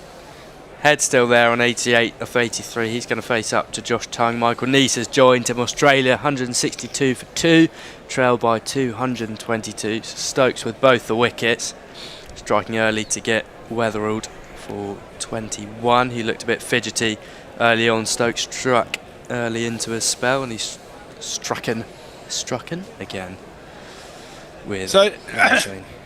Nisa's not a bad person to have as a night watchman. He's got 5 first-class centuries, 18 50s. His average is 28 in first-class cricket, so not much below Crawley. So this is short from Tongue into the body of Head, who rocks back and fends it off to Bethel, who does the fielding round it.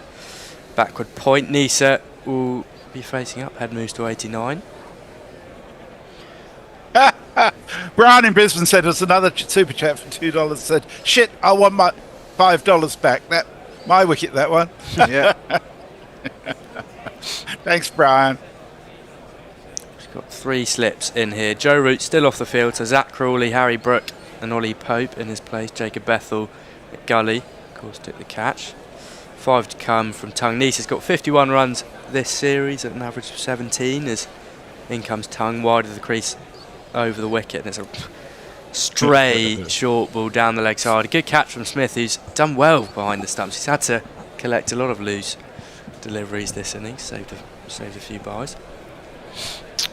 Yeah. How many slips we got? 1, 2, 3 slips and Gully. And Ben Duckett at backward point. Sorry, Kieran has a go at me. He says, "How dare you, Jess? There were some hard-hitting questions in that documentary, like, Ben, are you brilliant or just fantastic?" Tongue in again, and it's short, and Nisa just dropped the hands on that one. 146.6 kilometres some effort in here, isn't he? He's now bowled a fuller one. Yeah. I mean, he's looked particularly vulnerable when he first come in, Nisa. Both innings in the last test. What this would do, this wicket would do absolute wonders for England overnight, and coming into the morning session tomorrow. 163 for 3. That's a much nicer ring to it. They've got about 15 minutes left. Tongue in, 3 to come straight, and he does angle this one in to the fending bat of Nisa, who steers it out to Duckett. No run. Who does Nisa play for? Is he a Glamorgan, I think? No, in Australia, Shield side. That's a very good question. Queensland, I think. Oh, okay. Yeah. It's time for Gloucester. Yes, Queensland. So this is, I was thinking maybe this is home ground, but no, it's not. Mid wicket. Extra cover mid on. Briding cast at mid on. Tongue in, and again into the stumps, and again fended away by Nisa. Stokes does the fielding. No run. Pretty compact. Northern 4. How long have we got left? 13 minutes. 13 minutes, yeah. 3 more overs. think. Stokes look pretty tired. Well, the field's going out for this last ball. Tongue, mid-wicket is going up deep backward square. Leg slip has come in as well. 3 slips in the gully is still there. And deep mid-wicket. He's facing up. Will it be the double bluff? Just having a look at the field here.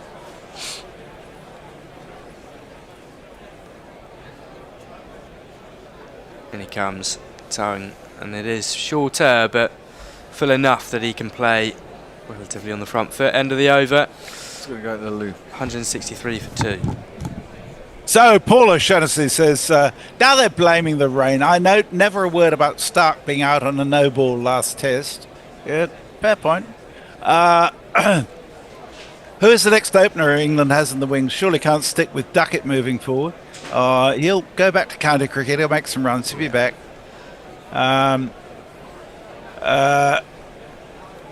Wino says much preferred Freddie to Stokes. Played harder, but a better sportsman stroke bloke.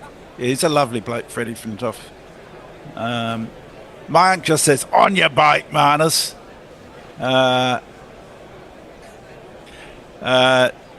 Stare down. Why is everyone so done with Duckett? He's been run into the ground over the past 2 years, and typically England's brains trust got all their match planning post-India wrong with him. Yeah, I mean, he's still got some pretty good figures. Yeah.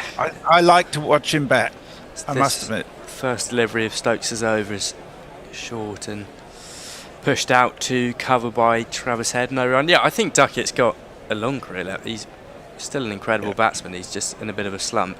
If not, though... There's room for further growth, put it like that. Yeah, Stokes. Sorry, I and couldn't again, resist. full in.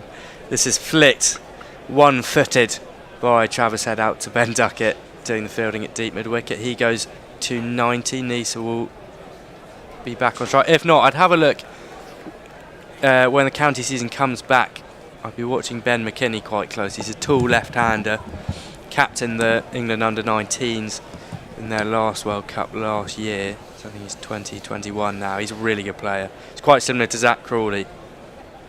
Does he get out in the same ways? Well, no, he's a good driver of the ball. His issue is actually the short ball at the moment, I think. Yeah. Oh, you can't play international cricket if you don't like a short ball. Well, I do think he will have a long career in the future. He's still he's still 20, 21. Stokes, 4 balls left. He has 2 for 30. 3 slips in the gully to Nisa, who's into the stumps and defending. No run. Yeah. I still think there's a lot of confusion in a lot of England batters' brains from the McCullum messaging. I just don't think it's clear. The people who are performing are Root and Stokes, who are the ones who were good enough already. And play their own game. Yes. Yeah. Mike says Stokes looked 53 34. Rock Noir says the lion, the wicket, and the war face. Stokes in short and wide, left alone by Nisa. 15 wickets this series for Stokes, averaging 20. Still looks pretty frustrated. He's bowled well this series, to be fair. Yeah. He is one of England's better bowlers. Well, I think he's the leading wicket taker this year, or in 2025 for England. He got 20 odd wickets in the series against the Indians. Yeah. And he always strikes whenever you bring him on. I mean, perhaps not 100% of the time, but he's very reliable in breaking partnerships, and he's in, and Nisa just tucks his bat inside. No run through to the keeper. I suppose he could run himself into the ground. He hasn't got to play a test again until June, has he? And he's sort of taking the approach. I imagine he won't play in the 100 again. He'll probably coach. He doesn't play for Durham anyway. He might do one game if he needs it. I'll be surprised if a lot of these England players don't play early season if England aren't playing a test match until fucking June or whatever. They should all be playing a county. Stokes sort of exclusively is a bit of a test match player now. He's got one to come of his 8th over the wicket. Tanisa Shawn just rises off the pitch higher than you would have thought. End of the over, 164 for 2. Stokes still frustrated. Not making him in play, that's the problem. Yeah. Mog points out that Australia could still fail to reach the follow-on. They need another 21 runs. Platinum Azure says, but surely you don't believe that would happen. To which Mog says, dead set. Mike says, if that happens, I'll eat my proverbial hat. Belangle Wins says, I'm wondering, will light be a problem again? Well, they've only got 8 minutes to go, so it looks like they're going to make it. Drew Peacock 6 says, I can't get any growth anymore. Well, Kirikov says, Stokes gave Marnus the most Draco Malfoy-esque look. Marnus is quite annoying, to be fair. I would want to play a 5-test series against him. Well, short ball plan is in place here for Travis Head. Standing outside leg, his tongue's in and bowls full, and Head's slashing this out to Will Jacks at deep cover. There's a deep cover, a deep backward point, deep mid wicket, deep square, and a long leg in for Head. So the plan was in place. Rock Noir says Marnus looks like the type who blew up letterboxes with threepenny bangers as a preteen. Well, to be honest, I know quite a lot of people who did do that, and they look a variety of different ways. It'll be interesting to see what's happened to Rooty as we see him. Replay of him leaving the field. Tongue in again, straight and fended into the onside. He's been off for a while now. I'm slightly worried. He was grinning as he ran off the field, clutching his back. Grimacing, not grinning. I think he's had he was out there for how many hours? I mean, he was out there all of yesterday, all of today. England bang. The Stokesy would have said, don't hurry back. You know, it don't have to be here. You deserve a rest. Exactly. Go and get a massage. Well, Nisa so far doing his job, 0 from 10. Imagine we'll get How one. many balls has he been able to leave? I mean, that's the crazy thing. You've got a night watchman, you've got a perfect opportunity to get rid of him, and you just bowl so you can leave it. As he leaves this one again. Fifth, sixth stump from Tongue. Probably 9 balls left in the day. 3 to come from this over, and then never know, might get another. Might get another. I think England will be quite happy to get off the field, actually. Yeah.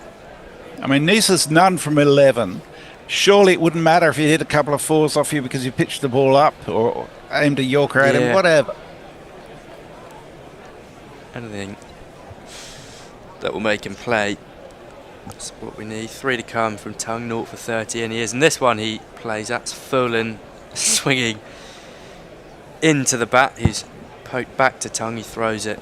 A loopy ball, a moon ball into Jamie Smith behind the stumps. Kirikov says Root injured his back carrying England since baseball. Saw something the other day that if you take his 100 since 2021, he's still 3rd in the all-time list of England Test centurions, him being first, Alistair Cook being second. I think he scored 26. Yeah, no, he's gone on an extraordinary streak in the last 4 years. Tongue in again, and this is driven to Stokes at mid-off by Nisa, no run. Not from 13 now, 1 to come from Tongue. Then it'll be the last over. You'd imagine Stokes will bowl it. 4 minutes left in the day. Well, and of course, if there's a wicket, if it is the last over, that'll be the end of the day. That'd be brilliant. Wouldn't it? Especially if it's Travis Head. That would But be that's what the night watchman's done his job then. Yeah.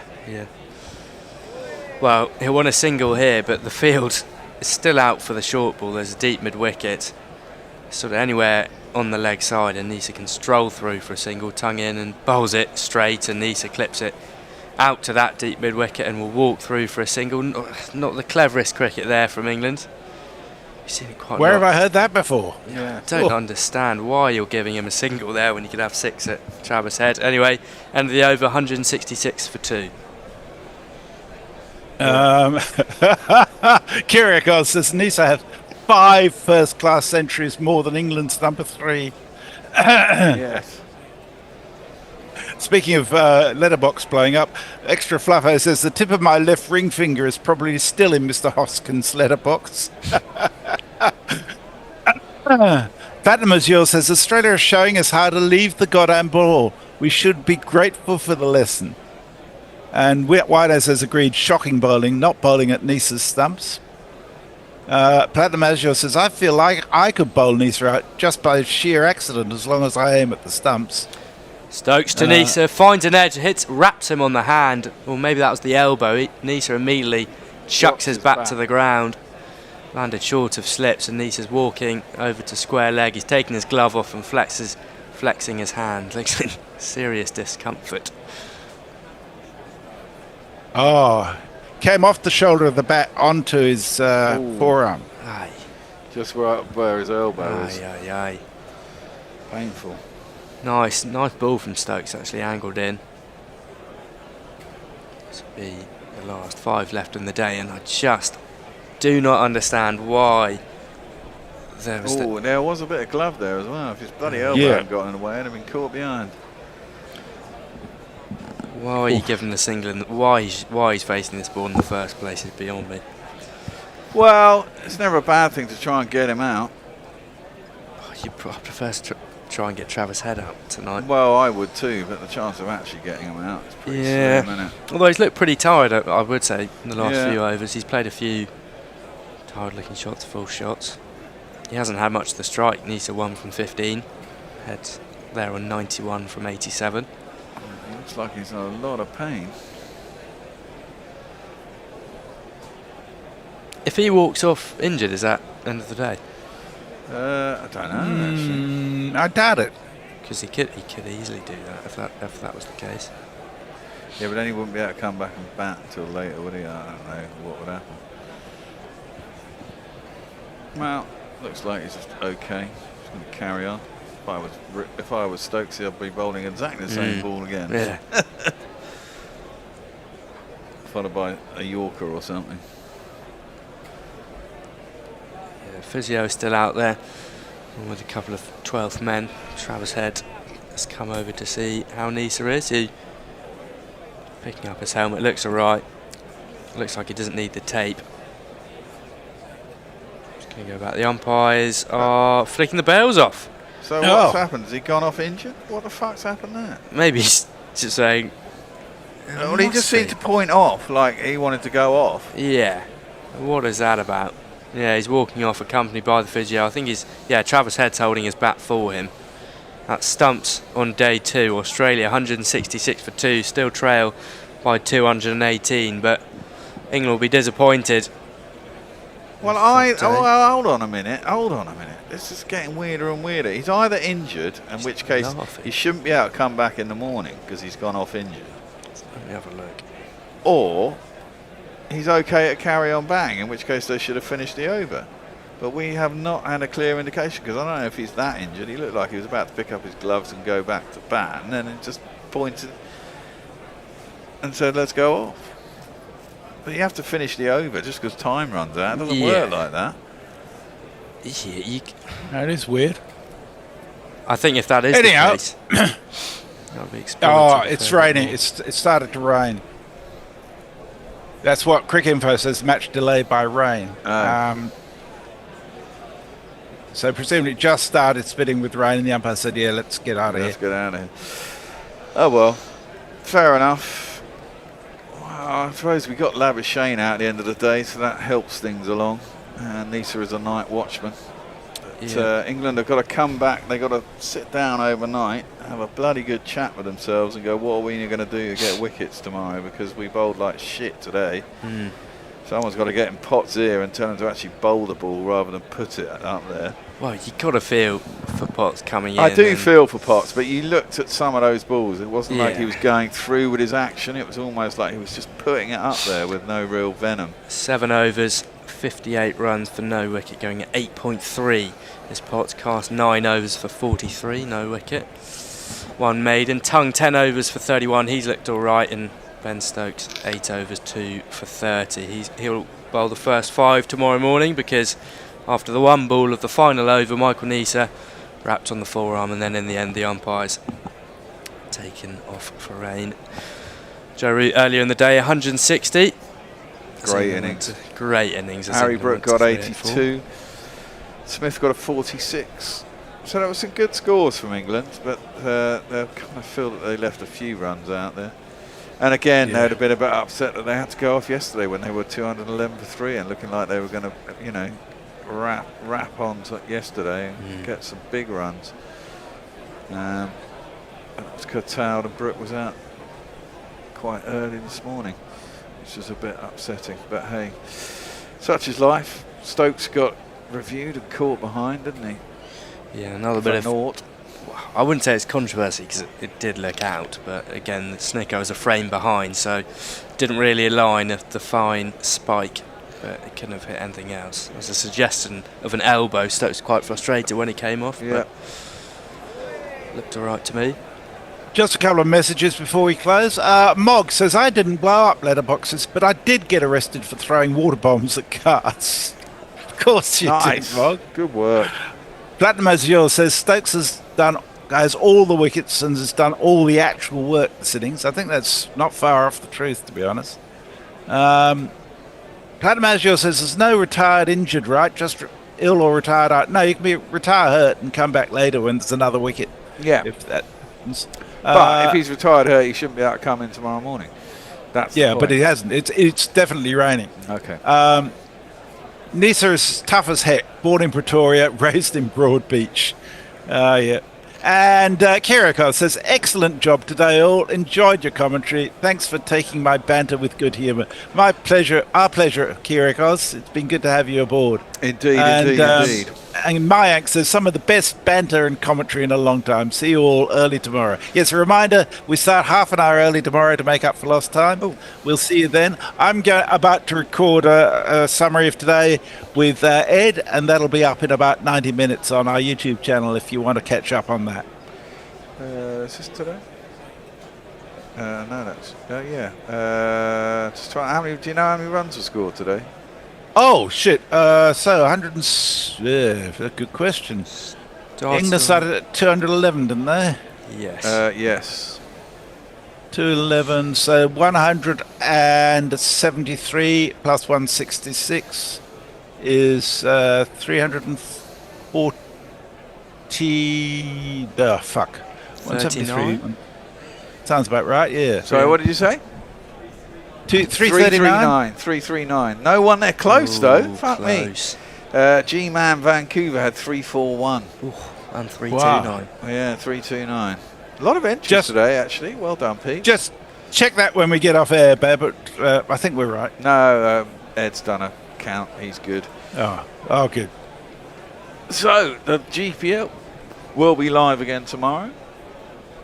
And it'll be £29 tomorrow. So I'll set that up. And we're starting half an hour early, so you get 2.5 hours to enter it, as per today. Anyway, we'll play the jingle. We'll be out of here, and we shall be back on air at 10 to 11 tonight. Brilliant. English time. Thank you all. Yeah, love you all. Catch you later. Bye. Guerrilla crickets. Whoa. Guerrilla crickets. Whoa. Guerrilla. Take guard, man the barricades, patrol the cover boundary.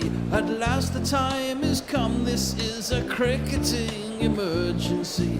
Hear this call to arms for every cricket revolutionary. Take up your bats and stumps for the test match insurgency. At first they tried to silence us, but we would not be silenced. They threatened us with lies, so we threatened them with violence. Che Guevara, Sangakkara, Joseph Stalin, Douglas Jardine, Robespierre, Darrell Hare, Vladimir Lenin, O'Brien Kevin, guerrilla cricket. It's not about the winning, it's about how many rules you break. Even in cricket commentary, this is the best advice to take.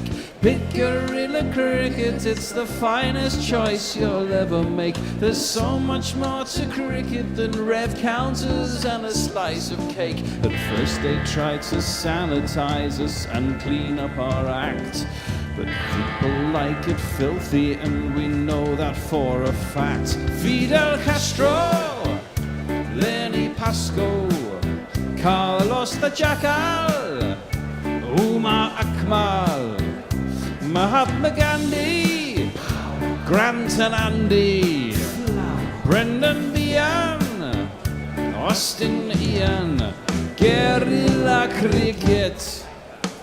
Stick with us, cause you know we're not the kind of thing that you see on the TV and the radio. So vive la revolution. First they tried to buy us, but we would not be bought. Okay, we were, but then we ran away, and we will not be caught.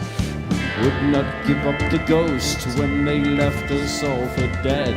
They decapitated us, but we just grew another head. Chairman Mao, Jamie Howe, Ho Chi Minh, Asif Din, Václav Havel, Graham Saville, No Surrender, Percy Fender, Che Guevara, Sangakkara, Joseph Stalin, Douglas Jardine, Robespierre, Darrell Hare, Vladimir Lenin, O'Brien Kevin,